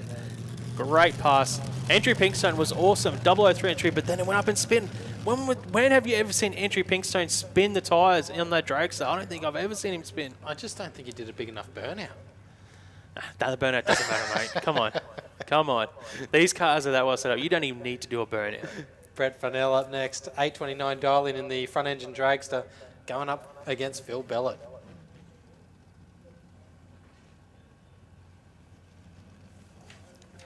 So Brett Farnell currently second in the championship. And Phil Bellett trying to claw back some points to the leaders. Well, Phil Bellett hasn't won a race yet today. It's been a tough day for Phil.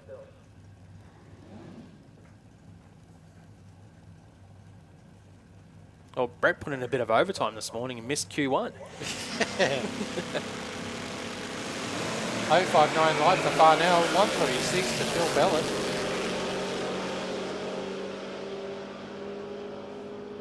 You see Farnell a double breakout win in the front engine dragster, an 827 on an 829, and Phil Bellett with a 776 on a 779. Oh, tough. Race there. 1,000? 1,000 difference because Brett Farnell broke out by 20,000. Phil Bellett broke out by 21,000. Those ones hurt. Those ones hurt. Next up, Chris Reed. So Chris Reed is our other driver that has the potential to go 3 from 3, but it's a tough race against Lucas Holtz. Can he claw back some points against the championship leader? Well, all the modified teams will be looking at Chris Reed now to, they'd want him to get a W. But it's a tough race for Chris Reed. He's been sharp on the tree all day. He has been sharp, but now he's got a chase, which he hasn't had to do today. 018 to an 026. Not much in it. Not much in it. 8,000 advantage to Lucas Holtz. And that's all he needs. And a 928 on a 926 for the win. And Chris Reed with an 843 on an 841. So now there's going to be a tiebreaker because Chris Reed lost that race. It's going to go back to a tiebreaker. But Chris Reed is actually closer to the dial than Lucas Holtz. So if it does go on a tiebreaker to the drivers with 2 wins and 1 loss, even though Chris Reed lost to Lucas Holtz, he was closer to the dial-in by 1,000. So he's still in the potential there. Like, I didn't actually write down everyone's dial-ins and what they did in that round. But, yeah, there you go. going to be the number crunchers next door to work out the finalists for that one. So just looking, I think that would mean it couldn't be Lucas Holtz anyway. So modified bike final is going to be Scott Much and Russell Bell. So modified bike finalist, Scott Much and Russell Bell. There you go. That's your official announcement for those teams. That's from Race Control. But modified, that's going to be a fun one because we only had the one competitor with 3 wins going by my calculations. That was Liesel? Liesel with 3 wins with that 5,000 package here in round 3. That's awesome. So yeah, it's going to go on tiebreaker back to the likes of Brett Farnell, but Brett Farnell broke out, so that takes him out of the chance to go through. Stefan Gauss hasn't been out yet. I don't know. Oh, he's not here. No, we didn't see Stefan. Did we see Stefan in the first run? I don't remember seeing him. Lucas Holtz had 2. I think. Oh, what did Andrew Pinkstone? He didn't get. Oh, tough. So yeah, Pinkstone lost here. So it could be Chris Reed, even though he lost. That's going to be fun to work out. We'll wait for Race Control to let us know. But here's our finalists for Prime Science Speed Elec Super Street. Oh yeah, we got our first lot of finalists. All right, let's go, Chris. Yeah, final time. Troy Hutton there in the TH Tolling and Waterproofing Holden Ute, going up against Carl Grading in the Ford Fairmont, and saw this early on in the racing today in qualifying. These two side by side. Yeah, Grading will lead first for Divine Massage and Herbal Spa team. So 11:30, darling. Finals times. Hutton, both cars in pre-stage. No one moving an inch here at the moment. See Grading creeping forward.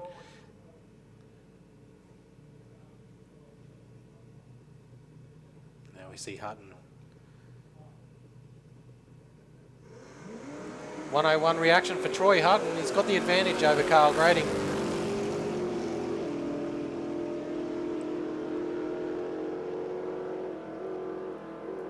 And we see the win go to Troy Hutton, a 10.88 on a 10.82, and Carl Grading with a 11.34 and 11.30, just too far away with his reaction time. Yeah, 400s win margin there for Troy Hutton. So Troy Hutton, winner for Prime Science Speed Elec Super Street here for the Queensland Drag Racing Championships. Runner-up, Carl Grading. So how does that look for Hutton in the championship stake? So he came into this event 5th in the championship, so that's going to be good. So he actually had a win already this season as well, so he picks up his 2nd win of the season. So yeah, just closes that gap up to the leaders.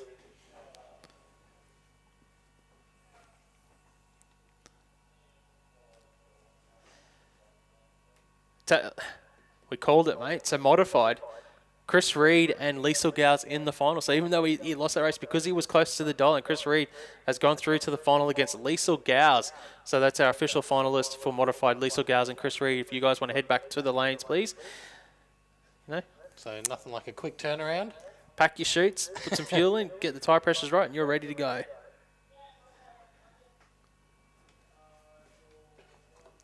Also, just to let everyone know that we will do the trophy presentation down in the usual area about 10 minutes after racing has finished. So anyone that does make it through to the finals, if you can be at the presentations about 10 minutes after that last pass, that would be appreciated.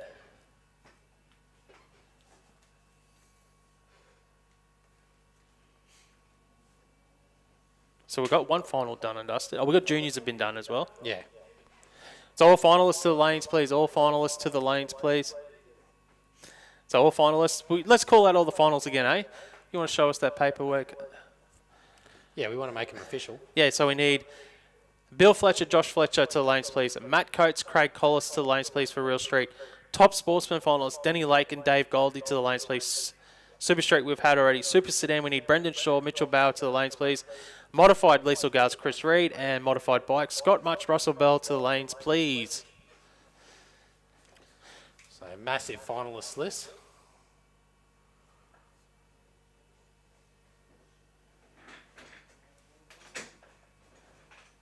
And we'll get underway with finals as soon as they arrive into the staging lanes.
Okay, now we're moving into our finals for Real Street, and it's going to be Matt Coates to take on Craig Collis. So Matt Coates, the VF, the Wagon, the Dragon. Yeah, he's doing the chasing on this occasion up against Craig Collis in Tina's Candy Shop Jeep Grand Cherokee. Yeah, so the Jeep of Collis is dialing at 13.39 seconds. We see the Wagon there of Matt Coates. He's dialing at 12.10 seconds, so 1.29 second head start there for Craig Collis in the Jeep. Craig's got a few wins now on board this Jeep. Yeah, he's doing quite well.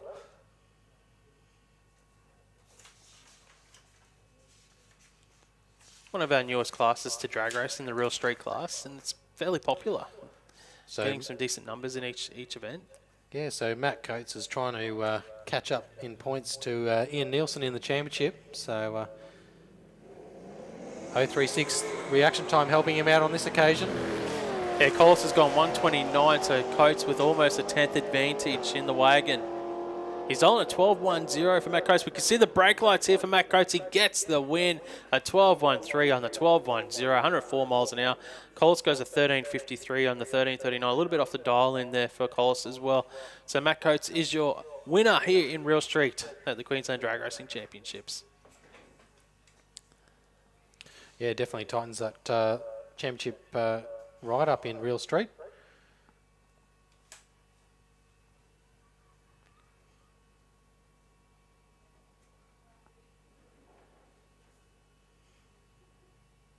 We can see some competitors lining up on the screen.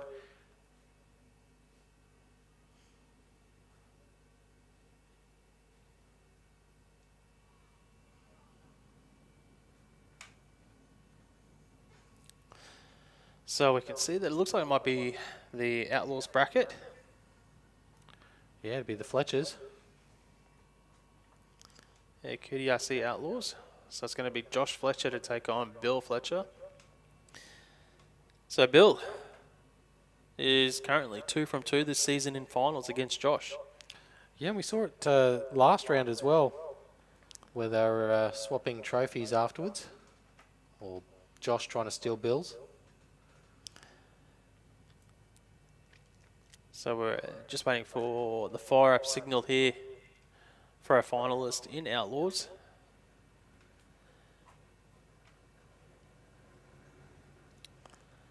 So I guess the big question is here, can Bill Fletcher make it a perfect start in the season with 3 wins from 3 starts?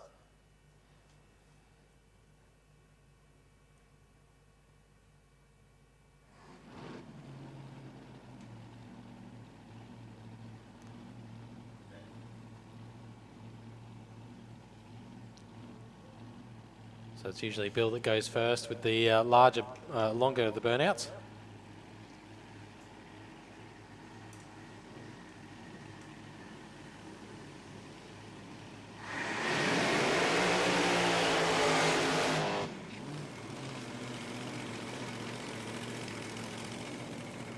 And he's staying in the same lane as the previous run. Yeah, well, he has lane choice here for Bill. So with the way the rules work, in the first round of racing, lane choice goes to the higher qualified car. Or obviously, that means the person had the best reaction time in qualifying. And then after round 1 and rounds 2 onwards, it goes to the car with the quicker dial-in that gets lane choice. So on track, Fletcher's dialing at a Josh Fletcher, I should say, dialing 7.40 seconds. You can see him on screen there for the Styro fan team. Bill Fletcher in the lane beside him for Styro Max is dialing at 6.92 seconds. So just under half a second head start for Josh Fletcher. And this is going to be one of the more difficult of chases for the Styro Max Dragster.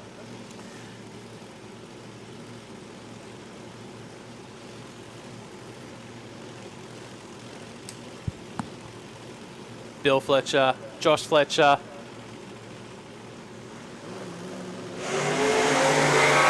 And Bill Fletcher won't make it 3 from 3 because he's left the red light on the start line. Josh goes 0.20. He will be the winner here. Bill Fletcher wastes a 6.92 on a 6.92. Josh Fletcher rolls through for the win. I think Josh had seen that win light and said, you know what, I'm happy. Let's take the W And we'll see you at the next round of the Queensland Drag Racing Championships. Congratulations to Team Fletcher, because that's a lot of hours to put in for the 2 race cars to be at these events. Short turnarounds throughout the day as well, so I'm sure the crews have worked pretty hard. That and being top 2 in the championship as well is some effort. It's commitment. It's commitment for the team. It's not only is it time, manpower, it's money as well. So we'll see those guys in the trophy presentations later on. So we've got only a few more classes to go to finish off the day here at the Donnelly Blasting Services Queensland Drag Racing Championships.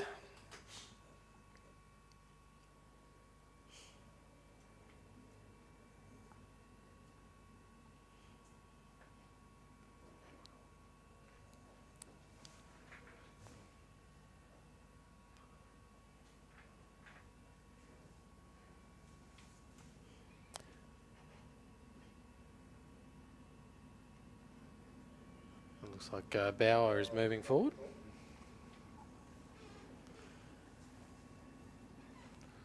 So it must mean some Super Sedan action. Their Super Sedan final. I think you'd be right there, mate. So we can see the Super Sedan. So Brendan Shaw, tell you what, he's been on a bit of a tear today. Brendan Shaw.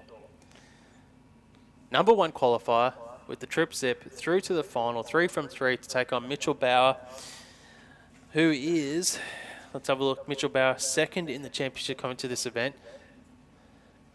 Anyone's race. From the form that we've seen in the lead up in the first 3 rounds of racing tonight before the final,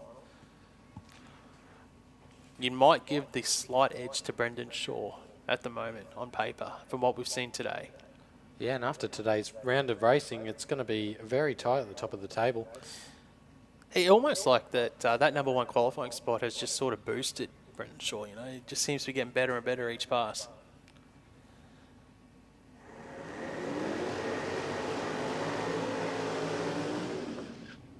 There we go, the short, sharp burnout in the LC Tirana. So LJ Tirana. it is an almost heads-up race. Only 400 separating the 2 drivers. Mitchell Bauer at 9.34 and Shaw at 9.38. So these guys, if they have clean greens off the start line, they will be looking at each other the entire way down this 400-metre drag strip here at Willowbank Raceway. Will it be the Downs Automotive Service Tirana, or will it be the Fernwood Landscape Supplies Fairlane? What's your pick, Mark? My pick is drag racing. I got to stick with the Tirana on this occasion. You think that? Yeah, I tell you what, Brendan's been. He's been killer on the tree. Yeah, he's tightened everything up throughout the day. Mitchell Bauer, though, he's been there, he's done it, he's won a lot of races, 2nd in the championship for a reason. Oh, how about an 0.13 from Brendan Shaw to a 1.99 from Bauer? You don't see that often. You don't see that from Bauer at all, but Brendan Shaw in the box seat and gets the win. 9.45 on that 9.38. Mitchell Bauer wastes a 9.34 on his 9.34. Brendan Shaw is your winner here in Super Sedan, and you could hear the crew cheering from up here in the commentary box. Congratulations to Brendan Shaw. Number 1 qualifier, takes out the win. And we'll see you guys down at the trophy presentations. That was cool. That was good. That was you picked it. very good racing there, and yeah, congratulations to both of them for even making it through the rounds of racing, because it's been super tight. Yeah. In Super Sedan.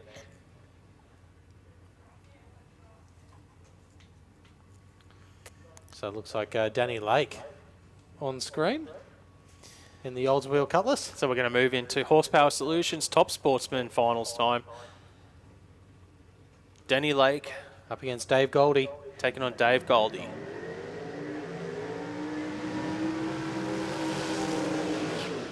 So in that 3rd round of racing, Danny Lake went a 7.92 on his 7.92 to get through to the final here. Dave Goldie he's dropped his dollar by a couple of hundreds from what we saw in round 3. I think it was a 7.58. So the Cutlass, it's Cutlass versus Cutlass. Head start will go to Danny Lake in that Lang's Building Supplies. Oldsmobile Cutlass here. We can see both drivers backing up. Championship standings before this event. Danny Lake was 3rd, Dave Goldie 4th. So Yeah. this will be another one of those classes which is tightened up at the top, and it could be anyone's championship going into that final event for Horsepower Solutions Top Sportsman. But right now it is all about the win here. Yeah, who wants it more? I think they both want it. Who's going to risk it? Who's tightened up their delay box? Who's tightened up the dial in? Lake hasn't changed it. Usually those back-to-back passes, sometimes you can pick up a little bit of ET when there's not much turnaround time. You might pick up like 100th. Now everything's really warm, fresh, ready to go. 029 to a 006 from Goldie. Goldie with the whole shot. And he's got it. A 7:59 on a 7:56 for the win for Dave Goldie, a 006 reaction time, and Danny Lake, a 7:93 on that 7:92. 5 thousandths of a second win margin there for Dave Goldie. It sounded like someone was pedaling it down there at the finish line. I'm assuming it was Goldie. What a race there at Top Sportsman. Finals there, 005 win margin for Dave Goldie. Gets the win here and the points. More importantly, the points in the Queensland Drag Racing Championships. And that leads us into modified bike. So Scott March being killer on the tree on the Pro Cycle Dyno Suzuki. And he's going up against Russell Bell on the Kawasaki. Well, these are the two riders that have impressed me the most today. So it's good to see that they're both in the final here. So both riders have been very sharp on the tree. Both have been very consistent as well. It's almost heads-up race as well. 892 for Bell on the white Kawasaki. Oh, it's going to be a red light for Scott March. Russell Bell is your winner here in modified bike. Clean green with an 081 reaction time, that Kawasaki. Takes it through for an 898 to Scott. Well, Scott March is the double whammy. The breakout and the red light, 894 and his 895. So Russell Bell, congratulations to the team on the win and runner-up for Scott March.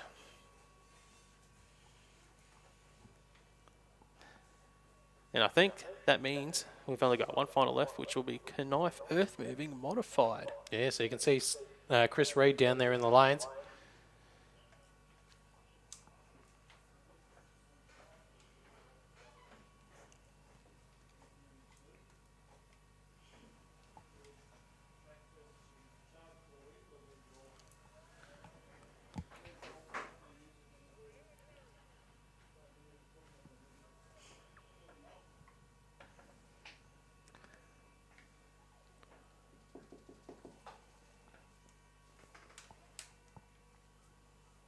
Some people waving down to us. Oh, we got some of our... Hey, Terry, you can do the trophy presentation. It's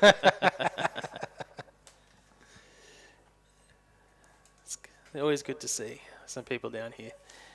See our commentators there on the Overtaken live stream. So some of our Willowbank commentary team down there getting to watch. Whilst we're up here, we're working nice and hard all day today. About time they left roll racing and came to the real racing. Yeah.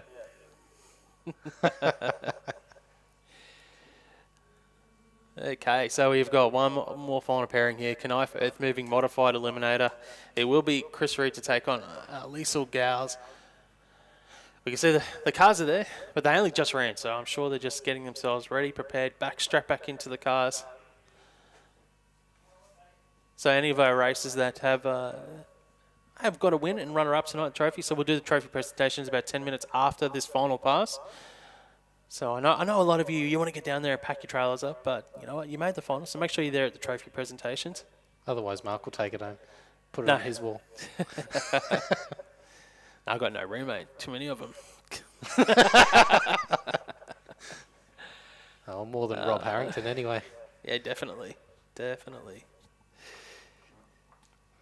Here we are.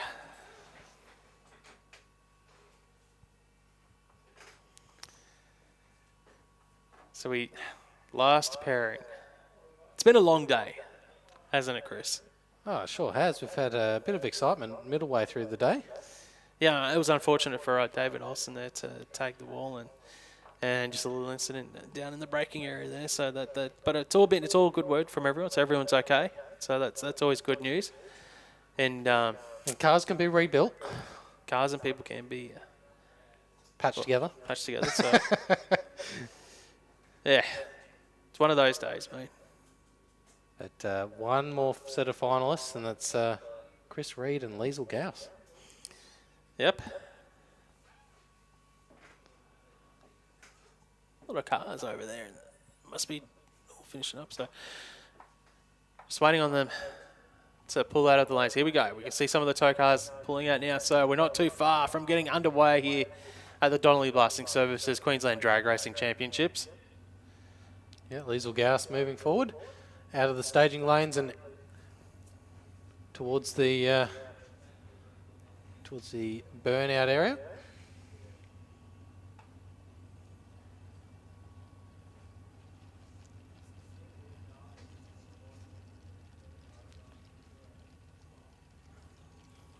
And here comes Chris Reed. So it's going to be almost a heads-up race because they've both been running in the mid-8s. So Chris, he had an 840 dial in the third round of racing. I wonder if that's changed. He's probably very similar. And Liesl was around that 860 zone.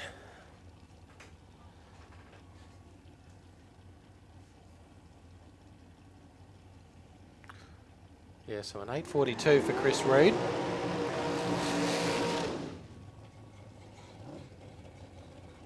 So Chris Reed in the Roadster just going through his burnout procedure. Here comes Liesl Gauss in the Dragster. With an 858 dial in. There you go. So Reed 842, as you just mentioned. Gauss 858. So 1600 difference between the dial-ins. The Roadster of Chris Reed has got to win this season in Knijff Earthmoving Modified. Looking to get his second. Well, it was his first ever win too, which I didn't realise at the time. So but I definitely know that Liesl has not had a win in Modified. So if she gets a win here, it'll be her first ever win in Modified. And even just good to see in the finals for a rookie. Yeah, definitely as well. Knijff Earthmoving Modified.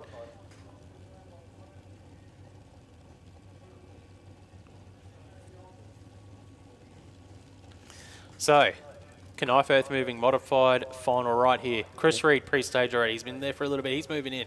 He's ready. See, Chris is like, let's get it done. I'm in full stage.